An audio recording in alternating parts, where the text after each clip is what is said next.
Recollections of a Long Life and Autobiography. By Theodore Ledyard Cuyler, D.D., Doctor of Laws, author of God's Light on Dark Clouds, Heart Life, etc. 1902. I'd Boyhood and College Life 2. Great Britain 60 Years Ago, Wordsworth, Dickens, The Land of Burns, etc. 3. Great Britain 60 Years Ago, continued Carlyle, Mrs. Bailey, The Young Queen, Napoleon. 4. Hymn writers I have known: Montgomery, Bonner, Bowring, Palmer, and others. V. The Temperance Reform and my co-workers. 6. Work in the pulpit. 7. Experience in revivals. 8. Authorship. 9.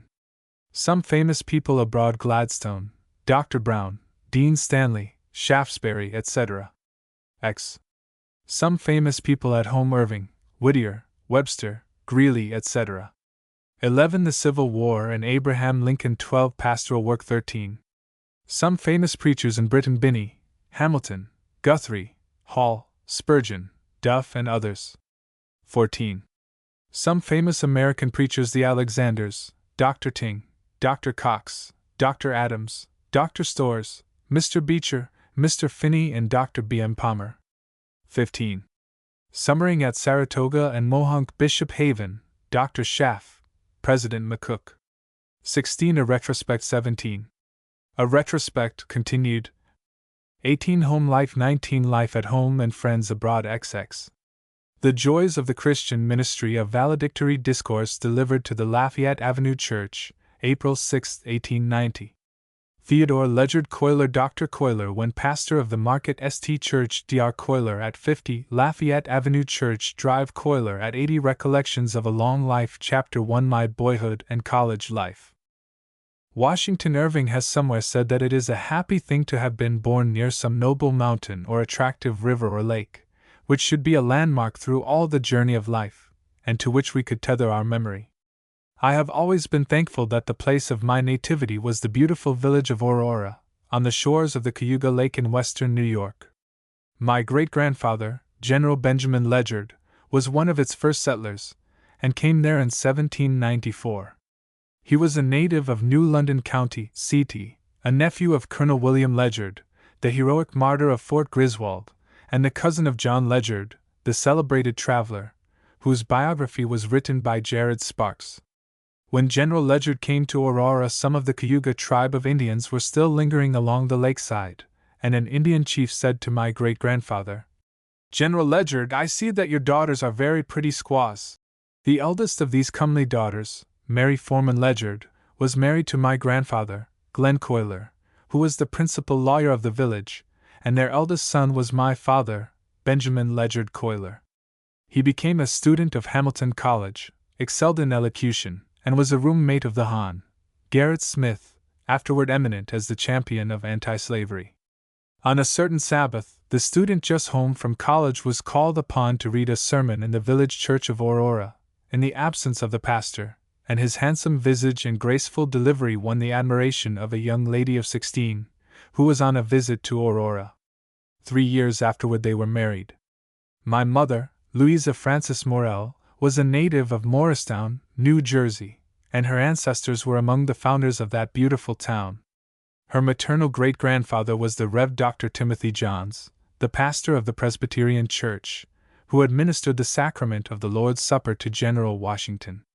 Her paternal great-grandfather was the Rev. Azariah Horton, pastor of a church near Morristown, and an intimate friend of the great President Edwards. The early settlers of Aurora were people of culture and refinement, and the village is now widely known as the site of Wells College, among whose graduates is the popular wife of ex-President Cleveland. In the days of my childhood the march of modern improvements had hardly begun. There was a small steamboat plying on the Cayuga Lake. There was not a single railway in the whole state. When I went away to school in New Jersey, at the age of 13, the tedious journey by the stagecoach required 3 days and 2 nights. Every letter from home cost 18 cents for postage, and the youngsters pored over Webster's spelling books and Morse's geography by tallow candles, for no gas lamps had been dreamed of and the wood fires were covered, in most houses, by 9 o'clock on a winter evening. There was plain living then, but not a little high thinking.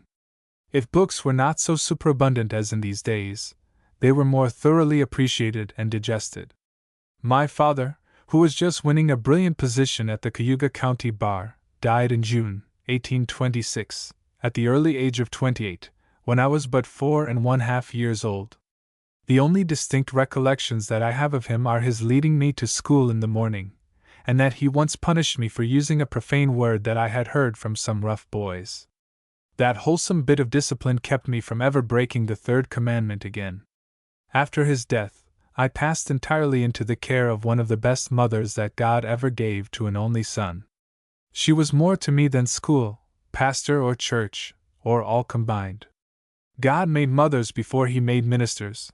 The progress of Christ's kingdom depends more upon the influence of faithful, wise, and pious mothers than upon any other human agency. As I was an only child, my widowed mother gave up her house and took me to the pleasant home of her father, Mr. Charles Horton Morrell, on the banks of the lake, a few miles south of Aurora. How thankful I have always been that the next 7 or 8 years of my happy childhood were spent on the beautiful farm of my grandfather. I had the free pure air of the country, and the simple pleasures of the farmhouse. My grandfather was a cultured gentleman with a good library, and at his fireside was plenty of profitable conversation. Out of school hours I did some work on the farm that suited a boy. I drove the cows to the pasture, and rode the horses sometimes in the hayfield, and carried in the stock of firewood on winter afternoons.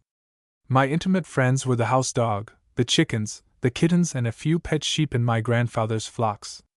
That early work on the farm did much toward providing a stock of physical health that has enabled me to preach for 56 years without ever having spent a single Sabbath on a sick bed. My Sabbaths in that rural home were like the good old Puritan Sabbaths, serene and sacred, with neither work nor play. Our church, Presbyterian, was 3 miles away, and in the winter our family often fought our way through deep mud, or through snowdrifts piled as high as the fences. I was the only child among grown-up uncles and aunts, and the first Sunday school that I ever attended had only one scholar, and my good mother was the superintendent. She gave me several verses of the Bible to commit thoroughly to memory, and explained them to me. I also studied the Westminster Catechism. I was expected to study God's book for myself, and not to sit and be crammed by a teacher, after the fashion of too many Sunday schools in these days, where the scholars swallow down what the teacher brings to them, as young birds open their mouths and swallow what the old bird brings to the nest. There is a lamentable ignorance of the language of Scripture among the rising generation of America, and too often among the children of professedly Christian families. The books that I had to feast on in the long winter evenings were Robinson Crusoe, Sandford and Merton, The Pilgrim's Progress, and the few volumes in my grandfather's library that were within the comprehension of a child of 8 or 10 years old. I wept over Paul and Virginia, and laughed over John Gilpin, the scene of whose memorable ride I have since visited at the Belle of Edmonton. During the first quarter of the 19th century, drunkenness was fearfully prevalent in America, and the drinking customs wrought their sad havoc in every circle of society. My grandfather was one of the first agriculturists to banish intoxicants from his farm, and I signed a pledge of total abstinence when I was only 10 or 11 years old. Previously to that, I had got a taste of prohibition that made a profound impression on me. One day I discovered some cherry bounce in a wineglass on my grandfather's sideboard, and I ventured to swallow the tempting liquor. When my vigilant mother discovered what I had done, she administered a dose of Solomon's regimen in a way that made me bounce most merrily. That wholesome chastisement for an act of disobedience, and in the direction of tippling, made me a teetotaler for life. And let me add that the first public address I ever delivered was at a great temperance gathering, with Father Theobald Matthew, in the City Hall of Glasgow during the summer of 1842. My mother's discipline was loving but thorough. She never bribed me to good conduct with sugar plums. She praised every commendable deed heartily, for she held that an ounce of honest praise is often worth more than many pounds of punishment. During my infancy that godly mother had dedicated me to the Lord, as truly as Hannah ever dedicated her son Samuel. When my paternal grandfather, who was a lawyer, offered to bequeath his law library to me, my mother declined the tempting offer, and said to him, "I fully expect that my little boy will yet be a minister, This was her constant aim and perpetual prayer, and God graciously answered her prayer of faith in His own good time and way. I cannot now name any time, day, or place when I was converted. It was my faithful mother's steady and constant influence that led me gradually along, and I grew into a religious life under her potent training, and by the power of the Holy Spirit working through her agency. A few years ago I gratefully placed in that noble Lafayette Avenue Presbyterian Church of Brooklyn, of which I was the founder and pastor for 30 years, a beautiful memorial window to my beloved mother representing Hannah and her child Samuel, and the fitting inscription, "As long as he liveth I have lent him to the Lord." For several good reasons I did not make a public profession of my faith in Jesus Christ until I left school and entered the college at Princeton, New Jersey. The religious impressions that began at home continued and deepened until I united, at the age of 17, with the Church of the Lord Jesus Christ. As an effectual instruction in righteousness, my faithful mother's letters to me when a schoolboy were more than any sermons that I heard during all those years. I feel now that the happy 56 years that I have spent in the glorious ministry of the gospel of redemption is the direct outcome of that beloved mother's prayers, teaching example, and holy influence. My preparation for college was partly under the private tutorship of the good old Dutch dominie, the Rev. Gerrit Mandeville, who smoked his pipe tranquilly while I recited to him my lessons in Caesar's Commentaries, and Virgil, and partly in the well-known Hilltop School, at Mendham, New Jersey. I entered Princeton College at the age of 16 and graduated at 19. For in those days the curriculum in our schools and universities was more brief than at present. The Princeton College to which I came was rather a primitive institution in comparison with the splendid structures that now crown the university heights. There were only 7 or 8 plain buildings surrounding the campus, the 2 society halls being the only ones that boasted architectural beauty. In endowments the college was as poor as a church mouse. There were no college clubs, no intercollegiate games, thronged by thousands of people from all over the land, but the period of my connection with the college was really a golden period in its history. Never were its chairs held by more distinguished occupants. The president of the college was Dr. Carnahan, who, although without a spark of genius, was yet a man of huge common sense, kindness of heart, and excellent executive ability. In the chair of the vice president sat dear old Uncle Johnny McLean, the best-loved man that ever trod the streets of Princeton.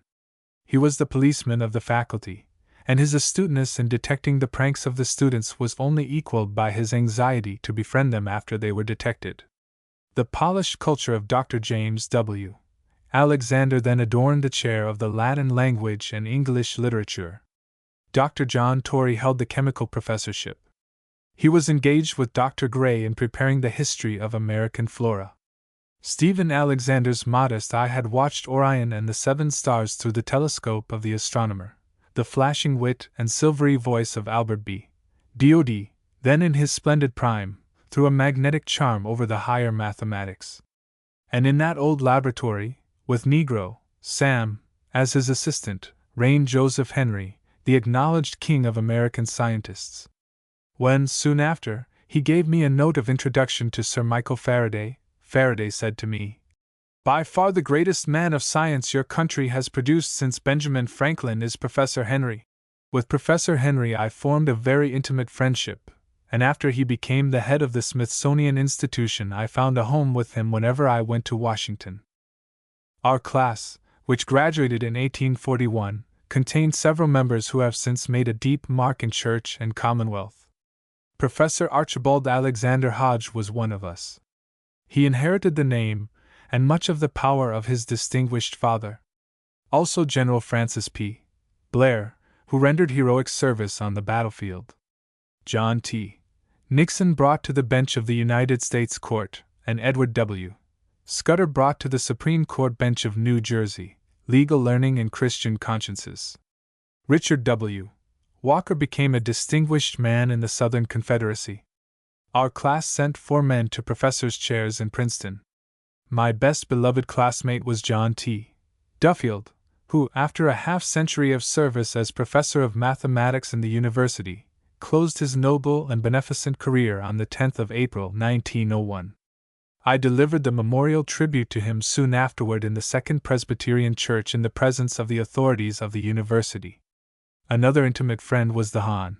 M.C. Dodd, ex-Chancellor of New Jersey and the ex-President of the New Jersey Life Insurance Company.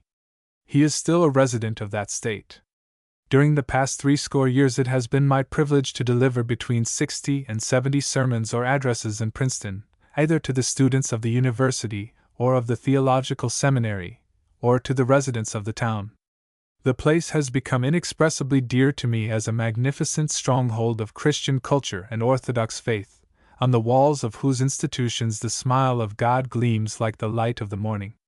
O Princeton, Princeton! In the name of the thousands of thy loyal sons, let me gratefully say, if we forget thee, may our right hands forget their cunning, and our tongues cleave to the roofs of our mouths. Chapter 2 Great Britain 60 Years Ago. Wordsworth, Dickens, The Land of Burns, etc. The year after leaving college I made a visit to Europe, which, in those days, was a notable event. As the stormy Atlantic had not yet been carpeted by 6-day steamers, I crossed in a fine new packet ship, the Patrick Henry, of the Grinnell and Minturn line. Captain Joseph C. Delano was a gentleman of high intelligence and culture who, after he had abandoned salt water, became an active member of the American Association of Science. After 21 days under canvas and the instructions of the captain, I learned more of nautical affairs and of the ocean and its ways than in a dozen subsequent passages in the steamships. On the second morning after our arrival in Liverpool I breakfasted with that eminent clergyman, Dr. Raffles, who boasted the possession of one of the finest collections of autographs in England. He showed me the signature of John Bunyan, the original manuscript of one of Sir Walter Scott's novels, the original of Burns' poem addressed to the parasite on a lady's bonnet, which contained the famous lines, "Oh, what some power the gifty gies to see ourselves as others see us," besides several other manuscripts by the same poet, and also the autograph of a challenge sent by Byron to Lord Brougham for alleged insult, a fact to which no reference has been made in Byron's biography. From Liverpool, with my friends Professor Renwick and Professor Cunningham, I set out on a journey to the lakes of England. We reached Bowness, on Lake Windermere, in the evening. The next morning we went up to Elleray, the country residence of Professor Wilson, Christopher North, who, unfortunately, was absent in Edinburgh. We hired a boatman to row us through exquisitely beautiful Windermere, and in the evening reached the Salutation Inn, at the foot of the lake. My great interest in visiting Ambleside was to see the venerable poet, Wordsworth, who lived about a mile from the village. I happened, just before supper, to look out of the window of the traveller's room and espied an old man in a blue cloak and Glengarry cap, with a bunch of heather stuck jauntily in the top, driving by in a little brown phaeton from Rydal Mount. Perhaps, thought I to myself, that may be the patriarch himself. And sure enough it was. For, when I inquired about Mr. Wordsworth, the landlord said to me, "A few minutes ago he went by here in his little carriage." The next morning I called upon him. The walk to his cottage was delightful, with the dew still lingering in the shady nooks by the roadside, and the morning songs of thanksgiving bursting forth from every grove. At the summit of a deeply shaded hill I found Rydal Mount Cottage. I was shown, at once, into the sitting-room, where I found him with his wife, who sat sewing beside him. The old man rose and received me graciously. By his appearance I was somewhat startled. Instead of a grave recluse in scholastic black, whom I expected to see, I found an affable and lovable old man dressed in the roughest coat of blue with metal buttons, and checked trousers, more like a New York farmer than an English poet. His nose was very large, his forehead a lofty dome of thought, and his long white locks hung over his stooping shoulders. His eyes presented a singular, half-closed appearance. We entered at once into a delightful conversation. He made many inquiries about Irving, Mrs. Sigourney, and our other American authors, and spoke, with great vehemence, in favor of an international copyright law. He said that at one time he had hoped to visit America, but the duties of a small office which he held, distributor of stamps, and upon which he was partly dependent, prevented the undertaking. He occasionally made a trip to London to see the few survivors of the friends of his early days, but he told me that his last excursion had proved a wearisome effort.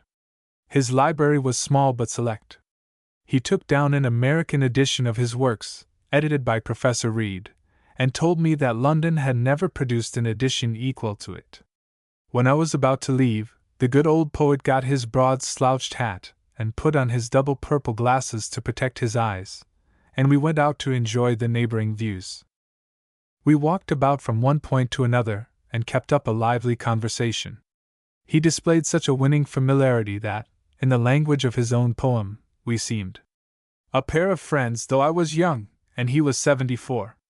From the rear of his courtyard he showed me Rydal Water, a little lake about a mile long, the beautiful church, and beyond it, Grasmere, and still further beyond, Helvellyn, the mountain king with a retinue of 100 hills.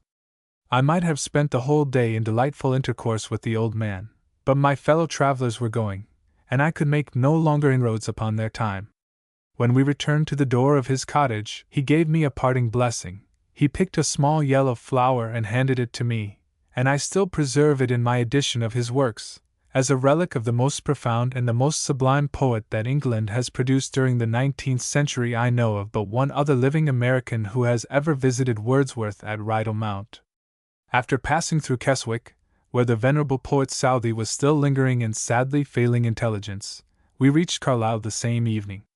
From Carlisle we took the mail coach for Edinburgh by the same route over which Sir Walter Scott was accustomed to make his journeys up to London. The driver, who might have answered to Washington Irving's description, pointed out to me Netherby Hall, the mansion of the Grahams, on Canobie Lea, over which the young Lochinvar bore away his stolen bride.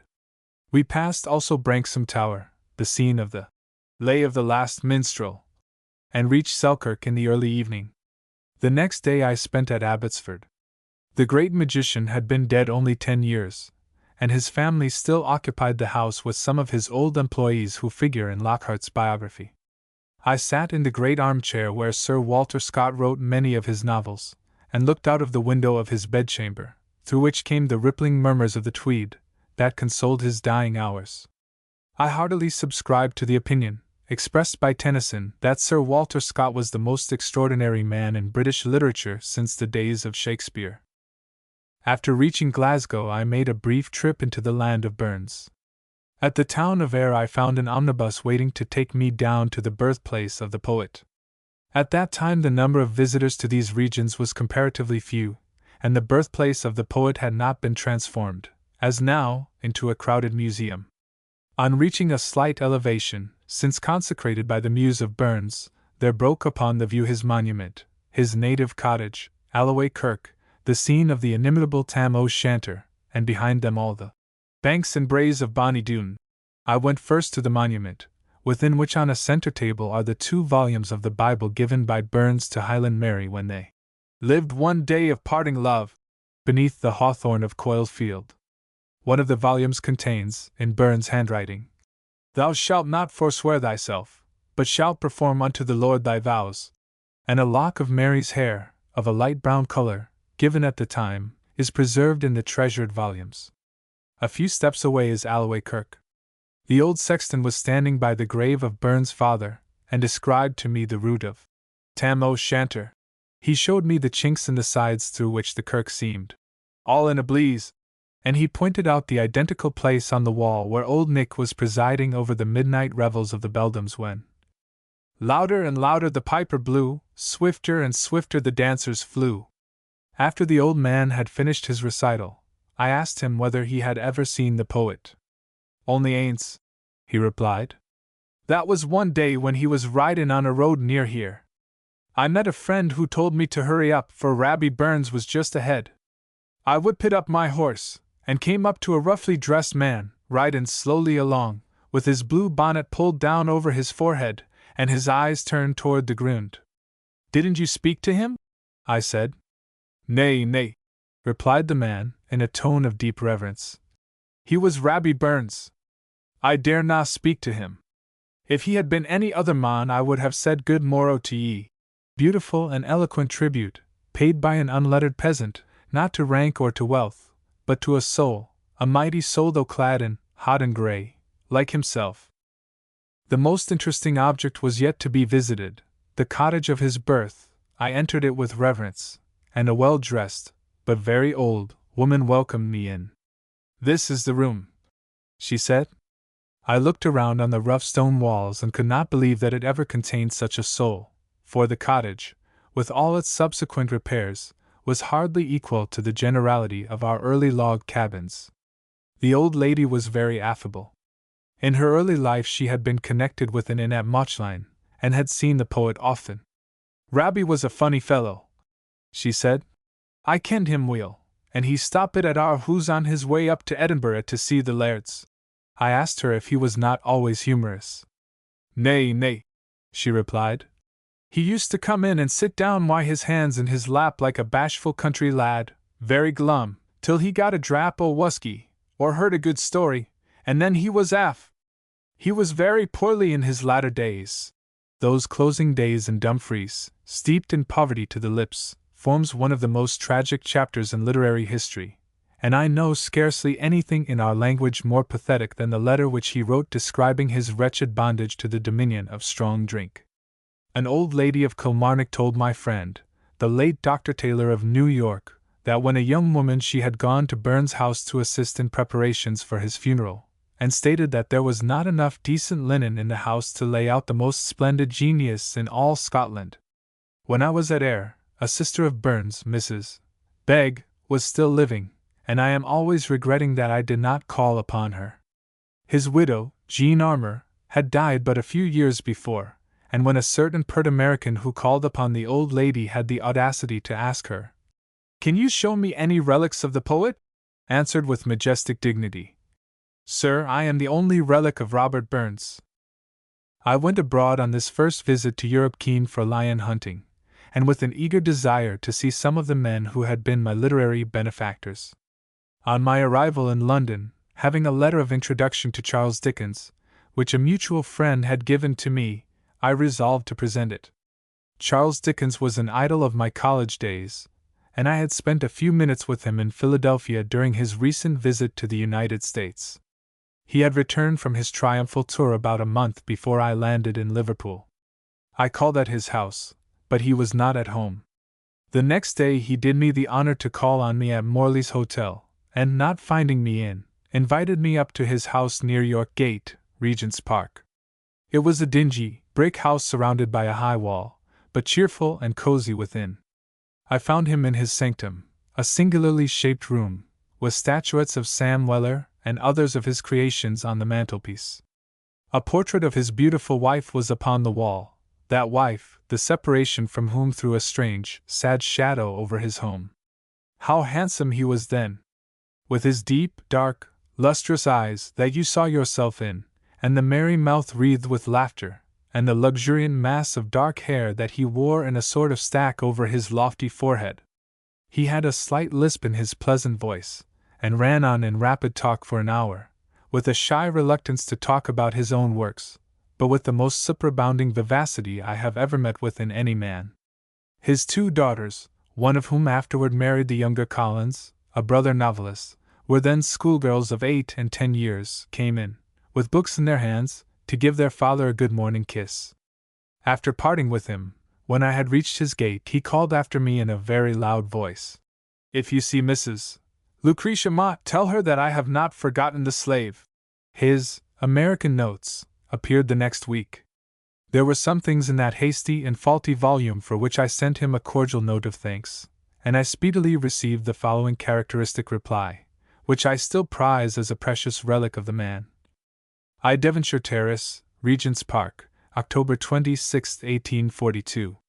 My dear Sir, I am heartily obliged to you for your frank and manly letter. I shall always remember it in connection with my American book, and never, believe me, save in the foremost rank of its pleasant and honorable associations. Let me subscribe myself, as I really am, faithfully your friend, Charles Dickens. Mr. Theodore Ledyard Cuyler. I hold that Dickens was the most original genius in our fictitious literature since the days of Walter Scott. As a social reformer, his fame is quite as great as it is as a master of romance. His pen was mighty to the pulling down of many a social abuse, and from the loving kindness of his writings has been got many an inspiration to deeds of charity. But how could a man who went so far as he did go no further? How could the reformer who struck at so many social wrongs spare that hideous fountainhead of misery in London, the dram shop? And how could he descend to scurrilously satirize all societies formed for the promotion of temperance? A still greater marvel is that so kind-hearted a man as Mr. Dickens, who sought honestly the amelioration of the condition of his fellow-men, could utterly ignore the transforming power of Christianity. He did not cast contempt on the Bible, and never soiled his pages with infidelity, either did he ever enlighten, and warm and vivify them with evangelical uplifting truth. Only a few feet of earth separate the grave of Charles Dickens from the grave of William Wilberforce. Both loved their fellow-men, but the great difference between them was that one of them invoked the spiritual power of the gospel of Christ, which the other lamentably ignored. Chapter 3. Great Britain 60 years ago, continued. Carlyle, Mrs. Bailey, the young Queen, Napoleon. One of the lions of whom I was in pursuit was Thomas Carlyle. Very few Americans at that time had ever seen him, for he lived a very secluded and laborious life in a little brick house at Chelsea, in the southwest of London, and he rarely kept open doors. His life was the opposite to that of Dickens and Macaulay, and he was never lionized, except when he went to Edinburgh to deliver his address before the university, years afterwards. I sent him a note in which I informed him of the enthusiastic admiration which we college students felt for him, and that I desired to call and pay him my respects. To my note he responded promptly, "You will be welcome tomorrow at 3 o'clock, the hour when I become accessible in my garret here." I found his garret to be a comfortable front room on the second floor of his modest home. It was well lined with books, and a portrait of Oliver Cromwell hung behind his study chair. He was seated at his table with a huge German volume open before him. His greeting was very hearty, but with a comical look of surprise he said in broad Scotch, "You are a very young man." I told him of the appetite we college boys had for his books, and he assured me at once that while he had met some of our eminent literary men he had never happened to meet a college boy before. "Your Mr. Longfellow," said he, "called to see me yesterday. He is a man skilled in the tongues. Your own name I see is Dutch. The word Cuyler means a delver, or one who digs underground. You must be a Dutchman." I told him that my ancestors had come over from Holland a couple of centuries ago, and I was proud of my lineage, for my grandfather, Glenn Cuyler, was a descendant of Hendrik Cuyler, one of the early Dutch settlers of Albany, who came there in 1667. "Ah," said he, "the Dutch are the bravest people of modern times. The world has been ridden after a red rag of a Frenchman, but he was nothing to William the Silent. When Philip of Spain sent his Duke of Alva to squelch those Dutchmen, they yost squelched him like a rotten egg. Aye, they did." I asked him why he didn't visit America, and told him that I had observed his name registered at Ambleside, on Lake Windermere. "Nay, nay," said he, "I never scrabble my name in public places." I explained that it was on the hotel register that I had seen Thomas Carlyle. "It was not mine," he replied. "I never travel, only when I ride on a horse in the teeth of the wind to get out of this smoky London. I would like to see America. You may boast of your democracy, or any other crazy, or any other kind of political rubbish, but the reason why your laboring folk are so happy is that you have a vast deal of land for a very few people." In this racy, picturesque vein he ran on for an hour in the most cordial good humor. He was then in his prime, hale and athletic, with a remarkably keen blue eye, a strong lower jaw and stiff iron-gray hair, brushed up from a capacious forehead, and he had a look of a sturdy country deacon dressed up on a Sunday morning for church. He was very carefully attired in a new suit that day for visiting, and, as I rose to leave, he said to me, "I am going up into London, and I will walk ye." We sallied out, and he strode the pavement with long strides like a ploughman. I told him I had just come from the land of Burns, and that the old man at the native cottage of the poet had drunk himself to death by drinking to the memory of Burns. At this Carlyle laughed loudly, and remarked, "Was that the end of him? Ah, a wee bit drap will send him on a lang way." He then told me that when he was a lad he used to go into the kirkyard at Dumfries and, hunting out the poet's tomb, he loved to stand and just read over the name, Robert Burns. Robert Burns! He pronounced the name with deep reverence.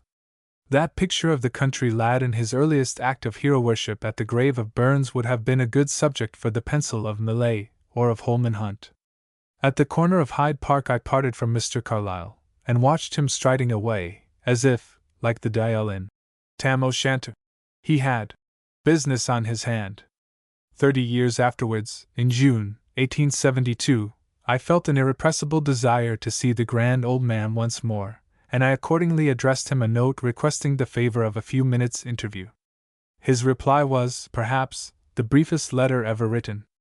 It was simply, 3 p.m. TC. He told me afterwards that his hand had become so tremulous that he seldom touched a pen. My beloved friend, the Rev. Newman Hall, asked the privilege of accompanying me, as, like most Londoners, he had never put his eye on the recluse philosopher.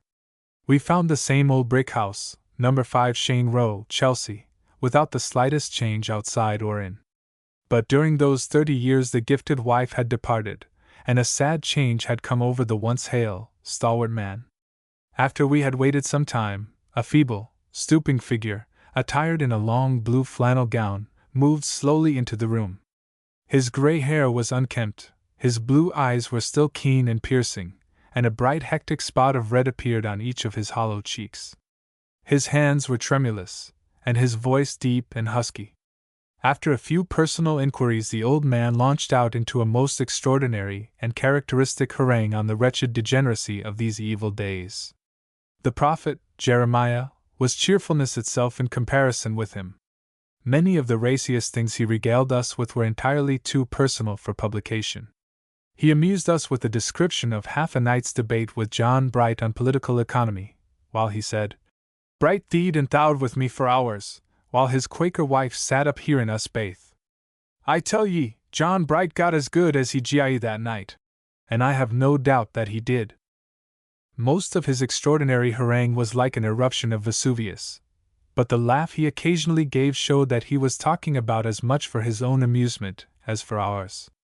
He was terribly severe on Parliament, which he described as endless babblement and windy talk, the same hurdy-gurdies grinding out lies and inanities. The only man he had ever heard in Parliament that at all satisfied him was the old Iron Duke. He got up and stammered away for 15 minutes, but I tell ye, he was the only man in Parliament who gie us any credible portraiture of the facts.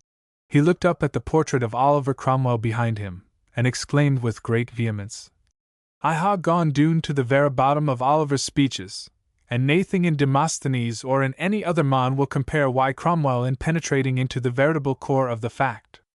No, Parliament, as they say it, is yost everlasting babblement and lies." We led him to discuss the labor question and the condition of the working classes. He said that the turmoil about labor is only a lazy trick of master and man to do just as little honest work and to get just as much for it as they possibly can. That is the labor question. It did my soul good, as a teetotaler, to hear his scathing denunciation of the liquor traffic. He was fierce in his wrath against the horrible and detestable damnation of whisky and every kind of strong drink. In this strain the thin and weird-looking old iconoclast went on for an hour until he wound up with declaring, "England has yost gained clear doon into an abominable cesspool of lies, shoddies, and shams, down to a bottomless damnation. Ye may gie whatever meaning to that word that ye like." He could not refrain from laughing heartily himself at the conclusion of this eulogy on his countrymen. If we had not known that Mr. Carlyle had a habit of exercising himself in this kind of talk, we should have felt a sort of consternation. As it was, we enjoyed it as a postscript to Sartori Sardis, or the Latter Day pamphlets, and listened and laughed accordingly. As we were about parting from him with a cordial and tender farewell, my friend, Newman Hall, handed him a copy of his celebrated little book, Come to Jesus. Mr. Carlyle, leaning over his table, fixed his eye upon the inscription on the outside of the booklet, and as we left the room, we heard him repeating to himself the title, Come to Jesus, Come to Jesus.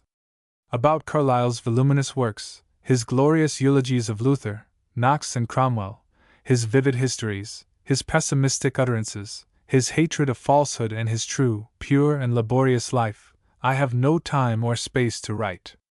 He was the last of the giants in one department of British literature. He will outlive many an author who slumbers in the great abbey. I owe him grateful thanks for many quickening, stimulating thoughts, and shall always be thankful that I grasped the strong hand of Thomas Carlyle. One of the literary celebrities to whom I had credentials was the venerable Mrs. Joanna Baillie, not now much read, but then well known from her writings and her intimacy with Sir Walter Scott, and to whom Lockhart devotes a considerable space in the biography. Her residence was in Hampstead, and I was obliged, after leaving the omnibus, to walk nearly a mile across open fields which are now completely built over by mighty London. The walk proved a highly profitable one from the society of an intelligent stranger who, like every true English gentleman, when properly approached, was led to give all the information in his power. When I reached the suburban village of Hampstead, after passing over stiles and through fields, I at last succeeded in finding her residence, a quiet little cottage, with a little parlor which had been honored by some of the first characters of our age.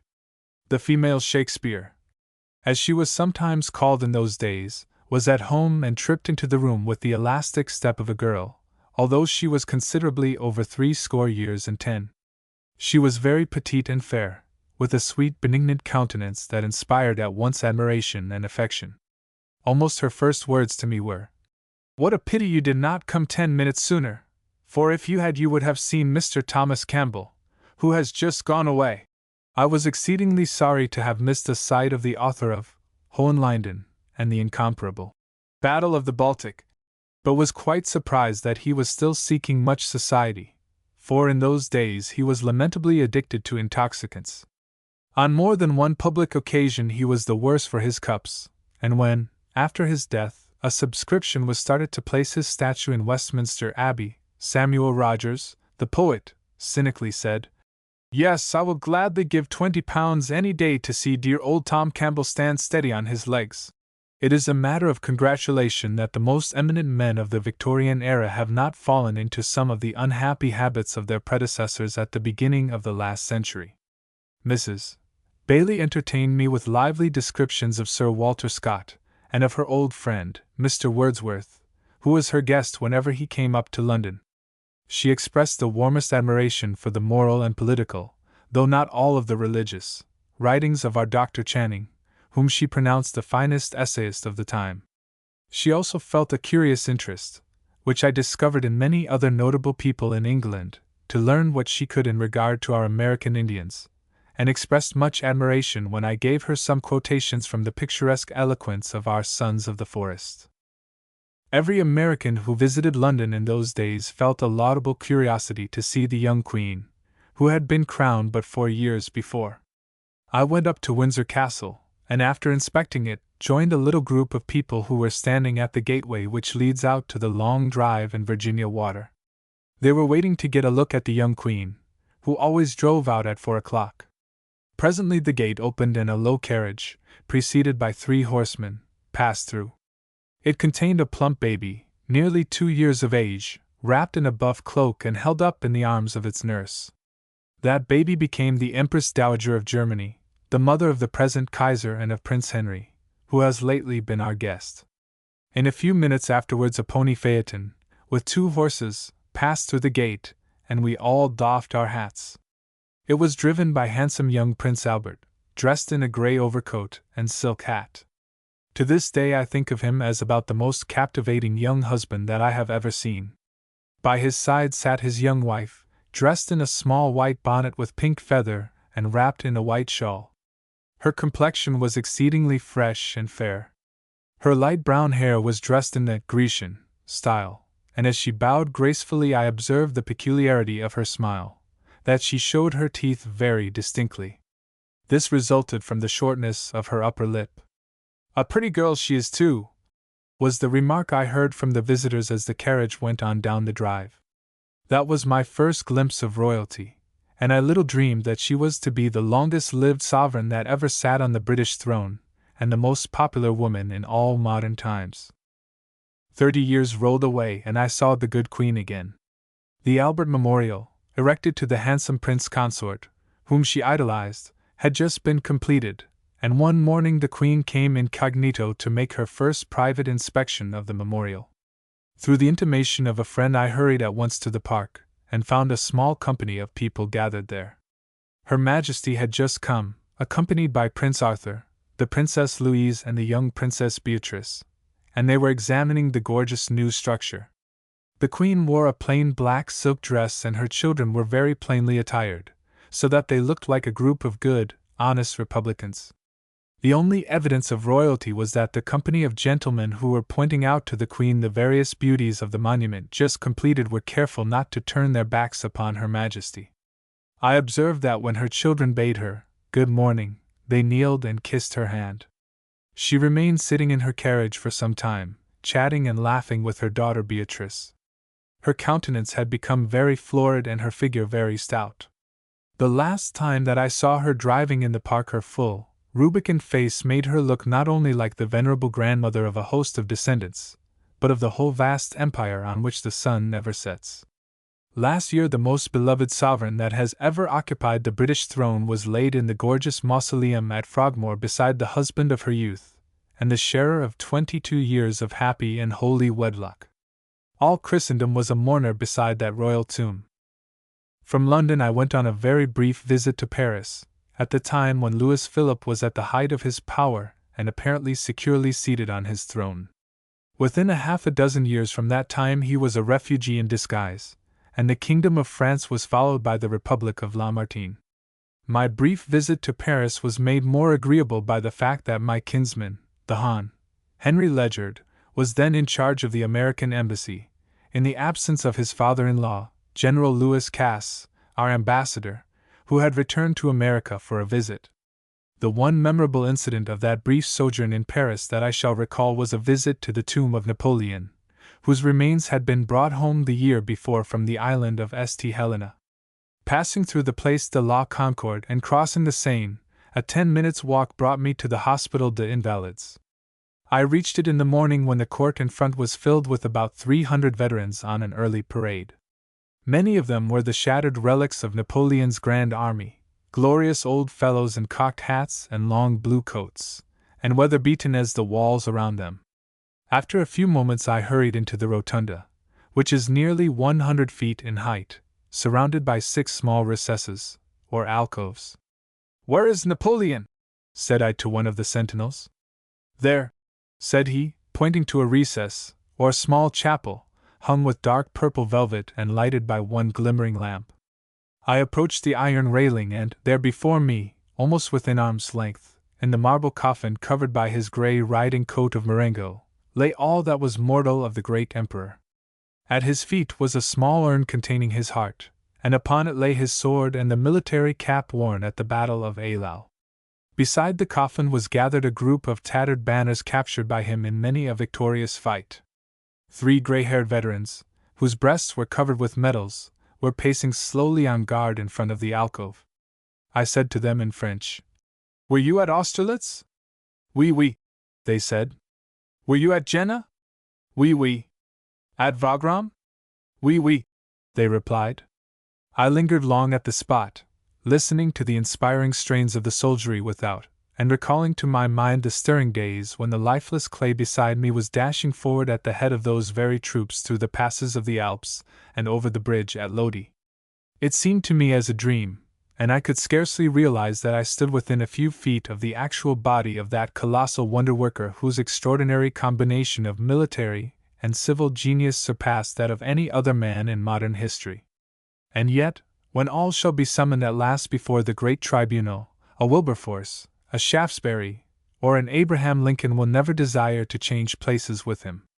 Chapter for him writers I have known: Montgomery, Bonner, Bowring, Palmer, and others. Hymnology has always been a favorite study with me, and it has been my privilege to be acquainted with several of the most eminent hymn writers within the last 60 or 70 years. It is a remarkable fact that among the distinguished English-speaking poets, Cooper and Montgomery are the only ones who have been successful in producing many popular hymns, while the greatest hymns have been the compositions either of ministers of the gospel, like Watts, Wesley, Toplady, Doddridge, Newman, Light, Bonner, and Ray Palmer, or by godly women, like Charlotte Elliott, Mrs. Sarah F. Adams, Miss Havergal, and Mrs. Prentice. During my visit to Great Britain in the summer of 1842, I spent a few weeks at Sheffield as the guest of Mr. Edward Vickers, the ex-mayor of the city. His near neighbor was the Venerable James Montgomery, whose pupil he had been during the short time that the poet conducted a school. Mr. Vickers took me to visit the poet at his residence at the Mount. A short, brisk, cheery old man, then 71, came into the room with a spry step. He wore a suit of black, with old-fashioned dress ruffles, and a high cravat that looked as if it choked him. His complexion was fresh, and snowy hair crowned a noble forehead. He had never married, but resided with a relative. We chatted about America, and I told him that in all our churches his hymns were great favorites. I unfortunately happened to mention that when lately in Glasgow I had gone to hear the Rev. Robert Montgomery, the author of Satan and Other Poems. It was this Satan Montgomery whom Macaulay had scalped with merciless criticism in the Edinburgh Review. The mention of his name aroused the old poet's ire. "Would you believe it?" he exclaimed, indignantly. "They attribute some of that fellow's performances to me, and lately a lady wrote to me in reference to one of his most pompous poems, and said it was the best that I had ever written. I do not wonder at my venerable friend's vexation, for there was a world-wide contrast between his own chaste simplicity and the stilted pomposity of his Glasgow namesake. Montgomery, though born a Moravian and educated at a Moravian school, was a constant worshipper at St. George's Episcopal Church, in Sheffield.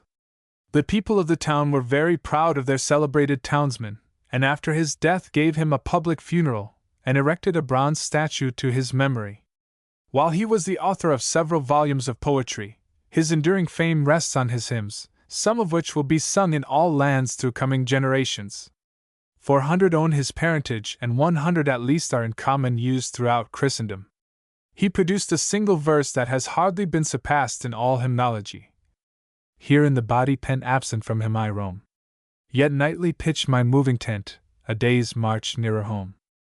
Hymnology has known no denominational barriers. While Toplady was an Episcopalian, Wesley a Methodist, Newman and Faber Roman Catholics, Montgomery a Moravian, and Bonner a Presbyterian, the magnificent hymn, "In the Cross of Christ I Glory," was written by a Unitarian. I had the great satisfaction of meeting its author, Sir John Bowring, at a public dinner in London during the summer of 1872. A fresh, handsome veteran he was, too, tall and straight as a ramrod, and exceedingly winsome in his manners. He had been famous as the editor of the Westminster Review and quite famous in civil life, for he was a member of the British Parliament, and once had been the governor of Hong Kong. He produced several volumes, but will owe his immortality to half a dozen superb hymns. Of these the best is "In the Cross of Christ I Glory," but we also owe to him that fine missionary hymn, "Watchman, tell us of the night." He told my Presbyterian friend, Dr. Harper, in China, that the first time he ever heard it sung was at a prayer meeting of American missionaries in Turkey. Sir John died about 4 months after I had met him, at the ripe age of 80, and on his monument is inscribed only this single appropriate line, "In the Cross of Christ I Glory." The first time I ever saw Dr. Horatius Bonner was in May, 1872, when I was attending the Free Church General Assembly of Scotland as a delegate from the Presbyterian Church in the United States. A warm discussion was going on in the Assembly anent proposals of union with the UP body, and the anti-unionists sat together on the left hand of the moderator's chair. In the third row sat a short, broad-shouldered man with noble forehead and soft dark eyes. But behind that benign countenance was a spirit as pugnacious in ecclesiastical controversy as that of the Roman Horatius, who kept the bridge in the brave days of old. I was glad to be introduced to him, for I was an enthusiastic admirer of his hymns, and I had a personal affection for his brother, Andrew, the author of the delightful Life of M. Shane. Although Horatius had won his worldwide fame as a composer of hymns, he was, at that time, stoutly opposed to the use of anything but the old Scotch version of the Psalms in church worship. During my address to the assembly, I said, "We Presbyterians in America sing the good old Psalms of David." At this point, Dr. Bonner led in a round of applause, and then I continued, "We also sing the Gospel of Jesus Christ as versified by Watts, Wesley, Cooper, Toplady, and your own Horatius Bonner." There was a burst of laughter, and then I rather mischievously added, "My own people have the privilege, not accorded to my brother's congregation, of singing his magnificent hymns." By this time the whole house came down in a perfect roar, and the confused blush on Bonner's face puzzled us, whether it was on account of the compliment, or on account of his own inconsistency. However, before his death he consented to have his own congregation sing his own hymns, although it is said that two pragmatical elders rose and strode indignantly down the aisle of the church. In August 1889, when I was on a visit to Chillingham Castle, Lady Tankerville said to me, "Our dear Bonner is dead." I left the next day for Edinburgh and reached there in time to bear an humble part in the funeral services. On the day of his obsequies there was a tremendous downpour, which reminded me of the story of the Scotchman, who, on arriving in Australia, met one of his countrymen, who said to him, "Hey ye yost come fra Scotland, and is it rainin' yet?" But in spite of the storm, the Morningside Church, by the entrance to the Grange Cemetery, was well filled by a representative assembly. The service was confined to the reading of the Scriptures, to 2 prayers and the singing of Bonner's beautiful hymn, the last verse of which is, "Broken death's dread hands that bound us, life and victory around us, Christ the King himself hath crowned us, ah, 'tis heaven at last." As I was the only American present, I was requested to close the service with a brief word of prayer, and I rode down to the Canongate Cemetery with grand old Principal John Cairns, who Dr. McCosh told me had the best head in Scotland, and Bonner's colleague, the Rev. Mr. Sloane. On our way to the place of burial, Mr. Sloane told me that Bonner's 2 finest hymns, "I heard the voice of Jesus say," etc., and "I lay my sins on Jesus," etc., were originally composed for the children of his Sabbath school. And yet they are the productions by which he has become most widely known throughout Christendom. The storm-swept streets that day were lined with silent mourners, and under weeping skies, we laid down to his rest the mortal remains of the man who attuned more voices to the melodies of praise than any Scotchman of the century. Our own country has been very prolific in the production of hymns. The venerable and devout blind songstress, Fanny Crosby, whom I often meet at the house of my beloved neighbor, Mr. Irad Sankey, has produced very many hundreds of them, none of very high poetic merit, but many of them of such rich spiritual savor, and set to such stirring airs, that they are sung by millions around the globe. By common consent in all American hymnology, the hymn commencing, "My faith looks up to thee, thou Lamb of Calvary," etc., is the best. Its author, Dr. Ray Palmer, when a young man, teaching in a school for girls in New York, one day sat down in his room and wrote in his pocket memorandum book the 4 verses which he told me were born of my own soul, and put the memorandum book back into his vest pocket, and for 2 years carried the verses there, little dreaming that he was carrying his own passport to immortality. Dr. Lowell Mason, the celebrated composer of Boston, asked him to furnish a new hymn for his next volume of Spiritual Songs for Social Worship, and young Palmer drew out the 4 verses from his pocket. Mason composed for them the noble tune, Olivet, and to that air they were wedded for evermore. He met Palmer afterwards and said to him, "Sir, you may live many years, and do many things, but you will be best known to posterity as the author of My Faith Looks Up to Thee." The prediction proved true. His devoted heart flowed out in that one matchless lily that has filled so many hearts and sanctuaries with its rich fragrance. Dr. Palmer preached several times in my Brooklyn pulpit. He was once with us on a sacramental Sabbath. While the deacons were passing the sacred elements among the congregation, the dear old man broke out in a tremulous voice and sang his own heavenly lines. "My faith looks up to thee, thou Lamb of Calvary, Savior divine." It was like listening to a rehearsal for the celestial choir, and the whole assembly was most deeply moved. Dr. Palmer was short in stature, but his erect form and habit of brushing his hair high over his forehead gave him a commanding look. He was the impersonation of genuine enthusiasm. Some of his letters I shall always prize. They were the outpourings of his own warm heart on paper. He fell asleep just before he reached around 80, and of our many hymn writers no one has yet taken away his crown. It is quite fitting to follow this sketch of one noble veteran with a brief reminiscence of an equally noble one, who bore the name of an Episcopalian, although he was very undenominational in his broad sympathies. Dr. William Augustus Muhlenberg was one of the most apostolic men I have ever known in appearance and spirit. His gray head all men knew in New York. He commanded attention everywhere by his genial face and hearty manner of speech. I used to meet him at the anniversaries of the 5 Points Home of Industry. Everybody loved him at first sight. All the world knows he was the founder of St. Luke's Hospital in New York, and the extensive institutions of charity at St. John's Land, on Long Island. Of his hymns the most popular is, "I Would Not Live Alway," etc. It was first written as an impromptu for a ladies' album, and afterwards amended into its present form. In his later years he regarded the tone of that hymn as too lugubrious, and in a pleasant note to me he said, "Paul's for me to live is Christ is far better than Job's I would not live alway." My favorite among his productions is the one on Noah's dove, commencing, "O cease, my wandering soul." But the man was greater than any song he ever wrote. As he was a bachelor he lived in his St. Luke's Hospital, and once, when he was carrying a tray of dishes down to the kitchen and someone protested, the patriarch replied, "Why not? What am I but a waiter here in the Lord's Hotel?" When very near his end the chaplain of the hospital prayed at his bedside for his recovery. "Let us have an understanding about this," said Muhlenberg. "You are asking God to restore me, and I am asking God to take me home. There must not be any contradiction in our prayers, for it is evident that He cannot answer them both." This was characteristic of his bluff frankness, as well as of his heavenly mindedness. He would not live alway.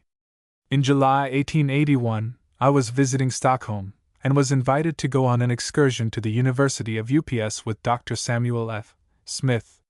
I had never before met my celebrated countryman, about whom his Harvard classmate, Oliver Wendell Holmes, once wrote, "And there's a nice youngster of excellent pith. Fate tried to conceal him by naming him Smith, but he shouted a song for the brave and the free, just read on his medal, 'My country, of thee.'" The song he thus shouted was written for the 4th of July celebration, in Park Street Church, Boston, in 1832, and has become our national hymn. When I met the genial old man in Sweden, and traveled with him for several days, he was on his way home from a missionary tour in India and Burma. He told me that he had heard the Burmese and Telugus sing in their native tongue his grand missionary hymn, "The Morning Light is Breaking." He was a native Bostonian, and was born a few days before Ray Palmer. He was a Baptist pastor, editor, college professor, and spent the tranquil summer evening of his life at Newton, Massachusetts, and at a railway station in Boston, by sudden heart failure, he was translated to his heavenly home. He illustrated his own sweet evening hymn, "Softly fades the twilight ray." Among the elect ladies who have produced great uplifting hymns that were not born to die, was Mrs.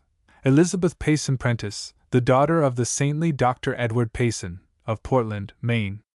Her prose works were very popular, and Stepping Heavenward had found its way into thousands of hearts. But one day she, in a few hours, won her immortality by writing a hymn, beginning with the lines, "More love to thee, O Christ, more love to thee." It was printed on a fly sheet for a few friends, then found its way into a hymn book, edited by my well-beloved friend, Dr. Edwin F. Hatfield, and then it took wing and flew over the world into many foreign languages. I often met Mrs. Prentice at the home of her husband, Dr. George L. Prentice, an eminent professor in the Union Theological Seminary. She was a very bright-eyed little woman, with a keen sense of humor, who cared more to shine in her own happy household than in a wide circle of society. Her absolutely perfect hymn, for such it truly is, was born of her own deep longings for a fuller inflow of that love that casteth out all fear. This has been the genesis of all the soul songs that devout disciples of our Lord chant into the ears of their Master in their hours of sweetest and closest fellowship. Mrs. Prentice has put a new song into the mouths of a multitude of those who are stepping heavenward. Chapter 5: The Temperance Reform and My Co-workers. As stated in the first chapter of this book, I became a teetotaler when I was a child, and I also stated that the first public address I ever delivered was in behalf of temperance. When I made my first visit to Edinburgh in 1842, I learned that a temperance society of that city was about to go over to Glasgow to greet the celebrated Father Theobald Matthew, who was making his first visit to Scotland. I joined my Edinburgh friends, and on arriving in Glasgow we found a multitude of over 50,000 people assembled on the green. In an open barouche, drawn by 4 horses, stood a short, stout Irishman, with a handsome, benevolent countenance, and attired in a long black coat with a silver medal hanging upon his breast. After the procession, headed by his carriage, had forced its way through the densely thronged street, it halted in a small open square. Father Matthew dismounted, and began to administer the pledge of abstinence to those who were willing to receive it. They kneeled on the ground in platoons. The pledge was read aloud to them. Father Matthew laid his hands upon them and pronounced a benediction. From the necks of many a small medal attached to a cord was suspended. In this rapid manner the pledge was administered to many hundreds of persons within an hour, and fresh crowds continually came forward. When I was introduced to the good man as an American, he spoke a few kind words and gave me an apostolic kiss upon my cheek. As I was about to make the first public speech of my life, I suppose that I may regard that act of the great Irish apostle as a sort of ordination to the ministry of preaching the gospel of total abstinence. The administration of the pledge was followed by a grand meeting of welcome in the City Hall. Father Matthew spoke with modest simplicity and deep emotion, attributing all his wonderful success to the direct blessings of God upon his efforts to persuade his fellow men to throw off the despotism of the bottle. After delivering my maiden speech, I hastened back to Edinburgh with the deputation from Auld Reekie, and I never saw Father Matthew again. He was, unquestionably, the most remarkable temperance reformer who has yet appeared. While a Catholic priest in Cork, a Quaker friend, Mr. Martin, who met him in an almshouse, said to him, "Father Theobald, why not give thyself to the work of saving men from the drink?" Father Matthew immediately commenced his enterprise. It spread over Ireland like wildfire. It is computed that no less than 5 millions of people took the pledge of total abstinence from intoxicating poisons by his influence. The revolution wrought in his day, in his own time and country, was marvelous, and to this day, his influence is perpetuated in the vast number of Father Matthew benevolent temperance societies. Illustration: Dr. Cuyler at 32, when pastor of the Market St. Church, New York. Second only to Father Matthew in the number of converts which he has made to total abstinence was that brilliant and dramatic platform orator, John B. Gough. When he was a reckless young sot in Worcester, Massachusetts, he had owed his conversion to a touch on his shoulder by a shoemaker, named Joel Stratton, who had invited him to a Washingtonian temperance meeting. Soon after that time he owed his conversion, under God, to the influence of Miss Mary Whitcomb, the daughter of a Boylston farmer in the neighborhood. He formed her acquaintance very soon after he signed the temperance pledge in Worcester, and she consented to assume the risk of becoming his wife. In the summer of 1856 I visited my beloved friend Gough at his beautiful Boylston home to aid him in revival services, which he was conducting in his own church, then without a pastor. He was Sunday school superintendent, pastor, and leader of inquiry meetings, all in himself. One evening he took me to the house of his neighbor, Captain Flagg, and said to me, "Here, in this house, Mary and I did our brief 2 or 3 weeks of courting. We didn't talk of love, but only religion and about the welfare of my soul.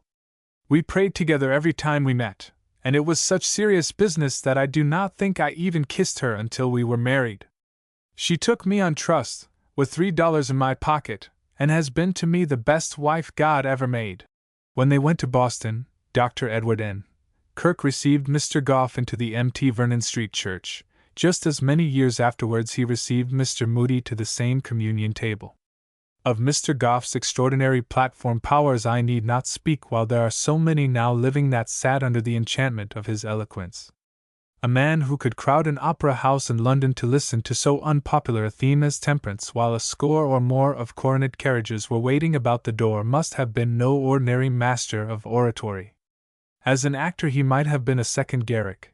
As a preacher of the gospel he would have been a second Whitefield. My house was his home when visiting our city for many years, and he used to tell me that my letters to him were carried in his breast pocket until they were worn to fragments.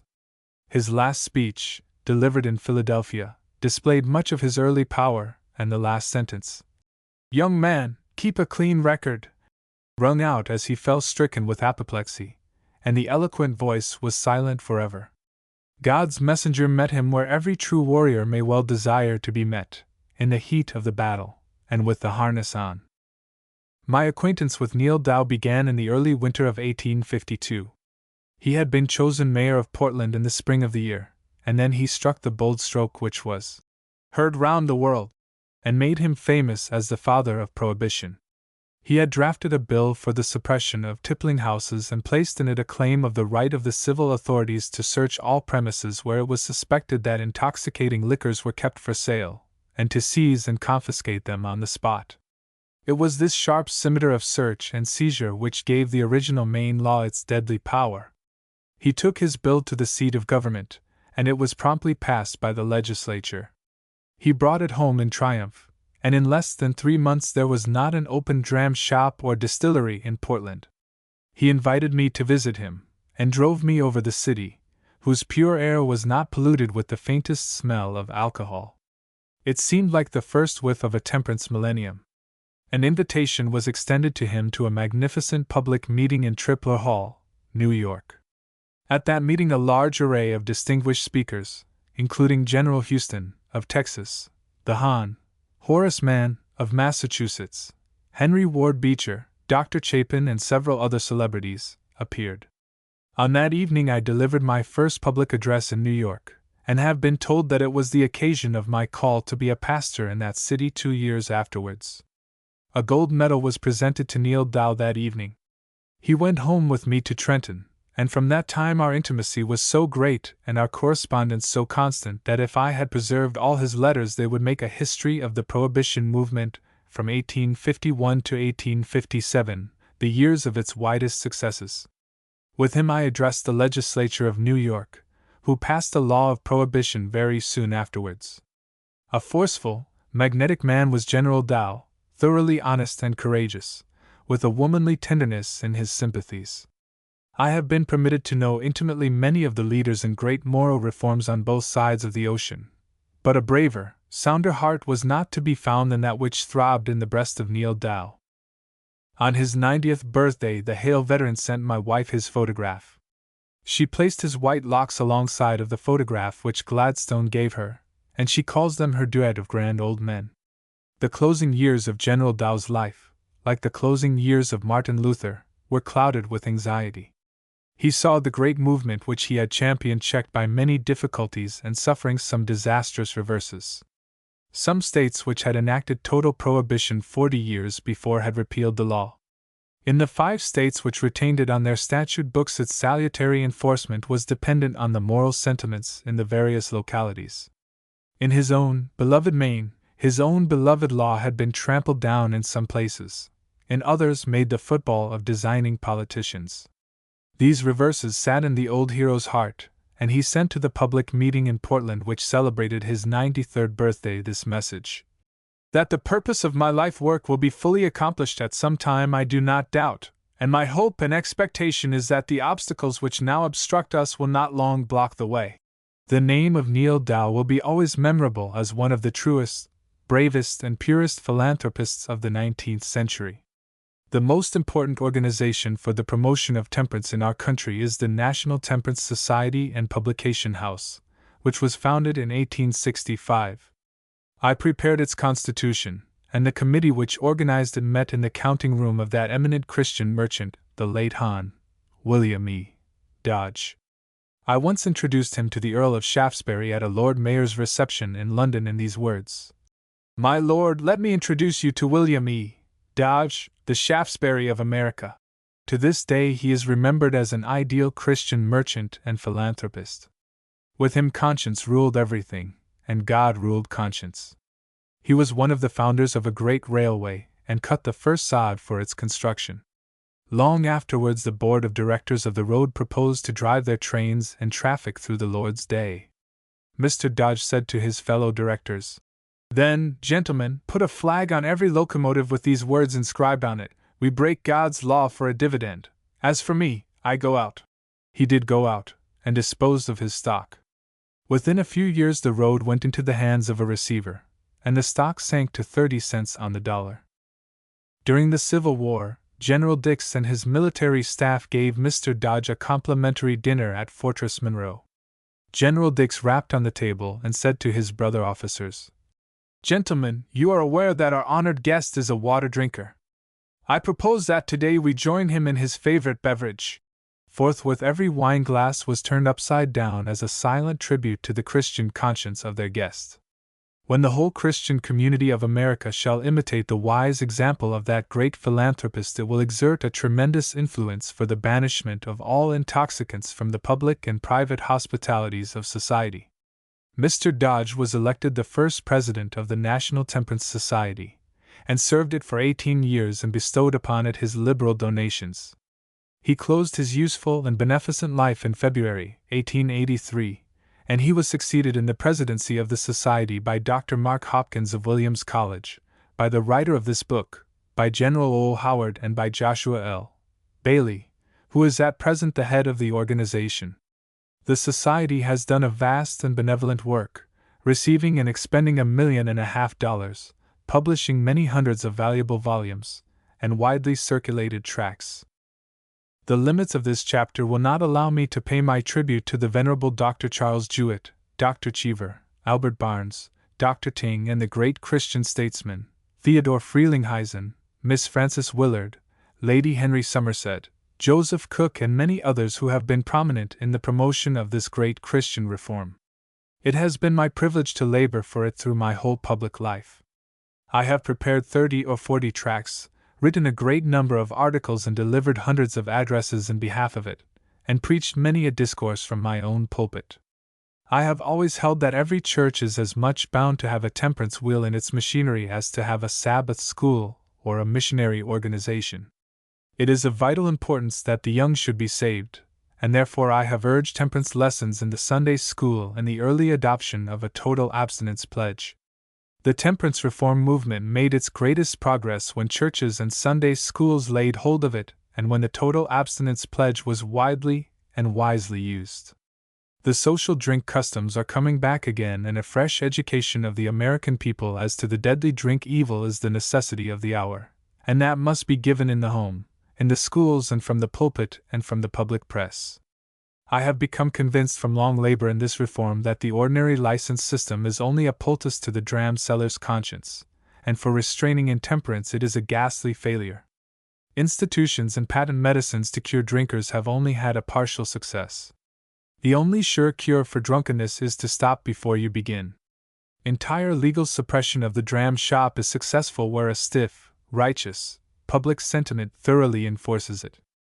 Otherwise it may become a delusion and a farce. The best method of prohibition is what is known as local option, where the question is submitted to each community, whether the liquor traffic shall be legalized or suppressed by public authority.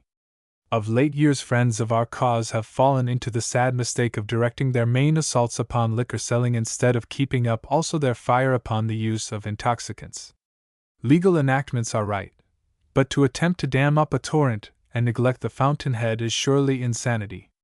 The fountainhead of drunkenness is the drinking usages which create and sustain the saloons, which are often the doorways to hell. In theory I always have been, and am today, a legal suppressionist, but the most vital remedy of all is to break up the demand for intoxicants, and to persuade people from wishing to buy and drink them. That goes to the root of the evil. In endeavoring to remove the saloon, it is the duty of all philanthropists to do their utmost to provide safe places of resort, as the Holly Tree Inns and other temperance coffee houses, for the working people. And another beneficent plan is for corporations and employers to make abstinence from drink an essential to employment. My generous friend, Mr. Andrew Carnegie, when he recently gave a liberal donation to our National Temperance Society, said to me, "The best temperance lecture I have delivered was when I agreed to pay 10% premium to all the employees on my Scottish estates who would practice entire abstinence from intoxicants. The experience of 80 years has taught me the inestimable value of total abstinence, the benefit of the righteous law when it is well enforced, and also that the Church of Christ has no more right to ignore the drink evil than it has to ignore theft, or Sabbath desecration, or murder. Let me add also my grateful acknowledgement of the very effective and heaven-blessed work wrought by that noble organization, the Woman's Christian Temperance Union. As woman has been the sorest sufferer from the drink curse, it is her province and her duty to do her utmost for its removal." Chapter 6: My Work in the Pulpit. During the first 18 months after I graduated from Princeton College, I was balancing between the law and the ministry. Many of my relatives urged me to become a lawyer, as my father and grandfather had been, but my godly mother had dedicated me to the ministry from infancy, and her influence all went in the same line with her prayers. With the exception of my venerated and beloved kinsman, Dr. Cornelius C. Cuyler, pastor of the Second Presbyterian Church of Philadelphia, who died in 1850, no other man of my name has stood in an American pulpit. During the winter of my return from Europe to my home on the Cayuga Lake, one of my uncles invited me to go down and attend an afternoon prayer service in the neighboring village of Ludlow. There was a spiritual awakening in the church, and the meeting was held in the parlor of a private house. I arose and spoke for 10 minutes. When the meeting was over, more than one came to me and said, "Your talk did me good." On my way home, as I drove along in my sleigh, the thought flashed into my mind, if 10 minutes talk today helped a few souls, why not preach all the time? That one thought decided the vexed question on the spot. Our lives turn on small pivots, and if we let God lead us, the path will open before our footsteps. I reached home that day, and informed my good mother of my decision. She had always expected it, and quietly remarked, "Then I have already spoken to Mr. Ford for his room for you in the Princeton Seminary." My 3 years in the seminary were full of joy and profit. I made it a rule to go out as often as possible and address little meetings in the neighboring schoolhouses, and found this a very beneficial method of gaining practice. A young preacher must get accustomed to the sound of his own voice. If naturally timid, he must learn to face an audience and must first learn to speak. Afterwards he may learn to speak well. It is a wise thing for a young man to begin his labors in a small congregation. He has more time for study, a better chance to become intimately acquainted with individual characters, and also a smaller audience to face. The first congregation that I was called to take charge of, in Burlington, New Jersey, contained about 40 families.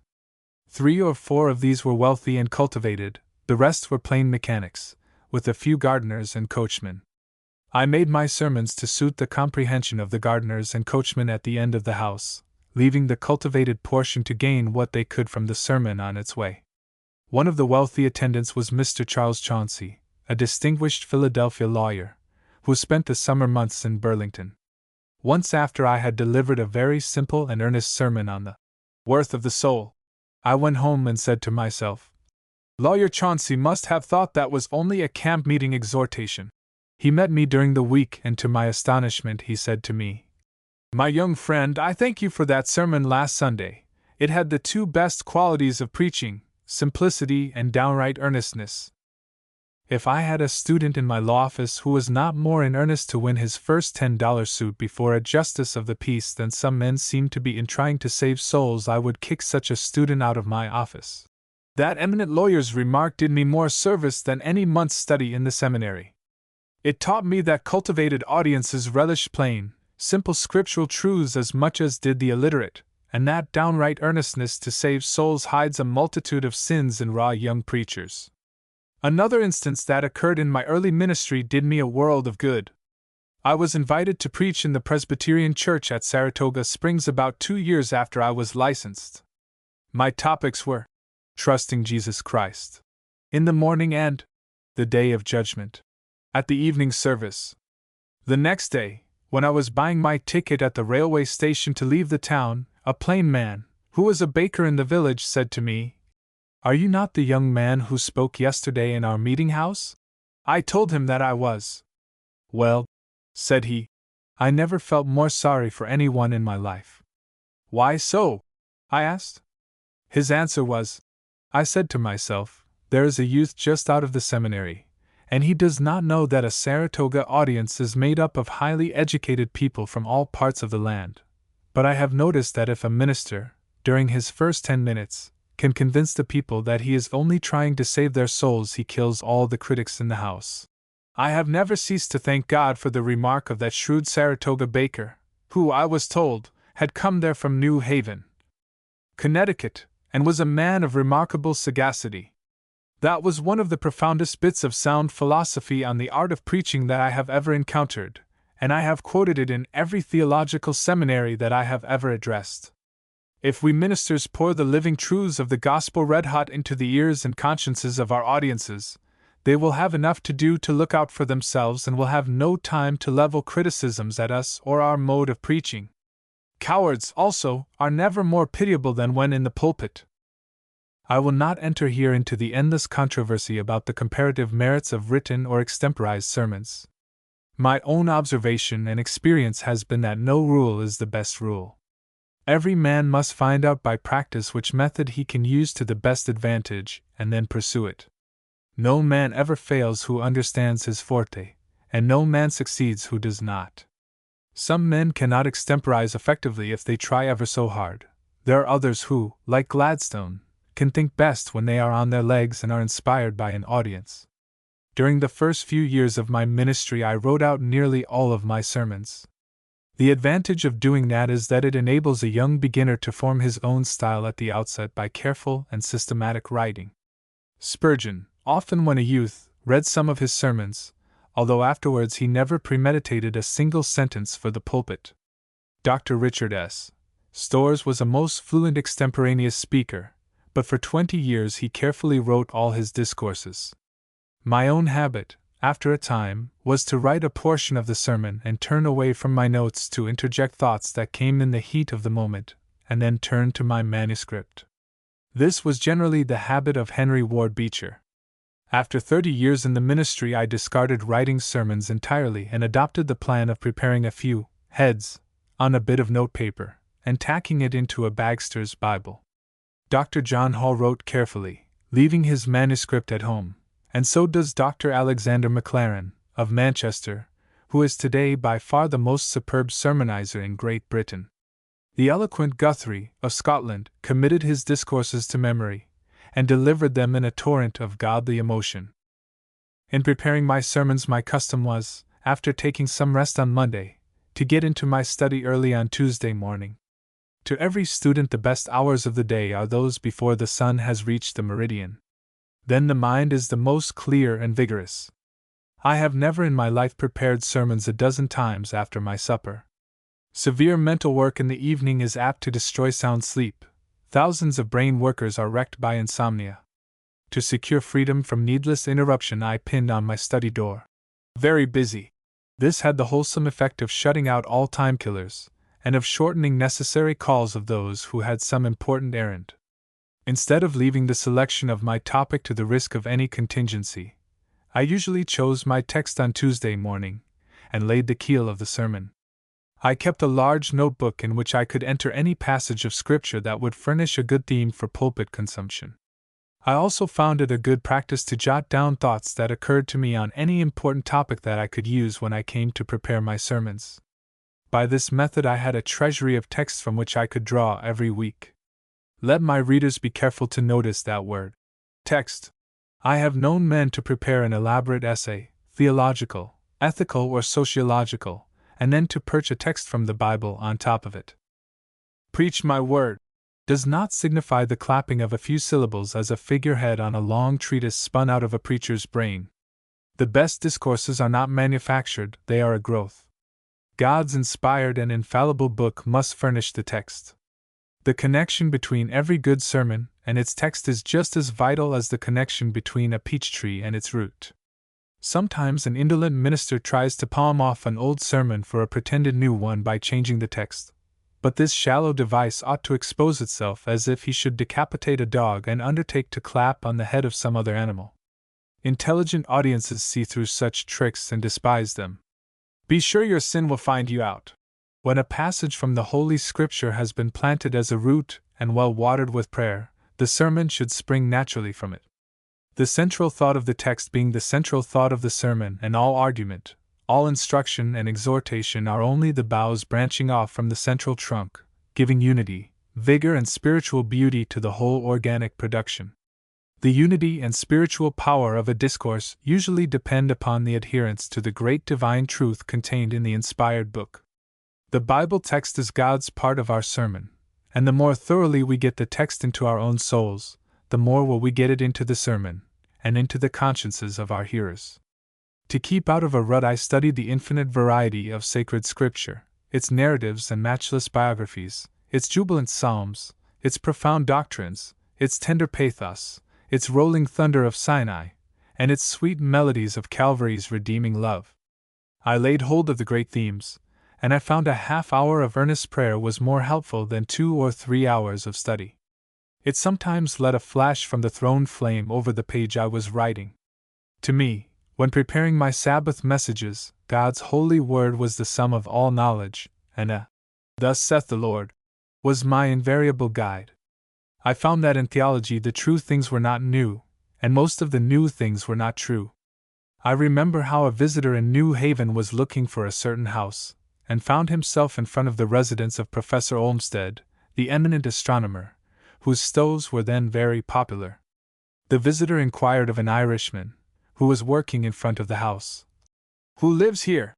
The very Hibernian answer was, "Sure, sir, 'tis Professor Olmsted, a very great man. He invents comets, and has discovered a new stove."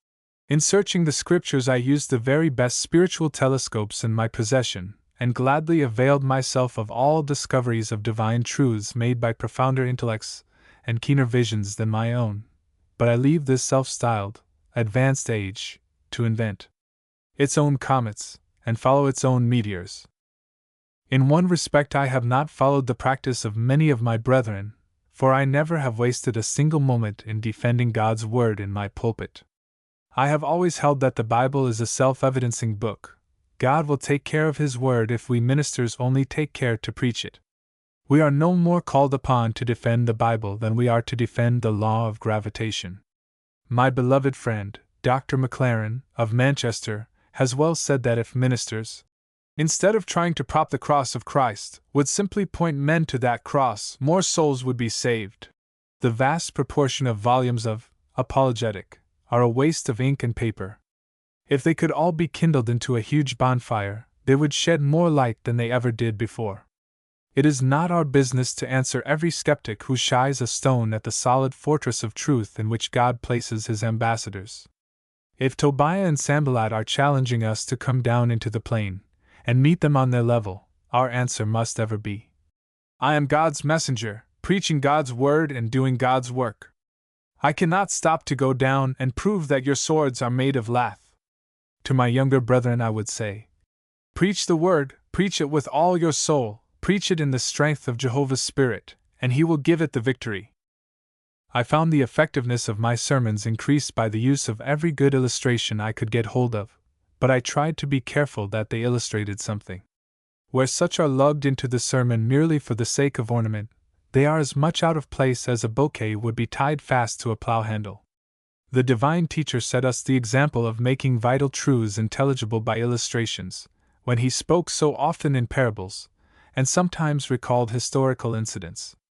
All congregations relish incidents and stories, when they are pat, to the purpose, and serious enough for God's house, and help to drive the truth into the hearts of the audience. During my early ministry I delivered a discourse to young men at Saratoga Springs, and closed it with a solemn story of a man who died of remorse at the exposure of his crime.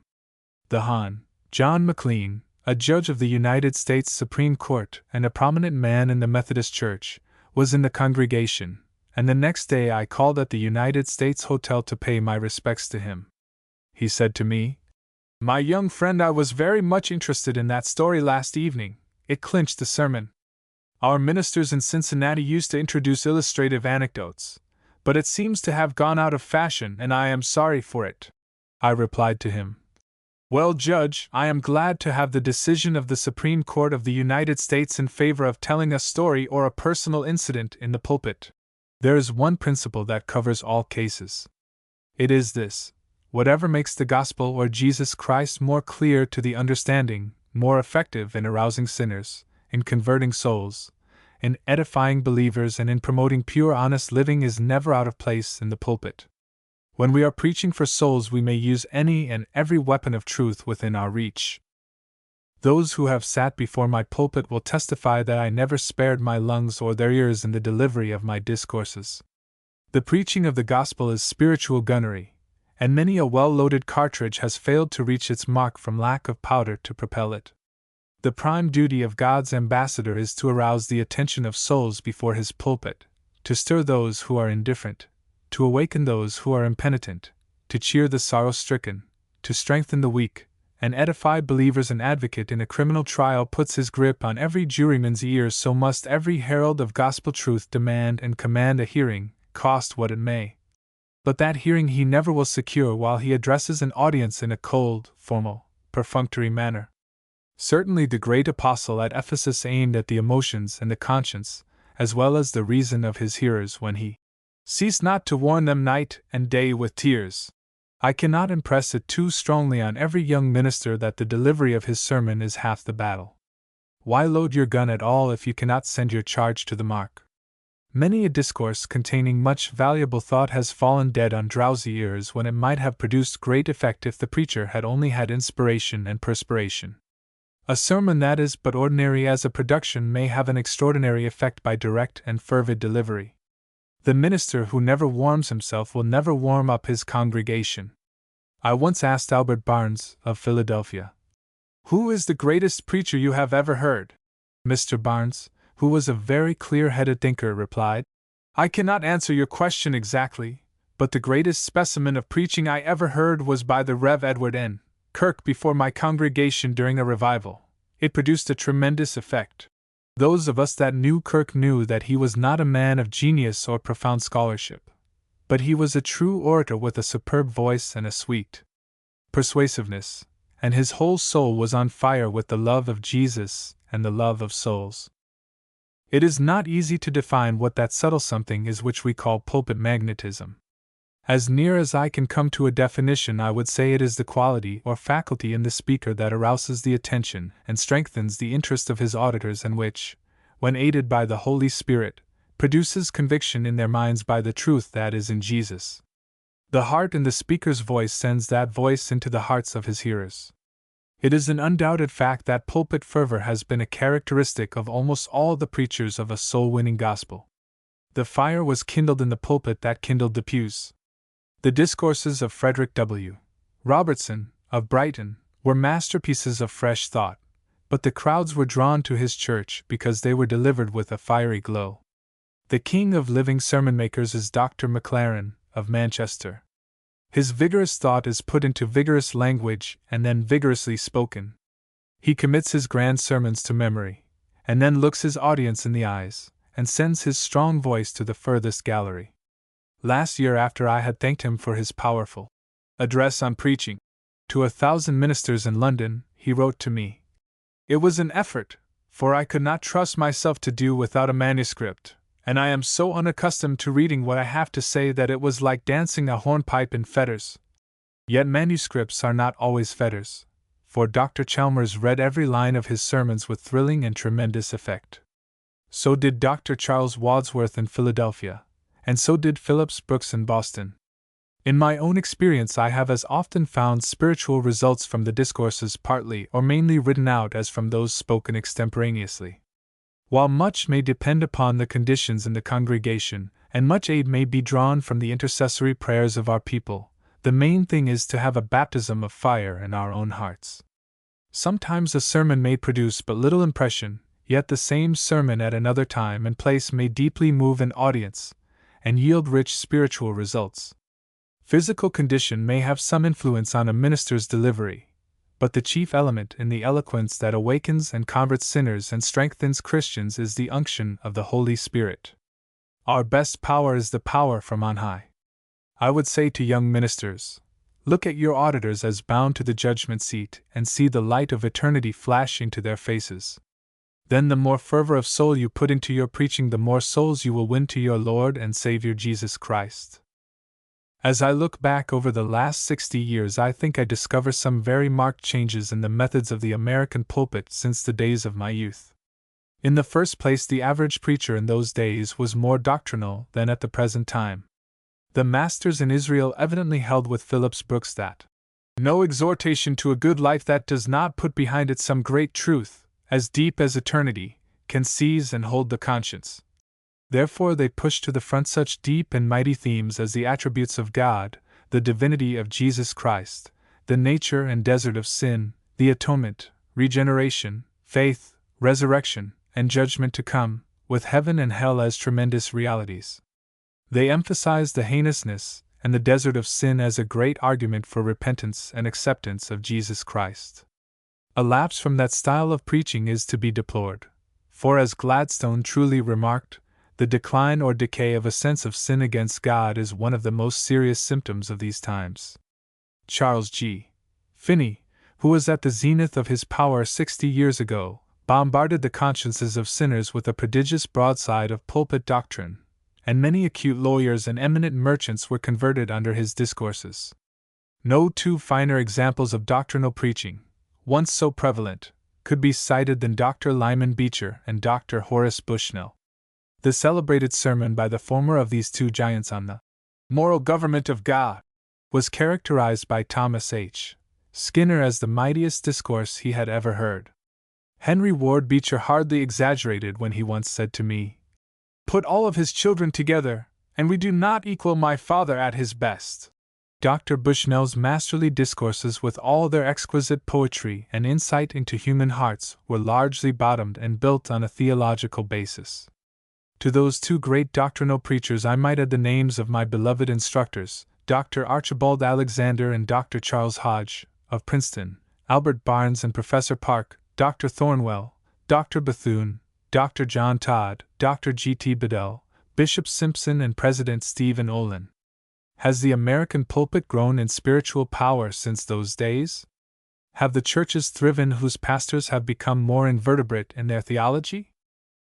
Another characteristic of the average preacher 60 years ago was that sermons were generally aimed at awakening the impenitent and bringing them to Jesus Christ. The evil of sin was emphasized, the way of salvation explained, the claims of Christianity were presented, and people were urged to immediate decision. Nowadays, a large portion of sermons are addressed to professing Christians, many others are addressed to nobody in particular, but there is less of faithful, fervid, loving and persuasive discourses to the unconverted. This is one of the reasons for the lamentable decrease in the number of conversions. If ministers are set to be watchmen of souls, how shall they escape if they neglect the salvation of souls? I think, too, that we cannot be mistaken in saying that there has been a decline in impassioned pulpit eloquence. There is a change in the fashions of preaching. Students are now taught to be calm and colloquial, to aim at producing epigrammatical essays, to discuss sociological problems and address the intellects of their auditors rather in the style of the lecture platform or college classroom. The great Dr. Chalmers, making the rafters roar, is as much a bygone tradition in many quarters as faith in the Mosaic authorship of the Pentateuch. I have often wished that the young Edward N. Kirk, who melted to tears the professors and students of Yale during the revival there, could come back to us and teach candidates for the ministry how to preach. There was no stentorian shouting or rhetorical exhortation, but there was an intense, solemn, white-heat earnestness that made his auditors feel not only that life was worth living, but that the soul was worth saving and Jesus Christ was worth serving, and heaven was worth securing, and that for all these things, God will bring us into judgment. If Lyman Beecher and Dr. Edward Dorr Griffin and Finney did not possess all of Kirk's grace of delivery, they possessed his fire, and they made the gospel doctrines glow with a living heat that burned into the hearts and consciences of their auditors. May God send into our churches not only a revival of pure and undefiled religion, but also a revival of old-fashioned, soul-inspiring pulpit eloquence. It is rather a delicate subject to touch upon, but I am happy to say that in my early ministry the preachers of God's Word were not hamstrung by any doubt of the divine inspiration or infallibility of the book that lay before them on their pulpits. The questions, "Have we got any Bible?" and, "If any Bible, how much?" had not been hatched. When I was in Princeton Seminary, our profoundly learned Hebrew professor, Dr. J. Addison Alexander, no more disturbed us with the much vaunted conjectural biblical criticisms than he disturbed us with Joe Smith's golden plates and Nauvoo. For this fact I feel deeply thankful, and I comfort myself with the reflection that the great British preachers of the last dozen years, Dr. Maclaren, Charles H. Spurgeon, Newman Hall, Canon Liddon, Dr. Dale, and Dr. Joseph Parker, have suffered no more from the virulent attacks of the radical and revolutionary higher criticism than I have, during my long and happy ministry.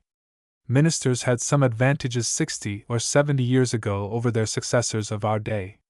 They had a more uninterrupted opportunity for the preparation of their sermons, and for thorough personal visitation of their flocks.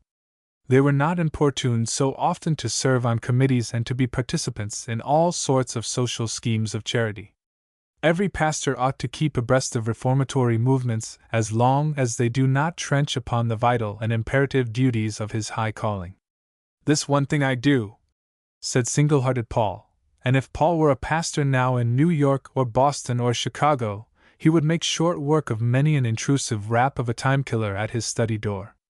I have noted frankly a few of the changes that I have observed in the methods of our American pulpit during my long life, but not, I trust, in a pessimistic or censorious spirit. God forbid that I should disparage the noble, conscientious, self-denying, and heaven-blessed labors of thousands of Christ's ministers in our broad land. They have greater difficulties to encounter than I had when I began my work. They are surrounded with an atmosphere of intense materialism. The ambition for the seen things increasingly blinds men to the things that are unseen and eternal. Wealth and worldliness unspiritualize thousands of professed Christians. The present artificial arrangements of society antagonize devotional meetings and special efforts to promote revivals. On Sabbath mornings many a minister has to shovel out scores of his congregation from under the drifts, not very clean snow either, of the mammoth Sunday newspapers. The zealous pastor of today has to contend with the lowered popular faith in the authority of God's Word, with the lowered reverence for God's day, and a diminished habit of attending upon God's worship. Do these increased difficulties demand a new gospel? No, but rather a mightier faith in the one we have. Do they demand new doctrines? No, but more power in preaching the truths that have outlived 19 centuries. Do we need a new revelation of Jesus Christ? Yes, in the fuller manifestation of Him, in the more loving, courageous, and consecrated lives of His followers. Do we need a new baptism of the Holy Spirit? Verily we do need it, and then our pulpits will be clothed with power, and our preachers will have tongues of fire, and every change will be a change for the better advancement and enlargement of the kingdom of our adorable Lord. Chapter 7: My Experience in Revivals. I have always counted it a matter for thankfulness that I made my preparation for the ministry at Princeton Theological Seminary. The period that I spent there, from September 1843 to May 1846, was a golden period in its history. The Venerable Archibald Alexander, wonderfully endowed with sagacity and spiritual insight, instructed us in the duties of the preacher and the pastor. Dr. Charles Hodge, the king of Presbyterian theologians, was in the prime of his power. His teachings have since been embodied in his masterful volume on Systematic Theology. Dr. Joseph Addison Alexander, who, Dr. Hodge said, was, taking him all in all, the most gifted man with whom I was ever personally acquainted, was in the chair of Hebrew and Old Testament literature. Urbane, old Dr. Samuel Miller, was the professor of ecclesiastical history. Those wise men taught us not only to think, but to believe. All education is atmospheric, and the atmosphere of Princeton Seminary was deeply and sweetly evangelical. At 5 o'clock on the morning after I received my diploma, I was off for Wyoming Valley in Pennsylvania, the Arcadian spot made famous in the volume of Campbell's Gertrude of Wyoming. I spent 5 months there supplying the pulpit of the Rev. Mr. Mitchell, who was absent to recruit his health. In the autumn I received an invitation to take charge of the Presbyterian Church of Burlington, New Jersey, founded by the princely and philanthropic Dr. Cortlandt Van Rensselaer, son of the patroon at Albany. It was the very place for a young preacher to begin his work. The congregation was small, and therefore, I obtained an opportunity to study individual character. It was a very difficult field of labor, and it is good for a minister to bear the yoke in his youth. My work at first was attended with many discouragements. I preached as pungently as I was able, but no visible results seemed to follow.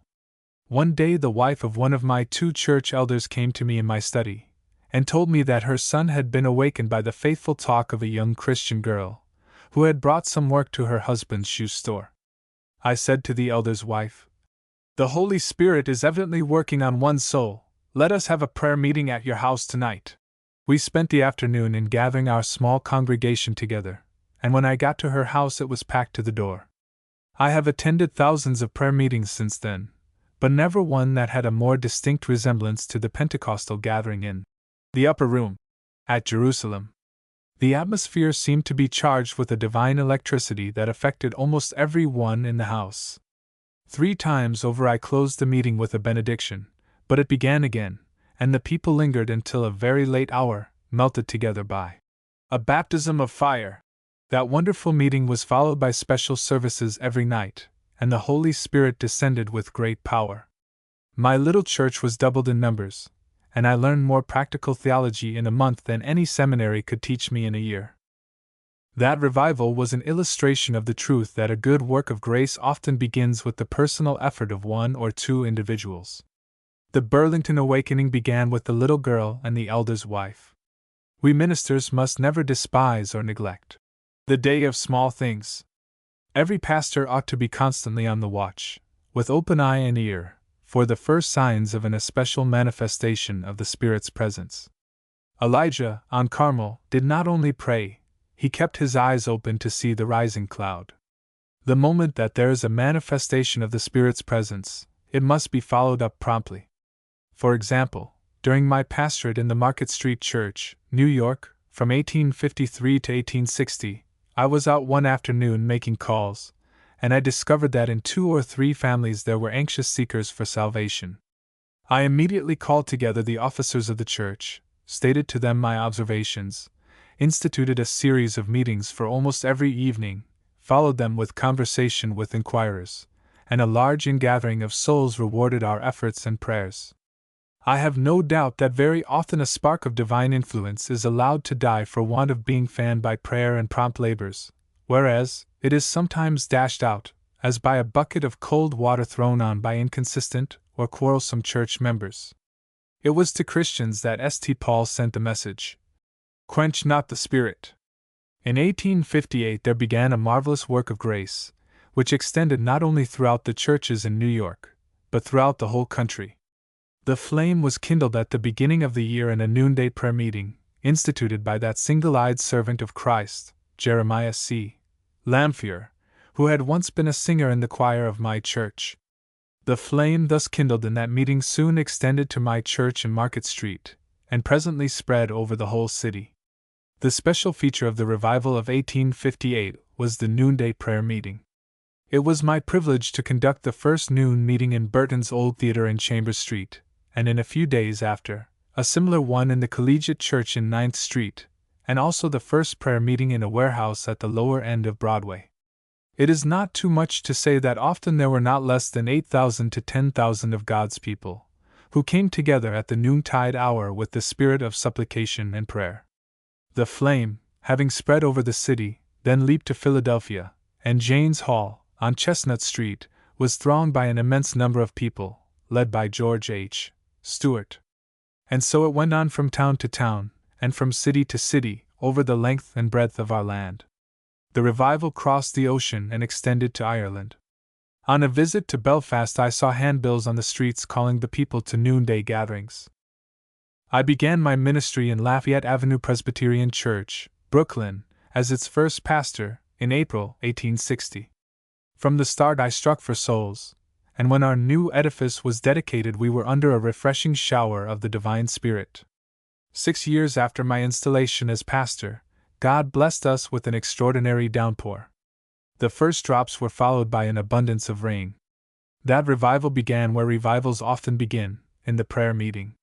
It was on the evening of the 8th of January, the first evening of the week of prayer, which is generally observed over the land. The meeting was held under the direction of our Young People's Association, that same body of young Christian workers which gave the Rev. Francis E. Clark both the inspiration and practical hints for the formation of his first Society of Christian Endeavor. What a fearful bitter night was that 8th of January! Through that stinging Arctic atmosphere came a goodly number with hearts on fire with the love of Jesus. The prayers that night were well aimed, and a man, who afterwards became a useful officer of the church, was converted on the spot. On the Friday evening of that week our lecture room was packed, and when the elder requested that any who desired special prayer should rise, 2 very prominent men in this community were on their feet in an instant. The meeting was electrified. Every one saw that God was with us. There was no extraordinary excitement. The feeling was too deep for that.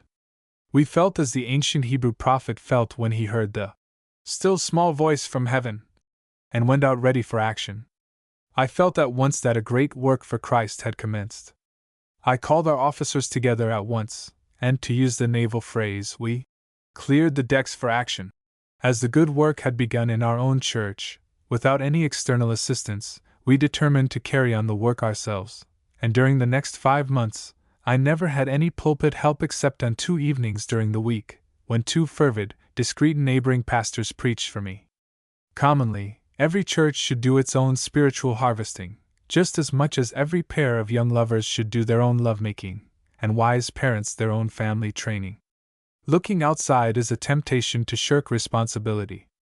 If a preacher can preach the gospel of Jesus Christ faithfully, and the Lord God is with him, why rob him of the joy of the harvest by sending away for any stranger?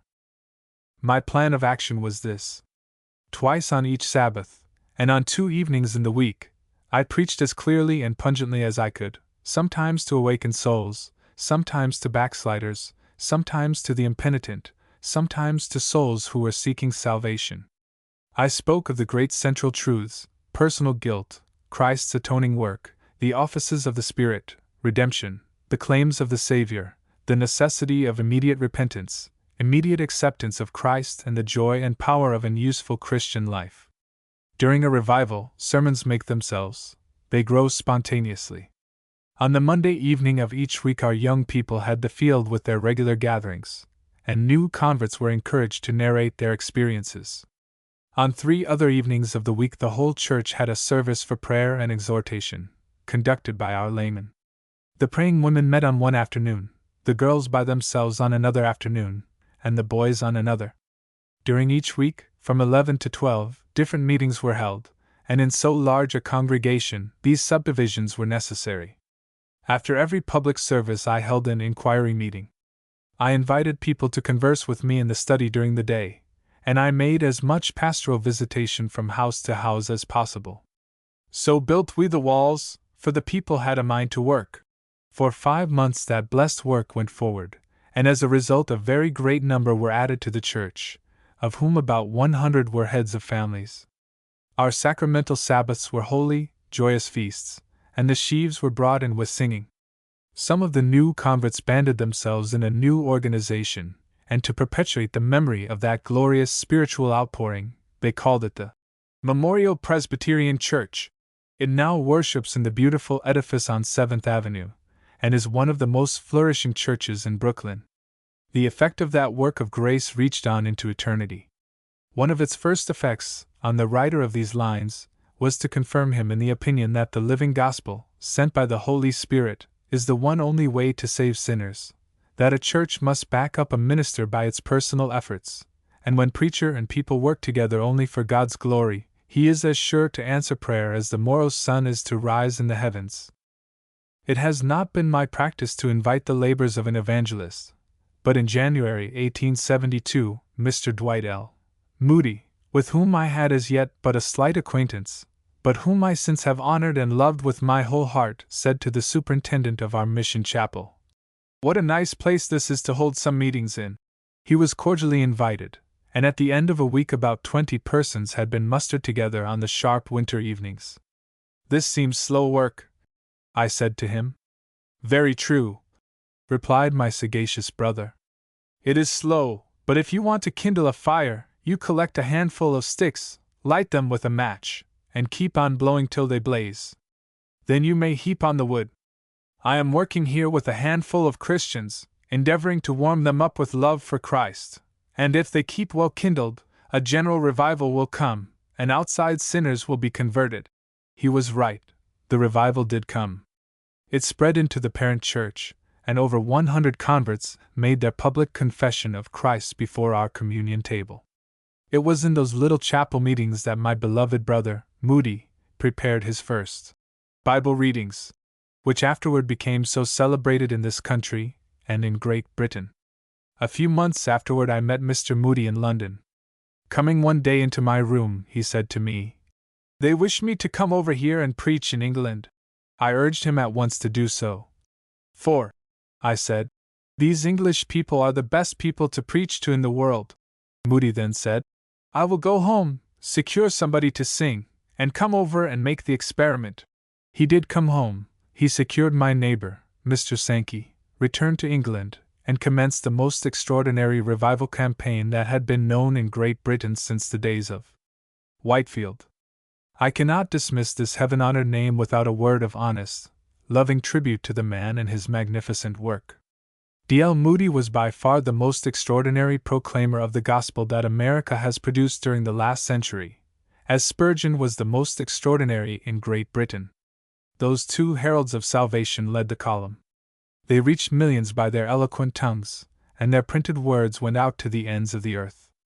The single aim of both was to point to the cross of Christ, and to save souls. All their educational and benevolent enterprises were subordinate to this one great sovereign purpose. Neither one of them ever entered a college or theological seminary, yet they commanded the ear of Christendom. The simple reason was, they were both God-made preachers, and were both endowed with immense common sense and executive ability. Chapter 8 Authorship. Printer's ink stained my fingers in my boyhood, for, at the age of 15, I ventured into a controversy on the slavery question in the columns of our county newspaper, and in the same paper, published a series of letters from Europe, in 1842. During my course of study in the Princeton Theological Seminary, I was a contributor to several papers, to Godey's Magazine in Philadelphia, and to the New Englander, a literary and theological review published at New Haven. I wrote the first article for the first number of the Nassau Monthly, a Princeton College publication, which still exists under another name. Up to the year 1847 all my contributions had been to secular periodicals, but in that year I ventured to send from Burlington, New Jersey, where I was then preaching, a short article to the New York Observer, signed by my initials. This was followed by several others which, falling under the eye of my beloved friend, the Rev. Dr. Cortlandt Van Rensselaer, led him to say to me, "You are on the right track now, work on that as long as you live." And I have obeyed his injunction. Within a year or two I began to write for the Presbyterian, at Philadelphia. Its proprietor urged me to accept an editorial position, but I declined his proposal, as I have declined several other requests to assume editorial positions since. I would always rather write when I choose than write when I must, and I have never felt at liberty to hold any other position while I was a pastor of a church. My contributions to the press never hindered my work as a minister, for writing for the press promotes perspicuity in preparing for the pulpit. In the summer of 1853 I was called from the Third Presbyterian Church of Trenton to the Market Street Reformed Church of New York City. As a loyal Dutchman, I began to write at once for the Christian Intelligencer, and have continued in its clean, hospitable columns to this day. At the urgent request of Mr. Henry C. Bowen I began to write for his Independent, and sent to its columns over 600 articles, but of all my associate contributors in those days, not a solitary one survives. In May 1860, my first article appeared in the New York Evangelist, and during these 42 years I have tested the patience of its readers by imposing on them more than 1,800 of my lubrications. As I was preparing one of my earliest articles, I happened to spy the blossoms of the catalpa tree before my window, and for want of a title I headed it, "Under the Catalpa." The tree flourishes still, and bids fair to blossom after the hand that pens these lines has turned to dust. I need not recapitulate the names of all the many journals to which I have sent contributions, many of which have been republished in Great Britain, Australia, and other parts of the civilized world. I once gave to my friend, Mr. Arthur B.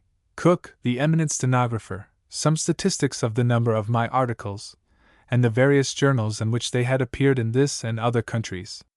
He made an estimate of the extent of their publication, and then said to me, "It would be within bounds to say that your 4,000 articles have been printed in at least 200 millions of copies." The production of these articles involved no small labor, but has brought its own reward. To enter a multitude of homes week after week, to converse with the inmates about many of the most vital questions in morals and religion, to speak words of guidance to the perplexed, of comfort to the troubled, and of exhortation to the saints and to the sinful, all these involved a solemn responsibility. That this life work with the pen has not been without fruit I gratefully acknowledge. When a group of railway employees, at a station in England, gathered around me to tender their thanks for spiritual help afforded them by my articles, I felt repaid for hours of extra labor spent in preaching through the press. My first attempt at bookmaking was during my ministry at Trenton, New Jersey, when I published a small volume entitled Stray Arrows. This was followed at different times by several volumes of an experimental and devotional character. In the spring of 1867, one of our beautiful twin boys, at the age of 4.5 years, was taken from us by a very brief and violent attack of scarlet fever. We received a large number of tender letters of condolence, which gave us so much comfort that my wife suggested that they should be printed with the hope that they might be equally comforting to other people in affliction. I accordingly selected a number of them, added the simple story of our precious child's short career, and handed the package to my beloved friend and publisher, the late Mr. Peter Carter, with the request that they be printed for private distribution. He urged, after reading them, that I should allow him to publish them, which he did under the title of The Empty Crib, a Book of Consolation. That simple story of a sweet child's life has traveled widely over the world and made our little Georgie known in many a home. Mrs. Gladstone told me that when she and her husband had read it, it recalled their own loss of a child under similar circumstances. Dean Stanley read it aloud to Lady Augusta Stanley in the Deanery of Westminster, and when I took him to our own unrivaled Greenwood Cemetery, he asked to be driven to the spot where the dust of our dear boy is slumbering.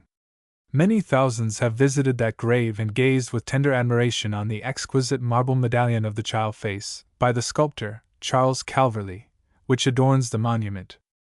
14 years afterwards, in the autumn of 1881, the four corners of my house were smitten, again with a heartbreaking bereavement in the death, by typhoid fever, of our second daughter, Louise Ledyard Cuyler, at the age of 22, who possessed a most inexpressible beauty of person and character. Her playful humor, her fascinating charm of manner, and her many noble qualities drew to her the admiration of a large circle of friends, as well as the pride of our parental hearts. After her departure I wrote, through many tears, a small volume entitled God's Light on Dark Clouds, with the hope that it might bring some rays of comfort into those homes that were shadowed in grief. Judging from the numberless letters that have come to me, I cannot but believe that, of all the volumes which I have written, this one has been the most honored of God as a message-bearer to that largest of all households, the household of the sorrowing. Let me add that I have published a single volume of sermons, entitled The Eagle's Nest, and a volume of foreign travel, from the Nile to Norway, but all the remainder of my score of volumes have been of a practical and devotional character. Of the 22 volumes that I have written, 6 have been translated into Swedish, and 2 into the language of my Dutch ancestors. Thanks be to God for the precious privilege of preaching His glorious gospel with the types that outreach 10,000 tongues. And thanks also to a number of friends, whose faces I never saw, but whose kind words have cheered me through more than a half-century of happy labors. I cannot conclude this brief chapter without expressing my deep obligations to that noble organization, the American Tract Society, which has given a wide circulation to many of my books, including Heart Life, Newly Enlisted, or Counsels to Young Converts, and Beulah Land, a volume of good cheer to aged pilgrims on their journey heavenward. Chapter 9: Some Famous People Abroad. Gladstone. Dr. Brown. Dean Stanley. Shaftesbury, etc. In a former chapter of this volume, I gave my reminiscences of some celebrities in Great Britain 60 years ago. In the present chapter, one grouped together several distinguished persons whom I met during subsequent visits. The first time I ever saw Mr. Gladstone was in August 1857, when Lord Kinnaird kindly took me into the House of Commons, and pointed out to me from a side gallery the most prominent celebrities. A tall, finely formed man, in a clear resonant voice, addressed the House for a few moments. "That is Gladstone," whispered Lord Kinnaird. Mr. Gladstone had already won fame as a great financier in the role of Chancellor of the Exchequer, but was at this time out of office, occupying an independent position. He was already beginning to break loose from Toryism, and ere long became the most brilliant and powerful leader that the British Liberal Party has ever followed. As an orator he is ranked next to Bright. As a party manager, he was always a match for Disraeli, and as a statesman he has won the foremost place in British annals during the last half-century. In June 1872, I happened to be in London at the time of the great excitement over the famous Alabama difficulty. The Court of Arbitration was sitting at Geneva, things were not going smoothly, and there was danger of a rupture with the United States. At an anniversary meeting at Exeter Hall I had made a speech in which I spoke of the cordial feeling of my countrymen, and their desire to avoid a conflict with the mother country. It was suggested to me that I should call on Mr. Gladstone, who was then Premier, and my friend, Dr. Newman Hall, who had always had a warm personal attachment to Gladstone, accompanied me. The Premier then occupied a stately mansion in Carlton House Terrace, next to the Duke of York's column. We found him in his private sitting room with a cup of coffee before him and a morning newspaper in his hand. 15 years had made a great change in his appearance. He had become stouter and broader shouldered.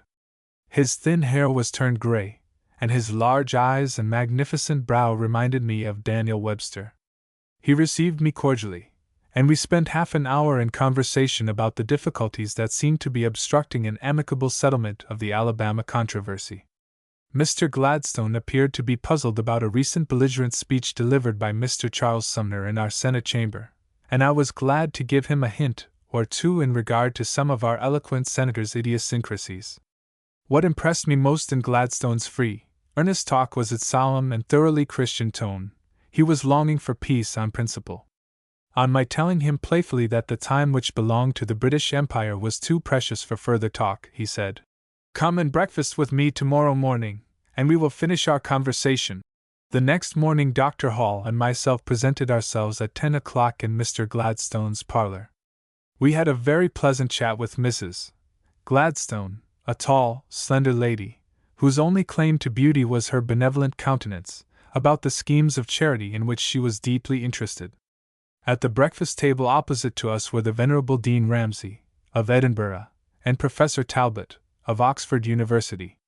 The Premier indulged in some jocose remarks which encouraged me to tell him stories about our Southern Negroes, in whom he seemed to be much interested.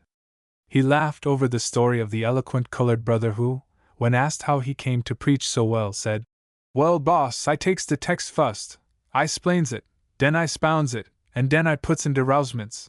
Gladstone was quite delighted with this, and said it was about the best description of real parliamentary eloquence. He told us that one secret of his own marvelous health was his talent for sound, unbroken sleep. "I lock all my public cares outside my chamber door," said he, "and nothing ever disturbs my slumbers." While we were at breakfast a package of dispatches was brought in and laid beside Mr. Gladstone's plate. He left them quietly alone until the meal was over and then, taking them to a corner of the parlor, perused them intently. I saw that his face was lighted up with a pleasant smile. Beckoning me to come to him, he said, with much enthusiasm, "Doctor, here is good news from the arbitrators at Geneva. The worst is over. I do not pretend to know the purposes of Providence, but I am sure that no earthly power can now prevent an honorable peace between your country and mine. It has always been a matter of thankfulness that I should have been with the greatest of living Englishmen when his warm heart was relieved of the apprehension of the danger of a conflict with America." After entering our names in the autograph book on the parlor table, we withdrew, and at the door we met the Duke of Argyll, a member of the Premier's cabinet, who was calling on official business. Illustration: Dr. Cuyler at 50. My next meeting with Gladstone was a very brief one, in the summer of 1885. He had lately resigned his third premiership. His health was badly impaired, his splendid voice was apparently ruined by an attack of bronchitis, and the world supposed that his public career was ended. I called at his house in Whitehall Terrace, and the servant informed me at the door that the physicians had forbidden Mr. Gladstone to see anyone. I handed in my card, and said to the servant, "I leave for America tomorrow, and only called to say goodbye to Mr. Gladstone." He overheard my voice, not one of the feeblest, and coming out into the hall, greeted me most warmly, but in a voice almost inaudible from hoarseness. I told him, "Do not attempt to speak, Mr. Gladstone. The future of the British Empire depends upon your throat." He hoarsely whispered, "No, no, my friend, it does not." And with a very hearty handshake we parted. My prediction came true. Within a year the marvelous old man had recovered his voice, recovered his popularity, resumed the Liberal leadership, and for the fourth time was Prime Minister of Great Britain.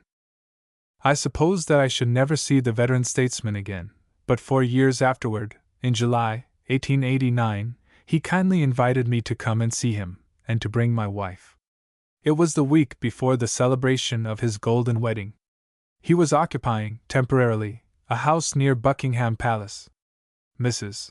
Gladstone, the good angel of his long life and happy home, received us warmly, and bringing out a lot of photographs of her children and grandchildren, gave us a family talk. When her husband came in, I was startled to observe how much thinner he had become, and how loosely his clothes hung upon him. But as soon as he began to talk, the old fire flamed up, and he discoursed eloquently about Irish Home Rule, the divorce question, one of his hobbies, and the dangers that threatened America from plutocracy and laxity of wedlock, and the facilities of divorce that sapped the sanctities of domestic life. It was during that conversation that Gladstone tittered the sentence that I have often had occasion to quote. He said, "Amid all the pressure of public cares and duties, I thank God for the Sabbath with its rest for the body and the soul." One reason for his wonderful longevity was that he had never robbed his brain of the benefits of God's appointed day of rest. After our delightful talk was ended, the grand old man went off in pursuit of an imperial photograph, which he kindly signed with his autograph, and gave to my wife, and it now graces the walls of the room in which I am writing. Many men have been great in some direction. William Ewart Gladstone was great in nearly all directions. Born in the same year with our Lincoln, he was a great muscular man and horseman, a great orator, a great political strategist, a great scholar, a great writer, great statesman, and a great Christian. The crowning glory of his character was a stalwart faith in God's word, and in the cross of Jesus Christ. He honored his Lord, and his Lord honored him. Wordsworth drew a truthful picture of Gladstone when he portrayed the man who lifted high conspicuous object in a nation's eye, who, with a toward or untoward lot, prosperous or adverse, to his wish or not, plays in the many games of life, that one where what he most doth value must be won, whom neither shape of danger can dismay, nor thought of tender happiness betray, and while the mortal mist is gathering, draws his breath in confidence of heaven's applause. Who has not wept over the brilliant and beloved Dr. John Brown's unrivaled story, Rab and his friends, and been charmed with his picture of Pet Marjorie? What student of style will deny that his monograph of his father is the finest specimen of condensed and vivid biography in our language? When his Spare Hours appeared in America, I published an article in the Independent, entitled The Last of the John Browns, several copies of which had been forwarded to him by his friends in this country. On my arrival in Edinburgh, July, 1862, he called on me at the Waverley Hotel and invited me to breakfast with him. He had the fair Saxon features of Scotland, with a smile like a summer morning. Not tall in stature, his head was somewhat bald, and he bore a striking resemblance to our ex-president, Van Buren. He showed me in his house some choice literary treasures, among them a little Greek Testament, given to his great-grandfather, the famous John Brown, of Haddington, the eminent commentator. Its history was curious. Brown of Haddington was a poor shepherd boy, and once he walked 20 miles through the night to St. Andrews to get a copy of the Greek Testament. The bookseller at first laughed at him, and said, "Boy, if you can read a verse in this book, you may have it." Forthwith the lad read the verse off glibly, and was permitted to carry off the Testament in triumph. You may well suppose that the little volume is a sacred heirloom in the Brown family, which for 4 generations has been famous. Of course, the author of Rab and His Friends had several pictures of the illustrious dog that figured in his beautiful story, and I noticed a pet spaniel lying on the sofa in the drawing-room.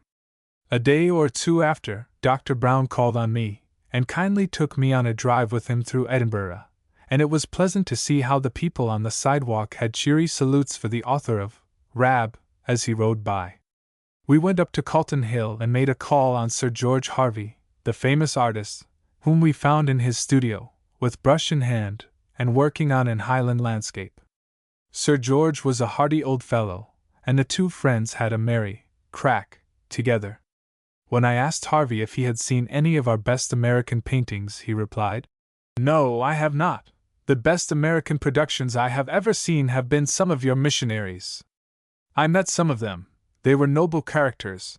On our return from the drive, Dr. Brown gave me an elegant edition of Rab, with Harvey's portrait of the immortal dog, whose body was thick-set like a little bull, and who had fought his way to absolute supremacy, like Julius Caesar or the Duke of Wellington.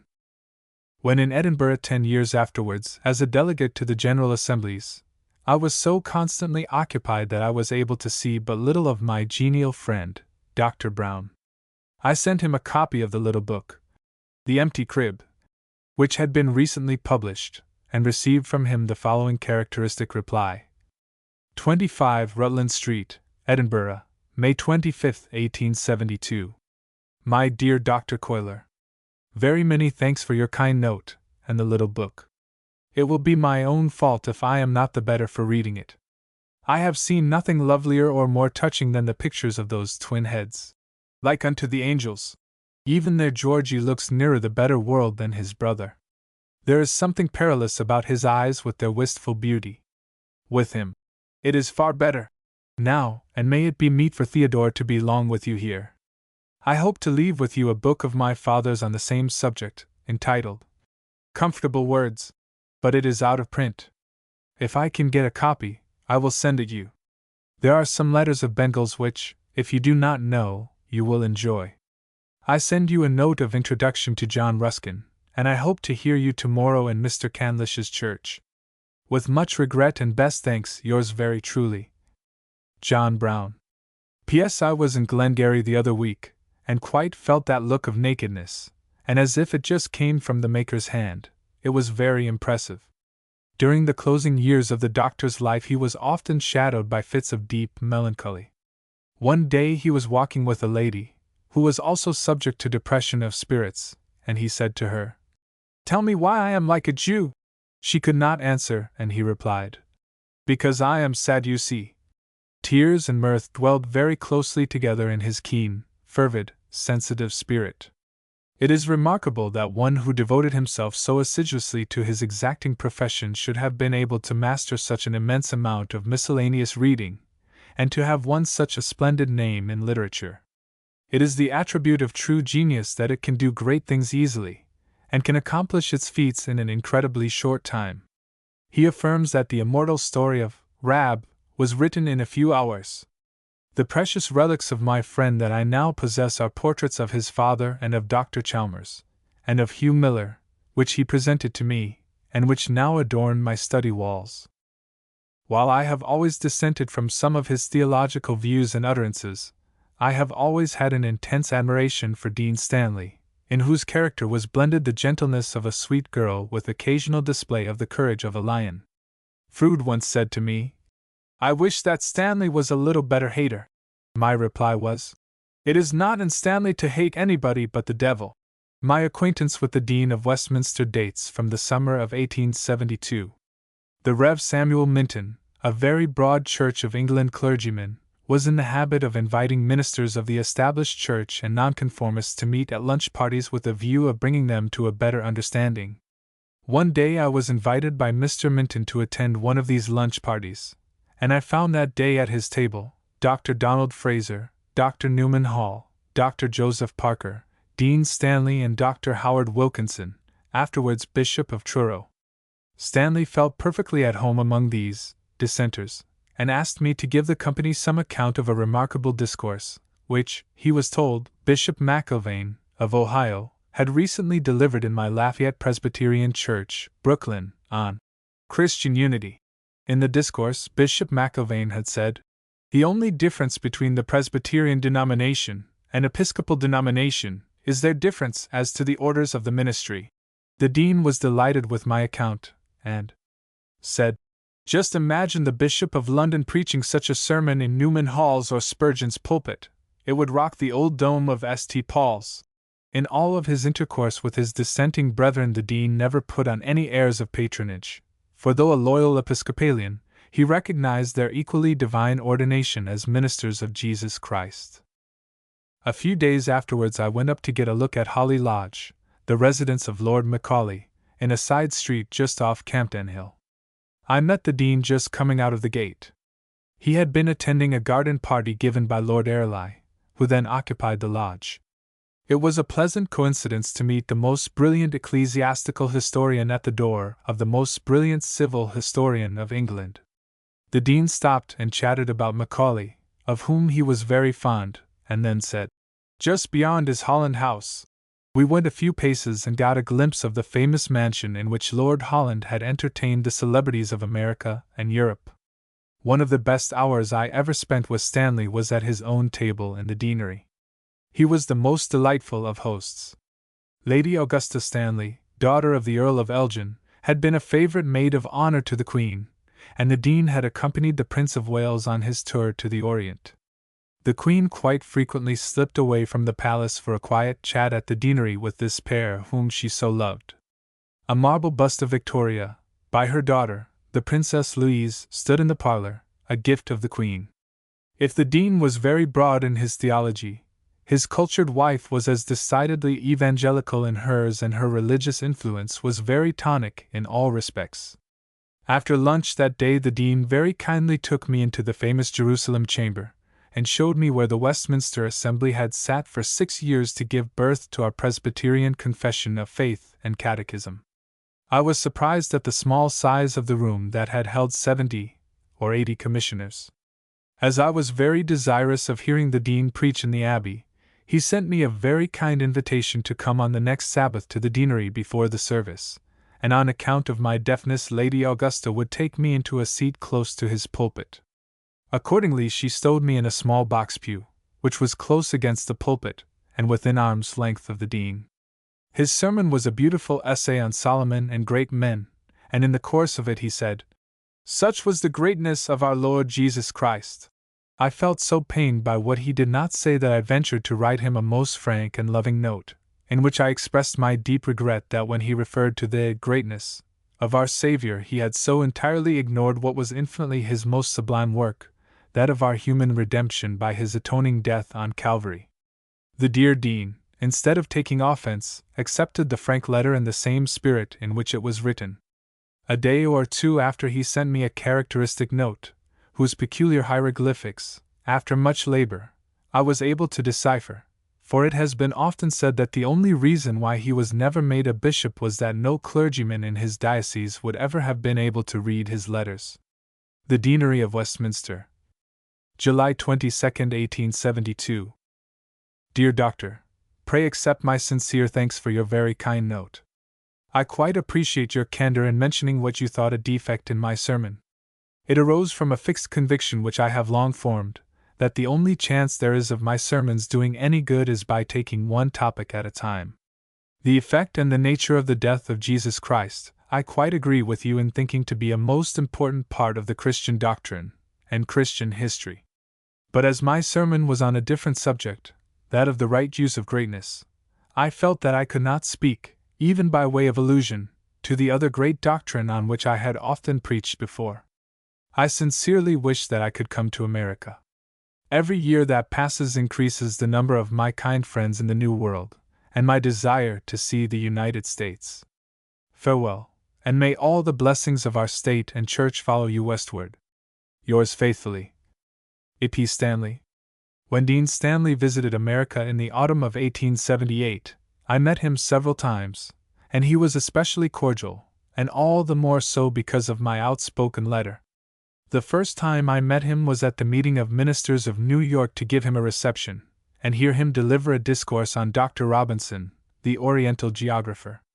He recognized me in the audience, came forward to the front of the platform, beckoned me up, and gave me a hearty grasp of the hand. I arranged to take him to Greenwood Cemetery on the morning before he sailed for home, and after breakfasting with him at Cyrus W. Field's we started for the cemetery. Dr. Philip Schaff and Dr. Henry M. Field met us at the ferry, and accompanied us. When we entered the elevated railroad car, Stanley exclaimed, "This is like the chariots on the walls of Babylon."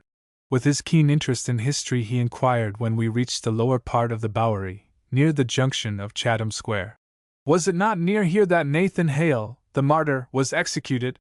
And he showed then a more accurate knowledge of our local history than one New Yorker in 10,000 can boast. That was probably the exact locality, and Dean Stanley had never been there before. Before entering the Greenwood Cemetery he requested me to drive him to the spot where my little child was buried, whose photograph in the empty crib I have referred to in a previous chapter. When we reached the burial lot he got out of the carriage, and in the driving wind of a raw November morning, spent some time in examining the marble medallion of the child, and in talking with my wife most sweetly about him. I could have hugged the man on the spot. It was so like Stanley. I do not wonder that everybody loved him. We then drove to the tomb of Dr. Edward Robinson, and the dean said to us, "In all my travels in Palestine I carried Dr. Robinson's volume, Biblical Researches, with me on horseback or on my camel. It was my constant guide book." 3 years afterward, on my arrival in London, from Palestine I learned that Stanley was dangerously ill. On the door of the deanery a bulletin was posted. "The dean is sinking." That night the good, great man died. On the 25th of July the august funeral service took place in Westminster Abbey. Outside the Abbey thousands of people were assembled, for the dean was loved by all London. From a small gallery over the Poets' Corner, I looked down on the group, which contained Gladstone, Shaftesbury, Matthew Arnold, and scores of England's mightiest and best.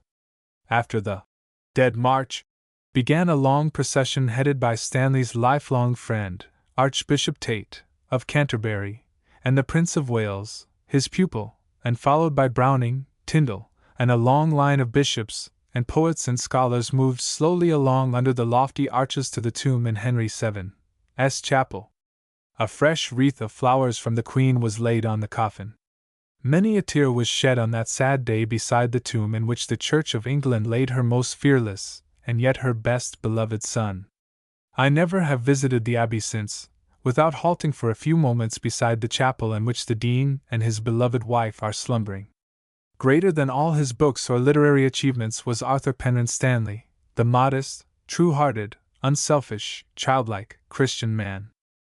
Soon after I had begun my pastorate in New York, I became a member of the Young Men's Christian Association, which was one of the first that was organized in this country.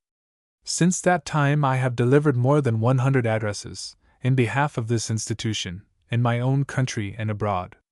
In June 1857, the New York organization honored me with what was then a novelty in America, a public breakfast, and commissioned me as a delegate to the original parent association in London. I there met that remarkable Christian merchant, Mr. George Williams, who was the founder of the association, and who had got much of his first spiritual inspiration from reading the writings of our American, Charles G. Finney. He is now Sir George Williams, my much-loved friend, and I do not hesitate to say that there is not another man living who has accomplished such a worldwide work for the glory of God and the welfare of young men. The president of that first organized London association was the celebrated philanthropist, the Earl of Shaftesbury, a man whom I had long desired to meet. My acquaintance with him began in Exeter Hall, at a Sabbath service held to reach the non-church-going classes. With one or two others we knelt together in a small side room to invoke a blessing on the service in the great hall, and he prayed most fervently. The Earl of Shaftesbury was not only the author of great reformatory legislation in Parliament, and the acknowledged leader of the Low Church party in the established church. He was also a leader of city missions, ragged schools, shoeblack brigades, and other organizations to benefit the submerged classes in London. He once invited all the thieves in London to meet him privately in a certain hall, and there pleaded with them to abandon their wretched occupation, and promised to aid those who desired to reform. He was fond of telling the story of how, when his watch was stolen, the thieves themselves compelled the rascal to come and return it, because he had been the benefactor of the long-fingered fraternity. The last time that I saw the venerable philanthropist was just before his death, at the age of 84 years. He was presiding at a convention of the Young Men's Christian Association in Exeter Hall. In my speech I said, "Today I have seen Milton's mulberry tree at Cambridge University, and the historic old tree is kept alive by being banked around with earth clear to its boughs, and so is all Christendom banking around our honored president tonight to keep him warm and hale, and strong, amid the frosts of advancing age." The grand old man rewarded me with a bow and a gracious smile, and the audience responded with a shout of appreciation. Chapter 10. Some famous people at home. Irving, Whittier. Webster. Greeley, etc. Washington Irving has fairly earned the title of the father of our American literature. The profound philosophical and spiritual treatises of our great President Edwards had secured a reading by theologians and deep thinkers abroad, but the American who first caught the popular ear was the man who wrote the sketch book, and made the name of Knickerbocker almost as familiar as Sir Walter Scott made the name of Waverley. During the summer of 1856 I received a cordial invitation from the people of Tarrytown to come up to join them in an annual outing, with their children, on board of a steamer on the Tappan Zee. I accepted the invitation, and on arrival found the boat already filled with the good people, and 200 or 300 of scholars from the Sabbath schools. To my surprise and delight I found Washington Irving on board the steamer. The veteran author had laid aside the 4th volume of the Life of Washington, which he was just preparing, to come away for a bit of rest and recreation. I had never seen him before, but found him precisely the type of man that I had expected. He was short, rather stout, and attired in an old-fashioned black summer dress, with pumps, and white stockings, and a broad Panama hat. As he was no novelty to his neighbors, I was able to secure more of his time, and like the apostle of old, I was exceedingly filled with his company. He took me to the upper deck of the steamer, and pointed out a glimpse of his own home, Sunnyside, which he told me was the original of Baltus Van Tassel's homestead in the Legend of Sleepy Hollow. He pointed out the route of poor Ichabod Crane on his memorable night ride up the valley, and so on to the Cacout, where his horse should have gone to reach Sleepy Hollow. Instead of that, obstinate gunpowder plunged down over that bridge where poor Ichabod encountered his fatal and final catastrophe. The good old man's face was full of fun as he told me the story. Irving was so exceedingly shy that he never could face any public ovation, and yet he had a great deal of quiet enjoyment of his own popularity. For example, one day when he was going with a young relative up Broadway, which was thronged with omnibuses, he pointed out one of the old Knickerbocker line of stages to the lad and said, "Billy, you see how many coaches I own in this city, and you may take as many rides in them as you like." After refreshments had been served to all the guests on board, we gathered on the deck for the inevitable American practice of speech-making. In the course of my speech I gave an account of what was being done for poor children in the slums of New York, and then introduced as many Dutch stories as I could recollect for the special edification of old Geoffrey Crayon.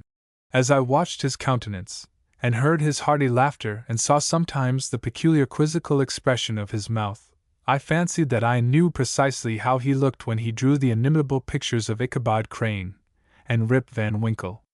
When the excursion ended, and we drew up to the shore, I bade him a very grateful and affectionate farewell, and my readers, I hope, will pardon me if I say to them that dear old Irving whispered quietly in my ear, "I should like to be one of your parishioners."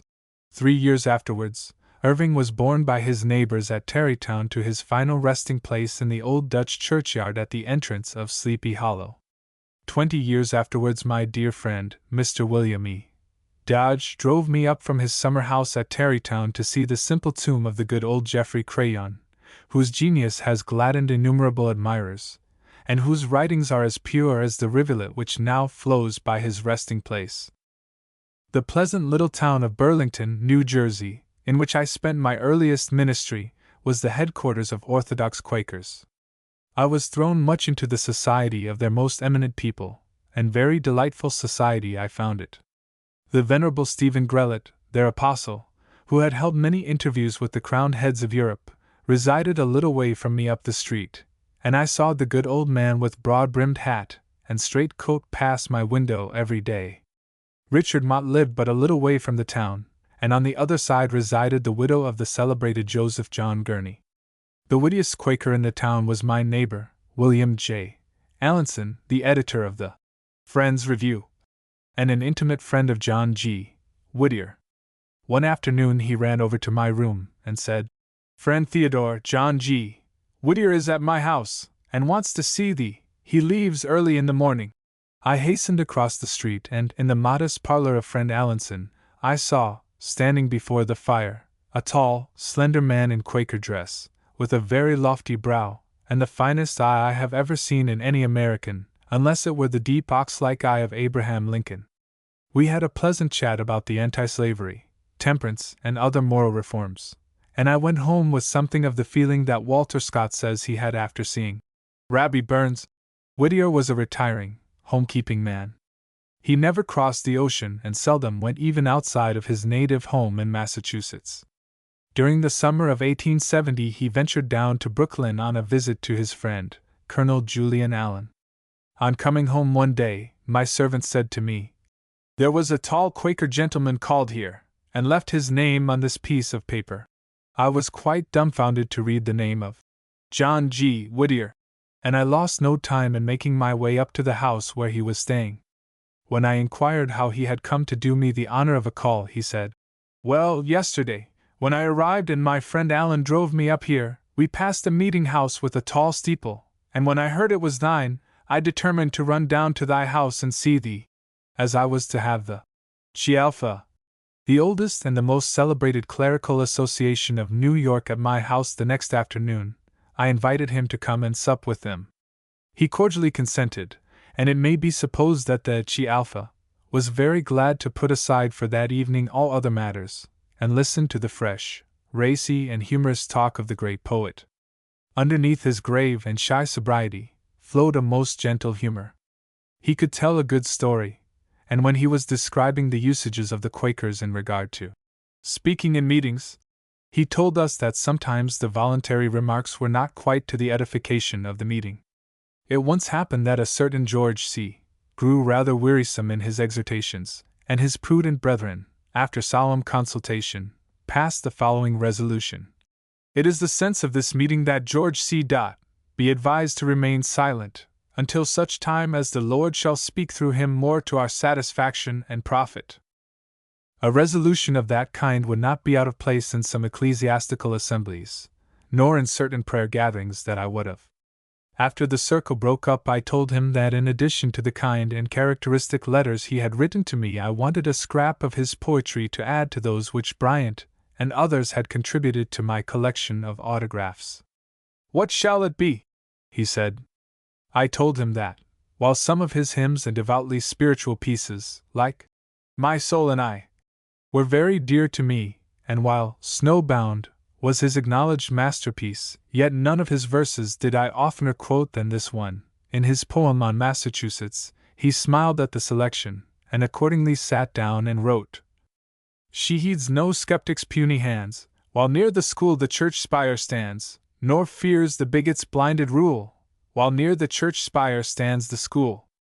Our walk to his place of sojourn in the moonlight was very delightful.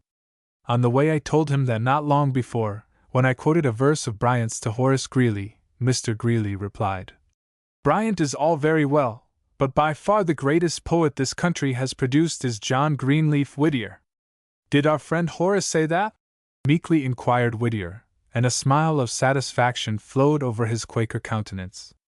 The man is not born yet who does not like an honest compliment, especially if it comes from a high quarter. In the course of my life I have received several very pleasant letters from my venerable friend, the Quaker poet, but immediately after his 80th birthday he addressed me the following letter, which, believing it to be his last, I framed and hung on the walls of my library. Oak Knoll, 12th month, 17th, 1887. My dear Dr. Cuyler, I thank thee for thy loving letter to me on my birthday, which I would have answered immediately but for illness, and my friend, I wish I was more worthy of the kind and good things said of me. But my prayer is, God be merciful to me, and I think my prayer will be answered, for His mercy and His justice are one. May the Lord bless thee. Thy friend sincerely, John G. Whittier. This note, so redolent of humility, was written a few days after he had received a most superb birthday ovation from the public men of Massachusetts, and from the most eminent literary men in all parts of the nation. In the days of my boyhood the most colossal figure, physically and intellectually, in American politics, was Daniel Webster. I well remember when I first put eye upon him. It was when I was pursuing my studies in the New York University Grammar School in preparation for Princeton College. I was strolling one day on the Battery, and met a friend who said to me, "Yonder goes Daniel Webster. He has just landed from that man-of-war. Go and get a good look at him." I hastened my steps and, as I came near him, I was as much awe-stricken as if I had been gazing on Bunker Hill Monument. He was unquestionably the most majestic specimen of manhood that ever trod this continent. Carlyle called him the great Norseman, and said that his eyes were like great anthracite furnaces that needed blowing up. Coal heavers in London stopped to stare at him as he stalked by, and it is well authenticated that Sidney Smith said of him, "That man is a fraud, for it is impossible for any one to be as great as he looks." Mr. Webster, as I saw him that day, was in the vigor of his splendid prime. When he spoke in the Senate chamber it was his custom to wear the Whig uniform, a blue coat with metal buttons and a buff waistcoat, but that day he was dressed in a claret-colored coat and black trousers. His complexion was a swarthy brown. He used to say that while his handsome brother Ezekiel was very fair, he had all the soot of the family in his face. Such a mountain of a brow I have never seen before or since. I followed behind him until he entered the carriage of Mr. Robert Minturn that was waiting for him, and as he rode away he looked like Jupiter Olympus. Although I saw Mr. Webster several times afterwards, I never heard him speak until the closing year of his life. The Honorable Louis Condit, of Morristown, New Jersey, was in Congress at the time when Webster had his historic combat with Senator Hayne, of South Carolina, and was present during the delivery of the most magnificent speech ever delivered in our Senate. He described the historic scene to me minutely. Before 12 o'clock on the 26th day of January, 1830, the Senate chamber was overflowing into the rotunda, and people were offering prices for a few inches of breathing room in the charmed enclosure. Senator Dixon H. Lewis, from Alabama, who weighed nearly 400, became wedged in behind the vice president's chair, unable to move, and became embedded in the crowd like a broad-bottomed schooner settled at low tide into the mud. Being unable to see, he drew out his knife and cut a hole through the stained glass screens that flanked the presiding officer's chair. That aperture long remained as a memorial of Lewis's curiosity to witness the greatest of American orators deliver the greatest of American orations. The place was worthy of the hour and of the combatants. It was the old Senate chamber, now occupied by the United States Supreme Court, the same hall which had once resounded to the eloquence of Rufus King, as it afterwards did to the eloquence of Rufus Choate, and which had echoed the bursts of applause that once greeted Henry Clay of Kentucky. On that memorable morning the Vice President's chair was occupied by that intellectual giant of the South, John C. Calhoun. Before him were Van Buren, Forsyth, Hayne, Clayton, the omnivorous Benton, the sturdy John Quincy Adams, and in the seething crowd was the gaunt skeleton form of John Randolph of Roanoke. Mr. Condit told me that when Webster exclaimed, "The world knows the history of Massachusetts by heart. There is Lexington, and there is Bunker Hill, and there they will remain forever," the group of Bostonians seated in the gallery before him broke down and wept like little children. Quite as effective as his eulogy of the Old Bay State was his sudden and awful assault upon Senator Levi Woodbury, of New Hampshire. This representative of Webster's native state had supplied Colonel Hayne with a quantity of party pamphlets and documents to be used as ammunition. Webster knew this fact and determined to punish him. Turning suddenly towards Woodbury, he thundered out in a tone of indignant scorn, as he shook his fist over his head, "I employ no scavengers!" And the poor New Hampshire senator ducked his bald head as if struck by a bombshell. The closing passage of that memorable speech could not have been extemporized. No mortal man could have thrown off that magnificent piece of Miltonic prose at the heat, without some deep premeditation. It is well known now that Mr. Webster afterwards pruned, amended, and decorated it until it is recognized as one of the grandest passages in the English language. I take down my Webster and read it occasionally, and it has in it the majestic sound of many waters. That great passage is the prelude of the mighty conflict which 30 years afterwards was to be waged on the soil of Gettysburg and Chickamauga. It became the condensed creed, and the battle cry of the long warfare for the nation's life. Well have there been placed in golden letters on the pedestal of Webster's monument in Central Park the last sublime line of that sentence: "Liberty and Union, now and forever, one and inseparable." Mr. Webster's power and sarcastic invective was terrific. After he had made his angry and ferocious rejoinder to the charges of Mr. Charles J. Ingersoll, of Pennsylvania, the witty Dr. Elder was asked, when he came out of the Senate chamber, "What did you think of that speech?" Elder's reply was, "Thunder and lightning are peaches and cream to such a speech as that." Mighty as Webster was in intellectual power, he had some lamentable weaknesses. He was indeed a wonderful mixture of clay and iron. The iron was extraordinarily massive, but the clay was loose and brittle. He had the temptations of very strong animal passions, and sometimes to his intimate friends he attempted to excuse some of his excesses of that kind. There has been much controversy about Mr. Webster's habits in regard to intoxicants. The simple truth is that during his visit to England in 1840 he was so lionized and faded at public dinners that he brought home some convivial habits which rather grew upon him in advancing years. On several public occasions he gave evidence that he was somewhat under the influence of deep potations. I once saw him when his imperial brain was raked with the chainshot of alcohol.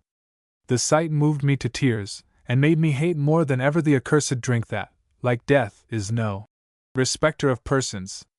I heard the last speech that Mr. Webster ever made. It was a few months before his death in 1852. The speech was delivered at Trenton, New Jersey, in the celebrated India rubber case, Goodyear vs. Day, in which Webster was the leading counsel for Goodyear, and Rufus Choate headed the list of eloquent advocates in defense of Mr. Day. In that speech Webster was physically feeble, so that after speaking an hour, he was obliged to sit down for a time, while Mr. James T. Brady made a new statement with regard to a portion of the evidence. At that time Webster was broken in health. The most beautiful passage in his speech was his tribute to woman, and at another point he indulged in a very ludicrous description of the character of the first India rubber, which was offered as a marketable article. He said, "When India rubber was first brought to this country we had only the raw material, and they made overshows and hats of it. A present was sent to me of a complete suit of clothes made of this India rubber, and on a cold winter day I found my rubber overcoat was frozen as rigid as ice. I took it out on my lawn, set it upright, put a broad brim hat on top of it, and there the figure stood erect, and my neighbors, as they passed by, thought they saw the old farmer of Marshfield standing out under his trees." Some of his sarcastic attacks upon Mr. Day were very bitter, and when he showed his great, white teeth he looked like an enraged lion. A few months after that Trenton speech in October, 1852, he went to his Marshfield home to die. His spirits were broken and he was sore from political disappointments. His last few days were spent in a fight by his powerful constitution against the inevitable. The last time he walked feebly from his bed to his window, he called out to his servant man, "I want you to moor my yacht down there where I can see it from my window. Then I want you to hoist the flag at the masthead, and every night to hang the lamp up in the rigging. When I go down, I want to go down with my colors flying and my lamp burning." He told them to put on his monument, "Lord, I believe, help thou my unbelief." In the final moment he started up from his pillow long enough to say, "I still live." He does live, and will ever live in the grateful memories of his countrymen.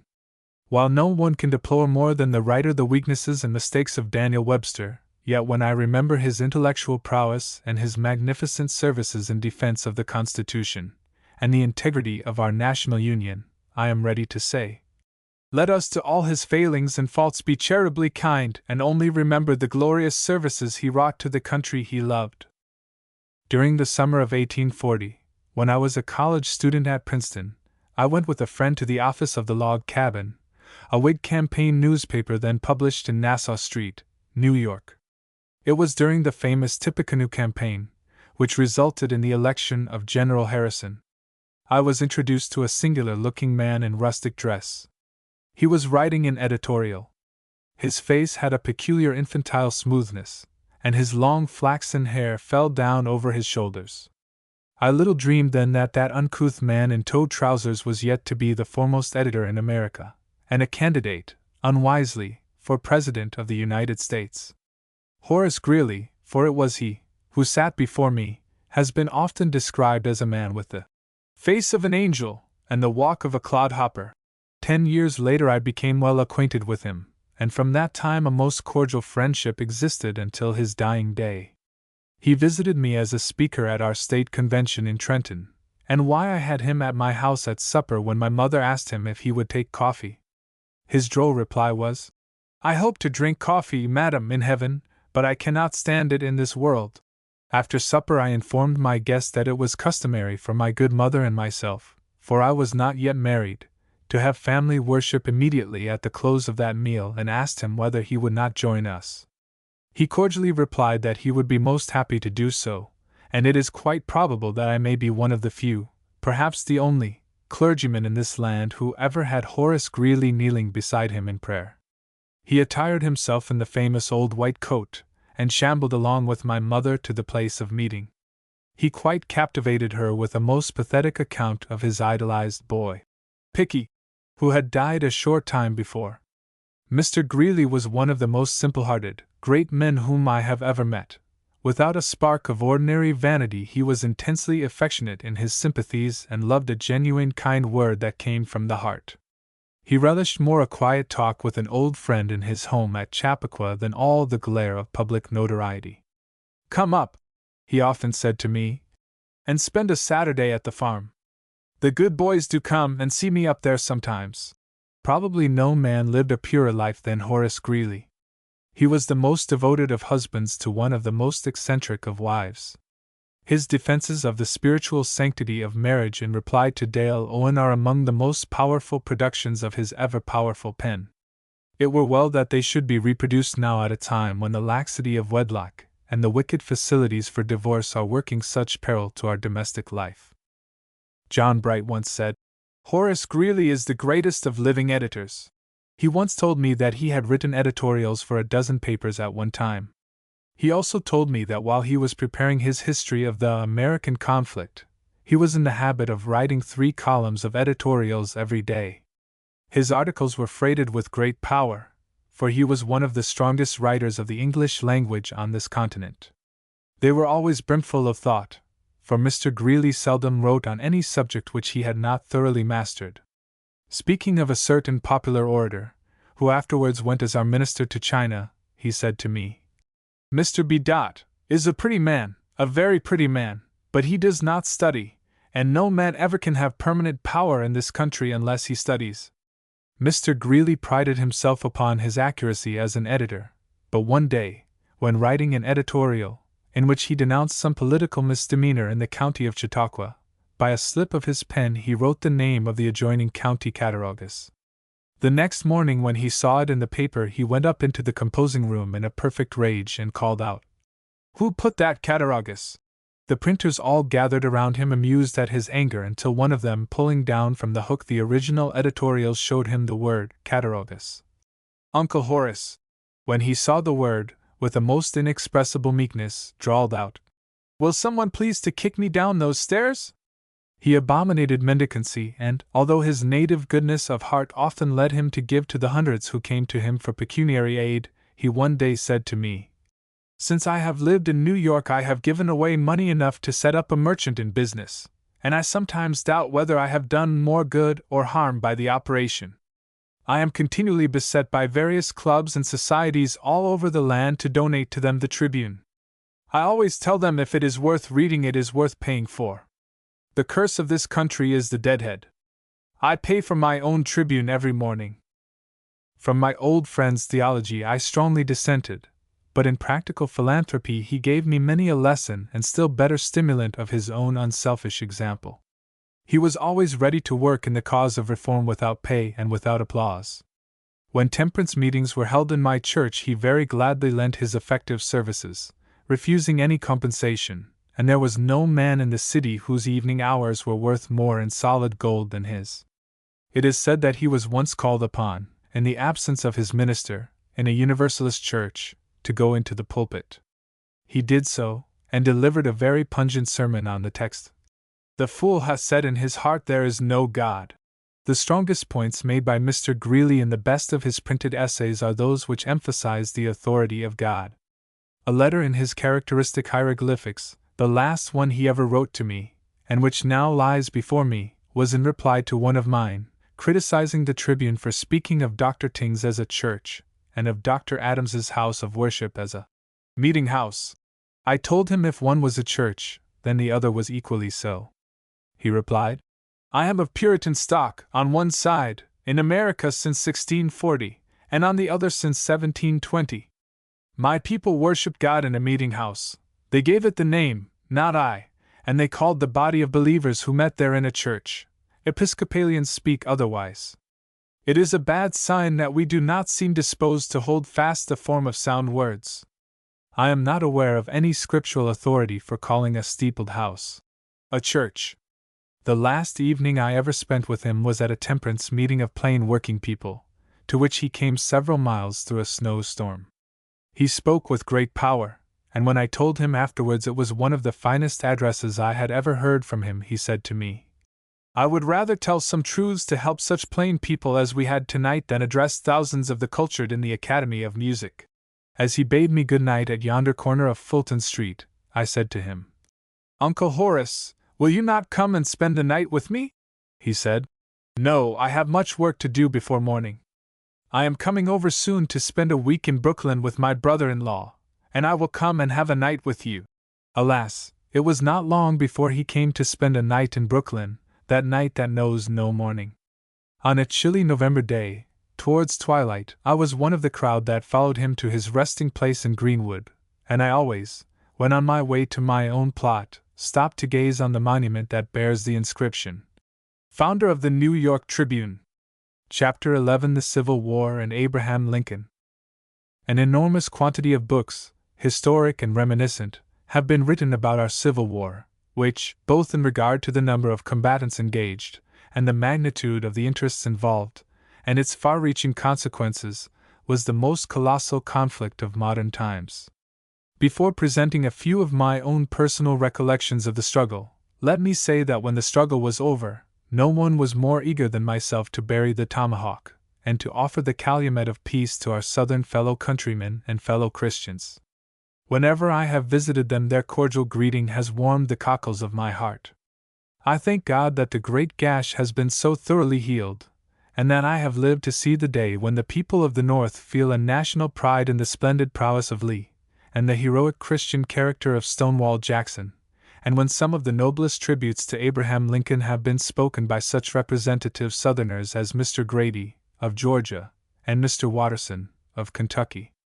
I had hoped ere this to see the northern and southern wings of our venerable Presbyterian Church reunited, but I am confident that there are plenty of people now living who will yet witness their happy ecclesiastical nuptials. Terrible as was that war in the sacrifice of precious life, and in the destruction of property, it was unquestionably inevitable. Mr. Seward was right when he called the conflict irrepressible. Abraham Lincoln was a true prophet when he declared, at Springfield, Illinois, in June 1858, that a house divided against itself cannot stand.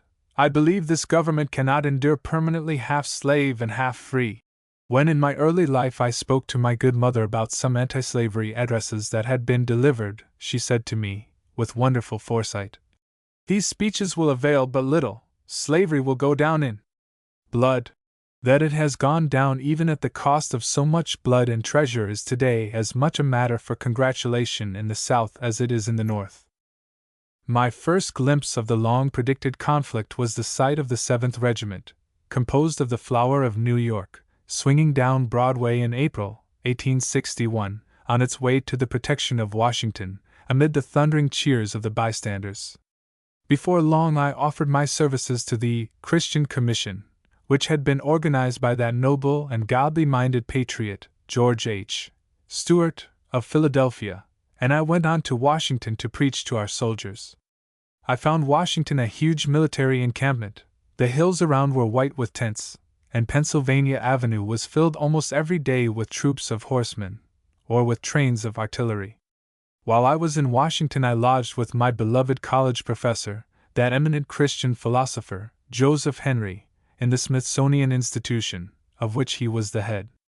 One night, after I had been out addressing our boys in blue at one of the camps, and had retired for the night, Professor Henry came into my room and, sitting down by my bed, discussed the aspects of the struggle.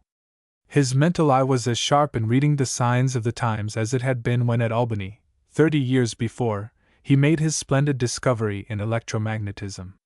He said to me, "This war may last several years, but it can have only one result, for it is simply a question of dynamics. The stronger force must pulverize the weaker one, and the North will win the day. When the war is over, the country will not be what it was before. The triumph of the Union will leave us a prodigiously centralized government, and the old Calhoun theory of state rights will be dead. We shall have an inflated currency, an enormous debt with a host of tax gatherers, and huge pension rolls. What is most needed now is wise statesmanship, and the first quality of a statesman is prescience. In my position here, as head of the Smithsonian, I cannot be a partisan. I did not vote the Republican ticket, but I am confident that by a long way the most far-seeing head in this land is on the shoulders of that awkward rail-splitter from Illinois." Every syllable of Professor Henry's prognostication proved true, and nothing more true than his estimate of Lincoln at a time when there was too much disposition to distrust him. As I have had for many years what my friends have playfully called Lincoln on the brain, let me say a few words in regard to the most marvelous man that this country has produced in the 19th century. His name is today a household word in every civilized land.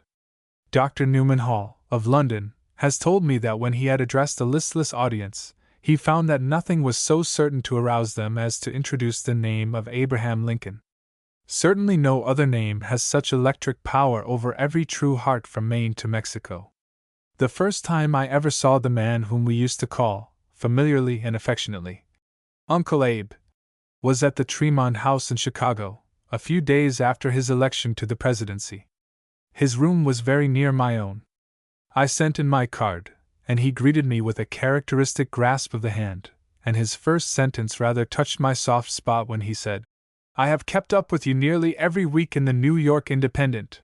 His voice had a clear, magnetic ring, and his heart seemed to be in his voice. 3 months afterwards I saw him again, riding down Broadway, New York, thronged with a gazing multitude, on his way to assume the presidency at Washington. He stood up in a barouche holding on with his hand to the seat of the driver. His towering figure was filled out by a long blue cloak, and a heavy cape which he wore. On his bare head rose a thick mass of black hair, the crown which nature gave to her king. His large, melancholy eyes had a solemn, faraway look as if he discerned the toils and trials that awaited him.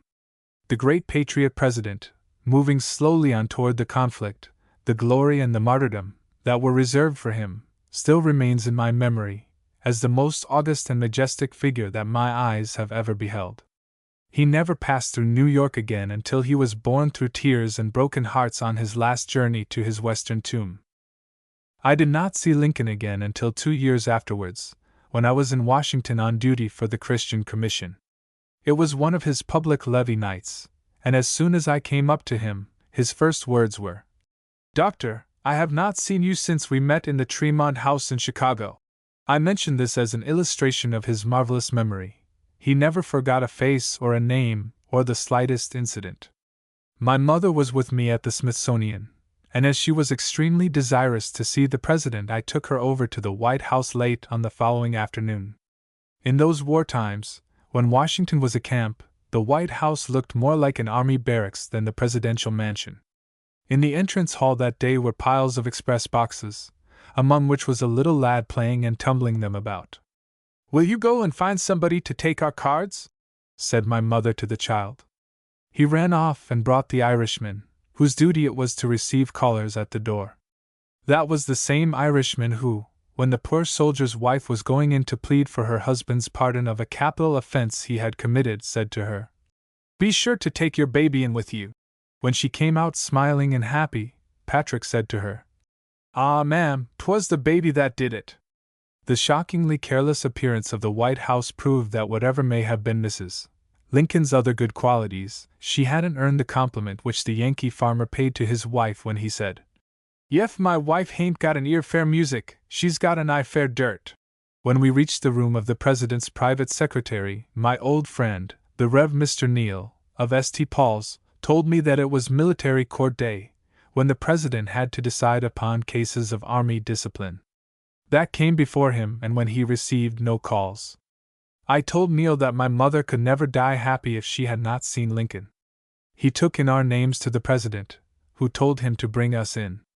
We entered the room in which the cabinet usually met, and there, before the fire, stood the tall, gaunt form attired in a seedy frock coat, with his long hair unkempt, and his thin face the very picture of distress.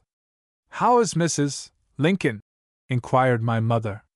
"Oh," said the President, "I have not seen her since 7 o'clock this morning. Tad, how is your mother?"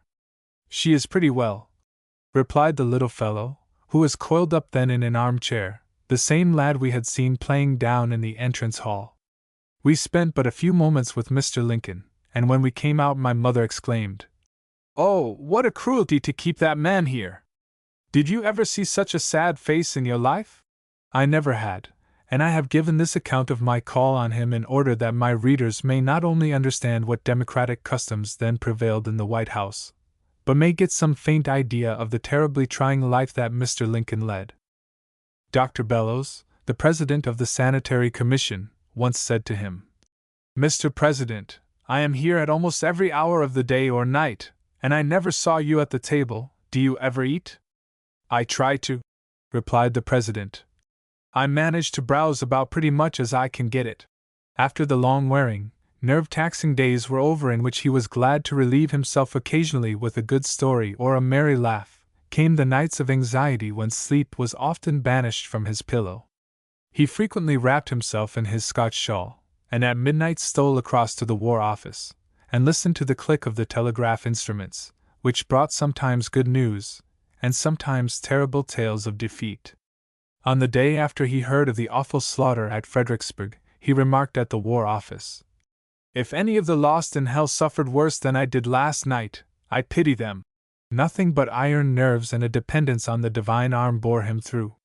He once said, "I have been driven many times to my knees by the overwhelming conviction that I had nowhere else to go. My own wisdom and that of all around me seemed insufficient for the day." We call him our martyr president. But the martyrdom lasted for 4 whole years.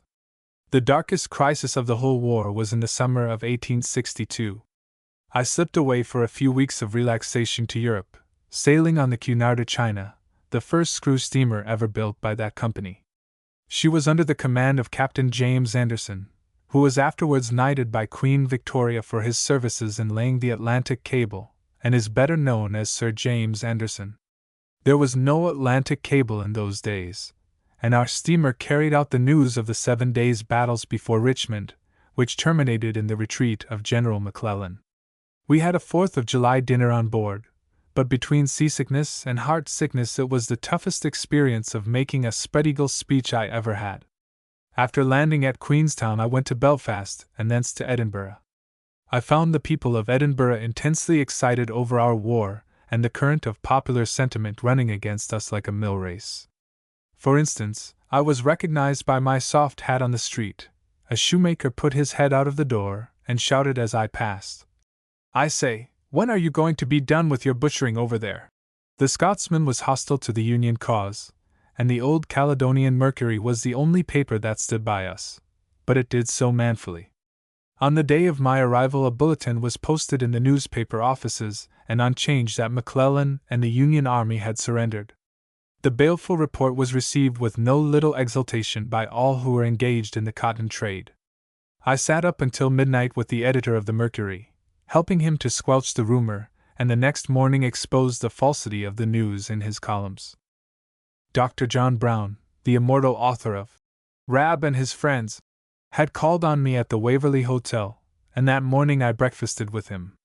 At the breakfast table I made a statement of our side of the conflict, and Dr. Brown said, "If you will write up that statement, I will get my friend, Mr. Russell, the editor of the Scotsman, to publish it in his paper." I did so and sent it to the care of Dr. Brown. On the following Sabbath afternoon I attended the great prayer meeting in the Free Church Assembly Hall, and Sir James Simpson was to preside. There was a crowd of over 1,000 people present. Simpson did not come, and so some other elder occupied the chair. During the meeting I arose and modestly asked that prayer might be offered for my country in this hour of her peril and distress. There was an awful silence. In a few moments the chairman meekly said, "Perhaps our American friend will offer the prayer himself." I did so, for it was evident that all the Scotchmen present considered our cause past praying for. On the morning of our departure my letter appeared in the Scotsman accompanied by a long and bitter reply by the editor. Within a week several of the Scotch newspapers were in full cry, denouncing that bloody Presbyterian minister from America. After a hurried run to Switzerland I reached Paris in time to witness the celebration of the imperial birthday and to see Louis Napoleon review the splendid army of Italy with great pomp on the Champs de Mars. It was a magnificent spectacle. That day Mr. Slidell, the representative of the Southern Confederacy, hung on the front of his house an immense white canvas on which was inscribed, "Jefferson Davis, the first President of the Confederate States of America."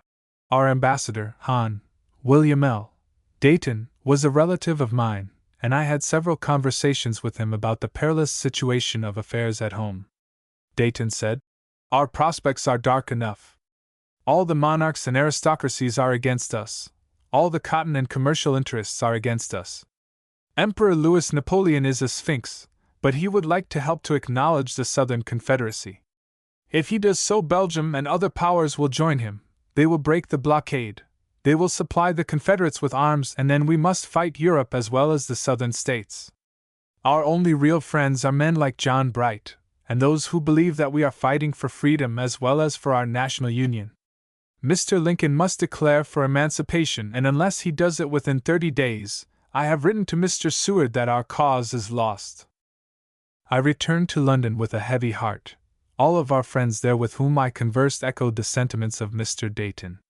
One of them said to me, "Earl Russell has no especial love for your Union, but he abominates Negro slavery, and is very reluctant to acknowledge a new slave-owning government. Prince Albert and the Queen are friendly to you, but you must emancipate the slaves."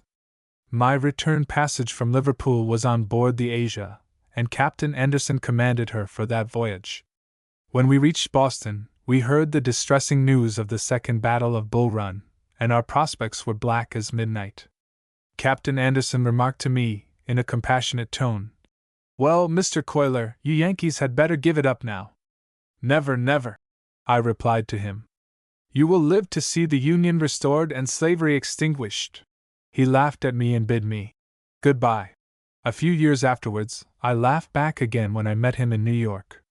On Sunday evening, September 7th, I addressed a vast crowd in my own Lafayette Avenue church, and told them frankly that our only hope was in a proclamation for freedom by President Lincoln. Henry Ward Beecher invited me to repeat my address on the next Sunday evening in Plymouth Church. I did so, and the house was packed clear out to the sidewalk. At the end of my address, Mr. Beecher leaned over and said, "The Lord helped you tonight." When the meeting closed, Mr. Henry C. Bowen said, "Will you and Mr. Beecher not start for Washington tomorrow morning to urge Mr. Lincoln to proclaim emancipation?" We both agreed to go before the week was over, but could not before. On the Wednesday of that very week the Battle of Antietam was fought, and on the Friday morning we opened our papers and read President Lincoln's first proclamation of emancipation. The great deed was done, the night was over, the morning had dawned. From that day onward our cause, under God, was saved. But that proclamation saved the Union. No foreign power dared to oppose us after that, and Gettysburg sealed the righteous act of Lincoln, the liberator, and decided the victory. At the beginning of this chapter 1 described the thrilling scenes at the opening of the conflict. Let me now narrate a still more thrilling one at its termination. The war began by the surrender of Fort Sumter by Major Anderson, April 13, 1861. The war virtually ended by the restoration of the national flag by the same hand in the same fort, on April 14, 1865. I joined an excursion party from New York, on the steamer Oceanus, and we went down to witness the impressive ceremonies in Sumter. We found Charleston a scene of wretched desolation, and General Sherman, who had once resided there, said he had never realized the horrors of war until he had seen the terrible ruins of that once beautiful city. At the time of my writing, now, Charleston is crowded every day with visitors to its industrial exposition, and the President is received with ovations by its people. Our party went over to Fort Sumter in a steamer commanded by a Negro, who was an emancipated slave, but very soon became a member of Congress. The broken walls of Sumter, brown, battered and lonely in the quiet waves, were hopelessly scarred, and all around it on the narrow beach lay a stratum of bullets and broken iron several inches deep. The fort that day was crowded with an immense assemblage. Among them were the Hon. Henry Wilson, afterwards Vice President, and Attorney General Holt, Judge Hoxie, of New York, William Lloyd Garrison, and George Thompson, the famous member of the English Parliament, who had once been mobbed for his anti-slavery speech in this country. General S. L. Woodford was in command for the day. Dr. Richard S. Storrs offered an impressive prayer, and the oration was delivered by direction of the government, by Henry Ward Beecher.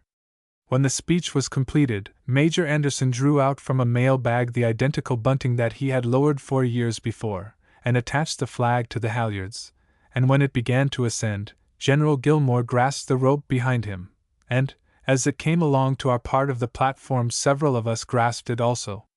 Mr. Thompson shouted, "Give John Bull a hold of that rope." When the dear old flag reached the summit of the staff, and its starry eyes looked out over the broad harbor, such a volley of cannon from ship and shore burst forth that one might imagine the old battle of the Monitors was being fought over again. The frantic scene inside the fort beggars description. We grasped hands and shouted, and my irrepressible old friend, Hoxie, of New York, with tears in his eyes, embraced one after another, exclaiming, "This is the greatest day of my life!" In the rainbow of those stars and stripes we read that day the covenant that the deluge of blood was ended, and that the Ark of Freedom had rested at length upon its Ararat. On the next day I addressed 1,000 Negro children, and when I inquired, "May I send an invitation to the good Abraham Lincoln to come down and visit you?" 1,000 little black hands went up with a shout. Alas, we knew not that at that very hour their beloved benefactor was lying cold and silent in the East Room at Washington. At Fortress Monroe, on our homeward voyage, the terrible tidings of the President's assassination pierced us like a dagger on the wharf. Near the fortress poor Negro women had hung pieces of coarse black muslin around every little huckster's tables. "Yes, sah, Father Lincoln's dead. Dey killed our best friend, but God be libben, dey can't kill him, I show obe dat."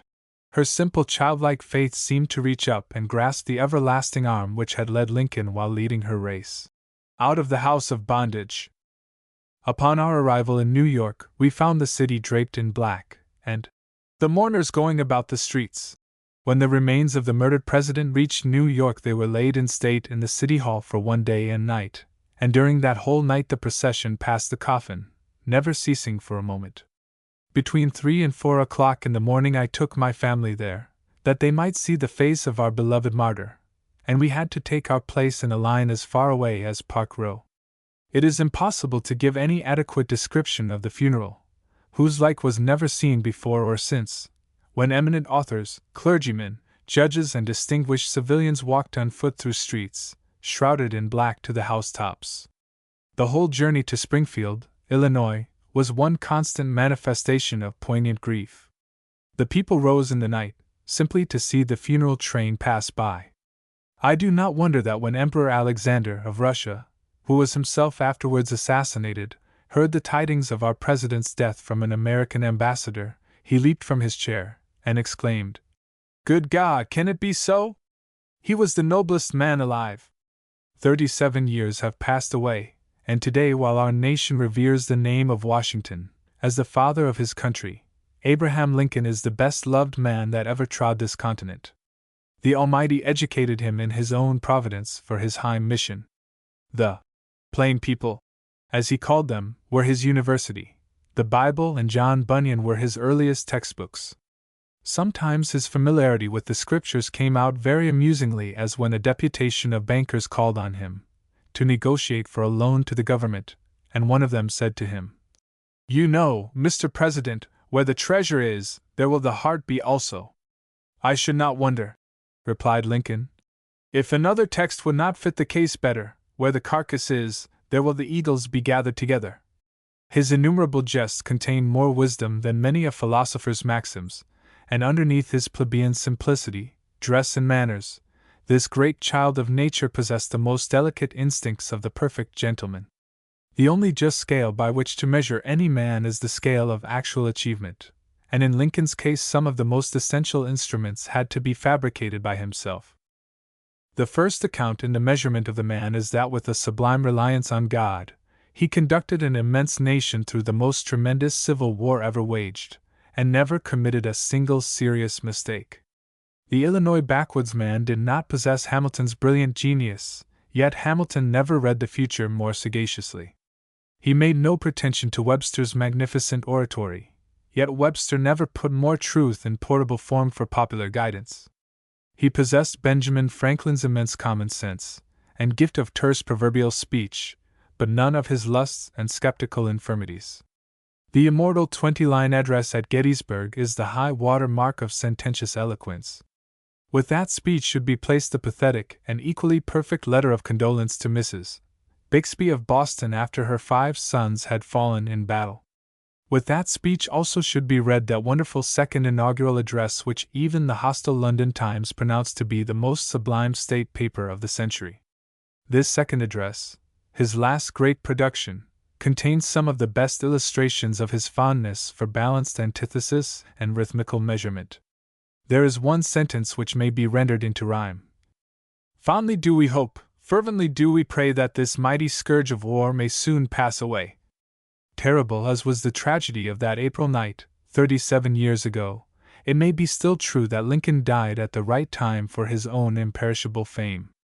It was fitting that his own precious blood should be the last to be shed in the stupendous struggle. He had called over 200,000 heroes to lay down their lives, and then his own was laid down beside the humblest private soldier, or drummer boy, that filled the sacred mold of Gettysburg and Chickamauga.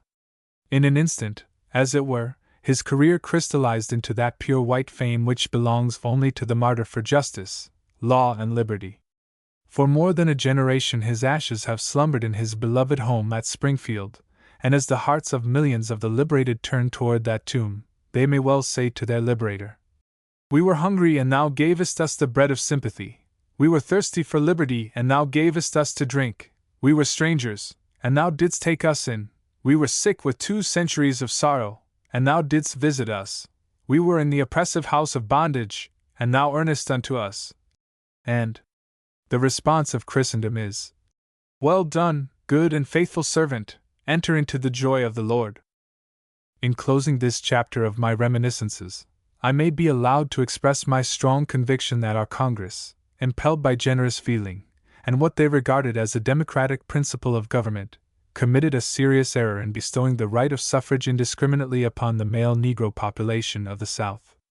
A man who had been all his life an ignorant, chattel personal, was suddenly transformed into a sovereign elector. Instead of this precipitate legislation, it would have been wiser to restrict the suffrage to those who acquire a proper education, and perhaps also a certain amount of taxable property. This policy would have avoided unhappy friction between the races, and what is more important, it would have offered a powerful inducement to every colored man to fit himself for the honor and grave responsibility of full citizenship. At this time, one of the noblest efforts made by wise philanthropy is that of educating, elevating, and evangelizing our colored fellow countrymen of the South. To help the Negro to help himself is the keynote of these efforts. The time is coming, it has come already, when to the name of Abraham Lincoln, the grateful Negro will add the names of their best benefactor, General Samuel C. Armstrong, the founder of Hampton Institute, and Booker T. Washington. Chapter 12. Pastoral Work. The work of the faithful minister covers all the round week. On the one day he teaches his people in the house of God, on the remaining days he teaches and guides them in their own houses and wherever he may happen to meet them. His labors, therefore, are twofold: the work of the preacher and the work of the pastor. The two ought to be inseparable. What the providence of God and good common sense have joined together, let no man venture to put asunder. The great business of every true minister is the winning of souls to Jesus Christ, and to bring them up in godly living. In other words, to make bad men good, and good men better. All this cannot be accomplished by 2 sermons a week, even if they were the best that Paul himself could deliver. In fact, the best part of Paul's recorded work was quite other than public preaching. As for our blessed Master, he has left one extended discourse and a few shorter ones, but oh, how many narratives we have of his personal visits, personal conversation, and labors of love with the sick, the sinning, and the suffering. He was the shepherd who knew every sheep in the flock. The importance of all that portion of a minister's work that lies outside of his pulpit can hardly be overestimated. The great element of power with every faithful ambassador of Christ should be heart power, and the secret of popularity is to take an interest in everybody. A majority of all congregations, rich or poor, is reached, not so much through the intellect as through the affections. This is an encouraging fact, that while only 1 man in 10 may have been born to become a very great preacher, the other 9, if they love their master and love human souls, can become great pastors.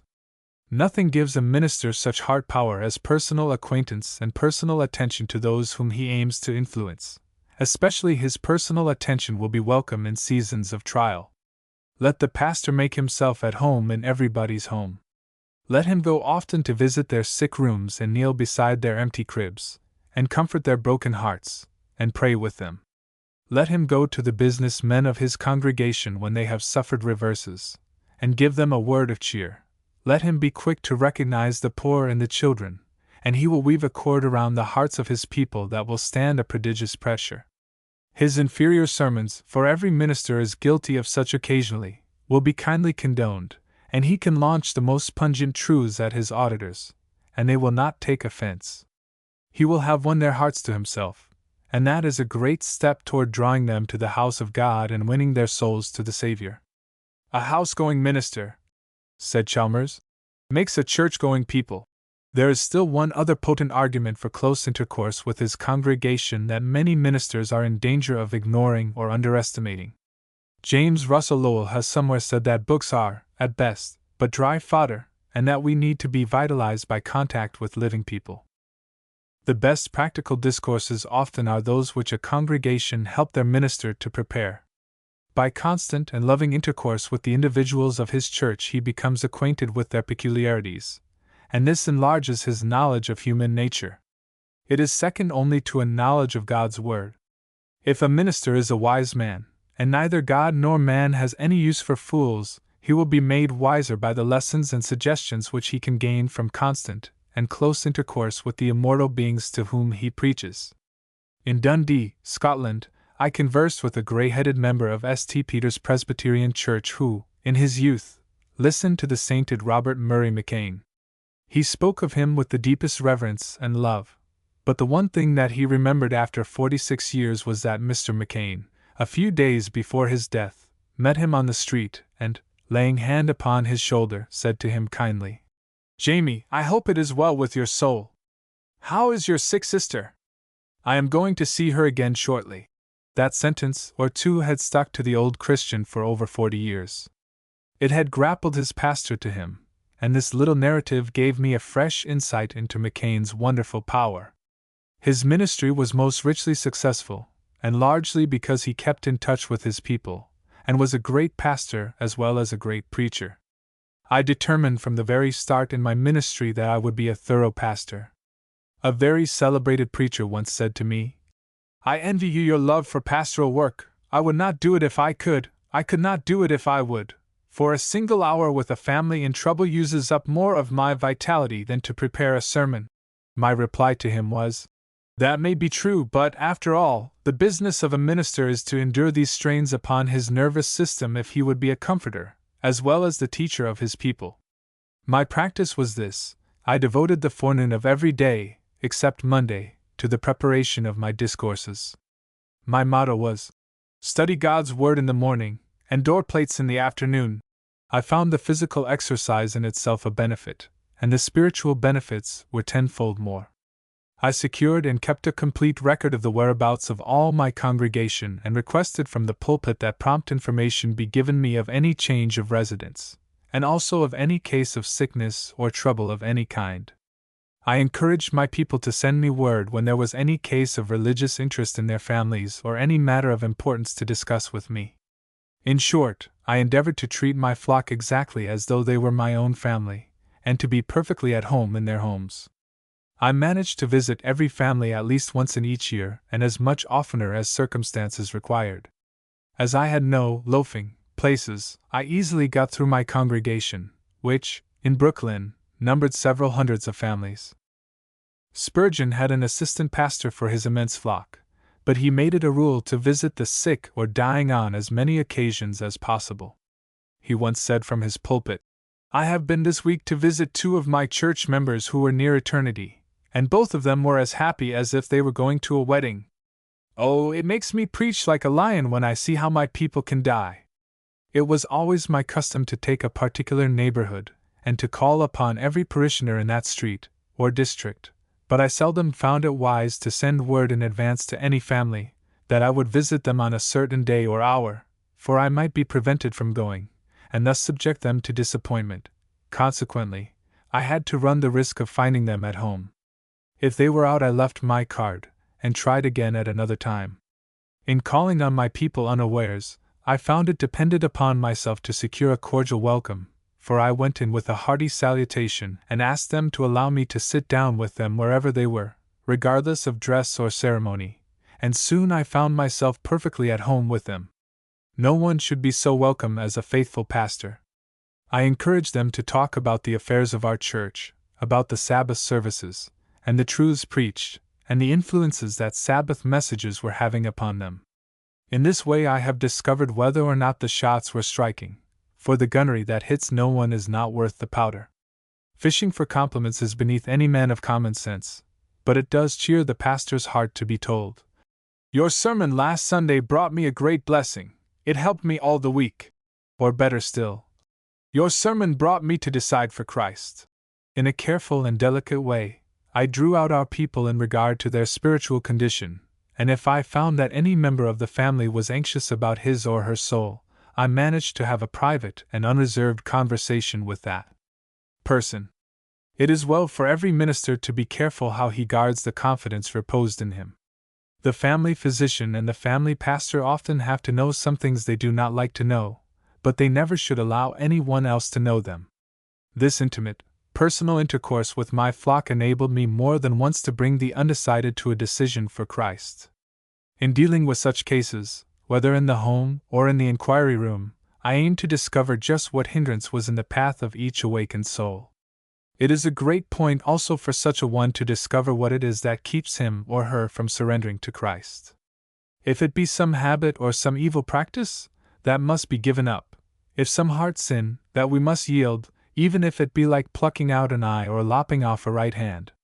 It was my aim, and ever has been, to convince every awakened person that unless he or she was willing to give the heart to Jesus and to do His will, there was no hope for them. We must shut every soul up to Christ.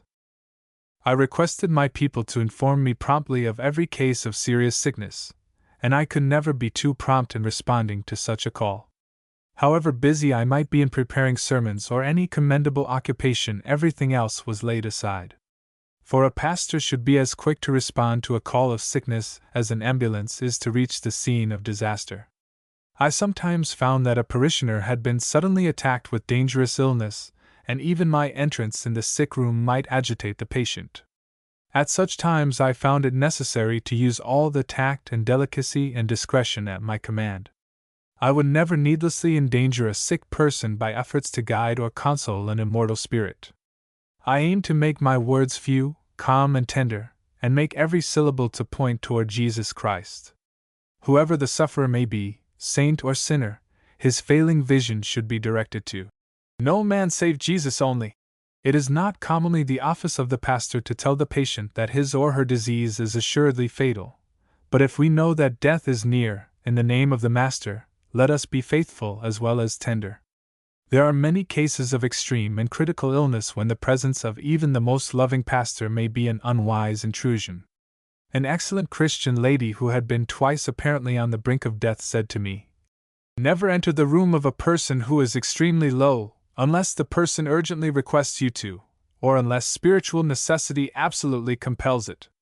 You have no idea how the sight of a new face agitates the sufferer, and how you may unconsciously and unintentionally rob that sufferer of the little life that is fluttering in the feeble frame." I felt grateful to the good woman for her advice, and have often acted upon it, when the family have unwisely importuned me to do what would have been more harmful than beneficial. On some occasions, when I have found a sick room crowded by well-meaning but needless intruders, I have taken the liberty to put them all forth, as our Master did in that chamber in which the daughter of Jairus was in the death slumber.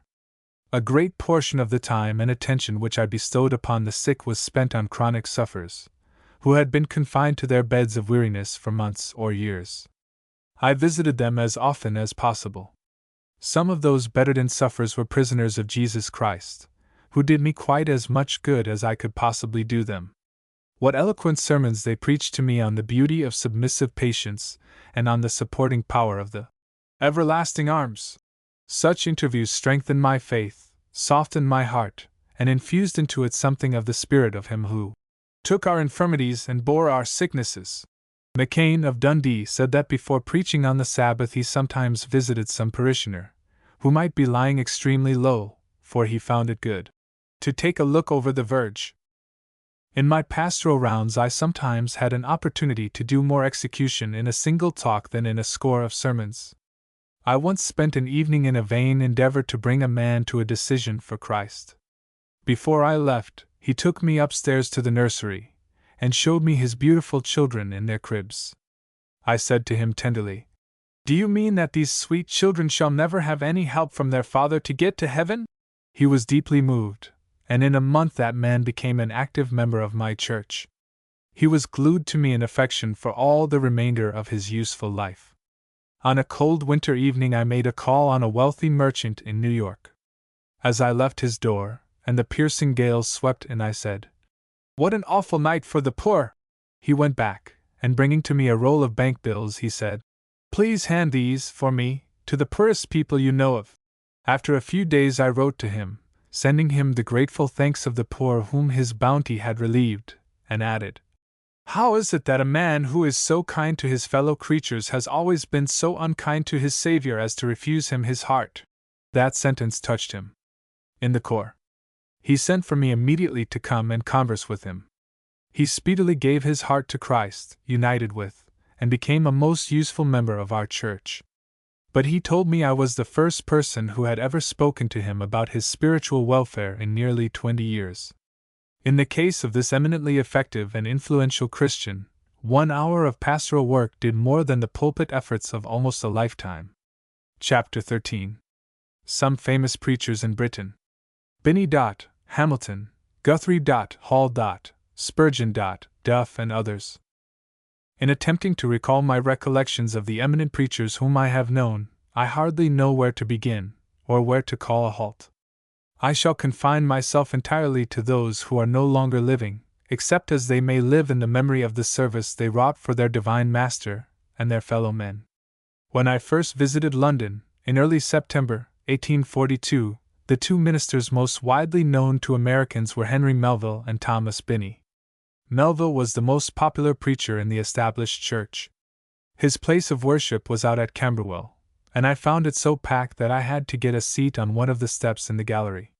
He was a man of elegant bearing, and rolled out his ornate sentences in a somewhat theatrical tone, but the hushed audience drank in every syllable greedily. The splendid and thoroughly evangelical sermons which he orated most carefully were exceedingly popular in those days, and even yet they are well worth reading as superb specimens of lofty, devout, and resonant oratory. On a very warm Sabbath evening I went into the business end of London to the Way House Chapel, and heard Dr. Thomas Binney. He was the leader of Congregationalism, as Melville was of the Church of England. On that warm evening the audience was small, but the discourse was prodigiously large. Binney had a kingly countenance, and a most unique delivery. His topic was Psalm 147, 3d and 4th verses. God is the creator of the universe, and the comforter of the sorrowing. He thrust one hand into his breeches pocket, and then ran his other hand through his hair, and began his sermon with the stirring words, "The Jew has conquered the world." This was the prelude to a grand eulogy of the Psalms of David. He then unfolded the first part of his text in a most original style, made a long pause, scratched his head again, and said, "Now then, let us take some new thoughts, and then we are done." The closing portion of the rich discourse was on the tender consolations of our Heavenly Father. 30 years afterwards Dr. Binney was invited to meet me at breakfast at the house of Dr. Hall, with Tom Hughes, Dr. Henry Allen, and other notabilities.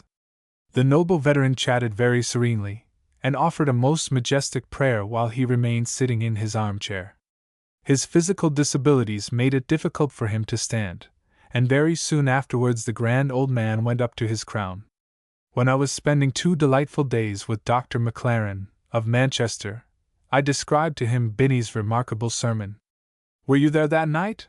inquired Maclaren. "So was I, and though only a boy of 16, I remember the whole of that discourse to this hour. It was certainly a rare pulpit power that could fasten a discourse in 2 different memories for a whole half-century." Do many of the Londoners of this day remember Dr. James Hamilton, the pastor of the Presbyterian Church in Regent Square? They should do so, for in his time he was the most popular devotional writer of both sides of the Atlantic, and during my visit to London, in 1857, I was very happy to form his acquaintance.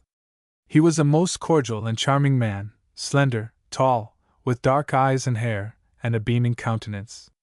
When one entered Hamilton's study he would hurry forward, seize his hands, and taking both in his, reply to your "How do you do, sir?" with come in, I am nicely, I assure ye." Would that all ministers were as cordial and approachable. When I attended his church in Regent Square they were singing, when I came in, a psalm from the old Scotch version. The choristers sat in a desk below the pulpit. The singing was general through the church, and excellent in style. Dr. Hamilton preached in a gown, and, as the heat grew oppressive in the middle of his sermon, threw it off. The discourse was delivered with extremely awkward gestures, but in a voice of great sweetness. The text was, "My soul thirsteth for the living God." He described an arid wilderness, hot and parched, and down beneath it a mighty vein of water into which an artesian well was bored, and forthwith the waters gushed up through it, and swept over all the dry desert, making it one emerald meadow. "So," said he, "it is the incarnate Jesus flowing up through our own dusty, barren desert humanity, and overflowing us with heavenly life and grace, until what was once dreary and dead becomes a fruitful garden of the Lord." The discourse was like a chapter from one of Hamilton's savory volumes. 5 years afterwards, I dined with Hamilton and the Rev. William Arnott, who afterwards was his biographer, and I went to his church to deliver the preparatory discourse to the sacrament on the next Sabbath. On my way up to London, I halted one night at Birmingham, and while out on a stroll, came upon the City Hall, which was crowded with a great meeting in aid of foreign missions. The heroic Robert Moffat, the apostle of South Africa, was addressing the multitude, who cheered him in the old English fashion. 2 years before that, Robert Moffat had met a young man in a boarding house in Aldersgate Street, London, and induced him to become a missionary in Africa. The young man was the sublimest of all modern missionaries, David Livingstone.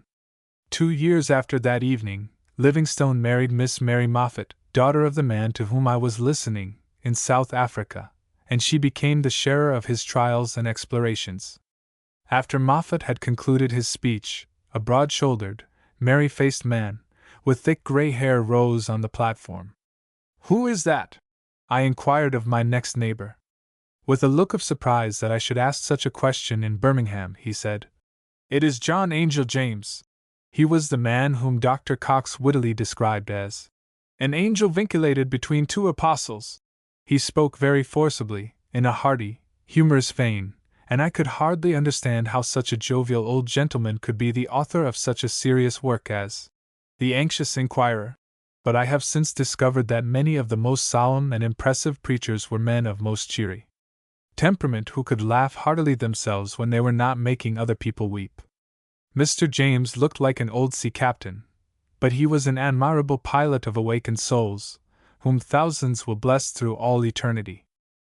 Dr. Thomas Guthrie of Edinburgh was once pronounced by the London Times to be the most eloquent man in Europe.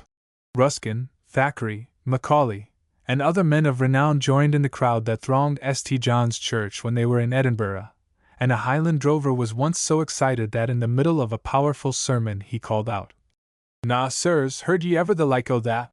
My good wife made a run to Edinburgh while I was stopping behind in England, and on her return to me almost her first word was, "I have heard Guthrie. I am spoiled for every one else as long as I live." Guthrie Langtam, as the toughs on the Cowgate in Edinburgh used to call him, was built for a great orator. He was more than 6 feet high, and would be picked out in any crowd as one of God's royal family. I once said to him, "You remind us Americans of our famous statesman, Henry Clay."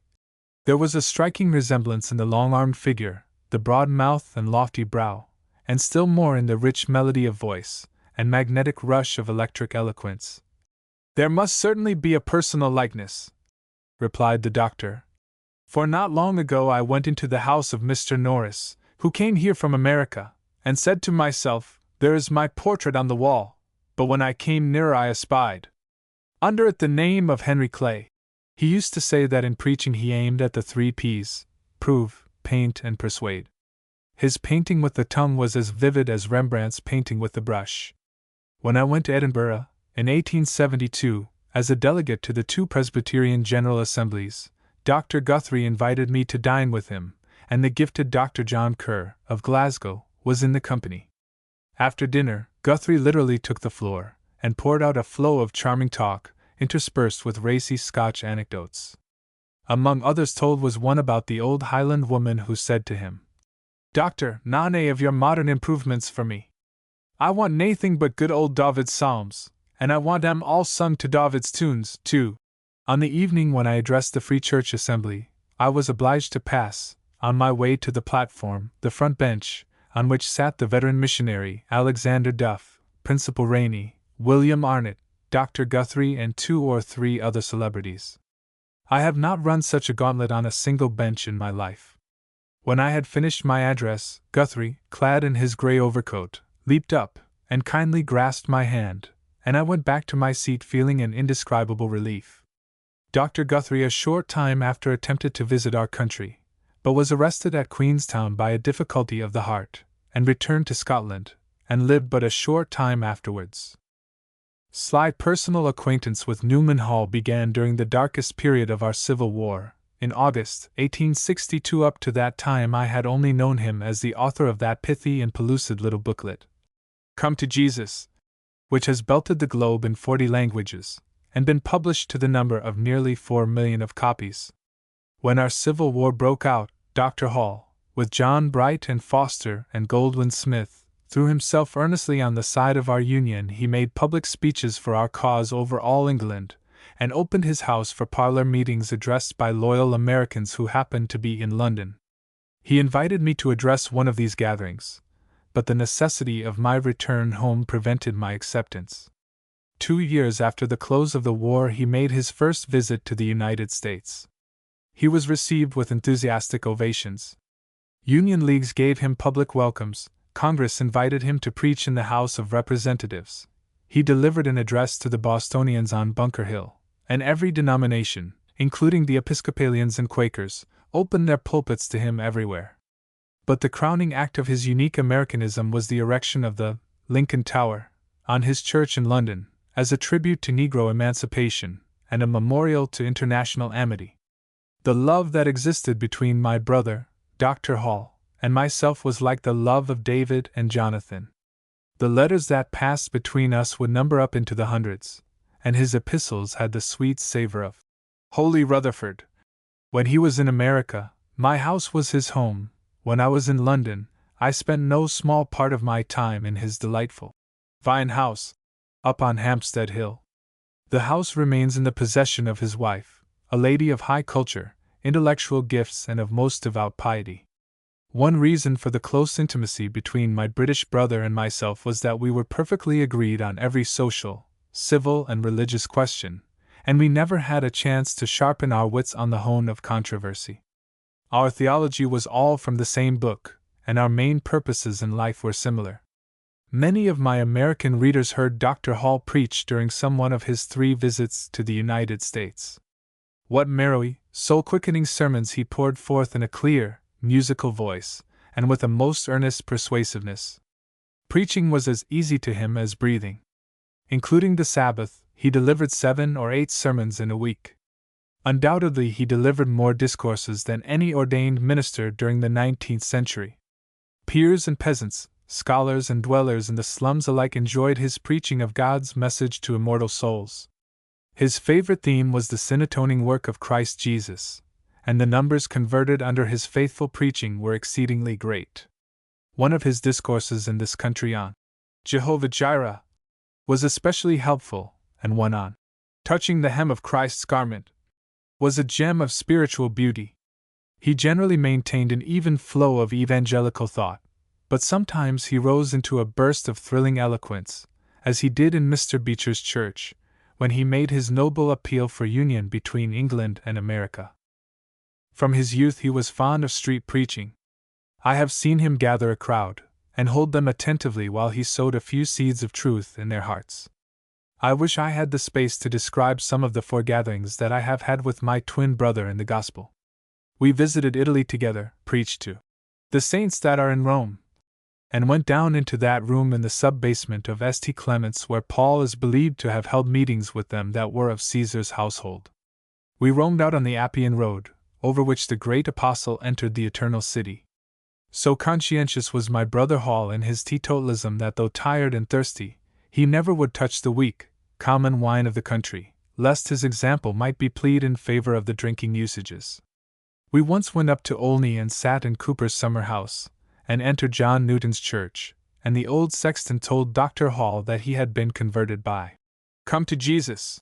We went together to Stonehenge, and as we passed over Salisbury Plain we recalled Hannah More's famous shepherd who said, "The weather tomorrow will be what suits me, for what suits God, suits me always." We spent a very delightful couple of days in rowing down the romantic River Wye, stopping for lunch at Wordsworth's Tintern Abbey. In his home he was a hospitable Gaius, with open doors and hearts to friends from all lands. He had the merry sportiveness of a schoolboy, and when our long talks in his study were over, he would seize his hat and the chain of his pet dog, and cry out, "Come, brother, come, and let us have a tramp over the heath." He was a prodigious pedestrian, and at 70 he held his own over a Swiss glacier, with the members of the Alpine Club. He had hoped to equal his famous predecessor, Rowland Hill, and preached till he was 90, but when he was near his 86th birthday he was stricken with paralysis, and never left his bed again.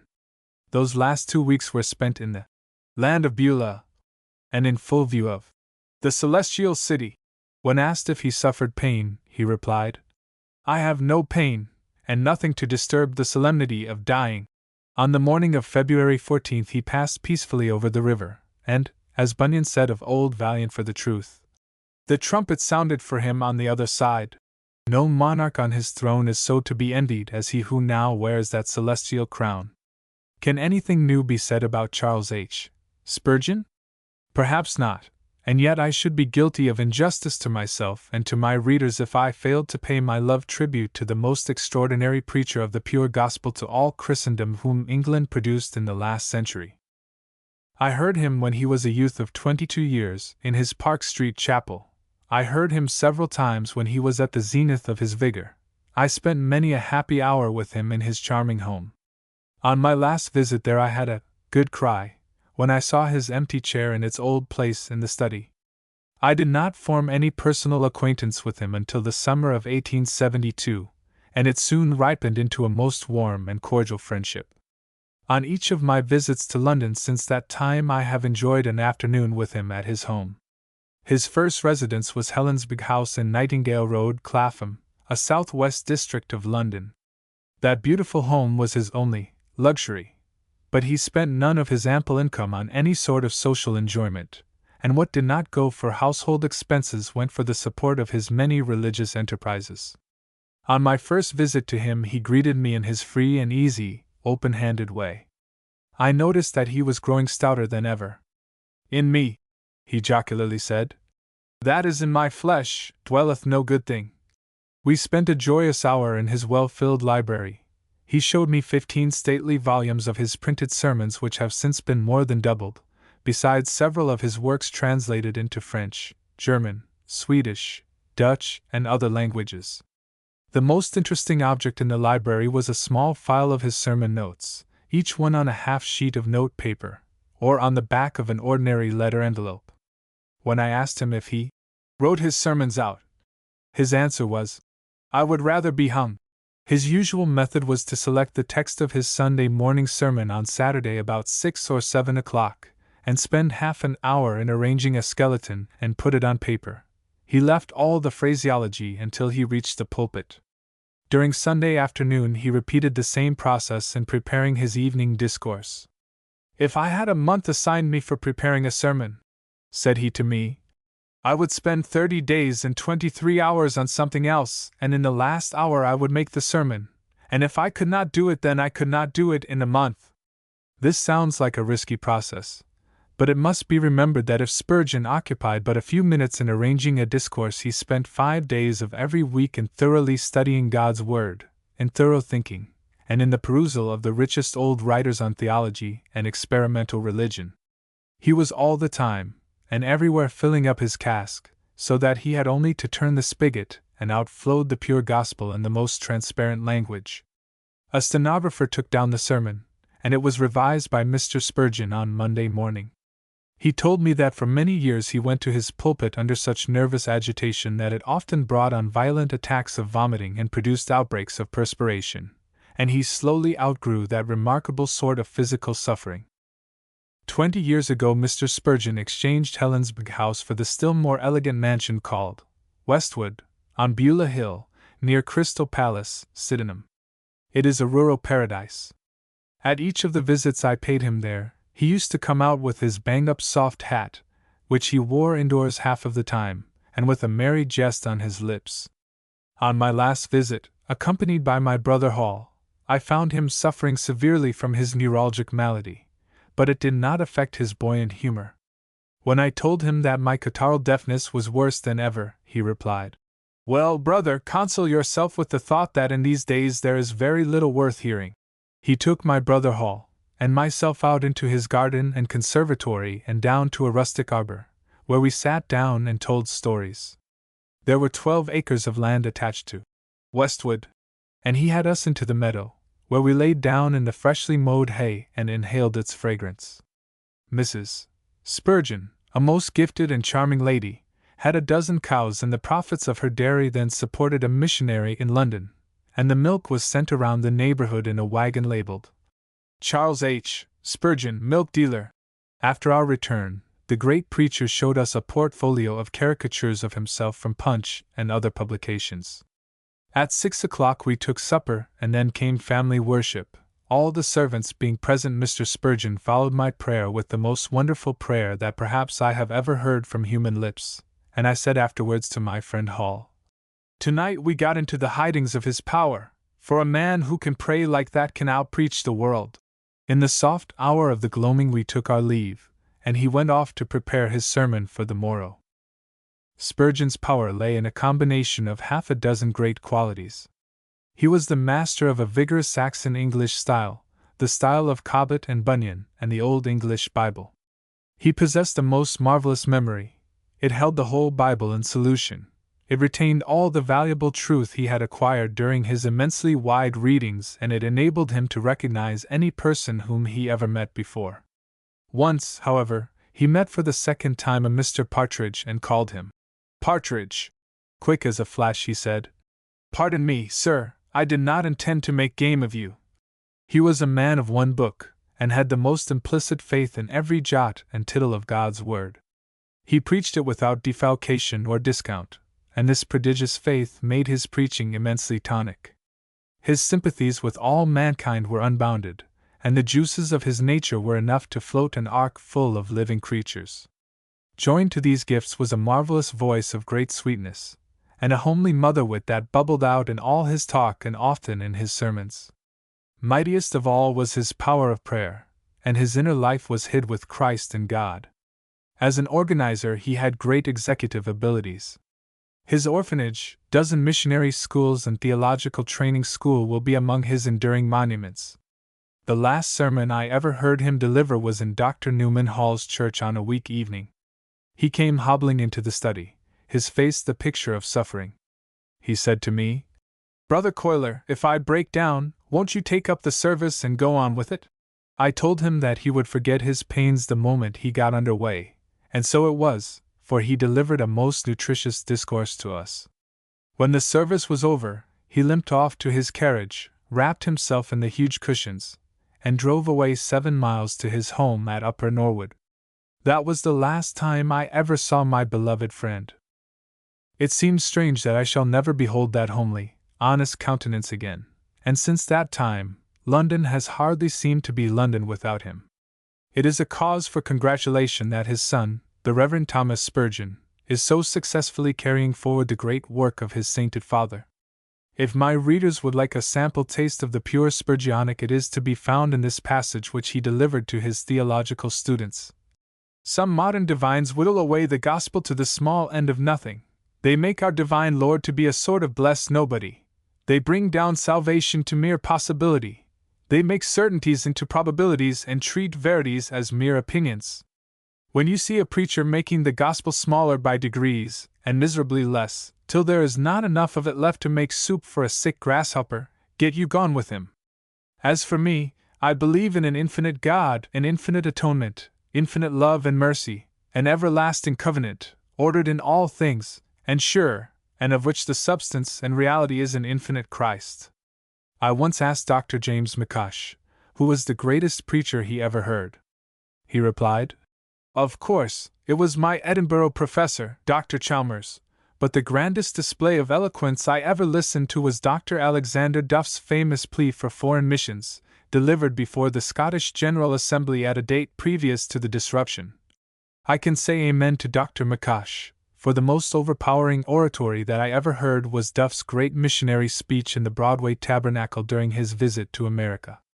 In the immense crowd were 200 ministers and the foremost laymen of the city. When the great missionary arose, he was then in the prime of his power. His first appearance was not impressive, for his countenance had no beauty and his gestures were grotesquely awkward. With one arm he huddled his coat up to his shoulder, with the other he sawed the air incontinently, and when intensely excited, he leapt several inches from the floor as if about to precipitate himself over the desk. All these eccentricities were forgotten when once the great heart began to open its treasures to us, and the subject of his resistless oratory began to enchain our souls. In his vivid description of magnificent India, its dusky crowds and its ancient temples, with its northern mountains towering to the skies, its dreary jungles haunted by the tiger, its crystalline salt fields flashing in the sun, and its Malabar hills redolent with the richest spices, were all spread out before us like a panorama. When the doctor had completed the survey of India, he opened his batteries on the sloth and selfishness of too many of Christ's professed followers. He poured contempt upon the men who said, "They are not so green as to waste their money on the farce of foreign missions."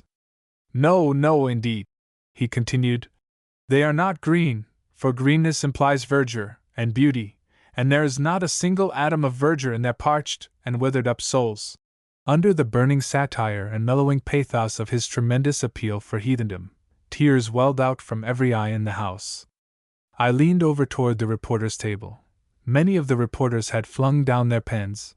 They might as well have attempted to report a thunderstorm. As the orator drew near his close, he seemed like one inspired. His face shone as if it were the face of an angel. Never before did I so fully realize the overwhelming power of a man who has become the embodiment of one great idea, who makes his lips the mere outlet for the mighty truth bursting from his heart.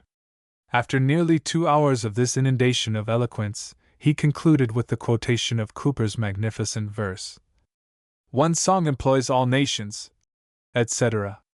With the utmost vehemence he wrung out the last line. "Earth rolls the rapturous hosanna round."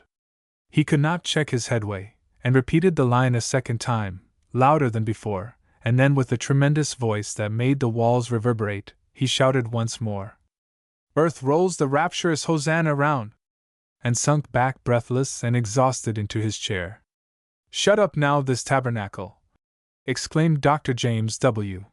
Alexander. "Let no man dare speak here after that." Chapter 14.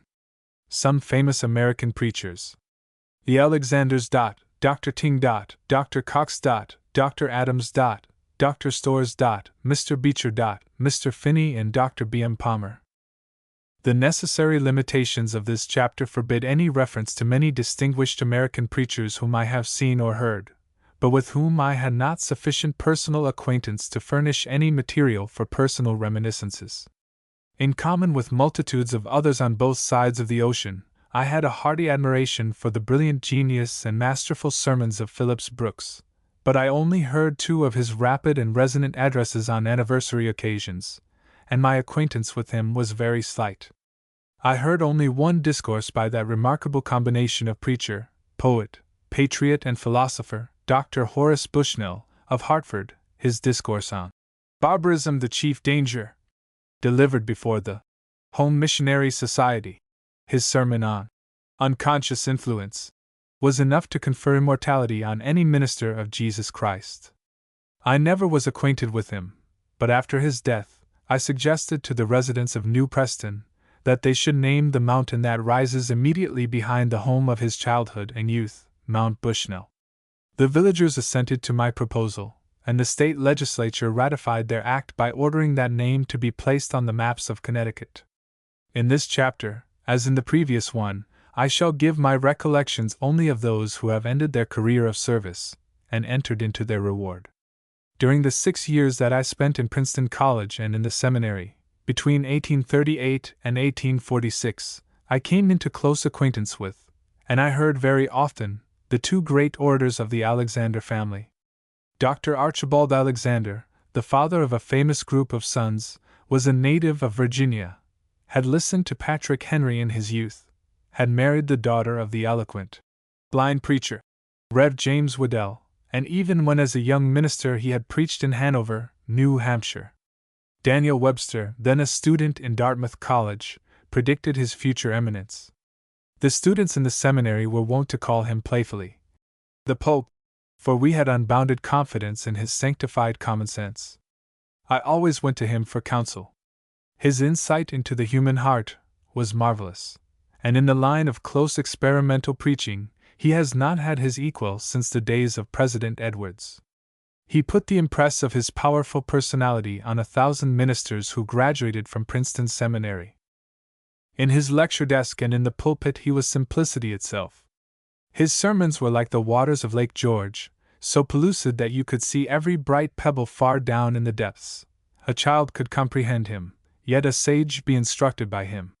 His best discourses were extemporaneous, and he had very little gesture, except with his forefinger, which he used to place under his chin, and sometimes against his nose in a very peculiar manner.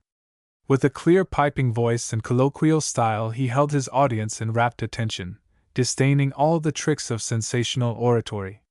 Twice I heard him deliver his somewhat celebrated discourse on the Day of Judgment. It was a masterpiece of solemn eloquence, in which sublimity and simplicity were combined in a way that I have never seen equaled. He used to say that the right course for an old man to keep his mind from senility was to produce some piece of composition every day, and he continued to write his practical articles for the religious press until he was almost fourscore. What an impressive funeral was his on that bright October afternoon, in 1851, when 200 ministers gathered in that Westminster Abbey of Presbyterianism, the Princeton Cemetery. His ashes slumber beside those of Witherspoon, Davies, Hodge, McCosh, and Jonathan Edwards. Among the 6 sons who stood that day beside that grave, the most brilliant by far was the third son, Joseph Addison Alexander. Dr. Charles Hodge said of him, "Taking him all in all, he was the most gifted man with whom I have ever been personally acquainted. In childhood, such was his precocity that he knew the Hebrew alphabet at 6 years of age. I am afraid that some ministers do not know it at 60, and he could read Latin fluently when he was only 8. Of his wonderful feats of memory I could give many illustrations. One was that on the day that I was matriculated in the seminary with 50 other students, Professor Alexander went over to Dr. Hodge's study, and repeated to him every one of our names. When using manuscript in the pulpit, he frequently turned the leaves backward instead of forward, for he knew all the sermon by heart. His commentaries, quite too few, remain as monuments of his profound scholarship, and some of his articles in the Princeton Review sparkled with the keenest wit. Oh, how his grandest sermons linger still in my memory after 60 years, like the far-off music of an alpine horn floating from the mountain tops. His physique was remarkable. He had the ruddy cheeks of a boy, and his square intellectual head, we students used to say, looked like Napoleon's. His voice was peculiarly melodious, especially in the pathetic passages. His imagination was vivid in fine imagery, and he had an unique habit of ending a long sentence in the words of his text, which chained the text fast to our memories. The announcement of his name always crowded the church in Princeton, and he was flooded with invitations to preach in the most prominent churches of New York, Philadelphia, and other cities. One of his most powerful and popular sermons was on the text, "Remember Lot's wife," and he received so many requests to repeat that sermon that he said to his brother James in a weary tone, "I am afraid that woman will be the death of me." There may still be old Philadelphians who can recall the magnificent series of discourses which Professor Alexander delivered during the winter of 1847 in the pulpit of Dr. Henry A. Boardman, while Dr. Boardman was in Europe. The church was packed every Sabbath evening, clear to the outer door, and many were unable to find room even in the aisles. Dr. Alexander was then in his splendid prime. His musical voice often swelled into a volume that rolled out through the doorway and reached the passer-by on the sidewalk. During that winter he pronounced all his most famous sermons, on "The Faithful Sing," on "The City with Foundations," on "Awake, thou that sleepest," and on "The Broken and Contrite Heart." It was after hearing this latter most original and pathetic discourse that an eminent man exclaimed, "No such preaching as that has been heard in this land since the days of Dr. John M. Mason. I enjoy the perusal of the rich, unique, and spiritual sermons of my beloved professor and friend, but no one who reads them can realize what it was to listen to Joseph Addison Alexander in his highest and holiest inspirations." Was Albert Barnes a great preacher? Yes, if it is a great thing for a man to hold a large audience of thoughtful and intelligent people in solemn attention, while he proclaims to them the weightiest and vitaliest of truths, then was Mr. Barnes a great ambassador of the Lord Jesus Christ. He combined modesty and majesty to a remarkable degree. He had a commanding figure, keen eye, handsome features, and a clear, distinct voice. But so diffident was he that he seldom looked about over his congregation and rarely made a single gesture. His simple rule of homiletics was, have something to say, and then say it. He stood up in his pulpit and delivered his calm, clear, strong, spiritual utterances with scarcely a trace of emotion, and the hushed assembly listened as if they were listening to one of the oracles of God. His best sermons were like a great red anthracite coal bed, with no flash, but kindled through and through with the fire of the Holy Spirit. Bashful, too, as he was, he denounced popular sins with an intrepidity displayed by but few ministers in our land. In the temperance reform he was an early pioneer. For Albert Barnes I felt an intense personal attachment. He was my ideal of a fearless, godly-minded herald of evangelical truth, and he had begun his public ministry in Morristown, New Jersey, the home of my maternal ancestry, and in the church in which my beloved mother had made her confession of faith. When our Lafayette Avenue church was dedicated, just 40 years ago, I urged him to deliver the discourse, but he hesitated to preach extemporaneously, and his sight was so impaired that he could not use a manuscript. At the age of 72 he was suddenly and sweetly translated to heaven. Over the whole English-speaking world his name was familiar as a plain teacher of God's Word in very spiritual commentaries. A half-century ago Dr. William B. Sprague, of Albany, was in the front rank of Presbyterian preachers. His fine presence, his richly melodious voice, his graceful style and fresh, practical evangelical thought made him so popular that he was in demand everywhere for special occasions and services. He was a marvel of industry. While preparing his voluminous Annals of the American Pulpit and conducting an enormous correspondence, he never omitted the preparation of new sermons for his own flock. With that flock he lived and labored for 40 years, and when he resigned his charge in 1869, he told me that when removing from Albany, he buried his face and streaming eyes with his hands, for he could not endure the farewell look at the city of his love.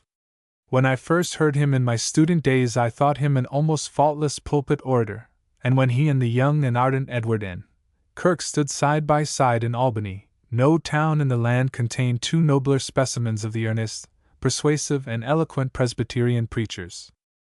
When I came to New York as pastor of the Market Street Church, in 1853, the most conspicuous minister in the city was the rector of St. George's Episcopal Church on Stuyvesant Square. Every Sabbath the superb and spacious edifice was thronged. It was quite the thing for strangers who came to New York to go and hear Dr. Ting. Even on Sunday afternoons the house was filled, for at that service he preached what he called sermons to the children, but they were not only sprightly, simple and vivacious enough to attract the young, they also contained an abundance of strong meat for persons of older growth. He was an enthusiast in Sunday school work, had 2,500 scholars in his mission schools, and possessed an unsurpassed power in nailing the ears of the young to his pulpit. Dr. Ting was the acknowledged leader of the Low Church wing of episcopacy in this country, both during his ministry in the Epiphany at Philadelphia and in St. George's at New York. He edited their weekly paper and championed their cause on all occasions. He was their candidate for the office of Bishop of Pennsylvania in 1845, and the contest was protracted through a long series of ballotings. It was urged, and not without some reason, that his impetuous temper and strong partisanship might make him a rather domineering overseer of the diocese. He possessed an indomitable will, and pushed his way through life with the irresistible rush of a Cunarder under a full head of steam. His temper was naturally very violent. One Sabbath evening he was addressing my Sunday school in Market Street, and describing the various kinds of human nature by resemblances to various animals, the lion, the fox, the sloth, etc. "Children," he exclaimed, "do you want to know what I am? I am by nature a royal Bengal tiger, and if it had not been for the grace of God to tame me, I fear that nobody could ever have lived with me." There was about as much truth as there was wit in the comparison. His congregation in St. George's knew his irrepressible temperament so well that they generally let him have his own way. If he wanted money for a church object or a cause of charity, he did not beg for it, he demanded it in the name of the Lord. "When I see Dr. Ting coming up the steps of my bank," said a rich bank president to me, "I always begin to draw my check. I know he will get it, and it saves my time." His leading position among Low Churchmen was won not only by his intellectual force and moral courage, but by his uncompromising devotion to evangelical doctrine. He belonged to the same school with Baxter, John Newton, Bickersteth, Simeon, and Bedell. In England, his intimate friends were the Earl of Shaftesbury, Dr. Macneill, and others of the most pronounced evangelical type. The good old doctrines of redemption by the blood of Christ, and of regeneration by the Holy Spirit were his constant theme, and on these and kindred topics he was a delightful preacher. Strong as he was in the pulpit, Dr. Ting was the prince of platform orators. He had every quality necessary for the sway of a popular audience: fine elocution, marvelous fluency, piquancy, the courage of his convictions, and a magnetism that swept all before him. His voice was very clear and penetrating, and he hurled forth his clean-cut sentences like javelins. A more fluent speaker I never heard. Not Spurgeon or Henry Ward Beecher could surpass him in readiness of utterance. On one occasion the Broadway Tabernacle was crowded with a great audience that gathered to hear some celebrity, and the expected hero did not arrive. The impatient crowd called for "Ting, ting!" and the rector of St. George's came forward, and on the spur of the moment delivered such a charming speech that the audience would not let him stop. For many years I spoke with him at meetings for city missions, total abstinence, Sunday schools, and other benevolent enterprises. He used playfully to call me one of his boys. At a complimentary reception given to J.B. Gough in Niblo's Hall, Mr. Beecher and myself delivered our talks, and then retired to the opposite end of the hall. Dr. Ting took the rostrum with one of his swift, magnetic speeches.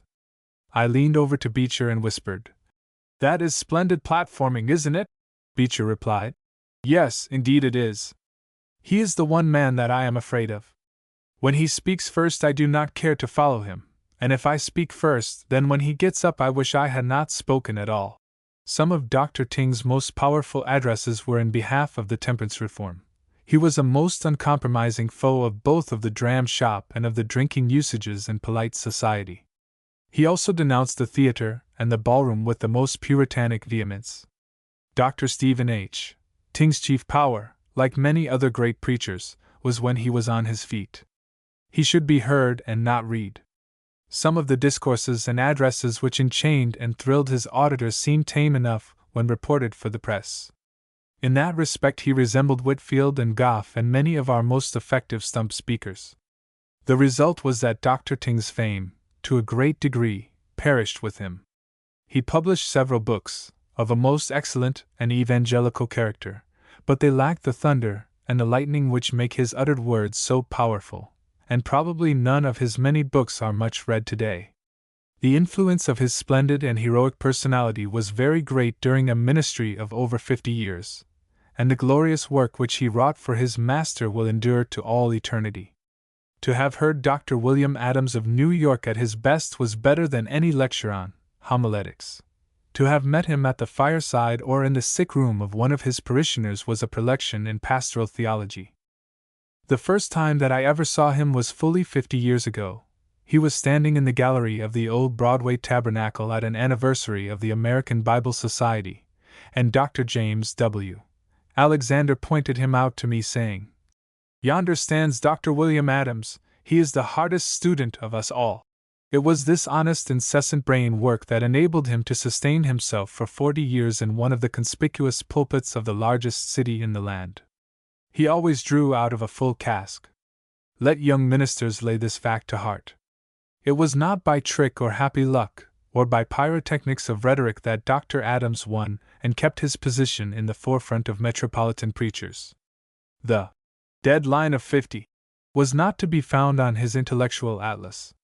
One of the last talks with him that I now recall was on an early morning in Congress Park, Saratoga. He had a pocket testament in his hand, and he said to me, "I find myself reading more and more the old books of my youth. I am enjoying just now Virgil's Eclogues, but nothing is so dear to me as my Greek Testament." All of Dr. Adams' finest efforts were thoroughly prepared and committed to memory. He never risked a failure by attempting to shake a sermon, or a speech, out of his sleeve. His memory was one of his greatest gifts. Sometimes when his soul was on fire, and his voice trembled with emotion, he rose into the region of lofty impassioned eloquence. His master effort on the platform was his address of welcome to the members of the Evangelical Alliance, in 1873. How the foreign delegates, Drs. Stoughton, Chrisleb, Dorner, and the rest of them, did open their eyes that evening to the fact that a Yankee-born parson was, in elegant culture and polished oratory, a match for them all. Dr. Adams' speech struck 12 for the Alliance at the start. Nothing during the whole subsequent session surpassed that opening address, although Beecher and Dr. Joseph Parker were both among the speakers. He closed the meeting of the Alliance in the Academy of Music with a prayer of wonderful fervor, pathos, and beauty. One of his grandest speeches was delivered before the Free Church General Assembly in Edinburgh, in May, 1871. Dr. Guthrie told me that he swept the assembly away by his stately bearing, sonorous voice, and classic oratory. The men whom he moved so mightily were such men as Arnott and Guthrie and Rainey and Bonner, the men who had listened to the grandest efforts of Duff and of Chalmers. I well remember that when I had to address the same assembly, as the American delegate, the next year I was more disturbed by the apparition of my predecessor, Dr. Adams, than by all the brilliant audience before me. Dr. Adams was gifted with what is of more practical value than genius, and that was marvelous tact. That was with him an instinct and an inspiration. It led him to always speak the right word, and do the right thing at the right time. Personal politeness helped him also, for he was one of the most perfect gentlemen in America. That practical sagacity made him the leader of the New School branch of our church during the delicate negotiations for reunion in 1867 and on to 1870. He knew human nature well, and never lost either his temper or his faith in the sure result. Today, when that old lamentable rupture of our beloved church is as much a matter of past history as the rupture of the Union during the Civil War, let us gratefully remember George W. Musgrave, the pilot of the Old School, and William Adams, the pilot of the New. The last sermon that I ever heard Dr. Adams deliver was in my Lafayette Avenue church pulpit a few years before his death. His text was the closing passage of the 4th chapter of 2 Corinthians. The whole sermon was delivered with great majesty and tenderness. One illustration in it was sublime. He was comparing the things which are seen and temporal with the things which are not seen and eternal. He described Mont Blanc enveloped in a morning cloud of mist. The vapor was the seen thing which was soon to pass away.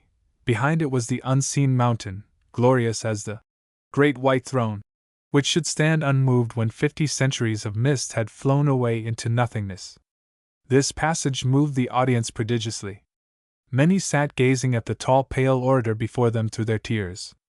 The portrait of Dr. Adams hangs on my study wall, alongside of the portrait of Chalmers, and as I look at his majestic countenance now, I still seem to see him as on that Sabbath morning he stood before us, with the light of eternity beaming on his brow. In the summer of 1845 I was strolling with my friend Little, the founder of the Living Age, through the leafy lanes of Brookline, and we came to a tasteful church. "That," said Mr. Little, "is the Harvard Congregational Meeting House.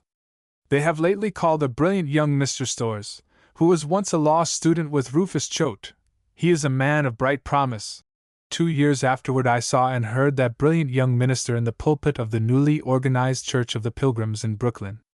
He had already found his place, and his throne. He made that pulpit visible over the continent.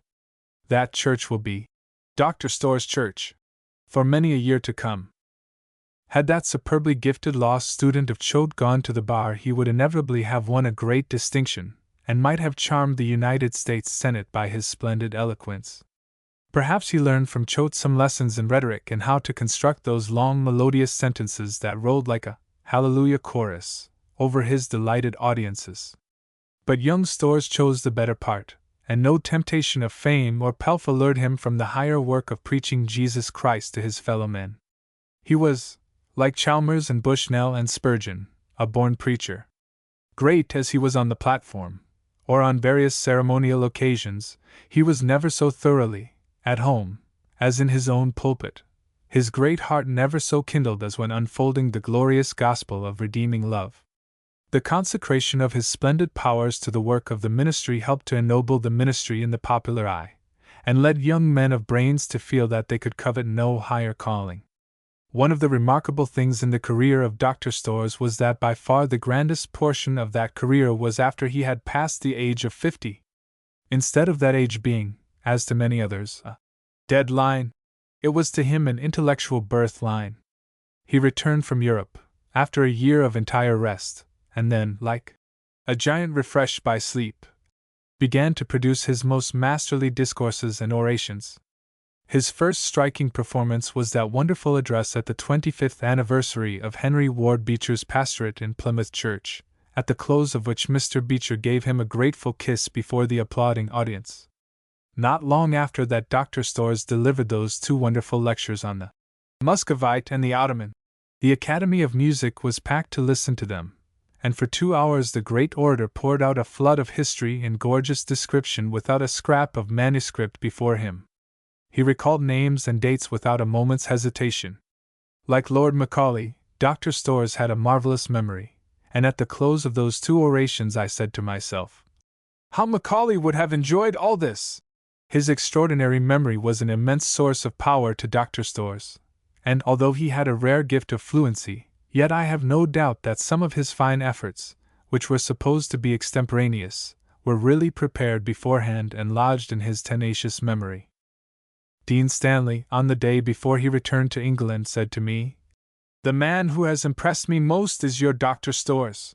When I urged the pastor of the Pilgrims to go over to the great International Council of Congregationalists in London and show the English people a specimen of American preaching, his characteristic reply was, "Oh, I am tired of these show occasions."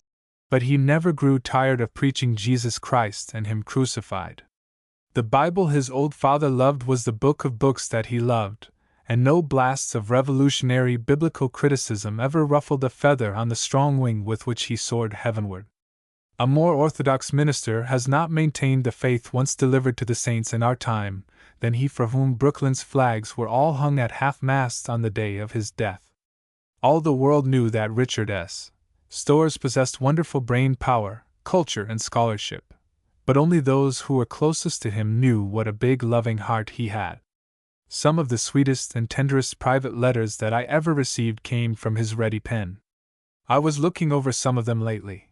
They are still as fragrant as if preserved in lavender. His heart was a very pure fountain of noble thought, and of sweet, unselfish affection. He died at the right time. His great work was complete.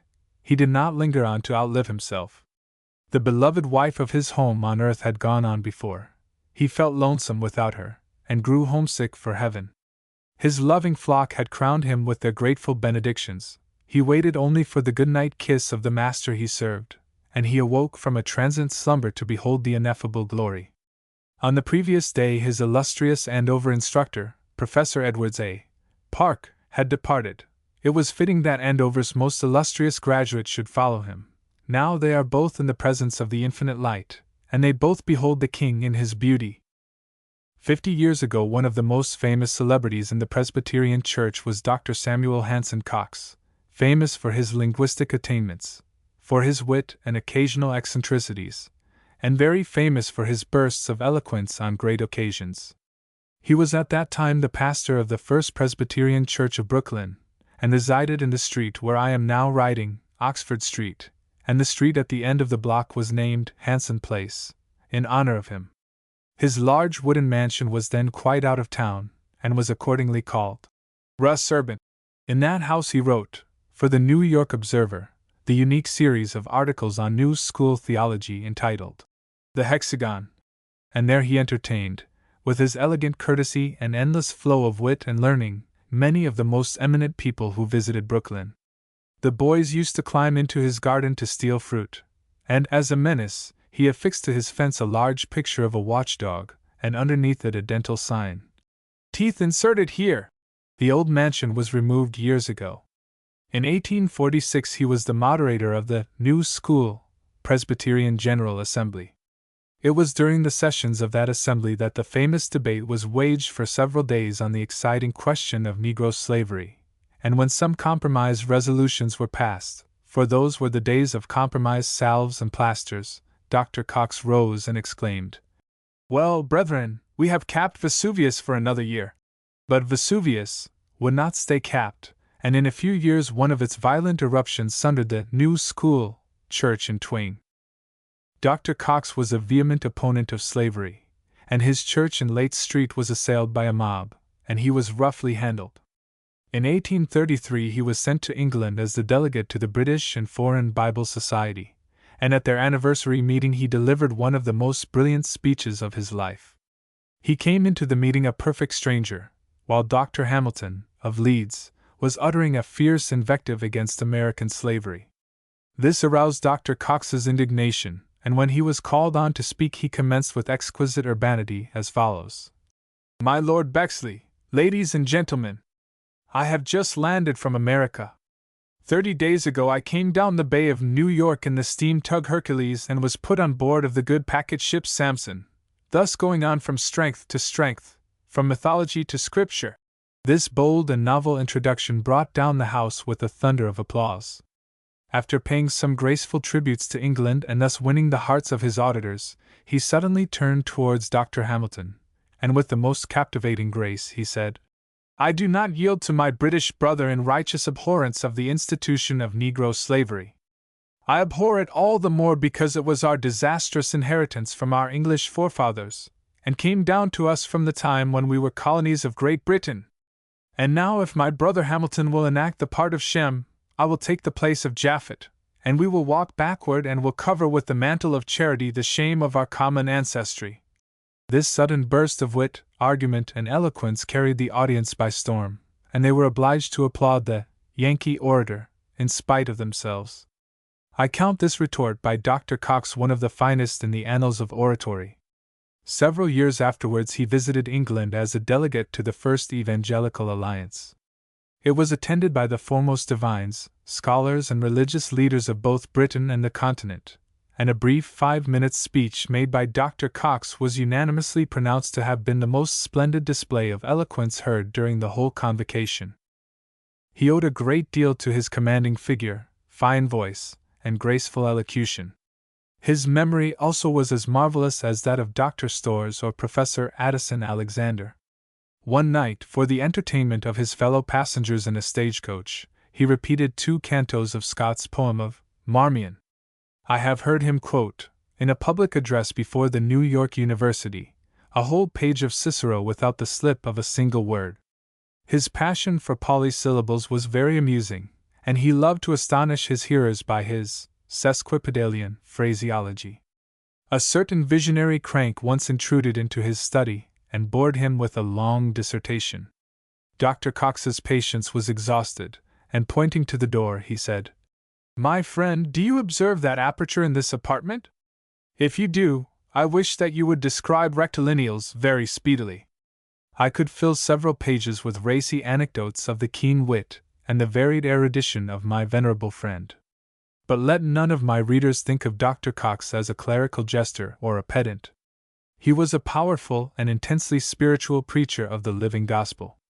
In his New York congregation were many of the best brains and fervent hearts to be found in that city, and some of the leading laymen revered him as their spiritual father. Sometimes he was betrayed into eccentricities, and his vivid imagination often carried him away into discursive flights, yet he never soared out of sight of Calvary's cross, and never betrayed the precious gospel committed to his trust. The first time that I ever saw Henry Ward Beecher was in 1848. He was then mustering his new congregation in the building once occupied by Dr. Samuel H. Cox. It was a weekly lecture service that I attended, by invitation of a lady who invited me to go and hear our new-come genius from the West. The room was full, and at the desk stood a brown-cheeked young man with smooth-shaved face, big lustrous eyes, and luxuriant brown hair, with a broad shirt collar tied with a black ribbon. His text was, "Grow in grace," and he gave us a discourse that Matthew Henry could not have surpassed in practical pith, or Spurgeon in evangelical fervor. I used to tell Mr. Beecher that even after making full allowance for the novelty of a first hearing, I never heard him surpass that Wednesday evening lecture. He was plucking the first ripe grapes of his affluent vintage, his pomegranates were in full flower, and the spikenard sent forth its fragrance. The very language of that savory sermon lingers in my memory yet.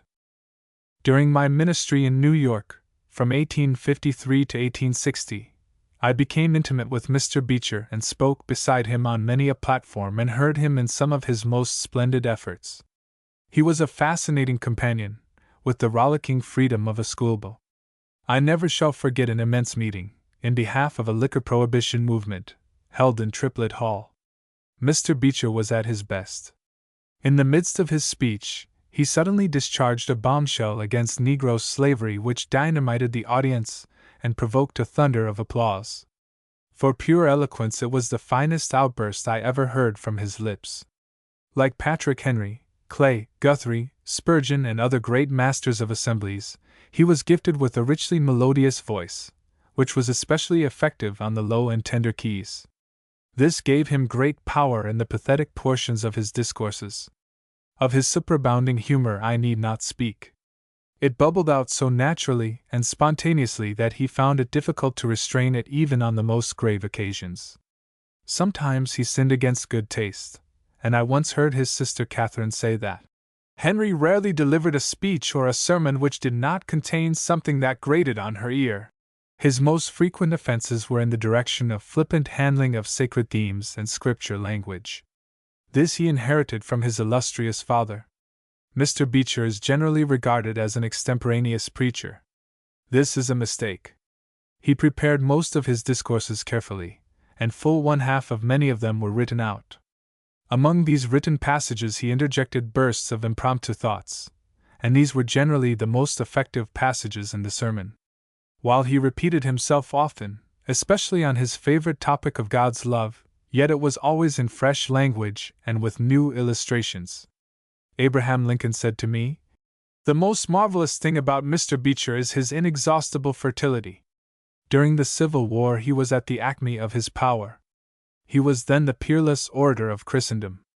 It was his intention, as he once told me, to resign his pastorate at the age of 60 and to devote the remainder of his life to a ministry at large. But the tempest of troubles which struck him about that time forbade his cherished design, and he continued at his post until the touch of death silenced the magic tongue. Nearly 30 years have elapsed since I sat by him on the crowning evening of his career, at his silver anniversary, in 1873. As to his later utterances in theology, and on some questions of ethics, I dissented from my old friend conscientiously, and I expressed to him my dissent very candidly, as becometh brethren. I am convinced that if there were more fraternal frankness between the living, there would be less hypocrisy over the departed. Charles G. Finney was the acknowledged king of American evangelists until Dwight L. Moody came on the stage of action. They resembled each other in untiring industry, unflinching courage, unswerving devotion to the marrow of the gospel, and unreserved consecration to the service of Christ. The secret of Finney's power was the fearless manner with which he drove God's word into the consciences of sinners, high or humble, and his perpetual reliance on the immediate presence of the Holy Spirit in his own soul. Emptied of self, he was filled with the Holy Spirit. His sermons were chain lightning, flashing conviction into the hearts of the stoutest skeptics, and the links of his logic were so compact that they defied resistance.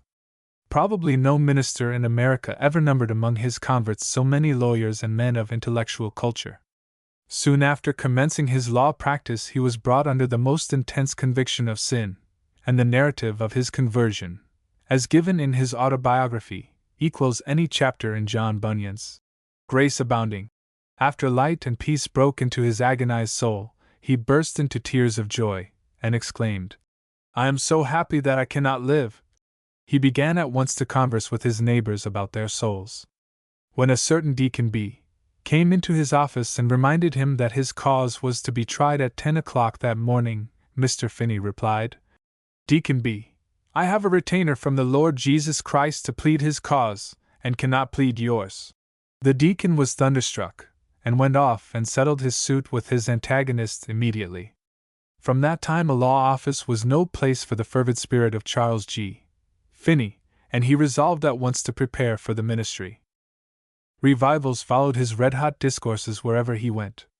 At Auburn he declares that he had, during prayer in his own room, a wonderful vision in which God drew so near to him that his flesh trembled on his bones, and he shook from head to foot as if amid the thunderings of Sinai. He felt an assurance that God would sustain him against all his enemies, and then there came a great lifting up, and a sweet calm followed after the agitation. Such extraordinary spiritual experiences occurred quite often during his career as a revivalist, and they remind one strikingly of similar experiences of John Bunyan, to whom Finney bore a certain degree of resemblance. At Rochester, many of the leading lawyers were attracted by his bold and logical style of speech, and among his converts there was the distinguished jurist, Addison Gardner. It was during his ministry in New York that he delivered his celebrated Lectures on Revivals, which were reprinted abroad and translated into several foreign languages. Of all Mr. Finney's published productions, these lectures are the most characteristic. Often extravagant in their rhetoric, and sometimes rather reckless in theological statements, they contain a mine of pungent truth which every young minister ought to possess and to peruse very often. I shall never cease to thank God for the inspiration they have imparted to my own humble ministry, and they have had a place in my library close beside the Pilgrim's Progress, and the biographies of Payson and McCain, and the soul-quickening sermons of Bushnell, Addison Alexander, and Dr. Maclaren. After his extended evangelistic labors in various cities, Mr. Finney was appointed to a theological chair in the newly organized college at Oberlin, Ohio. From this post, his irrepressible desire to kindle revivals and to save souls often called him away, and he conducted 2 famous evangelistic campaigns in Great Britain. He was the first man to introduce American revivalistic methods into England and Scotland, but his labors were never as wide, as influential, and generally acceptable there as the subsequent labors of Messrs. Moody and Sankey. 40 years of his busy and heaven-blessed life were spent at Oberlin, where he impressed his powerful personality on a multitude of students of both sexes. Few religious teachers in America have ever molded so many lives, or had their opinions echoed from so many pulpits. With all my admiration of President Finney's character, I could not, as a loyal Princetonian, subscribe to some of his peculiar opinions. It was, therefore, with great surprise that I received from him a letter in 1873, 2 years before his death, which contained the startling proposal that I should be his successor in the college pulpit at Oberlin. He wrote to me, "I think that there is no more important field of ministerial labor in the world. I know that you have a great congregation in Brooklyn, and are mightily prospered in your labors, but your flock does not contain 1,000 students pursuing the higher branches of education from year to year. Surely your field in Brooklyn is not more important than mine was at the Broadway Tabernacle in New York, nor can your people be more attached to you than mine were to me." This letter, although its kind overture was promptly declined, was a gratifying proof that the once bitter controversies between old school and new school had become quite obsolete. When I mentioned this letter to my beloved Princeton instructor, Dr. Charles Hodge, a few weeks before his death, he simply remarked that his brother Finney had become very sweet and mellow in his later years, and long before this time the 2 great antagonistic theologians may have clasped hands in heaven. The closing years of President Finney's useful life were indeed mellow and most lovable. In the days of his prime he had a commanding form, a striking face, and a clear, incisive style of speech. Simple as a child in his utterances, he sometimes startled his hearers by his unique prayers. For example, he was one day driven from his study at Oberlin by a refractory stovepipe which persisted in tumbling down. At family worship in the evening he said, "O Lord! Thou knowest how the temper of thy servant has been tried today by that stovepipe." Several other expressions, quite as quaint and as piquant, might be quoted, if the limits of this brief sketch would permit. What would be deemed irreverent if spoken by some lips never sounded irreverent when uttered by such a natural, fearless, and yet devout a spirit as Charles G. Finney. He retained his erect, manly form, his fresh enthusiasm and intellectual vigor, to the ripe old age of 83. On a calm Sabbath evening, in August 1875, he walked in his garden and listened to the music from a neighboring church.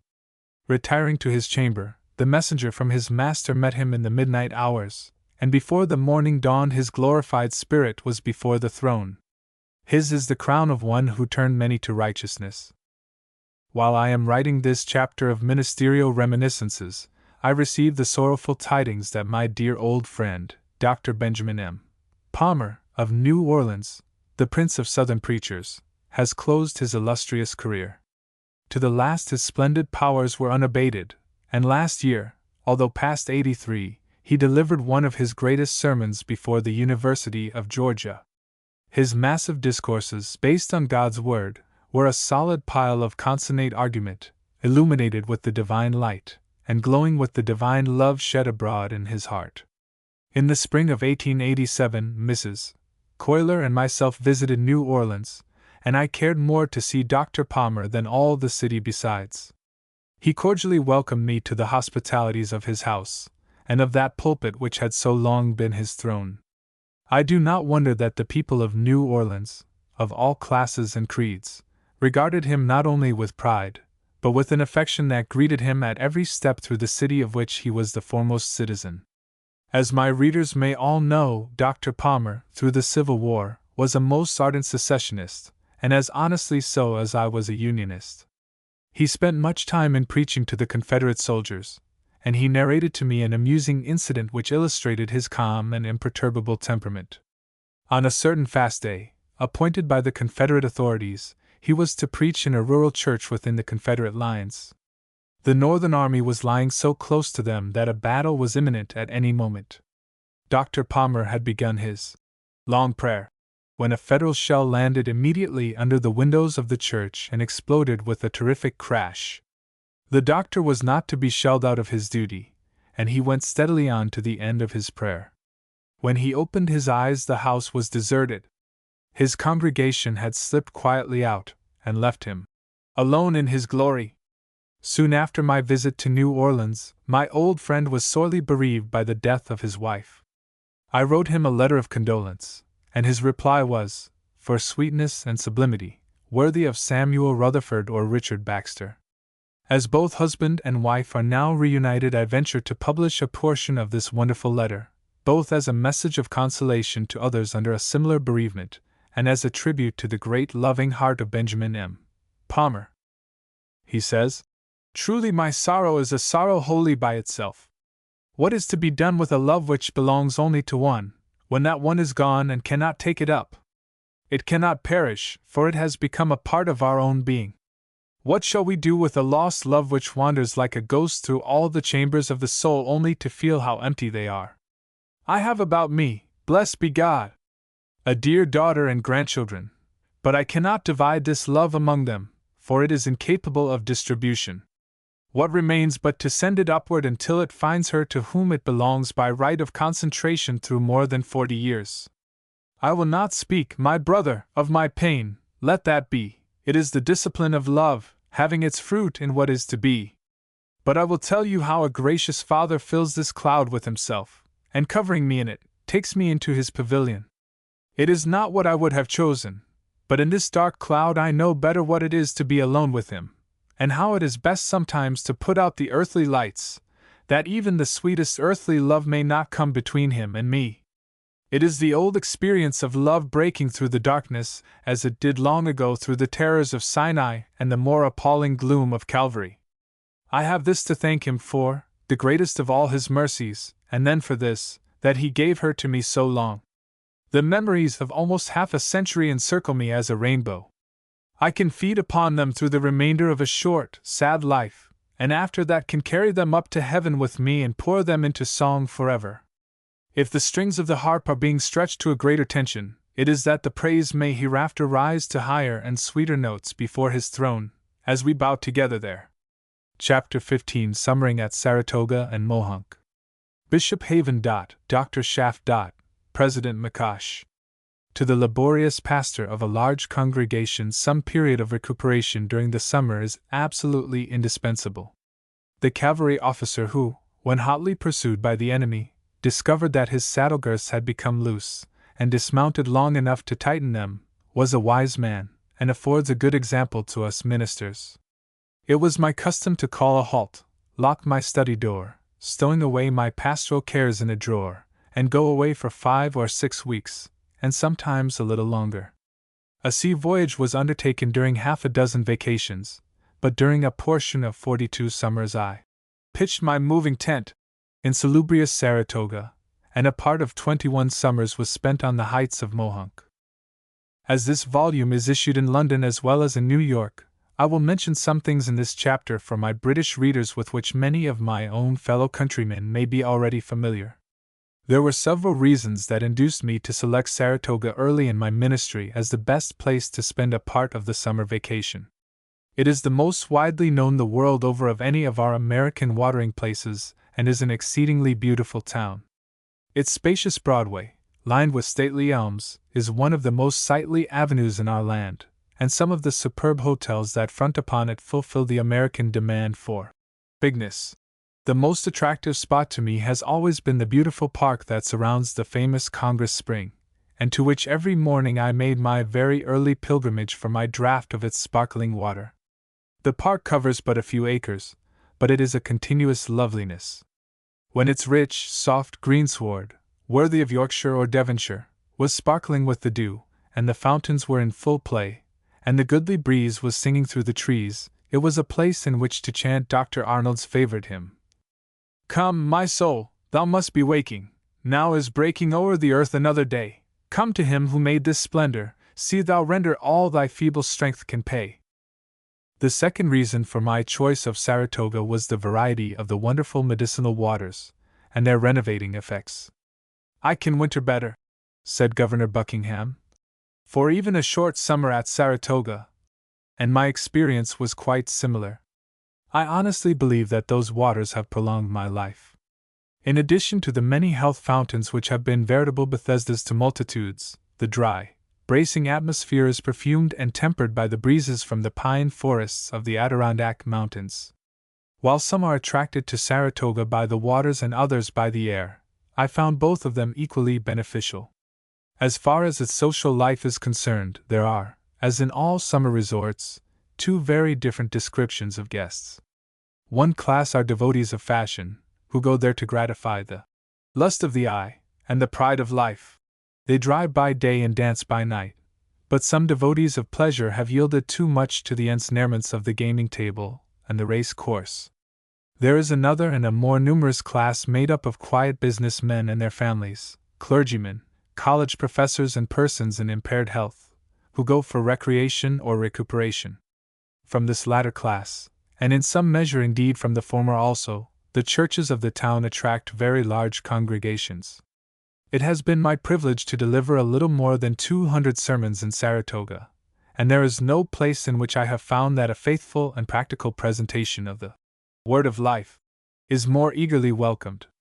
It is no place to exhibit a show sermon on dress parade, but it is the very one in which to press home the word on hearts and consciences, to arouse the impenitent, to give tonic truth to the weak and the weary, to afford the word of comfort to the sorrowing and soul food to the many who hunger for the heavenly manna. I have already narrated some of my pleasant experiences in preaching at Saratoga, and I could add to them several other interesting incidents. For about 30 summers, and occasionally in the winter, I found a happy home at Dr. Strong's Remedial Institute, on Circular Street. This is a family hotel during the summer, and a sanitarium during the remainder of the year.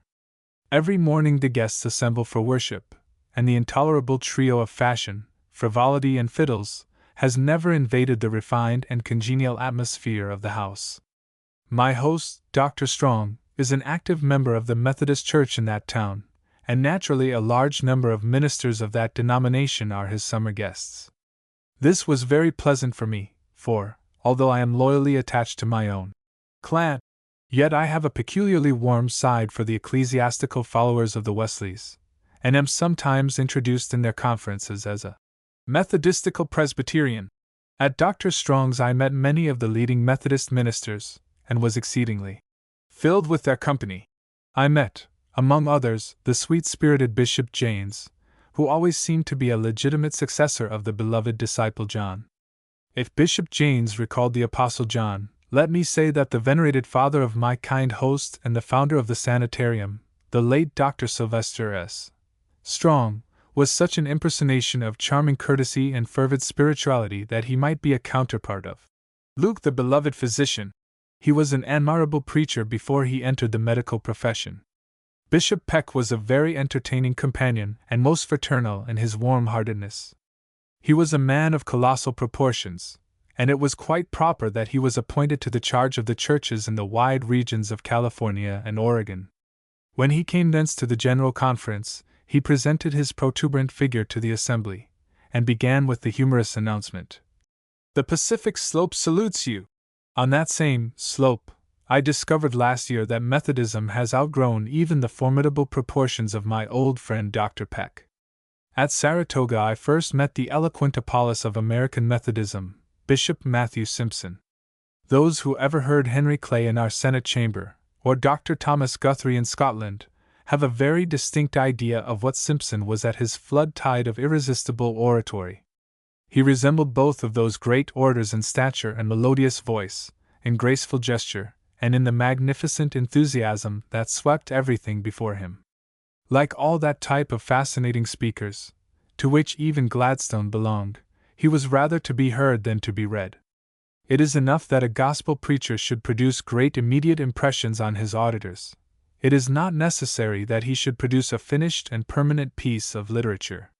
Bishop Simpson was the bosom friend of Abraham Lincoln, and on more than one occasion he knelt beside our much harassed president and prayed for the strength equal to the day of trial. Among all the guests there was none to whom I was more closely and lovingly drawn than to Bishop Gilbert Haven. None shed off such splendid scintillations in our evening colloquies on the piazzas.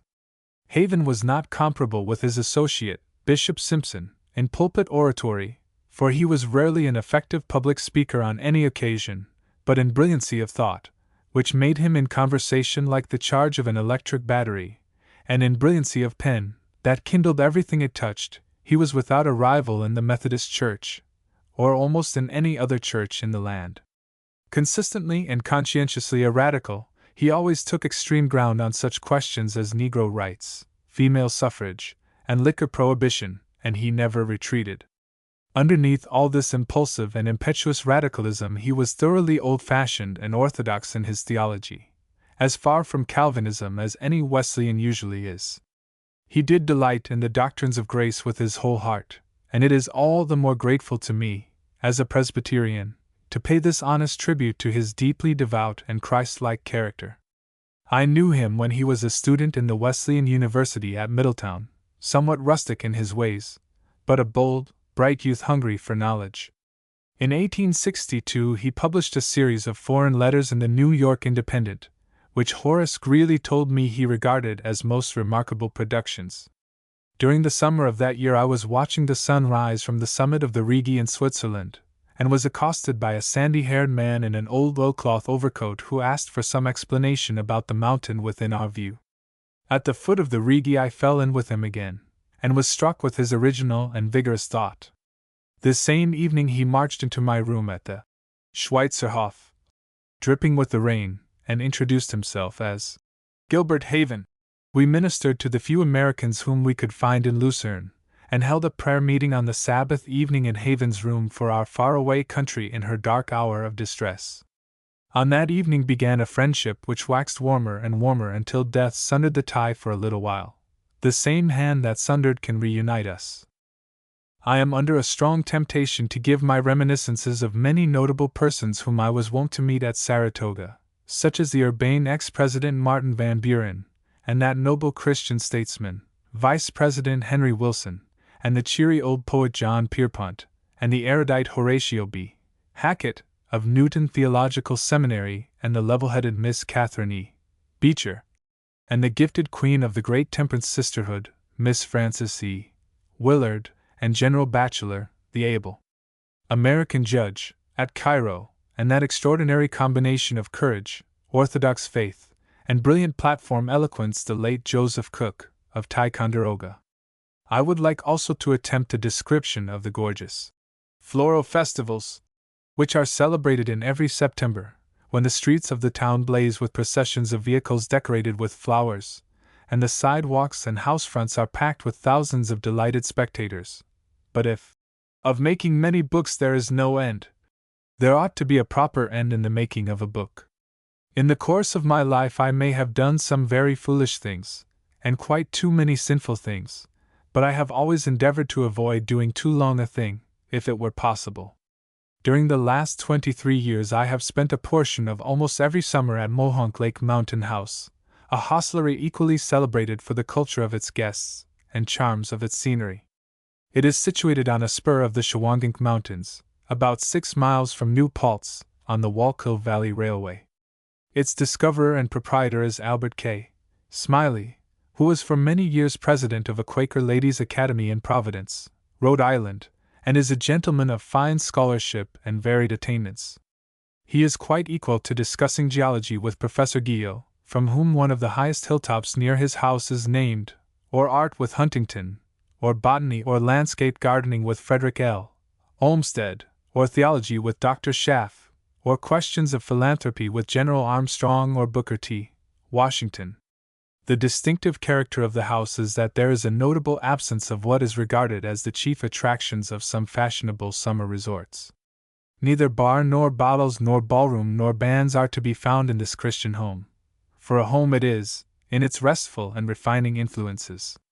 The young people find no lack of innocent enjoyment in the bowling alley or on the golf links, in the tennis tournaments, or in rowing upon the lake, with frequent regattas. Instead of the midnight dance, the evening hours are made enjoyable by social conversation, by musical entertainments, by parlor lectures and other interesting pastimes. The Sabbath at Mohonk realizes old George Herbert's description of the sweet day, so cool, so calm, so bright, the bridal of the earth and sky. Not a boat is loosened from its wharf on the lake, not a carriage is geared up for a pleasure drive, and many a guest has learned how a Sabbath spent without the introduction of either business cares or frivolities may be a joyous refreshment to both body and soul. The spacious parlor is always crowded for the service of worship on every morning during the week and also on the Sabbath. I can testify that on the 60 Sabbaths when I have been called upon to conduct the services, I have never found a more inspiring auditory. It is no easy thing to put the external beauties of Mohonk upon paper. The estate covers 4,000 acres, and is intersected with about 50 miles of fine carriage drives. The garden, which contains a dozen acres, is ablaze during the most of the season with millions of flowers, many of them of rare variety. As the glory of Saratoga is its springs, of Lake George its islands, of Trenton Falls the amber hue of its waters, so the glory of Mohonk is its rocks. The little lake is a crystal cup cut out of the solid conglomerate quartz. Its shores are steep quartz rocks rising 50 feet perpendicularly from the water. The face of Sky Top is heaped around with enormous boulders some 30 feet in diameter. In among them extend rocky labyrinths which can be explored with torches. On every hand are immense masses of Shawangunk grit hurled together over the cliff as if with the convulsions of an earthquake. Upon these acres of rock around the lake grow the most luxuriant lichens, and the forests in June are efflorescent with laurels and azaleas. The finest point of vantage is on Eagle Cliff.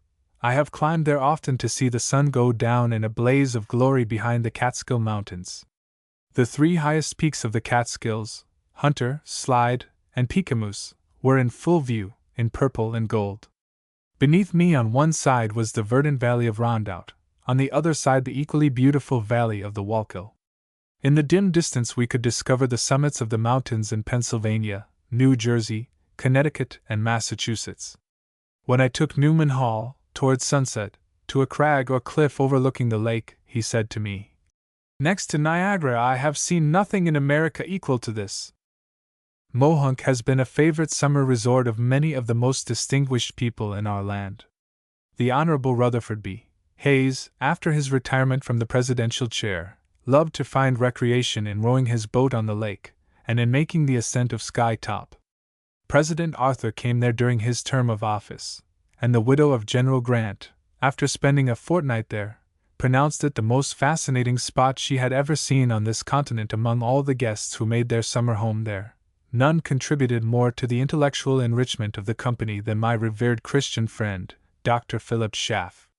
No American of our day had such a vast personal acquaintance with celebrated people. Dr. Schaff was the intimate friend of Tholuck, Neander, Godet, Hengstenberg, and Dorner. He was one day in familiar conversation with Dean Stanley in the Abbey, and another day with Gladstone, another day with Dallinger in Vienna, and another day with Dr. Pusey at Oxford. The promise, "He shall stand before kings," was often fulfilled to him. The veteran Kaiser William had him at the royal table, and gave him intimate interview. The King and Queen of Denmark came on the platform to congratulate him after one of his eloquent speeches, and the Queen of Greece was one of his correspondents. He shook hands with more ministers of all denominations, and of all nationalities than any man of this age. He was as cordially treated by Archbishop Canterbury as he was by Bismarck at Berlin, or the old Russian Archpriest Brashensky. Dr. Schaff was a prodigy of industry. During half a century he was the foremost church historian of this country. He led the work of the Sabbath Committee, and was the master spirit of the Evangelical Alliance. He edited a volume of hymnology, and wrote catechisms for children. He filled professors' chairs in 2 seminaries and lectured on ecclesiastical history to others. He published 31 volumes and edited 2 immense commentaries. He was the president of the Committee on Biblical Revision, and he crossed the ocean 14 times as a fraternal internuncio between the churches of Europe and America. His prodigious capacity for work made Dr. Samuel Johnson seem an idler, and his varied attainments and activities were fairly a match for Gladstone. To those of us who knew Dr. Schaff intimately, one of his most attractive traits was his jovial humor, an inexhaustible fund of anecdotes. When I made a visit to California, journeying with him to the Yosemite, his endless stories whiled away the tedium of the trip. How often, when he sat down to my own, or any other table, would he tell how his old friend, Neander, when asked to say grace at a dinner, and roast pig was the chief dish, very quaintly said, "O Lord, if thou canst bless under the new dispensation what thou didst curse under the old dispensation, then graciously bless this leetle pig." Amen. Another eminent scholar who was wont to seek recreation at Mohonk was the venerable President McCosh, of Princeton University. Since Scotland sent to Princeton Dr. John Witherspoon to preside over it, and to be one of the signers of the Declaration of Independence, she has sent no richer gift than Dr. James McCosh. For several years before he came to America he was a professor in the Queen's College at Belfast. Passing through Belfast in 1862, I looked in for a few moments at the Irish Presbyterian General Assembly, which was convened in Dr. Cook's church, and said to a man, "Whom can you show me here?"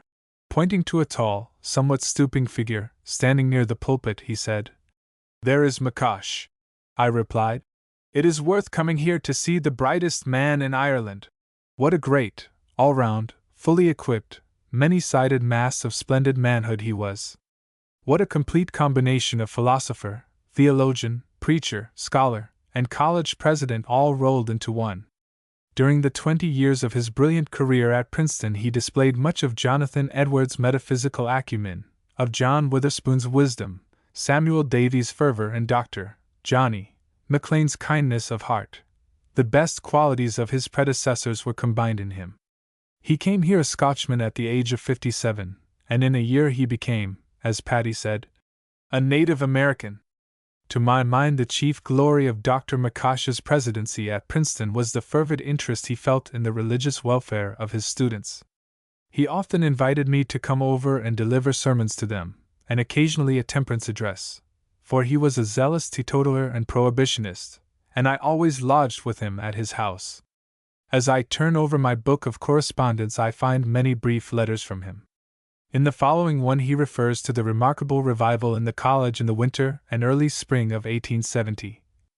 College of New Jersey, Princeton, January 9, 1873. My dear Dr. Cuyler, in the name of the Philadelphian Society, and in my own name, I request you to conduct our service on the day of prayer for colleges, being Thursday the 30th of January. It is 3 years, if I calculate rightly, since you performed that duty for us. That visit was followed by the blessed work in which you took an active part. May it be the same this year. The college is in an interesting state. We have a great deal of the spirit of study. There is a meeting for prayer every night except Friday. The class prayer meetings are all well attended, in some of the classes as many as 60 present, but we need a quickening. I do hope you will come. Our habit is an address of half an hour or so at 3 p.m. in the college chapel, and a sermon in one of the churches, especially addressed to students, but open to all in the evening. Of course, you will come to my house, and live with me. Yours as ever, James McCosh. To hundreds of the alumni of Princeton, this letter will stir the fountain of old memories. They will hear in it the ring of the old college bell. They will see the lines of students marching across the campus to evening prayer and into the chapel. Upon the platform mounts the stooping form of grand old Uncle Jimmy, and in his broad and not unmelodious Scotch accents he pours out his big, warm heart in prayer. With honest pride in their alma mater, they will thank God that they were trained for the battle of life by James McCosh. The limits of this narrative do not allow me to tell of all my delightful foregatherings with that venerated Nestor of American art, Daniel Huntington, and with General James Grant Wilson with his repertoire of racy Scotch stories, and with my true yoke fellows in the gospel, Dr. Herrick Johnson, Dr. Marvin R. Vincent, and Dr. Samuel J. Fisher, and with a group of infinitely witty women who regaled many an evening hour with their merry quips and conundrums. The unwritten law which prevails in that social realm is each for all, and all for each other. Mr. Smiley had been for some years a member of the United States Indian Commission, and his experience in that capacity had awakened a deep interest in the welfare of the remaining aborigines, who had too often been the prey of unscrupulous white men who came in contact with them. About 16 years ago he conceived the happy idea of calling a conference at Mohonk of those who were conversant with Indian affairs and most desirous to promote their well-being. His invitation brought together such distinguished philanthropists as the veteran ex-Senator Henry L. Dawes, General Clinton B. Fisk, General Armstrong, the founder of Hampton Institute, Merrill E. Gates, Philip C. Garrett, Herbert Welsh, and that picturesque and powerful friend of the Red Man, the late Bishop Whipple of Minnesota. The discussions and decisions of this annual Mohonk Conference have had immense influence in shaping the legislation and controlling the conduct of our national government in all Indian affairs. It has helped to make history.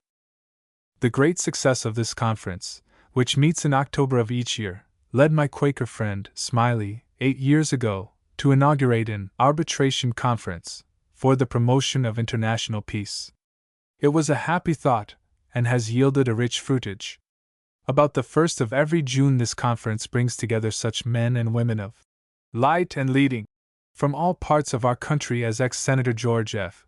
Edmunds of Vermont, the Rev. Edward Everett Hale of Boston, the Hon.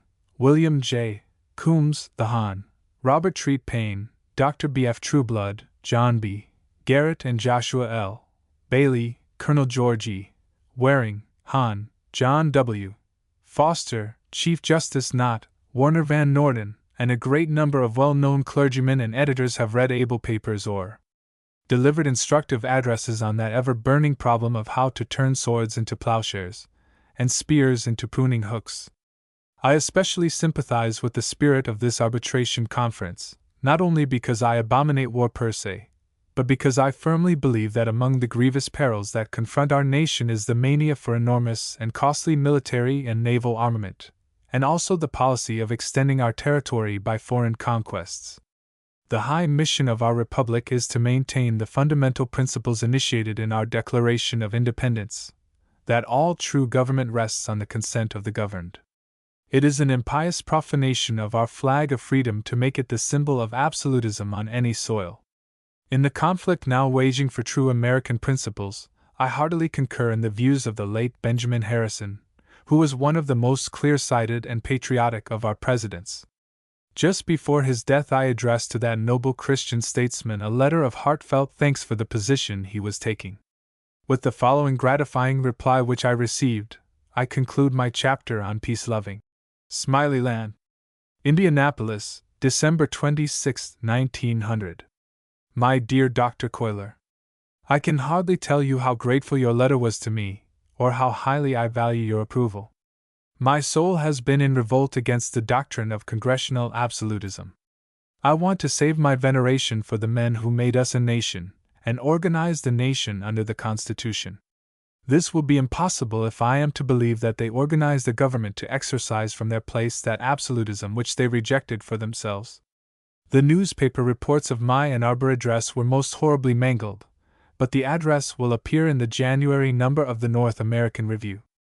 Allow me, my dear friend, to extend to you the heartiest thanks, not only for your kind words, but for the noble life which gives them value. With all good wishes of the Christmastide. Most sincerely your friend, Benjamin Harrison. Chapter 16, A Retrospect. When I entered upon the Christian ministry 56 years ago, there was no probability that I would live to see fourscore. My father had died at the early age of 28, and several of his brothers and sisters had succumbed to pulmonary maladies. My mother was dangerously ill several times, but had a wiry constitution and lived to 85. That my own busy life has held out so long is owing, under a kind providence, to the careful observation of the primal laws of health. I have eschewed all indigestible food, stimulants, and intoxicants, have taken a fair amount of exercise, have avoided too hard study or sermon making in the evenings, and thus secured sound and sufficient sleep.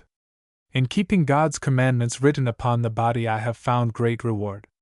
From the standpoint of fourscore, I propose in this chapter to take a retrospect of some of the moral and religious movements that have occurred within my memory, in several of which I have taken part, and I shall note also the changes for better or worse that I have observed. If as an optimist I may sometimes exaggerate the good, and minimize the evil things, it is the curse of a pessimist that he can travel from Dan to Beersheba and find nothing but barrenness. The first change for the better that I shall speak of is the progress I have seen in church fellowship.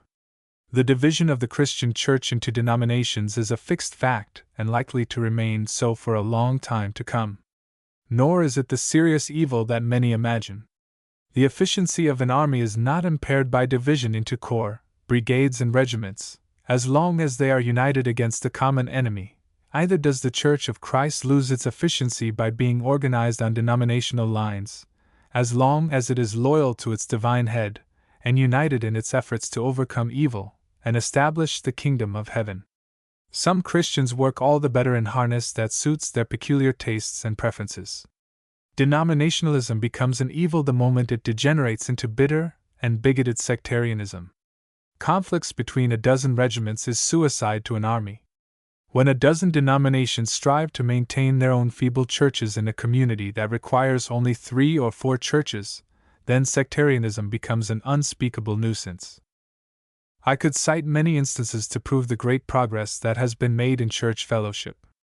For example, my early ministry was in a town in which the Society of Friends had a large meeting house, well filled by a most intelligent, orthodox, and devout congregation. But its members never entered any other house of worship. I had the warmest personal intimacy with some of its leading men, but they would say, "We would like to hear thee preach on first day, but the rules of our society forbid it." I have lived to see the day when I am invited to speak in friends' meetings, and I have rejoiced to invite Quaker brothers, and sisters also, to speak in my pulpit. When I visit London, the most eminent living Quaker, J. Bevan Braithwaite, welcomes me to his hospitable house, and we join in prayer together. I wish that the exemplary and useful society of friends were more multiplied on both sides of the sea. During the early half of the last century, sectarian controversies ran high, especially in the newly settled West. It was a common custom to hold public discussions in schoolhouses and frontier meeting houses, where controverted topics between denominations were presented by chosen champions before applauding audiences. Ministers fired hot shot at one another's pulpits. Churches were often as militant as mendicant, and all those polemics were excused as contending most earnestly for the faith. Both sides found their ammunition in the same Bible. When I was a student in the Princeton Seminary, a classmate from Kentucky gave me a little hymn book used at the camp meetings in the frontier settlements of his native region. In that book was a hymn, one verse of which contains these sweet and ironic lines: "When I was blind, and could not see, the Calvinists deceived me." Just imagine the incense of devout praise ascending heavenward in such a thick smoke of sectarian contentions. All the denominations were more or less afflicted with this controversial malady, and I will venture to say that in Kentucky and Ohio and other new regions, the Presbyterians were often a fair match for their Methodist neighbors in these theological pugilistics. I might multiply illustrations of these unhappy clashings and controversies that have often disfigured even the most evangelical branches of Christendom. What a blessed change for the better have I witnessed in my old days! Among the foremost efforts of denominational fellowship was the organization of the American Bible Society, the American Tract Society, and the American Sunday School Union. Later on in the same century came those two splendid spiritual inventions, the Young Men's Christian Association and the Society of Christian Endeavor. Sir George Williams, the founder of the one, and Dr. Francis E. Clark, the father of the other, should be commemorated in a pair of twin statues of purest marble, standing with locked arms and upholding a standard bearing the sacred motto, "One is our Master, even Christ Jesus, and all ye are brethren." To no man are we indebted more deeply than to the now glorified Mr. Moody, who made Christian fellowship the indispensable feature of all his evangelistic endeavors, with Brother Sankey leading the grand chorus of united praise. Union meetings for the conversion of souls and seeking the descent of the Holy Spirit are now as common as the observance of Christmas or of Easter Day. Personally, I rejoice to say that I have been permitted to preach the gospel in the pulpits of all the leading denominations, not excepting the Episcopalian, and I once welcomed the noble and beloved Bishop Charles P. McIlvaine of Ohio to my Lafayette Avenue church pulpit, where he pronounced a grand discourse on the unity of all Christians in the Lord Jesus Christ. If I lived in England, I should be heart and soul a nonconformist. But I can gratefully acknowledge the many kind courtesies which I have received from the clergy of the established church. Once, when in London, I was invited to the annual dinner given by the Lord Mayor to the archbishops and bishops, and I found myself the only American clergyman present. The Archbishop of Canterbury, when Bishop of London, did me the honor of presiding at a reception given me at Exeter Hall, and whenever I have met the Venerable Dr. Temple I have been cheered by his warm-hearted and democratic cordiality of manner. In return for the kindness shown me by my brilliant and scholarly friend, Archdeacon Farrar, I was happy to preside at a reception given him in Chickering Hall. He had a wide welcome in our land, but it was as the untiring champion of temperance reform that he was especially honored on that evening. He and Archdeacon Basil Wilberforce are among the leaders in the crusade against the curse of strong drink. Amid some evil portents and perils to the cause of evangelical religion, one of the richest tokens for good is this steady increase of interdenominational fellowship. For organic unity we need not yet strive. It is enough that all the regiments and brigades in Christ's covenant hosts march to the same music, fight together under the same standard of Calvary's cross, and press on, side by side, and shoulder to shoulder, to the final victory of righteousness and truth and human redemption. Another change for the better has been the enlargement of woman's sphere of activity in the promotion of Christianity and of moral reform. As an illustration of this fact, I may cite a rather unique incident in my own experience. During the winter of 1872, I invited Miss Sarah F. Smiley, an eminent and most evangelical minister in the Society of Friends, and a sister of the Messrs. Albert and Daniel Smiley, the proprietors of the Lake Mohonk House, to deliver a religious address in my pulpit. The discourse she delivered was strong in intellect, orthodox in doctrine, and fervently spiritual in character. The large audience was both delighted and edified. A neighboring minister presented a complaint before the Presbytery of Brooklyn, alleging that my proceeding had been both unpresbyterian and unscriptural. The complainant was not able to produce a syllable of law from our form of government forbidding what I had done. Long years before, a General Assembly had recommended that women should not be permitted to address a promiscuous assemblage in any of our churches, but a mere deliverance of a General Assembly has no binding legal authority. In my defense, I was careful not to advocate the ordination of women to the ministry in the Presbyterian Church, or their installation in the pastorate. I contended that as our confession of faith was silent on the subject, and that as godly women in the early church were active in the promotion of Christianity, one of them named Anna having publicly proclaimed the coming Messiah, and that as the ministry of my excellent friend, the Quakeress, had for many years been attended by the abundant blessings of the Holy Spirit, my act was rather to be commended than condemned. The discussion before the presbytery lasted for 2 days and produced a wide and rather sensational interest over the country. The final vote of the presbytery, while withholding any censure of my course under the circumstances, was adverse to the practice of permitting women to address promiscuous audiences in our churches.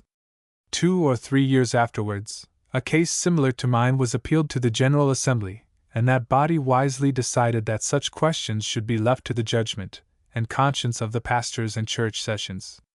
When the news of this action of the Assembly reached us, the old sexton of the Lafayette Avenue Church hoisted, to the great amusement of our people, the stars and stripes on the church tower as a token of victory.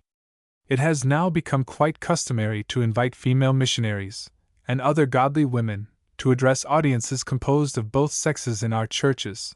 The padlock has been taken off the tongue of any consecrated Christian woman who has a message from the Master. I invited Miss Willard and Lady Henry Somerset to advocate the Christian grace of temperance from my pulpit, and if I were still a pastor I should rejoice to invite that good angel of beneficence, Miss Helen M. Gould, to deliver there such an address as she lately made in the splendid building she has erected for the Naval Christian Association. Foreign missions were in their early and vigorous growth 80 years ago. I rode in our family carriage to church with Sheldon Dibble and Reuben Tinker, who were just leaving Auburn Theological Seminary to go out as our pioneer missionaries to the Sandwich Islands. The Missionary Herald was taken in a great number of families and read with great avidity. Many of the readers were people who not only devoutly prayed, "Thy kingdom come," but who were willing to stick to a rag carpet and deny themselves a Brussels, in order to contribute more to the spread of that kingdom. Wealth has increased to a prodigious and perilous extent, but the percentage of money given to foreign missions is very far from what it was in the day of my childhood. It is a growing custom for ministers to utter a prayer over the contribution boxes when they are brought back to the platform before the pulpit. I suspect that it in too many cases should be one of penitential confession. While I was a student in the Princeton Seminary, we had a visit from the veteran missionary, Levi Spalding, who sailed from Boston to southern India in the very first band which invaded the darkness of Hinduism. He was as nearly like my conception of the Apostle Paul as any one I ever beheld.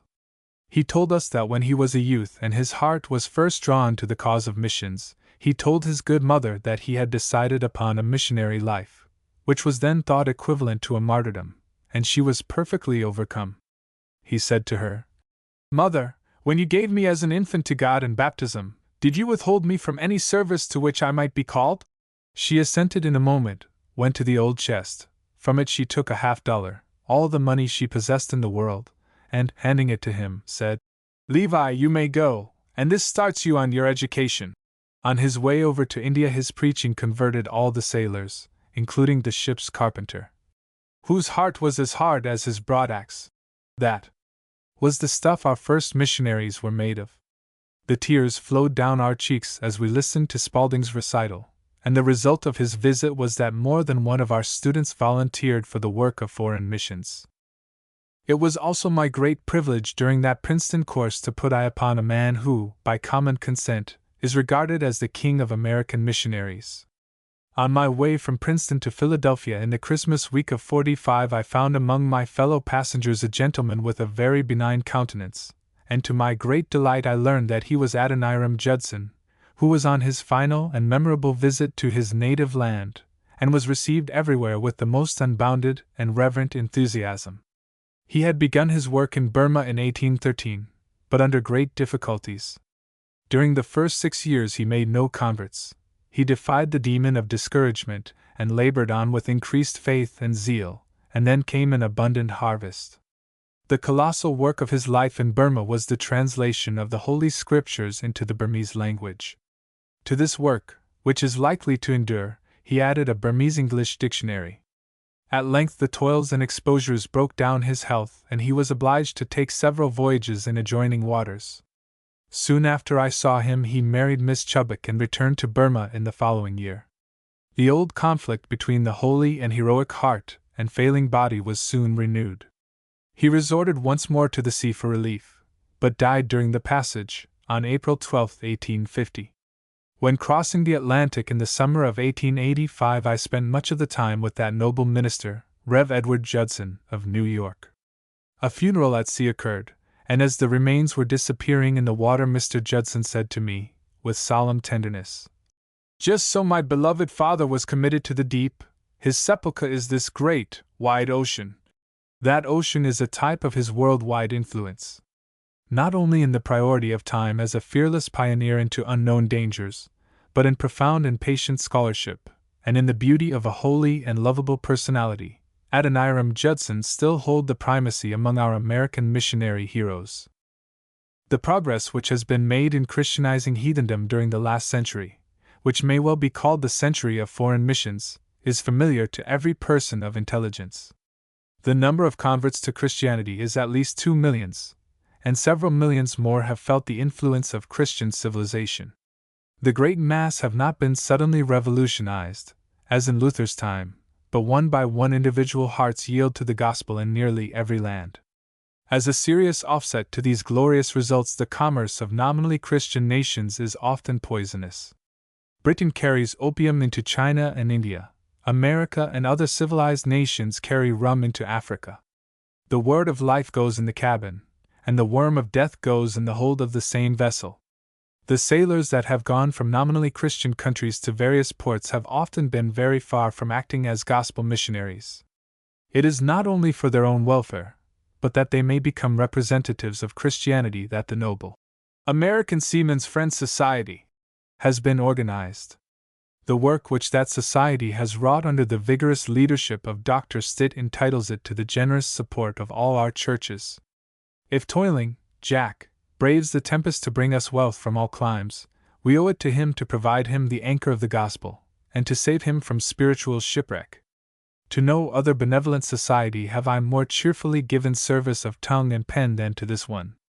An honest view of the foreign mission enterprises today reveals the laying of broad foundations, and the building of solid walls, rather than any completed achievements already wrought.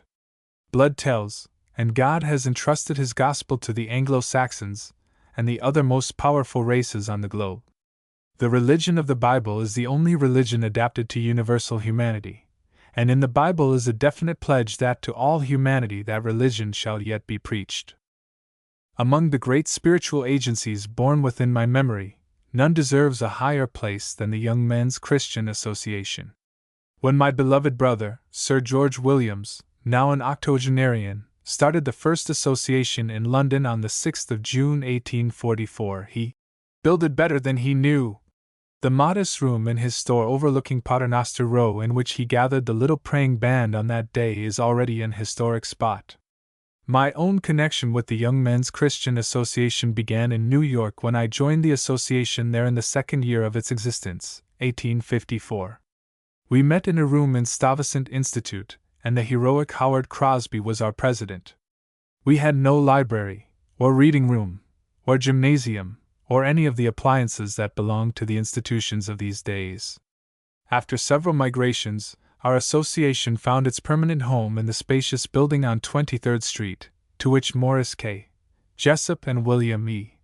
Dodge were among the foremost contributors. The master spirit in the operations of the New York Association for 30 years was Mr. Robert McBurney, who, when he landed from Ireland, was only 17 years of age. He was among my evening congregation in the old Market Street Church. During my 7 years' pastorate in that church I delivered a great many discourses and platform addresses on behalf of the association, and through all of the subsequent years it has been a favorite object on which to bestow my humble efforts.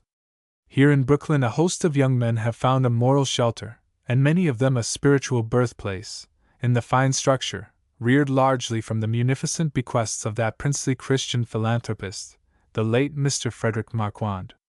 It is not permitted to every good man or woman before they die to see the glorious fruits of the trees they planted, but to the eyes of the veteran George Williams the following facts must seem like a rehearsal of heaven.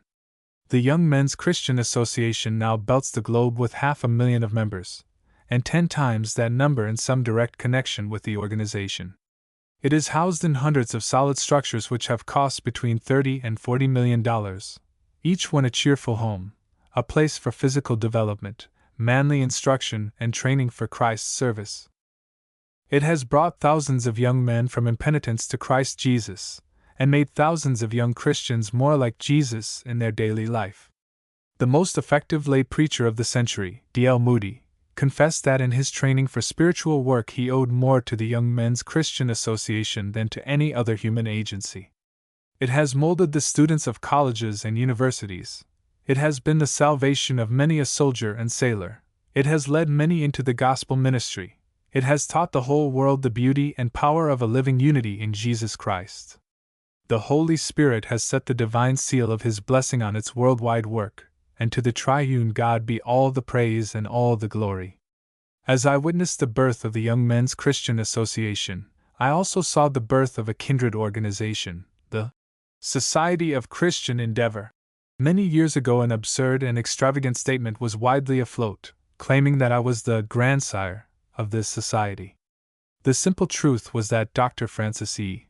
Clark, its heaven-directed founder, had seen in some religious journals my account of the good work wrought by the Young People's Association of the Lafayette Avenue Church, and he recognized the fact that its chief purpose was not mere sociality or literary advancement, but the spiritual profit of its members.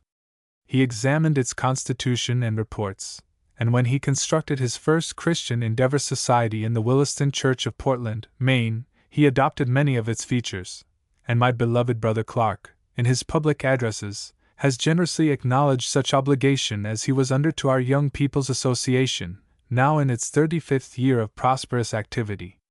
It has always been a source of grateful pride that it should have furnished any aid to the origination of one of the foremost spiritual instrumentalities of the century. As any attempt to describe the sublime grandeur of Niagara would be a waste of time, so it would be equally futile for me to describe the magnificent extent of the Christian Endeavor Society's operations and the immense spiritual results that have flowed from them. There is no civilized speech or language where its voice is not heard. Its line has gone out to all the earth, and its words to the ends of the world.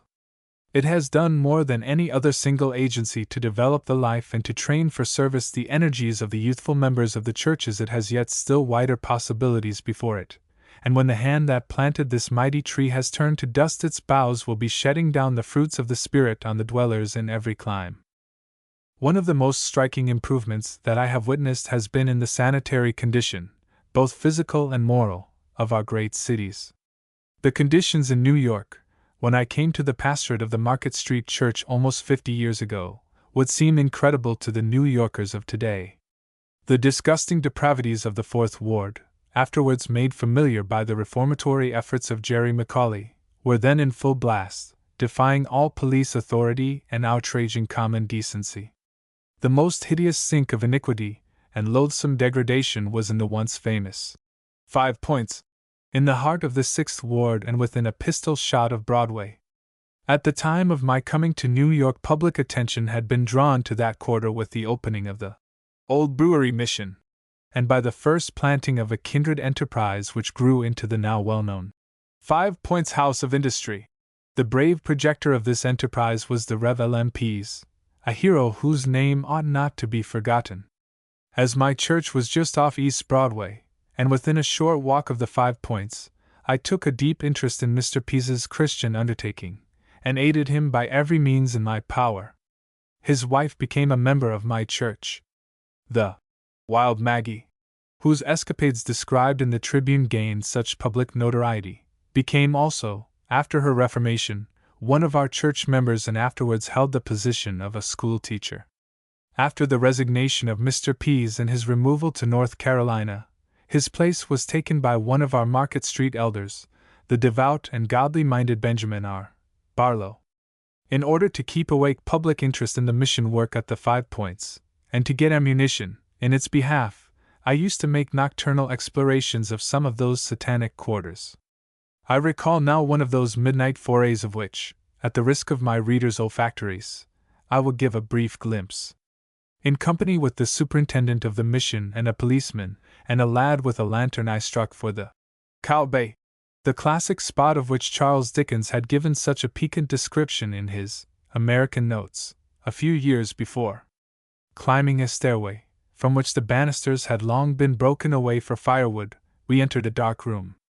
There was only a tallow candle burning in the corner, and in the room were huddled 25 human beings. Along the walls were ranged the bunks, one above the other, covered with rotting quilts and unwashed coverings. Each of these rented for 6 pence a night to any thief or beggar who chose to apply for lodging, no distinction being made for sex or color. As the lad swings the lantern about, we spy the rows of heads projecting from under the stacks of rags.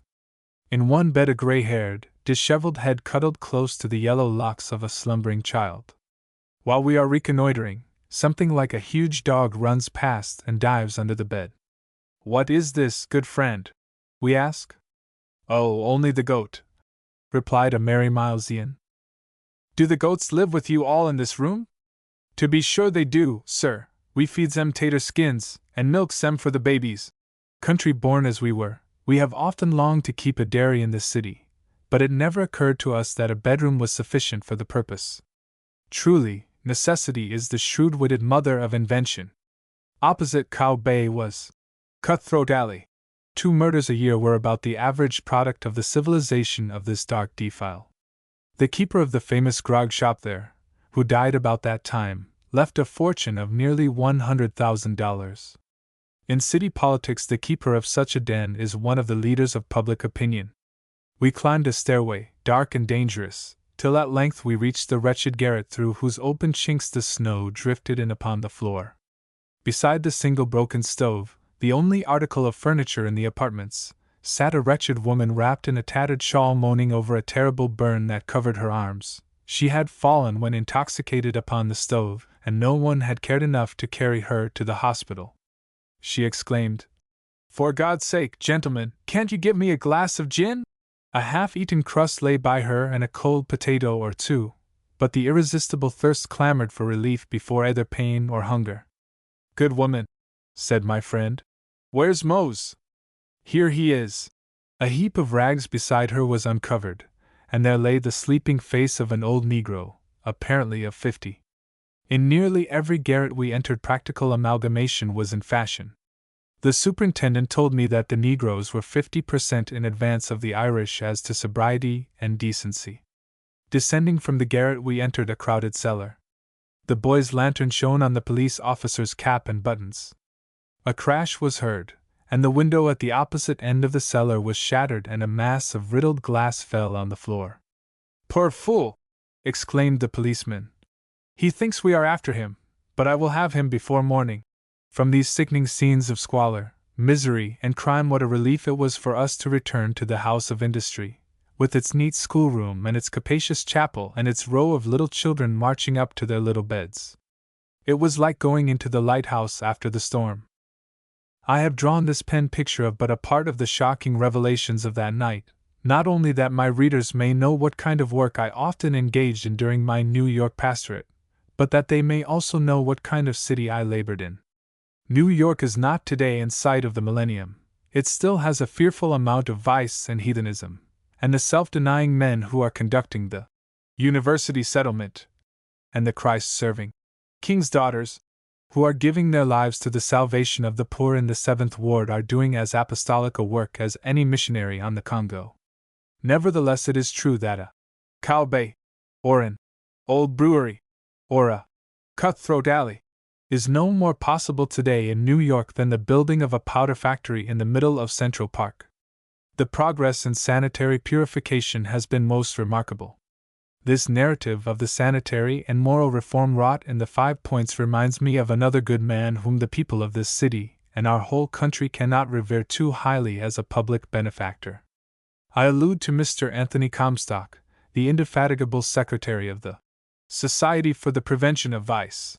I knew him well when he was a clerk in a dry goods store on Broadway, and when he undertook his first purifying efforts, I little supposed that he was to achieve such reforms. It was an Augean stable indeed that he set about cleansing. 50 years ago our city was flooded by obscene literature which sought no concealment. The vilest books and pictures were openly sold in the streets, and an enormous traffic was waged in what may be called the literature of hell. Such a courageous crusade against those abominations and against the gambling dens, by Mr. Comstock, even at the risk of personal violence, and in defiance of the most malignant opposition, entitles him to a place among our veritable heroes. At a time when deeds of military prowess receive such adulation, and when the man on horseback outstrips the man on foot in the race for popular favor. It is well to teach our young men that he who takes up arms against the principalities and powers of darkness, and makes his own life the savior of other lives, wins a knightly crown of heavenly honor that outshines the stars, and fadeth not away. The most unique organization that has been formed in our time for the evangelizing of the lost masses is the Salvation Army. When I was in London, in the summer of 1885, I attended one of their monster meetings in Exeter Hall. There was an enormous military band on the platform behind the rostrum. Their commander-in-chief, General Booth, presided, a tall, thin, nervous man, who looked more like an old-fashioned Kentucky revivalist than an Englishman. His bright-eyed and comely wife, Mrs. Catherine Booth, was with him. She was a woman of remarkable intellectual force and spiritual character, as all must acknowledge who have read her biography. Her speech on the protection of young girls was finely composed and finely delivered, and quite threw into the shade a couple of members of Parliament who spoke from the same platform on the same evening. When she made any telling point that awakened applause, her husband leaped up and gave the signal, "Fire a volley!" whereupon his troops gave a tremendous cheer, followed by a roll of drums and a blast of trumpets. The chief agency which the army employs to gather its audiences is music, whether it be the rattling of the tambourine, or the martial sound of a brass band. Some of their hymns are little better than pious doggerel, and they do not hesitate to add to Perronet's grand hymn, "All hail the power of Jesus' name," such a stanza as the following: "Let our soldiers never tire, in streets, in lane, in hall, the red-hot gospel shot to fire, and crown him Lord of all." Grotesque as are some of the methods of this novel organization, I cannot but admire their zeal and courage in dredging among the submerged masses with such spiritual apparatus as they can devise. They are doing a work that God has honored, and that has reached and rescued a vast number of outcasts. Their chief weakness is that they appeal mainly to the emotions, and give too little solid instruction to their ignorant hearers. Their chief danger is that when the strong arm of their founder is taken away, he may not leave successors who can hold the army together. Let us hope and pray that the period of their usefulness may yet be protracted. While an abnormal agency, like the Salvation Army, may do some useful service among the occupants of the slums, the greater work of reaching and evangelizing the immense mass of plain, humble working people must be done by the churches themselves. What do the dwellers in the by-streets and the tenement houses need? They need precisely what the dwellers in the brownstone houses on fine avenues need: a sanctuary to worship in, a Sunday school for their children, a preacher to give them the gospel, and a pastor to visit them and watch over them, in short, a spiritual home. As for bringing the poorer class of the back streets into the elegant churches on the fashionable avenues, it is an absurdity. Both geography and human nature are against it. The plainly dressed laborers of the back districts could not come to the fine churches on Fifth Avenue, or similar streets, because these edifices are already occupied by their regular pew holders. They would not come, for they would not feel at home there.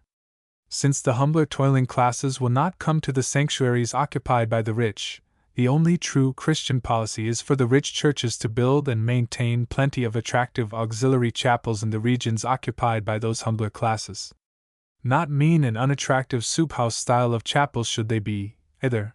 They ought to be handsome, cheerful, well-appointed sanctuaries, manned by godly pastors who are not above the business of saving souls that are clad in dirty shirts. And that is not all. The members of the wealthy churches which rear the auxiliary chapels should personally go and attend the services and Sunday schools and weekly meetings in the chapel, not go in costly raiment that touches the pride of God's poor, but in plain clothes and with a hearty democratic sympathy in their whole bearing. To reach the masses we must go after them, and then stay with them when we get there.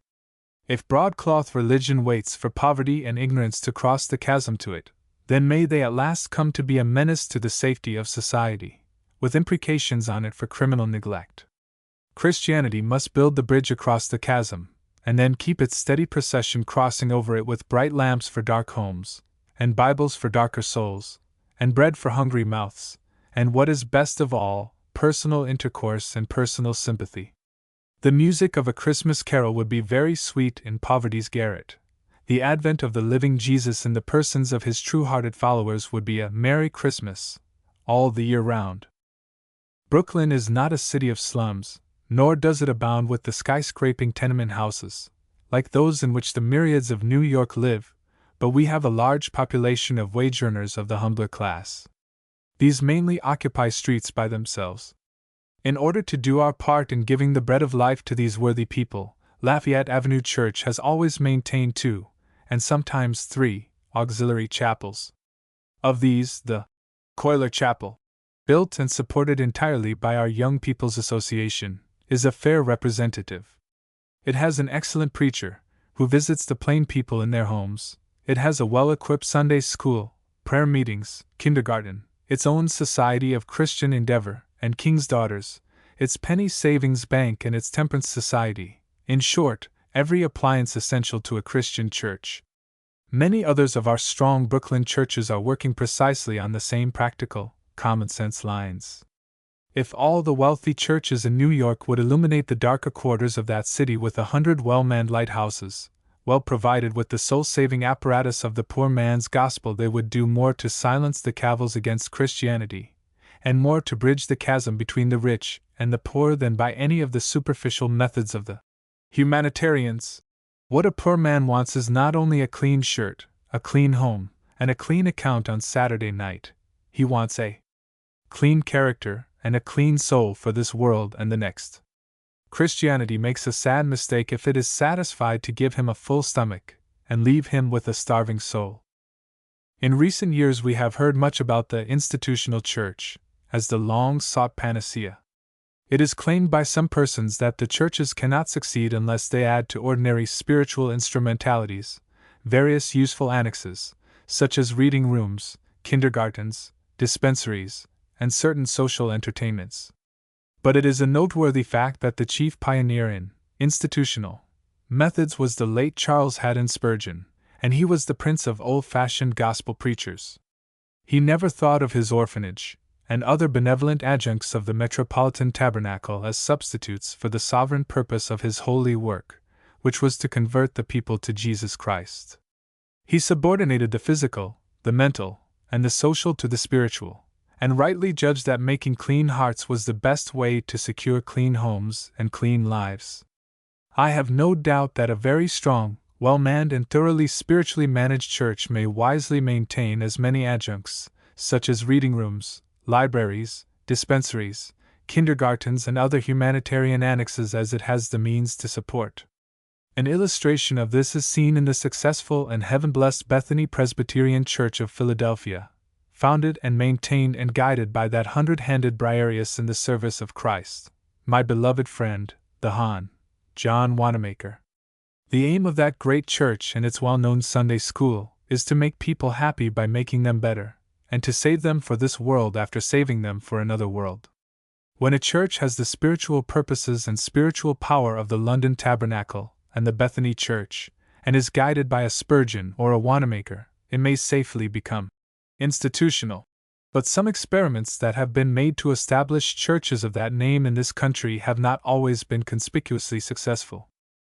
In taking this, my retrospective view at fourscore, I have noted many heart-cheering tokens of social and religious progress, and many splendid mechanical and material inventions to make the world better and happier. Yet I have also seen some painful symptoms of decline and deterioration. All the changes have not been for the better, some have been decidedly for the worse. For example, while there is an increase in the number of the Christian churches, there is a lamentably steady diminution of attendance at places of religious worship. Careful investigation shows a constant falling off in church attendance, both in the large towns and in the rural districts. In spite of the blessed influence of the Sunday School, the Young Men's Christian Association, and Christian Endeavor, there is an increasing swing of young people away from the house of God, and therefore from soul-saving influences. The Sabbath is not as generally kept sacred as formerly. One of the indications of this sad fact is a decrease in church attendance, and another is the enormous increase in the secular and godless Sunday newspapers. Materialism and mammonism work against spiritual religion, and the social customs which wealth brings are adverse to a spiritual life. As one illustration of this, a distinguished pastor said to me, 40 years ago my people lived plainly, were ready for earnest Christian work, and attended our devotional meetings. Now they have grown rich, our work flags, and our weekly services are almost deserted. Half-day religion is on the increase almost everywhere. Sporting and gambling are more rife than formerly. What is still worse, the gambling element enters more largely into transactions of trade and traffic. Divorces have become more easy and abundant, and, as Mr. Gladstone once said to me, this tends to sap one of the very foundations of society. All these are deplorable evils to which none but a fool will shut his eyes and by which none but a coward will be frightened. God reigns, even if the devil is trying to. The practical questions for every one of us are, how can I become better? How can I help to make this old sinning and sobbing world the better also? Chapter 17. A Retrospect continued. As I look over the changes that half a century has wrought in the social life of my beloved country, I see some which awaken satisfaction, others which are not so exhilarating. The enormous and rapid increase of wealth is unparalleled in human history. In my boyhood, millionaires were rare. There were hardly a score of them in any one of our cities. The two typical rich men were Stephen Girard in Philadelphia and John Jacob Astor in New York, and their whole fortunes were not equal to the annual income of several of the rich men of today. Some of our present millionaires are reservoirs of munificence, and the outflow builds churches, hospitals, asylums, and endows libraries, and sends broad streams of charity through places parched by destitution and suffering. Others are like pools at the base of a hill. They receive the inflow of every descending streamlet or shower, and stagnate into selfishness. Wealth is a tremendous trust. It becomes a dangerous one when it owns its owner. Our Brooklyn philanthropist, the late Mr. Charles Pratt, once said to me, "There is no greater humbug than the idea that the mere possession of wealth makes any man happy. I never got any happiness out of mine until I began to do good with it." To the faithful steward there is a perpetual reward of good stewardship. No investments yield a more covetable dividend than those made in gifts of public beneficence. When Mr. Morris K. Jessup drives through New York, his eyes are gladdened in one street by the DeWitt Memorial Chapel that he erected, in another by the 5 Points House of Industry, of which he is the president, and in still others by the Young Men's Christian Association and kindred institutions, of which he is a liberal supporter. Mr. John D. Rockefeller is reputed to have an annual income equal to that of 3 or 4 foreign sovereigns, but his inalienable assets are in the universities he has endowed, the churches he has helped to build, the useful societies he has aided, and in the gold mines of public gratitude which he has opened up. Many of our most munificent millionaires have been the architects of their own fortunes. It is most commonly, with some happy exceptions, the earned wealth, and not the inherited wealth that is bestowed most freely for the public benefit. The Hon. William E. Dodge once stated in a popular lecture that he began his career as a boy on a salary of $50 a year, and his board, part of his duty being to sweep out the store in which he was employed. He lived to distribute $1,000 a day to Christian missions, and otherwise objects of benevolence. There are old men in Pittsburgh, or were, not long ago, who remember the bright Scotch lad, Andrew Carnegie, to whom they used to give a dime for bringing telegraph messages from the office in which he was employed. The benefits which he then derived from the use of a free library in that city have added to his good impulse to create such a vast number of libraries in many lands that his honored name throws into the shade the names of Bodley and Radcliffe in England, and that of Astor in America. The mention of this latter name tempts me to narrate an amusing story of old John Jacob Astor, the founder of the fortune of that family, and a man who was more noted for acquiring money than for giving it away for any purpose. Mr. Astor came to New York a poor young man. His wealth consisted mainly in real estate, which he purchased at an early day. When the New York and Erie Railroad was projected, it was the first one ever coming directly into New York. My friend, Judge Joseph Hoxie, called on Mr. Astor to subscribe to the stock, telling him that it would add to the value of his real estate. "What do I care for that?" said the shrewd old German. "I never sells, I only buys."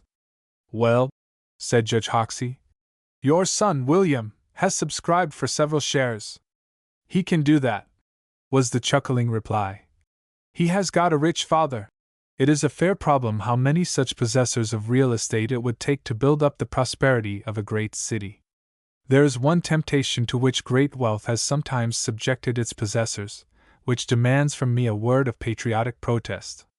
It is the temptation to use it for political advancement. No fact is more patent than the painful one that some ambitious men have secured public offices, and even bought their way into legislative bodies, by the abundancies of their purses united to skill in manipulating partisan machines. This is a most serious menace to honest popular government. It is one of the very worst forms of a plutocracy. I often think that if Webster and Clay and Calhoun and John Quincy Adams and Sumner and some other giants of a former era could enter the congressional halls of our day, they might paraphrase the words of Holy Writ and exclaim, "Take the money changers hence, and make not the temple of a nation's legislation a house of merchandise." Foreign travel is no longer the novelty that it was once, and many wealthy folks spend much of their time abroad since the Atlantic Ocean has been reduced to a ferry. This growth of European travel has brought its increment of information and culture, but with new ideas from abroad have come also some new notions and usages that were better left behind. A prohibitory tariff in that direction would protect some of the unostentatiousness of social life that befits a republican people. No young man or woman who desires to attain proficiency in any department of scholarship, classical or scientific, need to betake themselves to the universities of Europe. Those universities have come to us in the shape of Harvard, Yale, Princeton, Cornell, and our other most richly endowed institutions of learning for both sexes. Quite too much of the social life of our country is more artificial than formerly, and one result is the growing passion for publicity. Plenty of ambitious people make their beds in the face of the sun. Many things are now chronicled in the press that were formerly kept behind the closed doors of the home. The details of a dinner or a social company at the fireside become the topics for the gossip of strangers. I sometimes think that the young people of the present day lose much of the romance that used to belong to the halcyon period of courtship. In the somewhat primitive days of my youth, young lovers kept their own secrets, and were startled if their heart affairs were on other people's tongues. But nowadays marriage engagements are matters of public announcement, not infrequently in the columns of a newspaper. It seems to be forgotten that an engagement to marry may not always end in a marriage. The usage of crowned heads abroad is no warrant for the new fashion, for royalty has no privacies, and queens and empresses choose their own husbands, a prerogative that the stoutest champion of woman's rights has not yet had the hardihood to advocate. It has always required, but never more than now, no small amount of moral courage on the part of newly married couples, whose incomes are moderate, to resist the temptations of extravagant living. As the heads of young men are often turned by the reports of great fortunes suddenly acquired, so the ambition seizes upon many a young wife to cut a figure in society, instead of the household, motions light and free, that Wordsworth describes. The handmaid of fashion leads the hollow life of keeping up appearances. If nothing worse than the slavery of debt is incurred, home life becomes a counterfeit of happiness. But anyone who watches the daily papers will sometimes see obituaries. They're more saddening than those which appear under the head of death. It is the list of detected defaulters or peculators or swindlers of some description, often belonging to the most respectable families. While the ruin of those evildoers is sometimes caused by club life or dissipated habits, yet, in a large number of cases, the temptation to fraud has been the snare of extravagant living. In my long experience as a city pastor, I have watched the careers of thousands of married pairs. One class have begun modestly in an unfashionable locality with plain dress and frugal expenditure. They have eaten the wholesome bread of independence. I wish that every young woman would display the good sense of a friend of mine, who received an offer of marriage from a very intelligent and very industrious, but poor young man, who said to her, "I hear that you have offers of marriage from young men of wealth. All that I can offer you is a good name, sincere love, and plain lodgings at first in a boarding house." She was wise enough to discover the jewel in the leaden casket, and accept his hand. He became a prosperous business man and an officer of my church.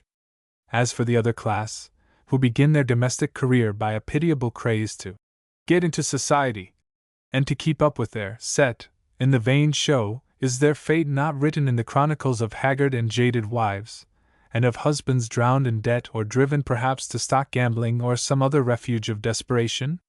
In another portion of this autobiography I have uttered a prayer for the revival of soul-kindling eloquence in the pulpit. In this age of dizzy ballooning in finance and social extravagance, my prayer is, oh, for the revival of old-fashioned, sturdy, courageous frugality that hath clean hands and a clean heart, and hath not lifted up its soul to vanity. Do you not discover a great advance in educational facilities and in the enlargement of means to popular knowledge? To this question I am happy to give an affirmative reply. Schools and universities are more richly endowed, and our public schools have been greatly improved in many directions. Among the educated classes, reading clubs and societies for discussing sociological questions are more numerous, and so are free lectures among the humbler classes. Books have been multiplied, and at cheaper prices, to an enormous extent. In my childhood, books adapted to the reach of children numbered not more than a score or two. Now they are multiplied to a degree that is almost bewildering to the youthful mind. Newspapers printed for them, such as the Youth's Companion and the National Society's Temperance Banner, were then utterly unknown. The sacred writer of the Ecclesiastics needs not to tell the people of this generation that of making many books there is no end. It is not, however, a matter for congratulation that so large a portion of the volumes that are most read are works of fiction. In most of our public libraries the novels called for are far in excess of all the other books. Let any one scrutinize the advertising columns of literary journals, and he will see that the only startling figures are those which announce the enormous sale of popular works of fiction. I am not uttering a tirade against any book simply because it is fictitious. Our divine Master spoke often in parables. Bunyan's matchless allegories have guided multitudes of pilgrims towards the celestial city. Fiction in the clean hands of that king of romancers, Sir Walter Scott, threw new light on the history and scenes of the past. Such characters as Jenny Deans and her godly father might have been taken from John Bunyan's portrait gallery. Lady D. Vernon is the ideal of young womanhood. Fiction has often been a wholesome relief to a good man's overworked and weary brain. Many of the recent popular novels are wholesome in their tone, and the historical type often instructive. The chief objection to the best of them is that they excite a distaste in the minds of thousands for any other reading. Exclusive reading of fiction is to anyone's mind just what highly spiced food and alcoholic stimulants are to the body. The increasing rage for novel reading betokens both a famine in the intellect and a serious peril to the mental and spiritual life. The honest truth is that quite too large a number of fictitious works are subtle poison. The plots of some of the most popular novels turn on the sexual relation and the violation in some form of the seventh commandment. They kindle evil passions, they varnish and veneer vice, they deride connubial purity, they uncover what ought to be hid, and paint in attractive hues what never ought to be seen by any pure eye or named by any modest tongue. Another objection to many of the most advertised works of fiction is that they deal with the sacred themes of religion in a very mischievous and misleading manner. A few popular writers of fiction present evangelical religion in its winning features. They preach with the pen the same truths that they preach from the pulpit. Two of the perils that threaten American youths are a licentious stage and a poisonous literature. A highly intelligent lady, who has examined many of the novels printed during the last decade, said to me, "The main purpose of many of these books is to knock away the underpinning of the marriage relation or of the Bible. If parents give house room to trashy or corrupt books, they cannot be surprised if their children give heart room to the world, the flesh, and the evil one. When interesting and profitable books are so abundant and so cheap, this increasing rage for novels is to me one of the sinister signs of the times." Within the last 2 or 3 decades there has been a most marked change as to the directions in which the human intellect has exerted its highest activities. This change is especially marked in the literature of the 2 great English-speaking nations. For example, there are now in Great Britain no poets who are the peers of Wordsworth, Tennyson and Browning, no brilliant essayists who are the peers of Carlyle and Macaulay, and no novelists who are the peers of Scott, Dickens and Thackeray. In the United States we have no poets who are a match for Bryant, Longfellow, Whittier and Holmes, and no essayists who are a match for Emerson and James Russell Lowell, no jurists who are the rivals of Marshall, Kent, and Story, and no living historians equal Bancroft, Prescott, and Motley. These facts do not necessarily indicate, as some assert, a widespread intellectual famine. The most probable explanation of the fact is that the mental forces in our day exert themselves in other directions. This is an age of scientific research and scientific achievement. It is an age of material advancement, and in those lines in which the human mind can seek out many inventions, the whole trend of human thought is under transformation. In ancient days, a man was famous according as he had lifted up axes upon thick trees. The man is famous now who makes some useful mechanical invention, or explores some unknown territory, or bridges the oceans with swift steamers, or belts the earth with new railways, or organizes powerful financial combinations. If the law of demand and supply is as applicable to mental products as it is to the imports of commerce, then we may readily understand that the realm of the ideal, which was ruled by the Wordsworths, Carlyles, and Longfellows, should be supplanted by a realm in which the master minds should be political economists, or explorers, or railway kings, or financial magnates, or empire builders of some description. The philosophical and poetical yield to the practical, when cui bono is the last question which challenges all comers. This change, if it be an actual one, may bring its losses as well as its gains. We are thankful for all the precious boons which inventive genius has brought to us, for telegraphs, and telephones, and photographic arts, for steam engines and electric motors, for power presses and sewing machines, for pain-killing chloroform, and the splendid achievements of skillful surgery.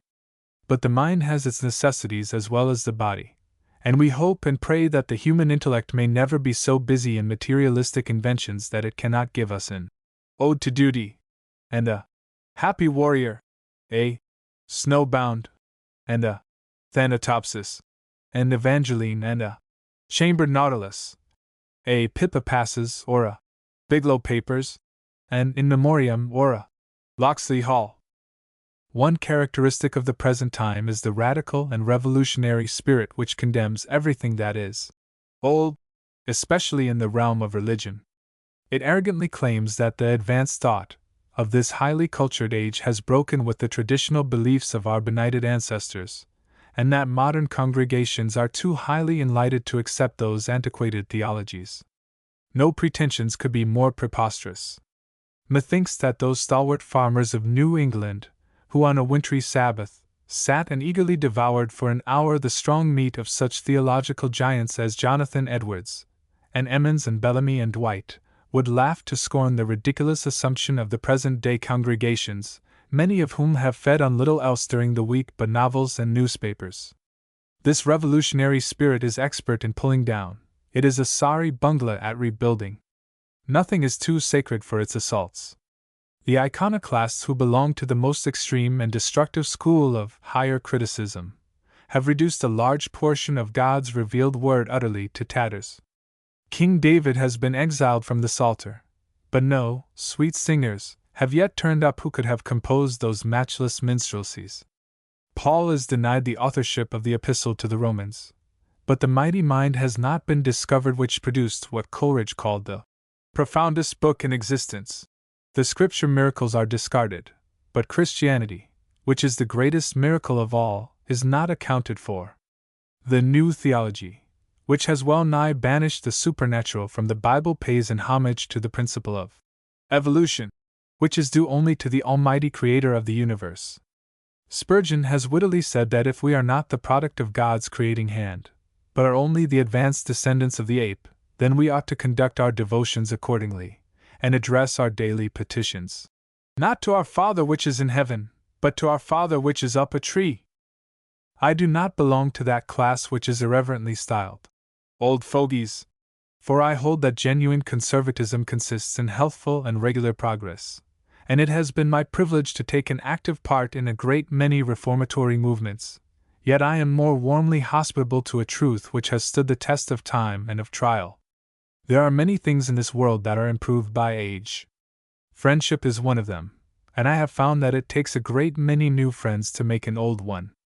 My Bible is all the dearer to me, not only because it has pillowed the dying heads of my father and my mother, but because it has been the sure guide of 100 generations of Christians before them. When the boastful innovators offer me a new system of belief, which is really a congeries of unbeliefs, I say to them, the old is better. 20 centuries of experience shared by such intellects as Augustine, Luther, Pascal, Calvin, Newton, Chalmers, Edwards, Wesley, and Spurgeon are not to be shaken by the assaults of men, who often contradict each other while contradicting God's truth. We have tested a supernaturally inspired Bible for ourselves. As my eloquent and much-loved friend, Dr. Maclaren, of Manchester, has finely said, we decline to dig up the piles of the bridge that carries us over the abyss because some voices tell us that it is rotten. It is perfectly reasonable to answer, we have tried the bridge and it bears, which, being translated into less simple language, is just the assertion of certitude, built on facts and experience, which leaves no place for doubt. All the opposition will be broken into spray against this rock bulwark. Thy words were found, and I did eat them, and they are the joy and rejoicing of my heart. Chapter 18. My Home Life. One of the richest of the many blessings that has crowned my long life has been a happy home. It has always seemed to me as a wonderful triumph of divine grace in the Apostle Paul that he should have been so content in whatsoever state he was, when he was a homeless, and I fear, also a wifeless man. During my own early ministry in Burlington, New Jersey, my widowed mother and myself lodged with worthy Quakers, and realized Charles Lamb's truthful description of that quiet, not caballing community. On our removal to Trenton, when I took charge of the newly organized Third Presbyterian Church, we commenced housekeeping in what had once been the residence of a governor, a chief justice, and a mayor of the city, but was a very plain and modest domicile after all. My new church building was completed in November, 1850, and opened with a full congregation, and I was soon in the full swing of my pastoral duties. As I have already stated in the opening chapter of this volume, my father and mother first saw each other on a Sabbath day, and in a church. It was my happy lot to follow their example. On a certain Sabbath in January 1851, a group of young ladies, who were the guests of a prominent family in my congregation, were seated in a pew immediately before the pulpit. As a civility to that family, we called on the following evening upon their guests. One of the number happened to be a young lady from Ohio who had just graduated from the Granville College, in that state, and had come east to visit her relatives in Philadelphia. The young lady just mentioned was Miss Annie E. Mathiot, a daughter of the Hon. Joshua Mathiot, an eminent lawyer, who had represented his district in Congress. That evening has been marked with a very white stone in my calendar ever since. It was but a brief visit of a fortnight that the fair maiden from the West made in Trenton, but when she, soon afterwards, returned to Ohio, she took with her what has been her inalienable possession ever since and will be, till death us do part. My courtship was rather at long range, for Newark, Ohio, was several hundred miles away, and I have always found that a man who would build up a strong church must be constantly at it, trowel in hand. On the 17th of March, 1853, the Venerable Dr. Wiley conducted for us a very simple and solemn service of holy wedlock, closing with his fatherly benediction, one of the best acts of his long and useful life. The invalid mother of my bride, for Colonel Mathiot had died 4 years previously, was present at our nuptials, and for the last time was in her own drawing-room. Mrs. Mathiot was a daughter of Mr. Samuel Culbertson, a leading lawyer of Zanesville, and was a lady of rare refinement and loveliness. She had been a patient sufferer from a painful illness of several months' duration, and peacefully passed away to her rest in September of that year. Of the qualifications and duties of a minister's wife, enough has been written to stock a small library. My own very positive conviction has always been that her vows were made primarily, not to a parish, but to her own husband, and if she makes his home and heart happy, if she relieves him of needless worldly cares, if she is a constant inspiration to him in his holy work, she will do tenfold more for the church than if she were the manager and mainspring of a dozen benevolent societies. There is another obligation antecedent to all acts of presbytery or installing councils, the sweet obligation of motherhood. The woman who neglects her nursery or her housekeeping duties, and her own heart life for any outside work in the parish does both them and herself serious injury.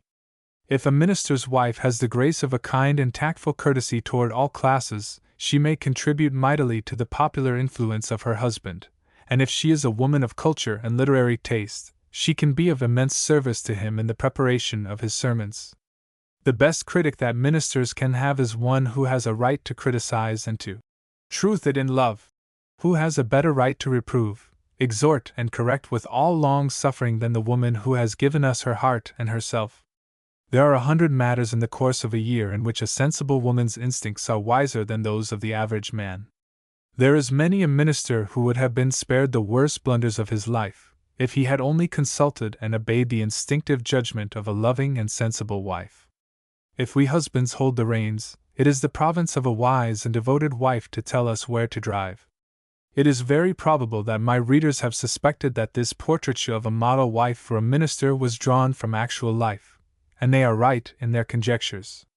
In the discourse delivered to my flock on the 25th anniversary of my pastorate was the following passage, to whose truth the added years have only added confirmation. There is still another sweet mercy which has been vouchsafed to me in the true heart that has never faltered and the gentle footstep that has never wearied in the pathway of life for 32 years.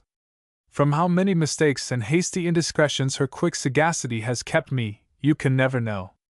If you have any tribute of thanks for any good which I have done you, do not offer it to me, go carry it down to yonder home, of which she has been the light and the joy, and lay it at her unselfish feet. On that occasion, for the only time, I heard a murmur of applause run through my congregation. About the time of our marriage, I received a call from the Shawmut Congregational Church of Boston, and soon afterwards overtures from a Presbyterian church in Philadelphia, and from the First Presbyterian Church of Chicago. All these attractive offers I declined, but within a few months I accepted a call from the Market Street Dutch Reformed Church of New York, a far more difficult field of labor. My ministry in Trenton was one of unbroken happiness, and the church were profusely kind, but at the end of nearly 4 years I felt that my work there was done. The young church had built a beautiful house of worship without a dime of debt, and it was filled by a prosperous congregation. I was ready for a wider field of labor. The Market Street Dutch Reformed Church, to which I was called, was downtown, within 10 minutes' walk of the City Hall, and was beginning to feel the inroads of the uptown migration, when my excellent predecessor, Dr. Isaac Ferris, left it to become the Chancellor of the New York University. Although most of the well-to-do families were moving away, yet East Broadway was full of boarding houses packed with young men, and these in turn packed our church on Sabbath evenings. Of the happy spiritual harvest seasons in that old church, especially during the Great Awakening in 1858, I have written in the chapter on revivals. I was as eager for work as Simon Peter was for a good haul in fishing, and every week there, I met on the platform the representatives of temperance societies, the 5 Points House of Industry, Young Men's Christian Associations, Sunday schools, or some other religious or reformatory enterprise. These outside activities were no hindrances to either pulpit or pastoral work, and like that famous English preacher who felt that he could not have too many irons in the fire, I thrust in tongs, shovel, poker, and all. The contact with busy life and benevolent labors among the poor supplied material for sermons, for the pastor of a city church must touch life at a great many points. Our domestic experiences in early housekeeping were very agreeable. The social conditions of New York were less artificial than now. Pastoral calls in the evening usually found the people in their homes, and I do not believe there were a dozen theatergoers in my congregation. After a very busy and heaven-blessed ministry of half a dozen years, I discovered that the rapid migration uptown would soon leave our congregation too feeble for self-support. I accordingly started a movement to erect a new edifice up on Murray Hill, and to retain the old building in Market Street as an auxiliary mission chapel.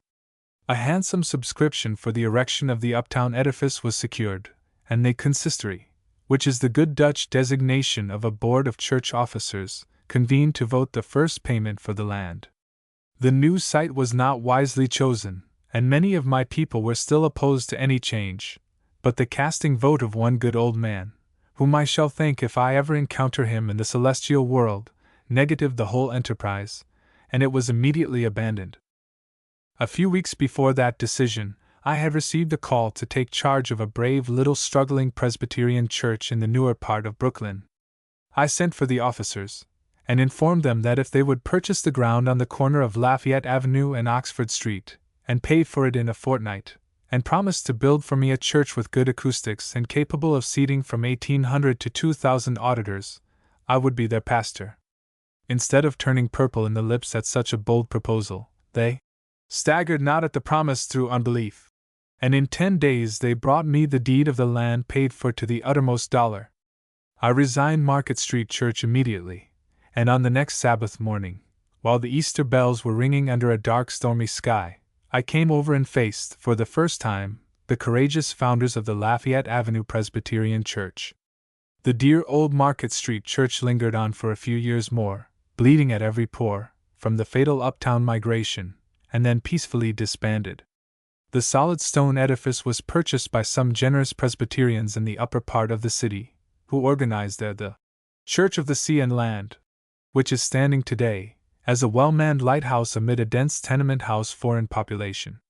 The successful work that is now prosecuted there is another confirmation of my favorite theory that the only way to reach a neighborhood crowded with the poorer classes is for the wealthy churches to spend money for just such an auxiliary mission church as is now thriving in the structure in which I spent 7 happy years of my ministry.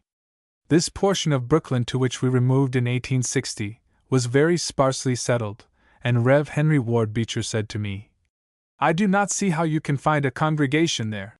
He lived to say to me, "You are now in the center, and I am out on the circumference." Brooklyn was then preeminently a city of churches, and though we had not a dozen millionaires, it was not infested with any slums.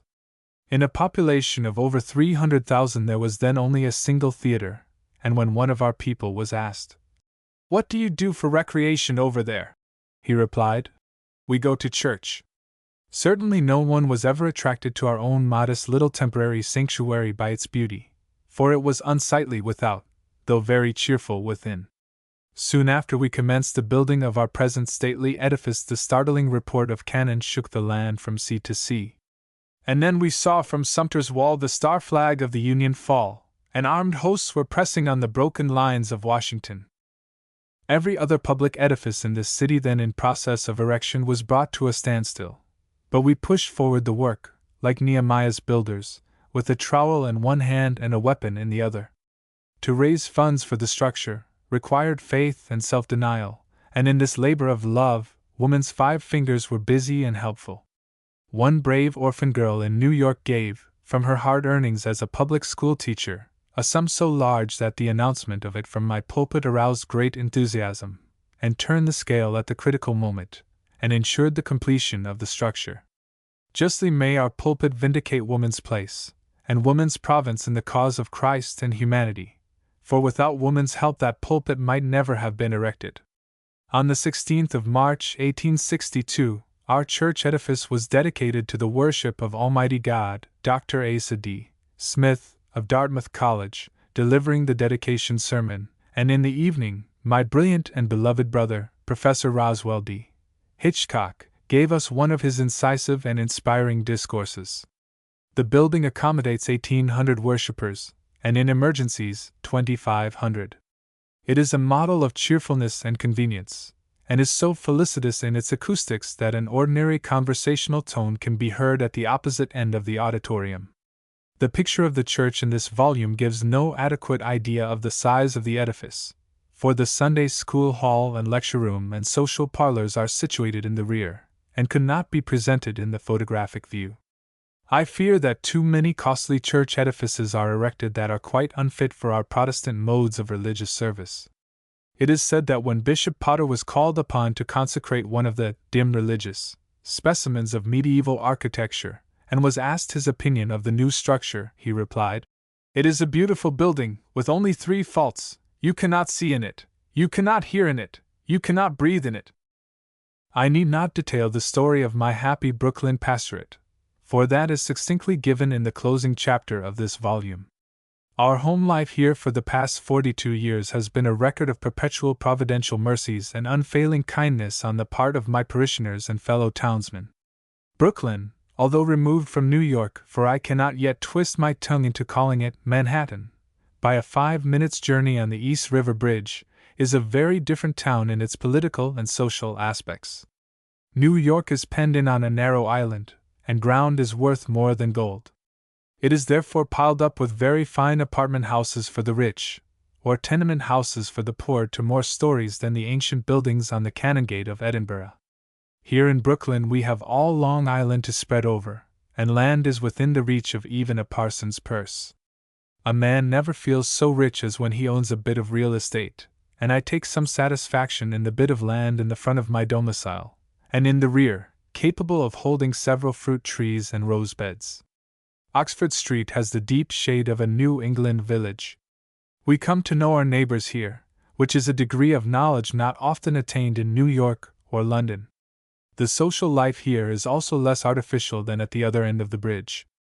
There is less of the foreign element, and of either great wealth or poverty. We have neither the splendor of Paris, nor the squalor of the by-streets of Naples. The name of Brooklyn was given to our town by its original Dutch settlers, but the aggressive New Englanders pushed in, and it is a more thoroughly Yankee city today than any city in the land outside of New England.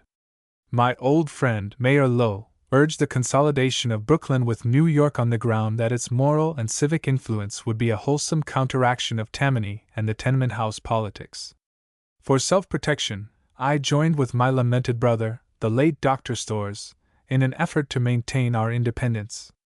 Ours is preeminently a city of homes where the bulk of the people live in an undivided dwelling, and I do not believe that there is another city either in America, or elsewhere, that contains over 1 million inhabitants, so large a proportion of whom are in a schoolhouse during the week, and in God's house on the Sabbath. Illustration: the Lafayette Avenue Church. One of the glories of Brooklyn is its vast and picturesque Prospect Park, with natural forests, hills and dales, and its superb outlook over the bay and ocean. I hope that it may not be a violation of propriety to say that the park commissioners in this city of my adoption bestowed my own name on a pretty plot of ground not far from my residence, and its bright show of flowers makes it a constant delight to my neighbors. Last year some of my fellow townspeople made an exceedingly generous proposition to place there a memorial statue, and I felt compelled to publish the following reply to an offer which quite transcended any claim that I could have to such an honor. 176 South Oxford Street, June 12, 1901. Mess John N. Beach, D. W. McWilliams, and Thomas T. Barr. My dear sirs, I have just received your kind letter in which you expressed the desire of yourselves and of several of our prominent citizens that I would consent to the erection of a memorial in Cuyler Park, to be placed there by voluntary contributions of generous friends here and elsewhere. Do not, I entreat you, regard me as indifferent to a proposition whose motive affords the most profound and heartfelt gratitude, but a work of art in bronze or marble, such as has been suggested, that would be creditable to our city, would require an outlay of money that I cannot conscientiously consent to have expended for the purpose of personal honor rather than of public utility. Several years ago the city authorities honored me by giving my name to the attractive plot of ground at the junction of Fulton and Green Avenues. If my most esteemed friend, Park Commissioner Brower, will kindly have my name visibly and permanently affixed to that little park, and will direct that it be always kept as bright and beautiful with flowers as it now is, I shall be abundantly satisfied. I have been permitted to spend 41 supremely happy years in this city which I heartily love, and for whose people I have joyfully labored, and while the permanent fruits of these labors remain, I trust I shall not pass out of all affectionate remembrance. A monument reared by human hands may fade away, but if God has enabled me to engrave my humble name on any living hearts, they will be the best monument, for hearts live on forever. While declining the proffered honor, may I ask you to convey my most sincere and cordial thanks to the kind friends who have joined with you in this generous proposal, and, with warm personal regard, I remain, yours faithfully, Theodore L. Cuyler. I cannot refrain here from thanking my old friend, Dr. St. Clair McElway, the brilliant editor of the Brooklyn Eagle, for his generous tribute which accompanied the publication of the above letter. His grandfather, Dr. John McElway, a typical Scotchman, was my family physician and church deacon in the city of Trenton. Among the editorial fraternity, let me also mention here the name of my near neighbor, Mr. Edward Gary, of the New York Times, who was with me in Fort Sumter, at the restoration of the flag, and with whom I have foregathered in many a fertilizing conversation. Away off on the slope above beautiful Stockbridge, and surrounded by his Berkshire hills, Dr. Henry M. Field is spending the bright, Indian summer, of his long and honored career. For 40 years we held sweet fellowship in the columns of the New York Evangelist. The experience of the great apostle at Rome, who dwelt for nearly 2 years in his hired house, has been followed by numberless examples of the ministers of the gospel who have had a migratory home life. My experience under rented roofs led me to build, in 1865, this dwelling, which has housed our domestic life for 37 years. A true homestead is not a Jonah's gourd for temporary shelter from sun and storm, it is a treasure house of accumulations. Many of its contents are precious heirlooms. Its apartments are thronged with memories of friends and kinsfolk living or departed. Every room has its scores of occupants, every wall is gladdened with the visions of loved faces. I look into yonder guest chamber, and find my old friends, Governor Buckingham and Vice President Wilson, who were ready to discuss the conditions of the temperance reform which they had come to advocate. Down in the dining room, the Chi Alpha Society of Distinguished Ministers are holding their Saturday evening symposium. In the parlor, my Irish guest, the Earl of Meath, is describing to me his philanthropies in London, and his Countess is describing her organization of ministering children. In the library, Whittier is writing at the table, or Mr. Fulton is narrating his missionary work in China. Out on the piazza, my veteran neighbor, General Silas Casey, is telling the thrilling story of how he led our troops at the storming of the heights of Chapultepec. Up the steps comes dear old John G. Peyton, with his patriarchal white beard, to say goodbye before he goes back to his mission work in the New Hebrides. No room in our dwelling is more sacred than the one in which I now write. On its walls hang the portraits of my Princeton professors, and those of majestic Chalmers and the gnarled brow of Hugh Miller, the Scotch geologist, the precious gifts of the author of Rab and his friend. Near them is the bright face of dear Henry Drummond, looking just as he did on that stormy evening when he came into my library a few hours after his arrival from Scotland. I still recall his reply to me in Edinburgh, when I cautioned him against permitting his scientific studies to unspiritualize his activities. "Never you fear," said he. "I am too busy in trying to save young men, and the only way to do that is to lead them to the Lord Jesus Christ." In former years this room was my beloved mother's chamber of peace, that opens to the sun rising. Her pictured face looks down upon me now from the wall, and her Bible lies beside me. In this room we gathered on the afternoon of September 14, 1887, around her dying bed. Her last words were, "Now kiss me good night." And in an hour or two she fell into that sweet slumber which Christ gives his beloved, at the ripe age of 85. Her mental powers and memory were unimpaired.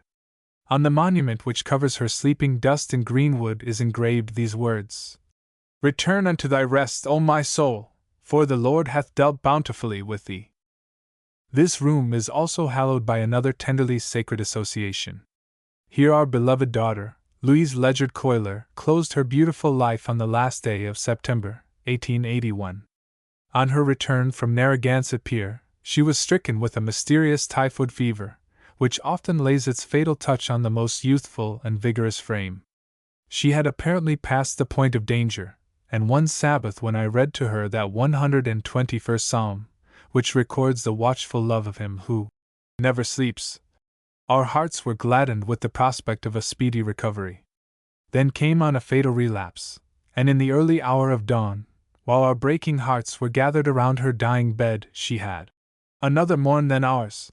Why, that noble and gifted daughter, who was the inseparable companion of her fond mother, and who was developing into the sweet graces of young womanhood, was taken from our clinging arms at the early age of 22, God only knows. Many another aching parental heart has doubtless knocked at the sealed door of such a mystery, and heard the only response, "What I do thou knowest not now, but thou shalt know hereafter." Upon the monument that bears her name, graven on a cross, amid a cluster of white lilies, is inscribed, "I thank my God upon every remembrance of thee."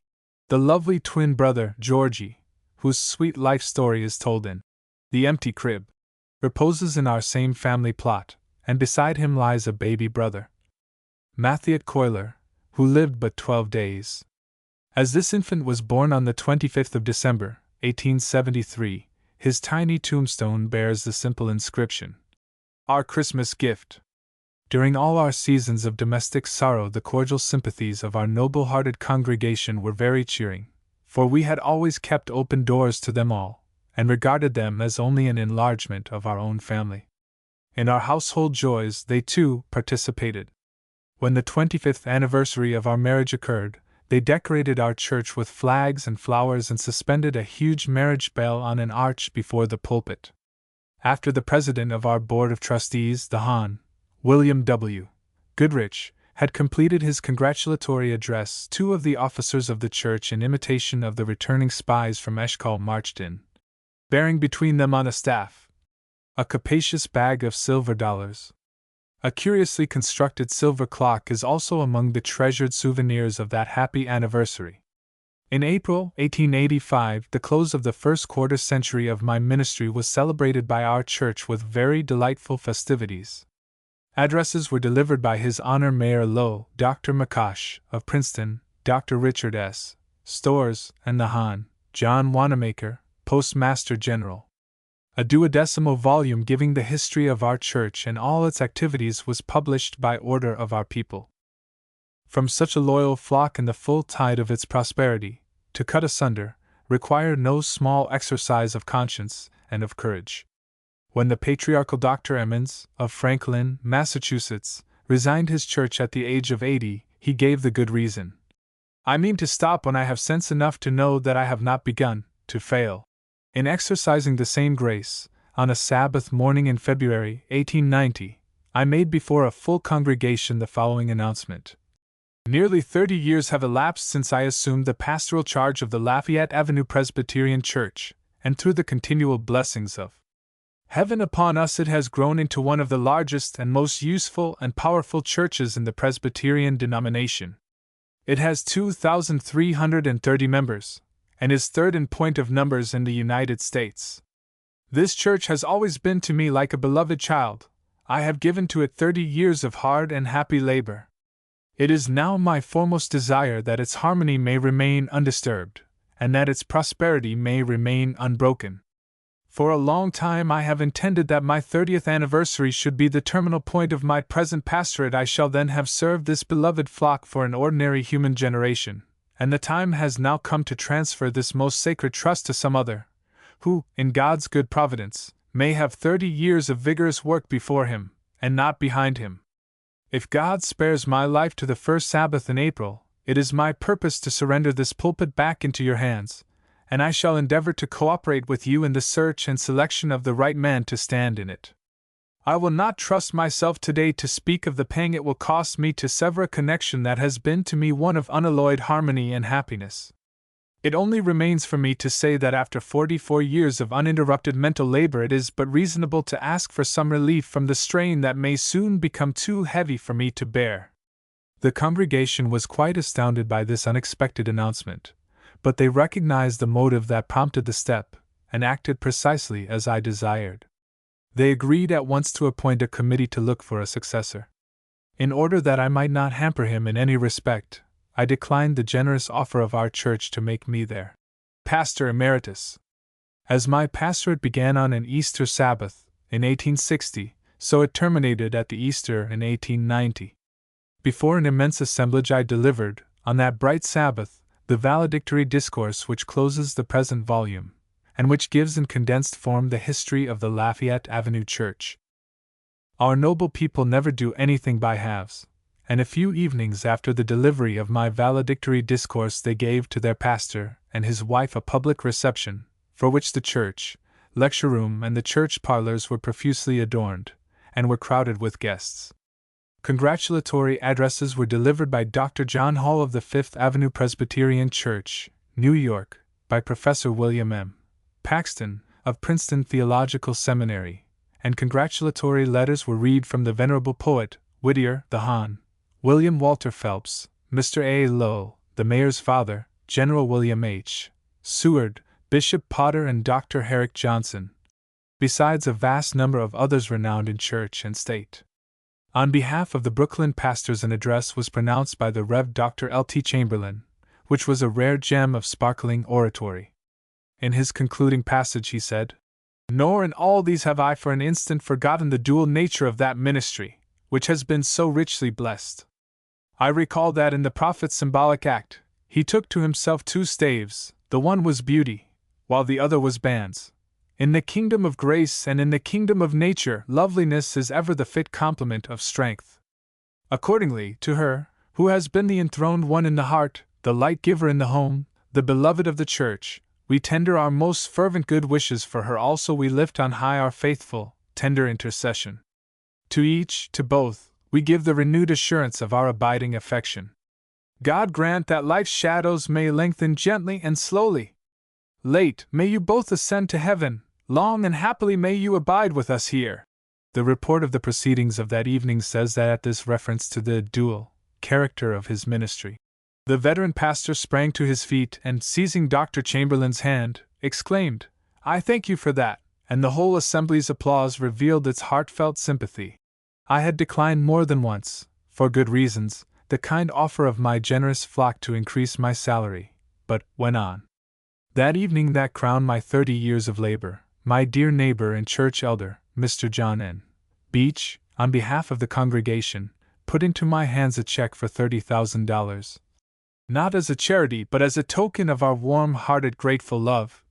I could only say with the Apostle Paul, "I rejoice in the Lord that your care has blossomed out afresh."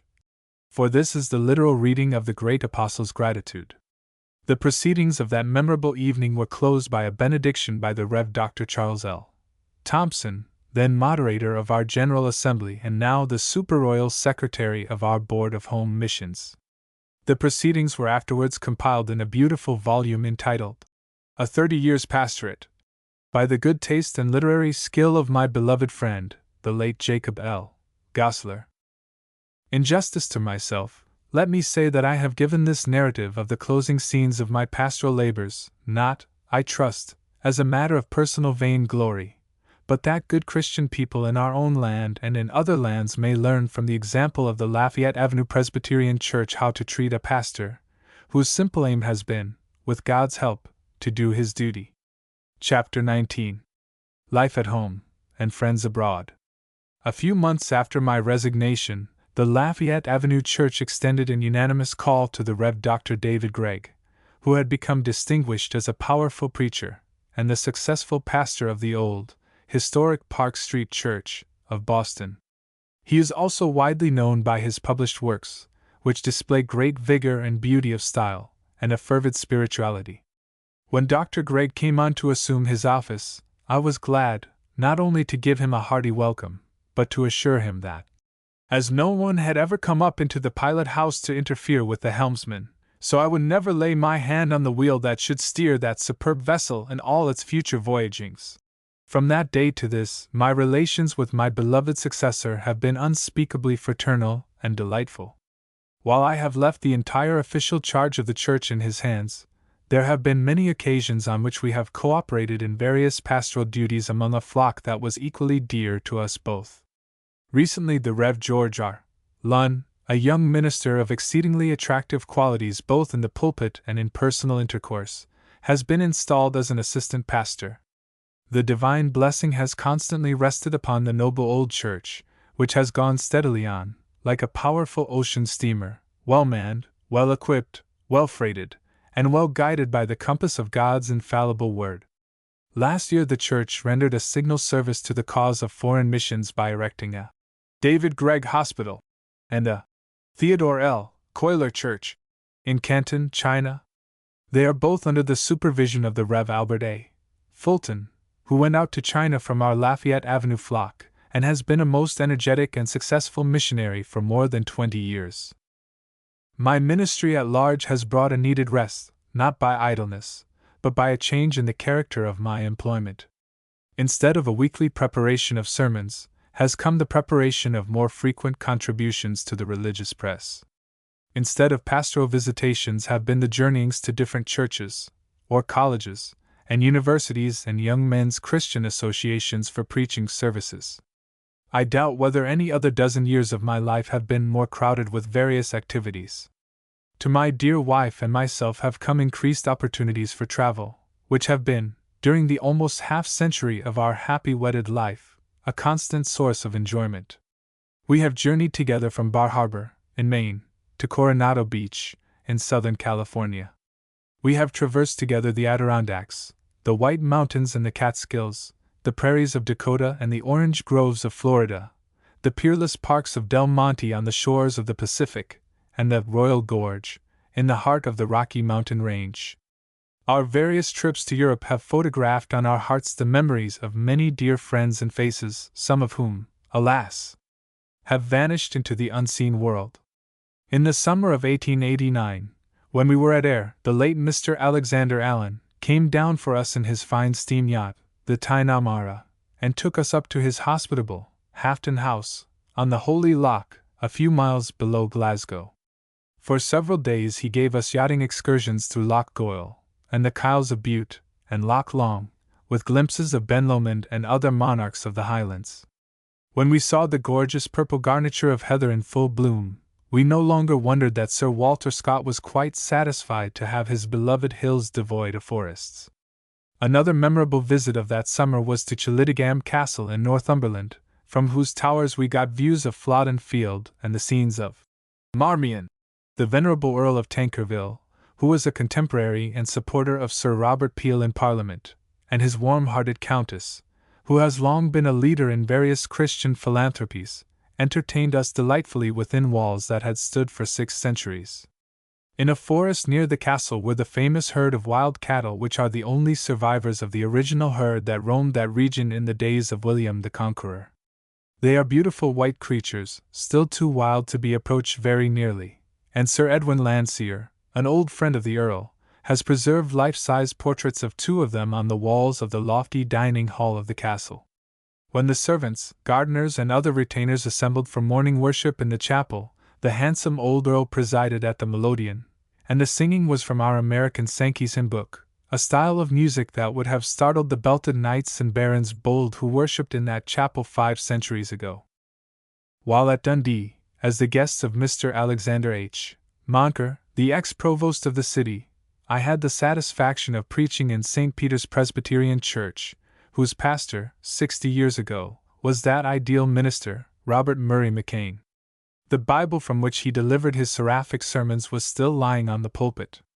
When I asked a plain woman, the wife of a weaver, what she could tell me about his discourses, her remarkable reply was, "It did me more good just to see Mr. McCain walk from the door to his pulpit than to hear any other man in Dundee." A fine tribute, that, to the power of a Christly personality. A sermon in shoes is often more eloquent and soul convincing than a sermon on paper. I spent a very pleasant hour with sturdy John Bright, and he told me that he had more relatives living in America than in England. His reason for declining the invitation of our government to visit the United States was that he knew too well what our enthusiastic countrymen had in store for him. The separation of Bright and Gladstone on the question of Irish Home Rule had a certain tragic element of sadness. When I spoke of this to Mr. Gladstone, the old statesman of Hawarden tenderly replied, "Whenever I think now of my dear old friend, I always think only of those days when we were in our warmest fellowship." Among the many other recollections of foreign incidents, I must mention a very delightful luncheon at Athens with Dr. Schliemann in his superb house, which was filled with the trophies of his exploration of the Troad and Mycenae. I found him a most genial man, and he told me that he had never surrendered his American citizenship, acquired in 1850. It was very amusing to hear him and his Grecian wife address their children as Agamemnon and Andromache, and I half expected to see Plato drop in for a chat, or Euripides call with an invitation to witness a rehearsal of the Medea. Athens is to me the most satisfactory of all the restored cities of antiquity, Every relic there is so indisputably genuine. My sunrise view from the Parthenon was a fair match for a midnight view I once had of Olivet and Gethsemane. I cannot close these recollections of foreign friends without making mention of the late Mr. William Tweedy and his successor the late Mr. Robert Ray, the efficient secretaries of the National Temperance League, of which Archbishop Temple has long been the president.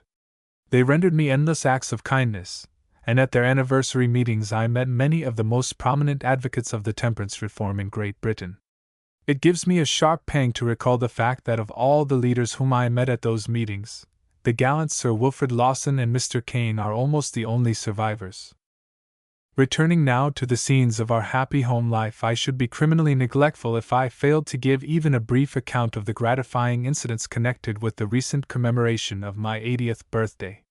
Reluctant as I was to quit the good society of the 70s, the transition into fourscore was lubricated by so many loving kindnesses that I scarcely felt a jolt or a jar.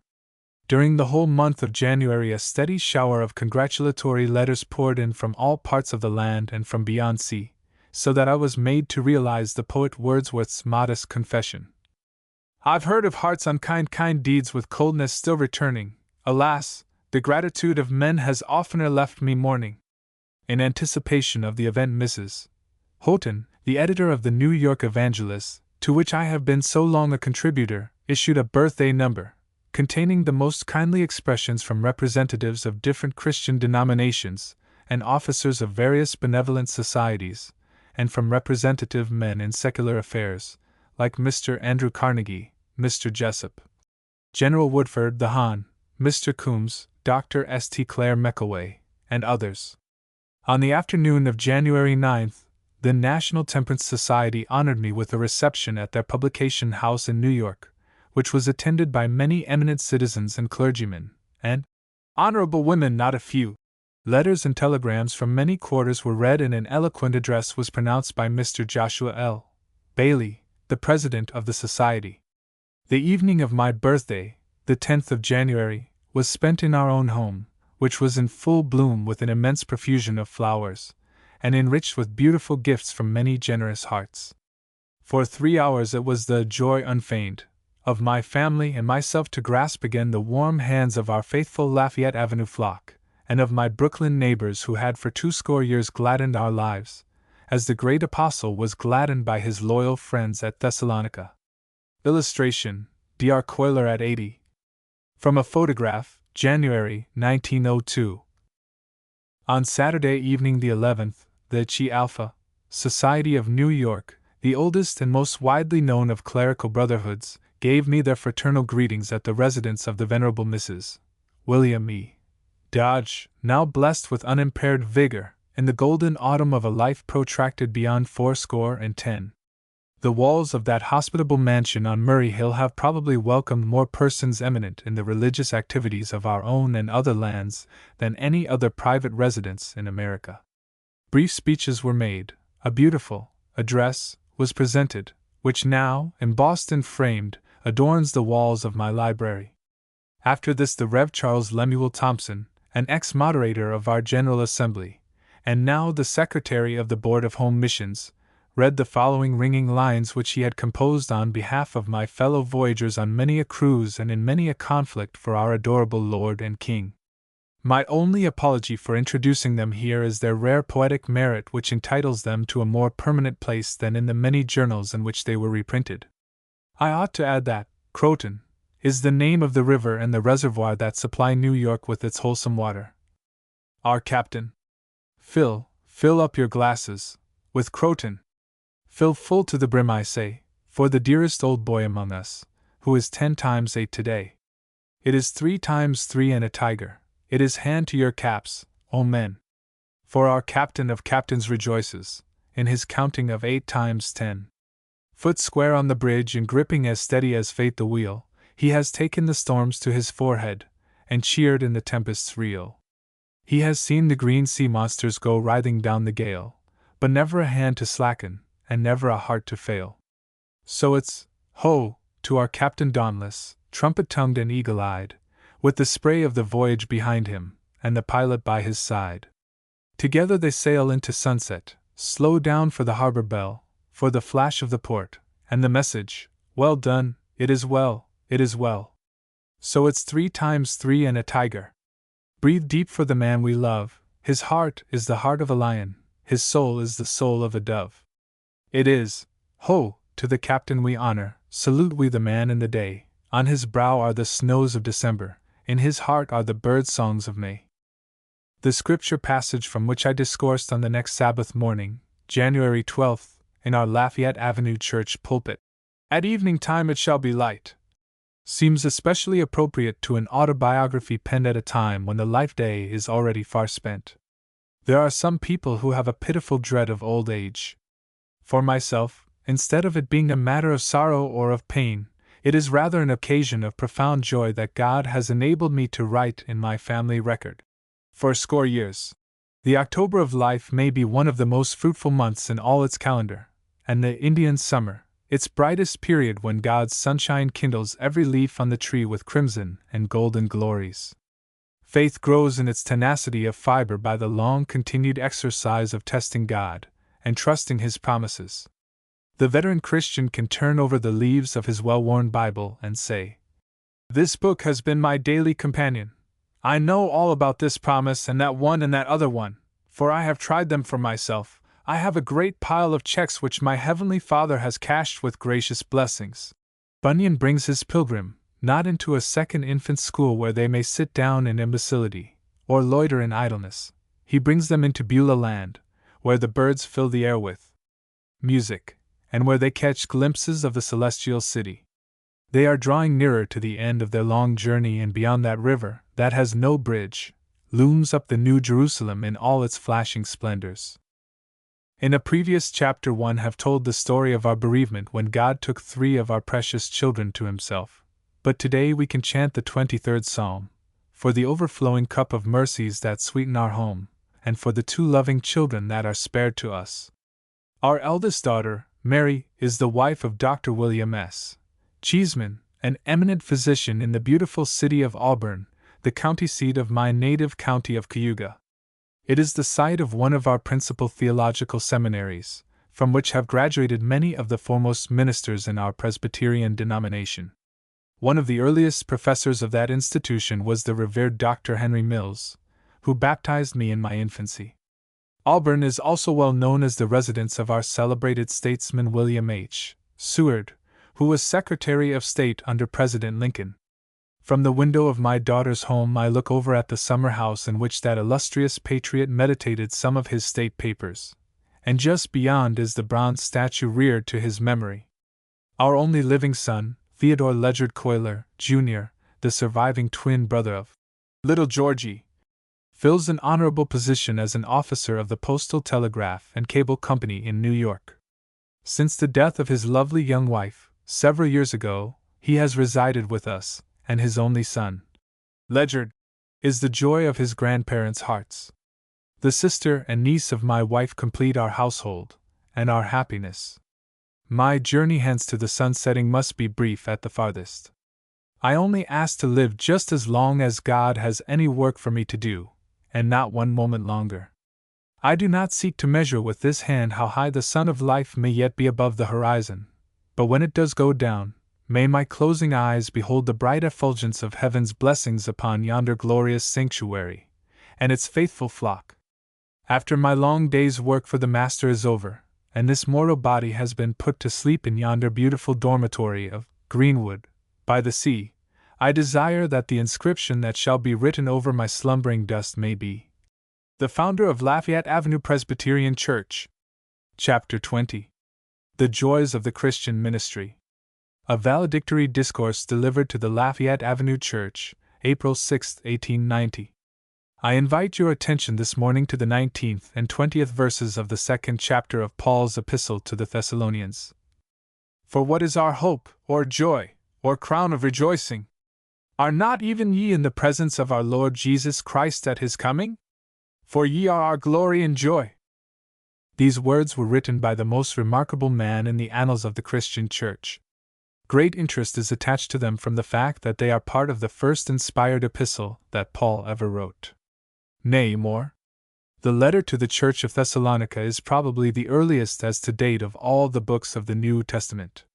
Paul was then at Corinth, about 52 years old, in the full vigor of his splendid prime. His spiritual son, Timothy, brings him tidings from the infant church in Thessalonica that awakens his solicitude. He yearns to go and see them, but he cannot, so he determines to write to them, and one day he lays aside his 10-needle, seizes his pen, and when that pen touches the papyrus sheet the New Testament begins. The apostle's great, warm heart kindles and blazes as he goes on, and at length bursts out in this impassioned utterance. Ye are my glory and joy! Paul, I thank thee for 1,000 things, but for nothing do I thank thee more than for that golden sentence. In these thrilling words, the greatest of Christian pastors, rising above the poverty, homelessness, and scorn that surrounded him, reaches forth his hand and grasps his royal diadem. No man shall rob the aged hero of his crown. No chaplet worn by a Roman conqueror in the hour of his brightest triumph rivals the coronal that Pastor Paul sees flashing before his eyes. It is a crown blazing with stars, every star an immortal soul plucked from the darkness of sin into the light and liberty of a child of God. Poor is he? He is making many rich. Despised is he? He wouldn't change places with Caesar. Homeless is he? His citizenship is in heaven, where he will find myriads whom he can meet and say to them, Ye are my glory and joy. 16 centuries after Paul uttered these words, John Bunyan re-echoed them when he said, I have counted as if I had goodly buildings in the places where my spiritual children were born. My heart has been so wrapped up in this excellent work that I accounted myself more honored of God than if he had made me emperor of all the world, or the Lord of all the glory of the earth without it. He that converteth a sinner from the error of his ways doth save a soul from death, and they that be wise shall shine as the brightness of the firmament. Now, the great apostle expressed what every ambassador of Christ constantly experiences when in the thick of the Master's work. His are the joys of acquisition. His purse may be scanty, his teaching may be humble, and the field of his labor may be so obscure that no bulletins of his achievements are ever proclaimed to an admiring world.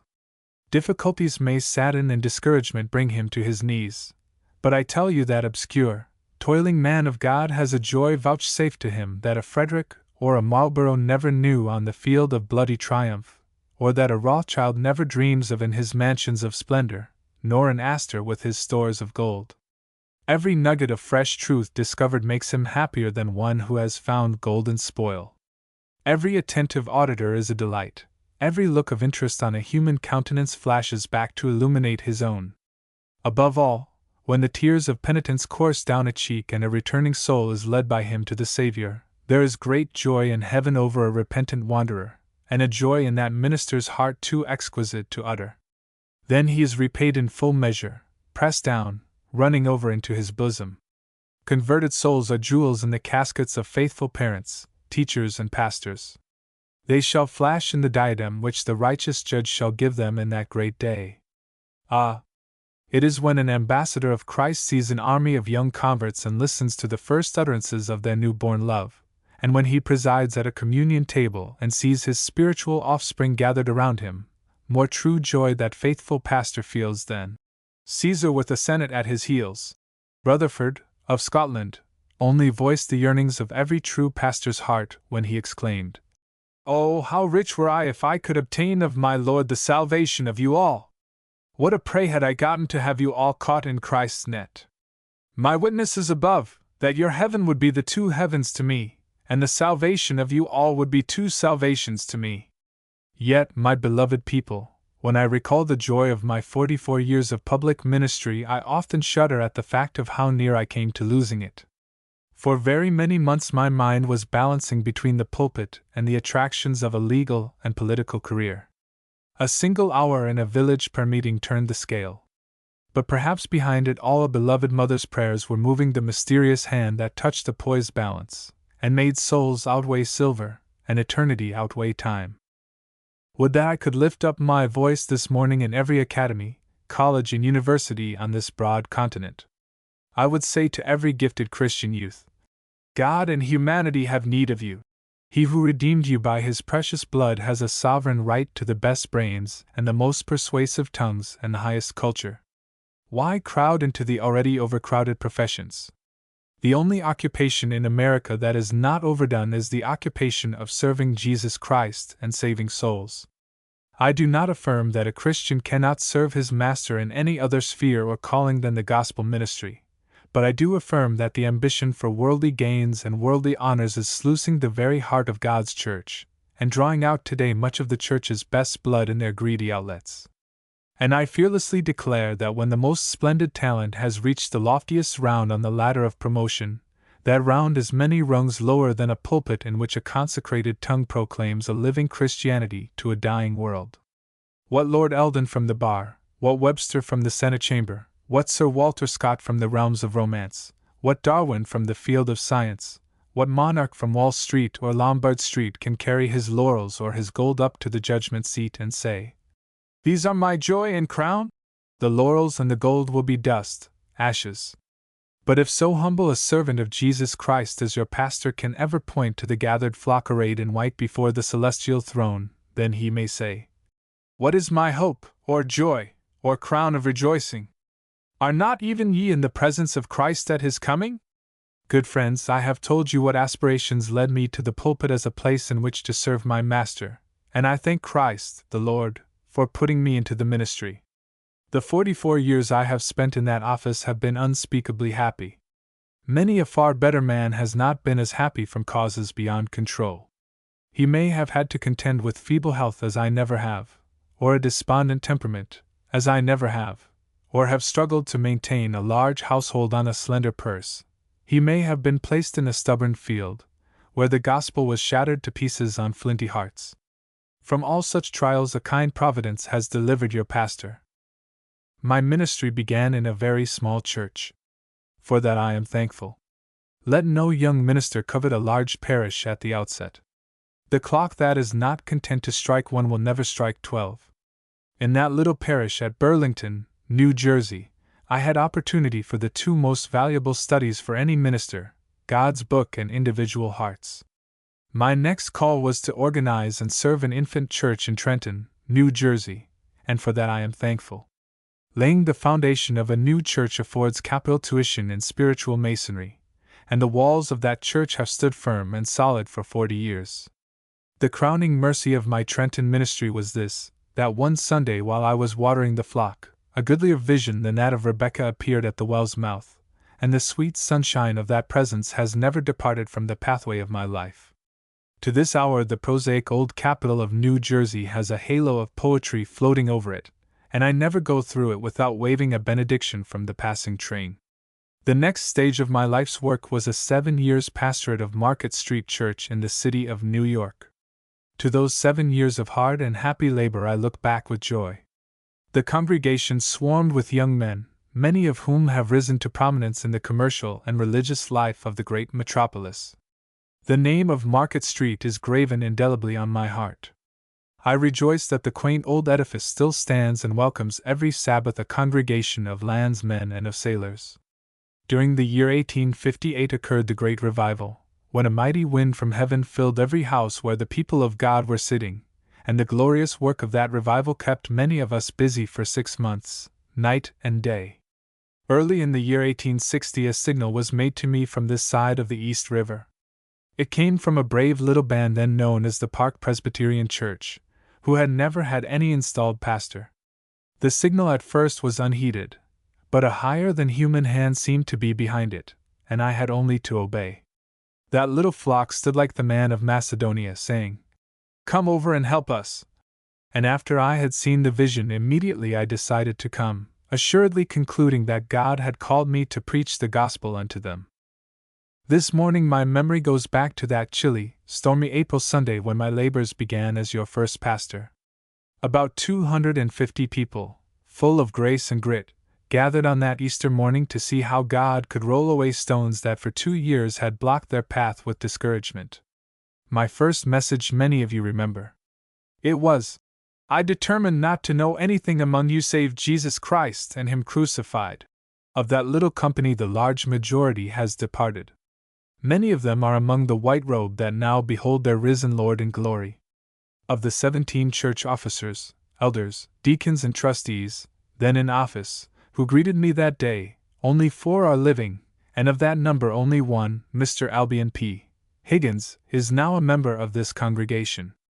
I wonder how many there are here this morning that gathered before my pulpit on that Easter Sunday 30 years ago. As many of you as there are present that were at that service 30 years ago will do me a favor if you will rise in your pews. 13 people here stood up. God bless you. If it hadn't been for you, this ark would never have been built. Ah! We had happy days in that modest chapel. The tempest of civil war was raging, with Lincoln's steady hand at the helm. We got our share of the gale, but we set our storm sails, and every one that could handle ropes stood at his or her place. Just think of the money contributions that small church made during the first year of my pastorate, $20,000, not in paper, but in gold.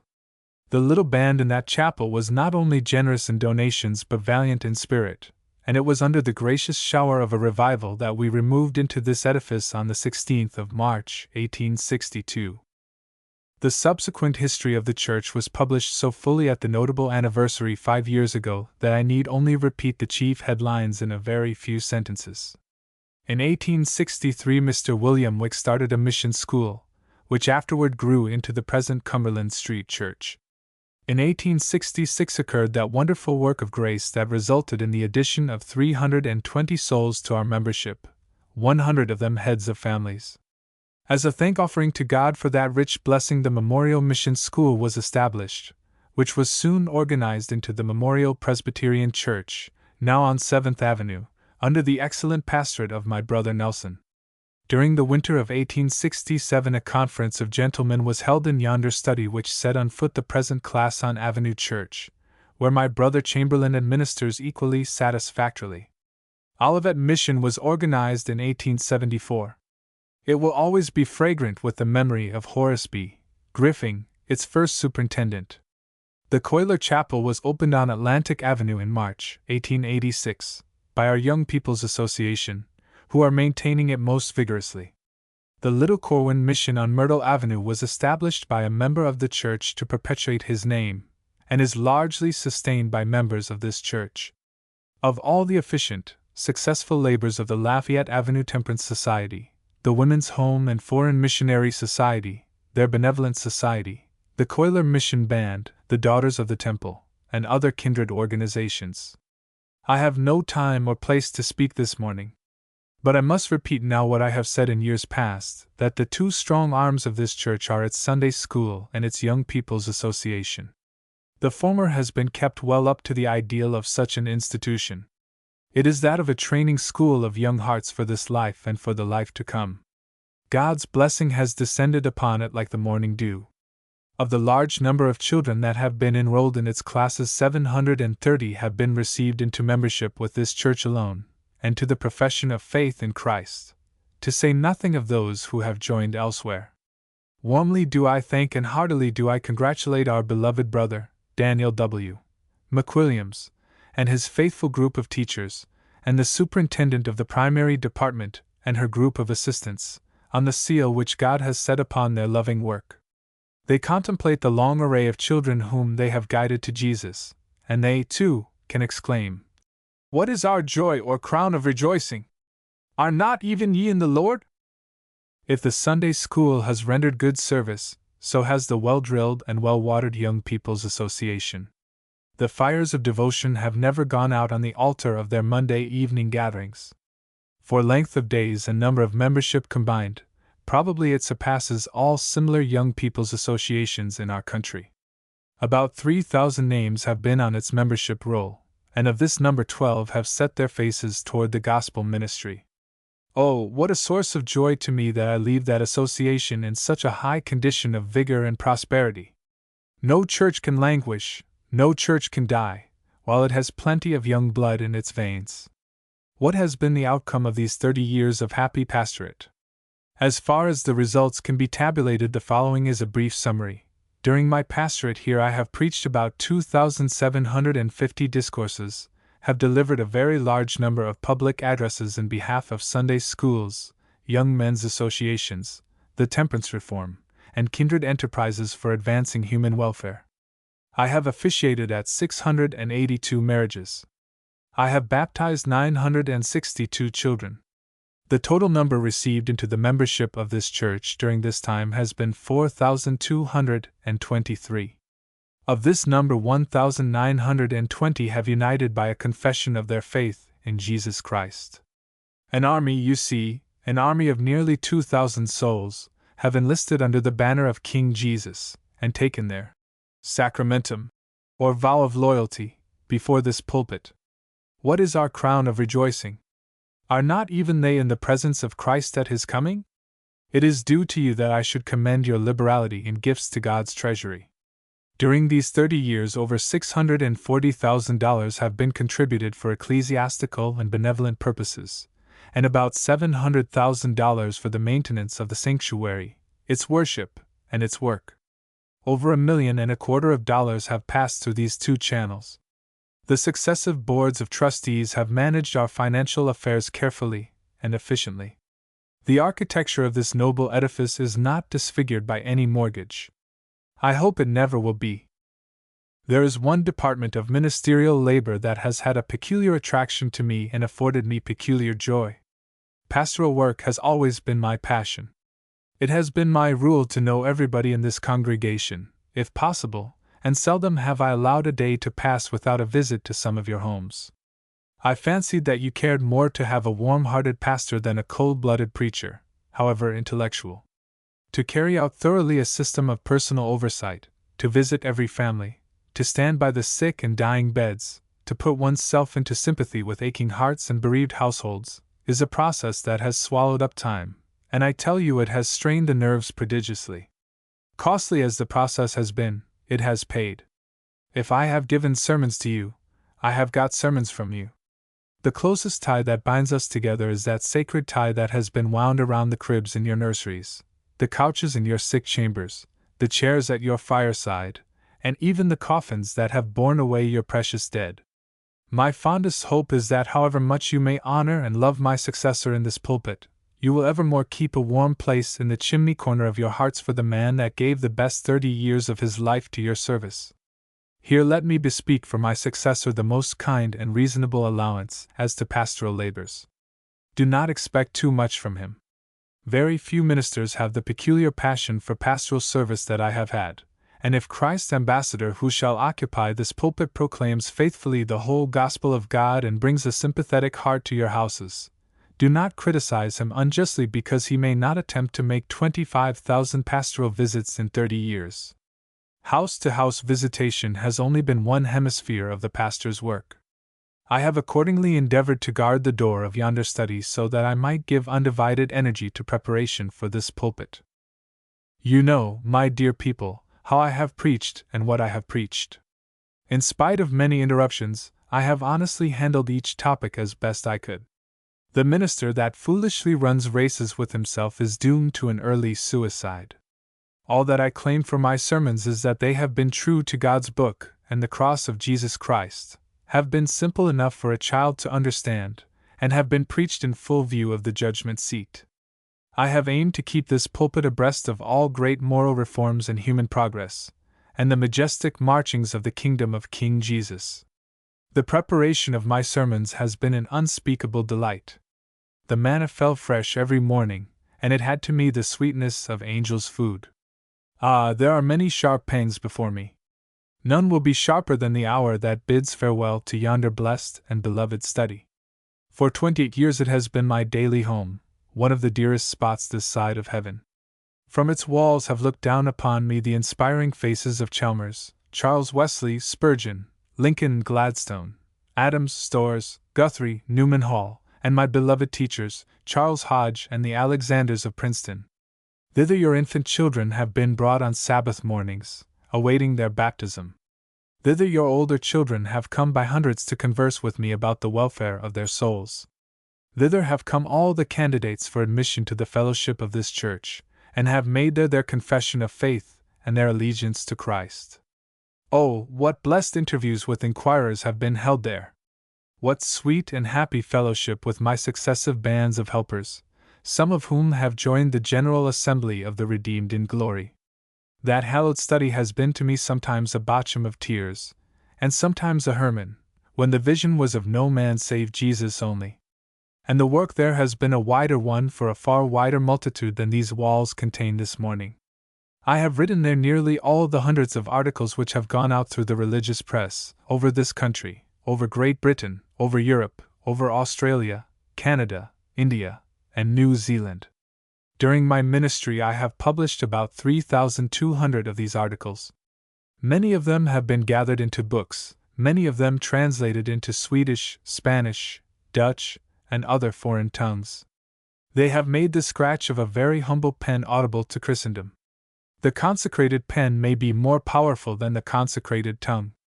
I devoutly thank God for having condescended to use my humble pen to the spread of His gospel, and I purpose with His help to spend much of the brief remainder of my life in preaching His glorious gospel through the press. I am sincerely sorry that the necessities of this hour seem to require so personal a discourse this morning, but I must hide behind the example of the great apostle who gave me my text.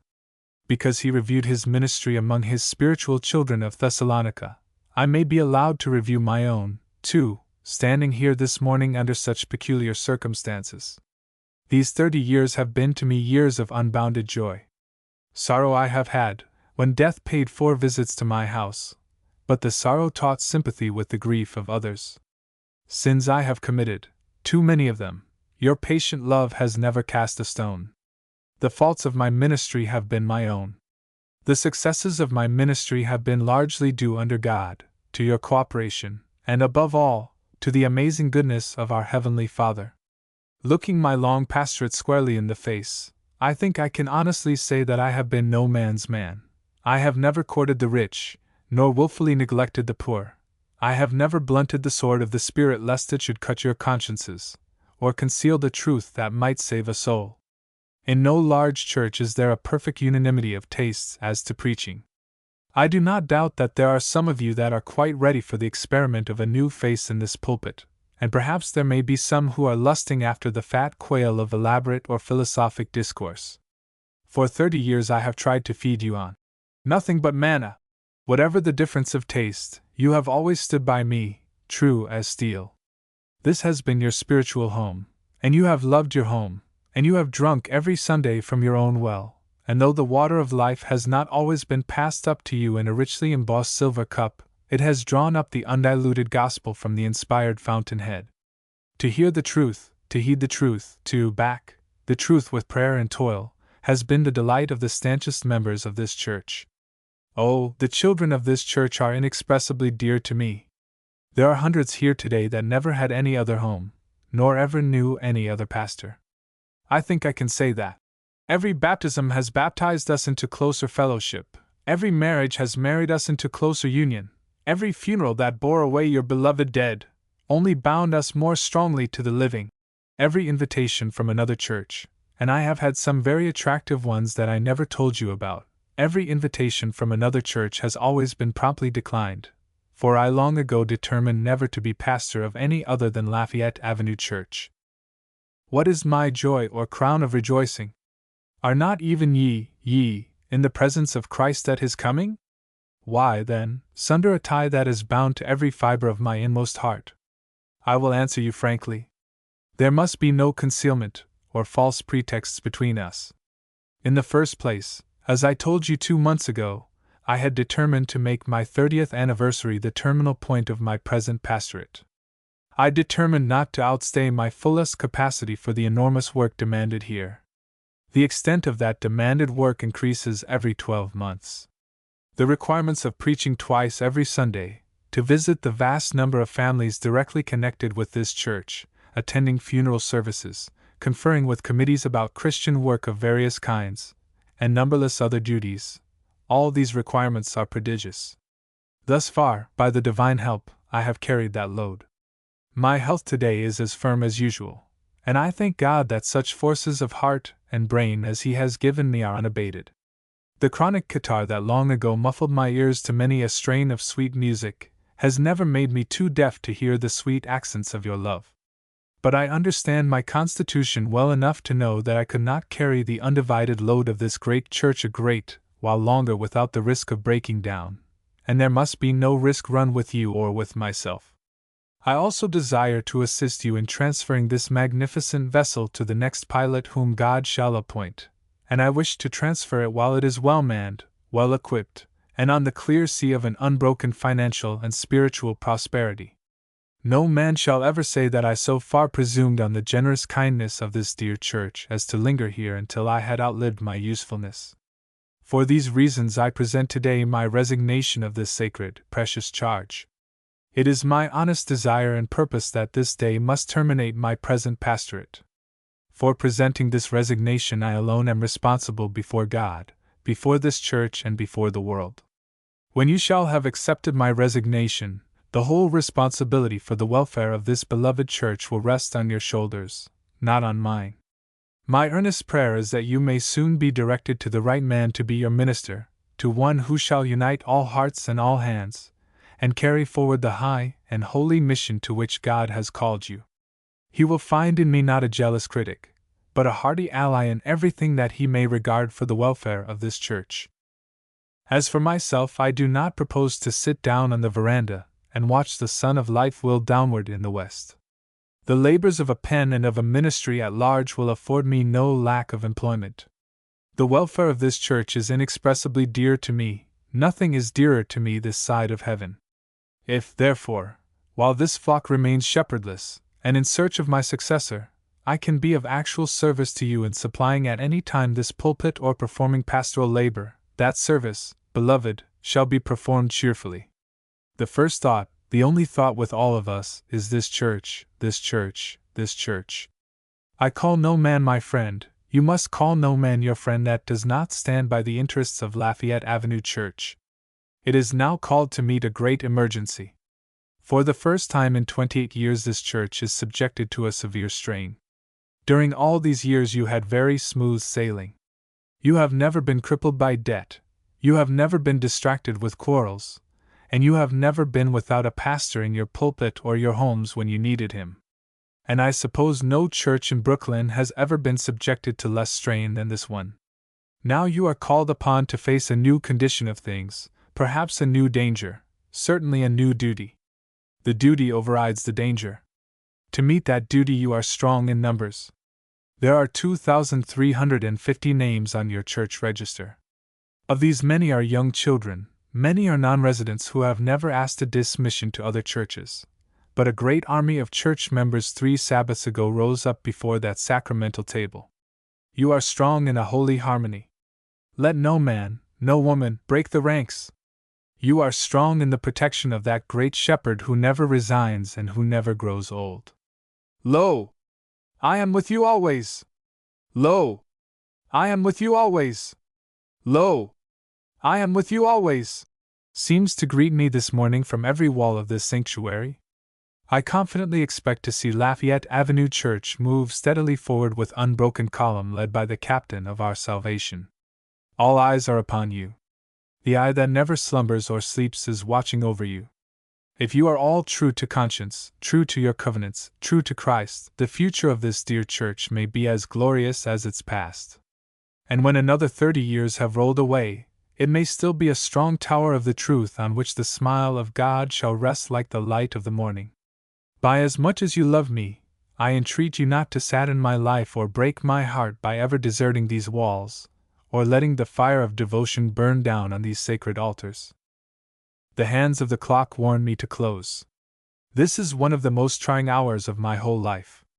It is an hour when tears are only endurable by being rainbowed with the memory of tender mercies and holy joys. When my feet descend those steps today, this will no longer be my pulpit. I surrender it back before God into your hands. One of my chiefest sorrows is that I leave some of my beloved hearers out of Christ. Oh, you have been faithfully warned here, and you have been lovingly invited here, and once more, as though God did beseech you by me, I implore you in Christ's name to be reconciled to God. This dear pulpit, whose teachings are based on the Rock of Ages, will stand long after the lips that now address you have turned to dust. It will be visible from the judgment seat, and its witness will be that I determined to know not anything among you save Jesus Christ and Him crucified. Today I write the last page in the record of 30 bright, happy, heaven-blessed years among you. What is written is written. I shall fold up the book and lay it away with all its many faults, and it will not lose its fragrance while between its leaves are the pressed flowers of your love. When my closing eyes shall look on that record for the last time, I hope to discover there only one name, the name that is above every name, the name of Him whose glory crowns this eastern morn with radiant splendor, the name of Jesus Christ, King of kings, and Lord of lords. And the last words I utter in this sacred spot are unto Him that loves us and delivers us from sin with His precious blood, and unto God be all the praise and thanks and dominion and glory forever and ever. Amen. A. Adams, Dr. William, 201 to 205. Albert, Prince, 32. Alexander, Archibald, 82, 191 to 3. Alexander, Dr. James W. 9. Alexander, Dr. Joseph Addison, 82, 193 to 5. Alexander Stephen 9. Allen, Mr. Alexander, 314. Allison, William J., 121.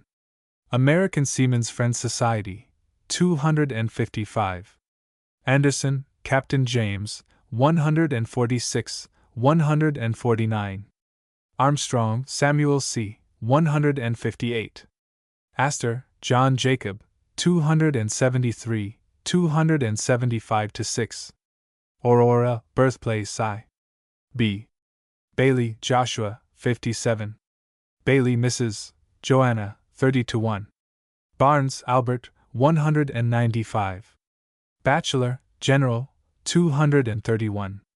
Beecher, Henry Ward, 150, 152, 213 to 15, 295.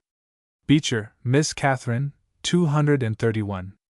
Binney, Thomas, 170 to 172. Blair, General Francis P., 10. Bonner, Dr. Horatius, 40-42. Booth, Mrs. Catherine, 265. Booth, General, 265. Bowring, Sir John, 39 to 40. Bright, John, 27, 134, 316. Brown, Dr. John, 105, 109, 147. Brooks, Phillips, 195. Burns, Robert, 12, 17 to 19, 26. Bushnell, Horace, 190 to 1. Byron, Lord, 13. C. Campbell, Thomas, 31. Carlyle, Thomas, 23 to 9. Carnaham, Dr., President of Princeton, 9. Carnegie, Andrew, 59 to 60, 275. Carey, Edward, 301. Cass, General Lewis, 34. Channing, Dr. Ellery, 31. Chauncey, Charles, 63. Cheeseman, Dr. William, 322. Chi Alpha Society, 319. Christian Endeavor, see Young People's Society of, etc. Clark, Rev. Francis E., 87, 247, 258. Comstock, Anthony, 264. Cook, Joseph, 231. Cox, Dr. Samuel Hanson, 209 to 13. Crosby, Fanny, 43. Cunningham, Professor, 13. Cuyler, Benjamin Ledyard, Dr. Cuyler's father, 2, died, 3. Cuyler, General, 2. Cuyler, Doctor, Ancestry, 1, 2. Childhood, 3. Farm life, 4. Early religious training and reading, 5. Preparation for college, 8. College memories, 9 to 11. Visits England and France, Wordsworth, Dickens, Carlyle, Mrs. Bailey, The Young Queen, Napoleon, 12 to 36. First public address, 1842, 49, 50. Visits Stockholm, 46. Delivers his first address in New York, 54. President National Temperance Society, 57. Views on temperance, 58 to 59. Chooses the ministry, 61. at Princeton Seminary, 62, First Pastorate.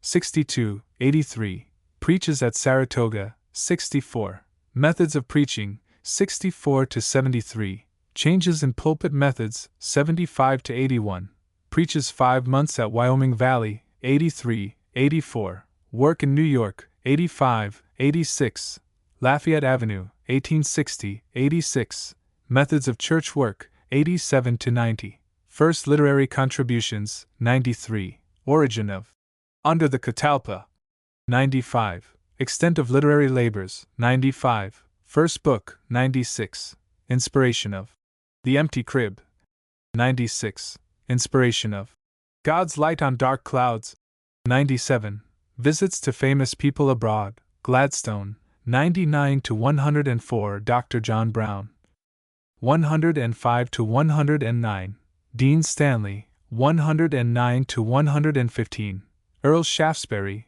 116, 117, interviews with famous people at home, Irving, 118 to 121, Whittier, 121 to 125, Webster, 125 to 132, Greeley, 132 to 137, Civil War, 138, services to the Christian Commission, 130, at Washington, 131, first meeting with Lincoln, 142, to Europe in 1862, 145 to 149, at Edinburgh, 146 to 147, at Paris, 148, address on emancipation, 149 to 150, trip to Charleston, Fort Sumter, 151, views on pastoral work, 159 to 169,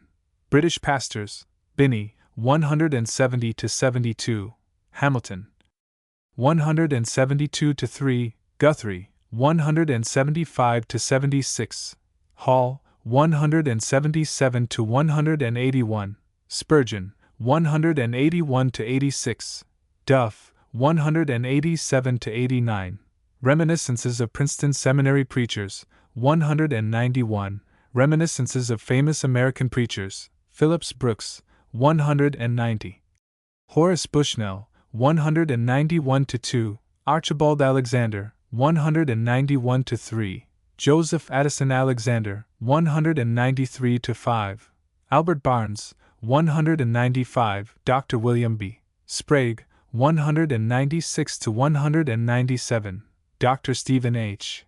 Ting, 197 to 200, Dr. William Adams, 201 to 5, Samuel Hanson Cox, 209 to 13, Henry Ward Beecher, 213 to 15, Rev. Charles G. Finney, 216 to 220, Dr. Benjamin M. Palmer, 221 to 223, Summering at Saratoga, 224 to 232, meets leading Methodists, Bishop James, Bishop Simpson, Bishop Peck, etc., 227 to 8, Bishop Haven, 229 to 31, Summering at Mohonk, 232, Dr. Schaff, 235, Dr. McCosh, 237 to 9, Mr. Smiley, 240, Indian Conferences at Mohonk, 240, Arbitration Conference, 240, Letter from President Harrison, 242, Preservation of Health, 243, Growth of Church Fellowship and Diminution of Sectarianism, 244 to 9, Exchanging Pulpits, 246 to 9, Women in the Pulpit, Miss Smiley, 249 to 50, Foreign Missions, 251 to 254, Young Men's Christian Association, 255 to 57, Christian Endeavor Society, 258, Missionary Work in New York, 260 to 268, Missionary Work in Brooklyn, 268 to 272, Views on the Modern Novel, 281 to 82, Views on the New Theology, 285 to 87, Ministry in Burlington and Trenton, N.J., 288. Marriage, 289. His wife, 289 to 292. Market Street Dutch Reformed Church of New York, 292 to 294. Calls to various churches, 292. Lafayette Avenue Presbyterian Church, 294. Brooklyn, 298. House, 302 to 303. Death of his mother, 304. Death of his daughter, 304 to 5. Celebration of quarter century of ministry at Lafayette Church, 306. Resignation from the church, 307-09. Travels, 314 to 317. Commemoration of 80th birthday, 317 to 20. Valedictory sermon. Delivered at Lafayette Avenue Church, 325 to 46. Cuyler, Theodore Ledyard, Jr., 323. D. Dayton, Hon. William L., 148. Delano, Captain Joseph C., 12. Dickens, Charles, 20 to 22. Dix, General, 57. D.O.D., Albert B., 9. D.O.D., Hon. Amsey, 11. Dodge, Hon. William E., 56, 57, 275. Dow, Neil, 53 to 55. Drummond, Henry, 303. Duff, Dr. Alexander, 187 to 89. Duffield, John T., 10. F. Faraday, Sir Michael, 10. Farrar, Archdeacon, 248. Finney, Rev. Charles G., 76, 216 to 220. G. Gerard, Stephen, 273. Gladstone, William E., 99, 104, 272. Goff, Hon. John B., 51 to 53. Gould, Miss Helen M., 251. Greeley, Horace, 132 to 137. Gregg, Rev. Dr. David, 312. Grellet, Stephen, 121. Gurney, Mrs. Joseph John, 121. Guthrie, Dr. Thomas, 175 to 176. H. Hackett, Horatio B., 231. Hall, Rev. Newman, 26, 177 to 181. Hamilton College, 2 Hamilton, Dr. James, 172 to 3 Harrison, President Benjamin, Letter to Dr. Cuyler, 242. Harvey, Sir George, 107 Hatfield, Dr. Edward F., 47. Haven, Bishop, 229 to 31. Hayes, President Arby, 235. Henry, Joseph, 9, 10, 140. Hodge, Archibald Alexander, 10. Hodge, Dr. Charles, 82. Hopkins, Dr. Mark, 57. Howard, General O, 57. Hoxie, Judge, 151, 152. Huntington, Daniel, 259. I. Irving, Washington, 118 to 121. J. James, John Angel, 174. Janes, Bishop, 227 to 8. Jessup, Morris K., 274. Judson, Adoniram, 253. K. Kirk, Rev. Edward N., 73. L. Ledyard, General Benjamin, Dr. Cuyler's grandfather, 1. Ledyard, Hon. Henry, 34. Ledyard, Mary Foreman, Dr. Cuyler's grandmother, 2. Lewis, Senator Dixon H., 127. Lincoln, Abraham, 141 to 146, 152 to 157, 229. Little, Mr., founder of the Living Age, 205. Livingstone, David, 174. Longfellow, Henry Wordsworth, 24. Mandeville, Rev. Garrett, 8. Marquand, Frederick, 256. Mason, Dr. Lowell, 43-44. Matthew, Father Theobald, 49 to 51. Mathiot, N.E., Dr. Cuyler's wife, 289. Melville, Henry, 170. Miller, Dr. Samuel, 82. Moffat, Robert, 174. Mohunk, 224, 232 to 42. Mohunk Lake Mountain House, 232 to 242. Montgomery, James, 37 to 8. Montgomery, Satan, 38. Moody, Dwight L., 90 to 91, 216, 247. Morel, Charles Horton, 4. Morel, Louise Frances, Dr. Cuyler's mother, 2. Mott, Richard, 121. Muhlenberg, Dr. William Augustus, 45 to 6. McBurney, Robert, 256. McKine, Robert Murray, 315. McCosh, President of Princeton, 237 to 9. McSloan, Bishop Charles P., 247. McElway, Dr. S.T. Clare, 301. McLaren, Dr. Alexander, 66, 73, 172. McLean, Uncle Johnny, 9. N. Napoleon, Grand Army of 35. Napoleon's Tomb, 35 to 6.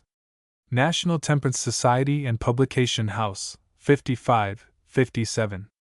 Nixon, John T., 10. P.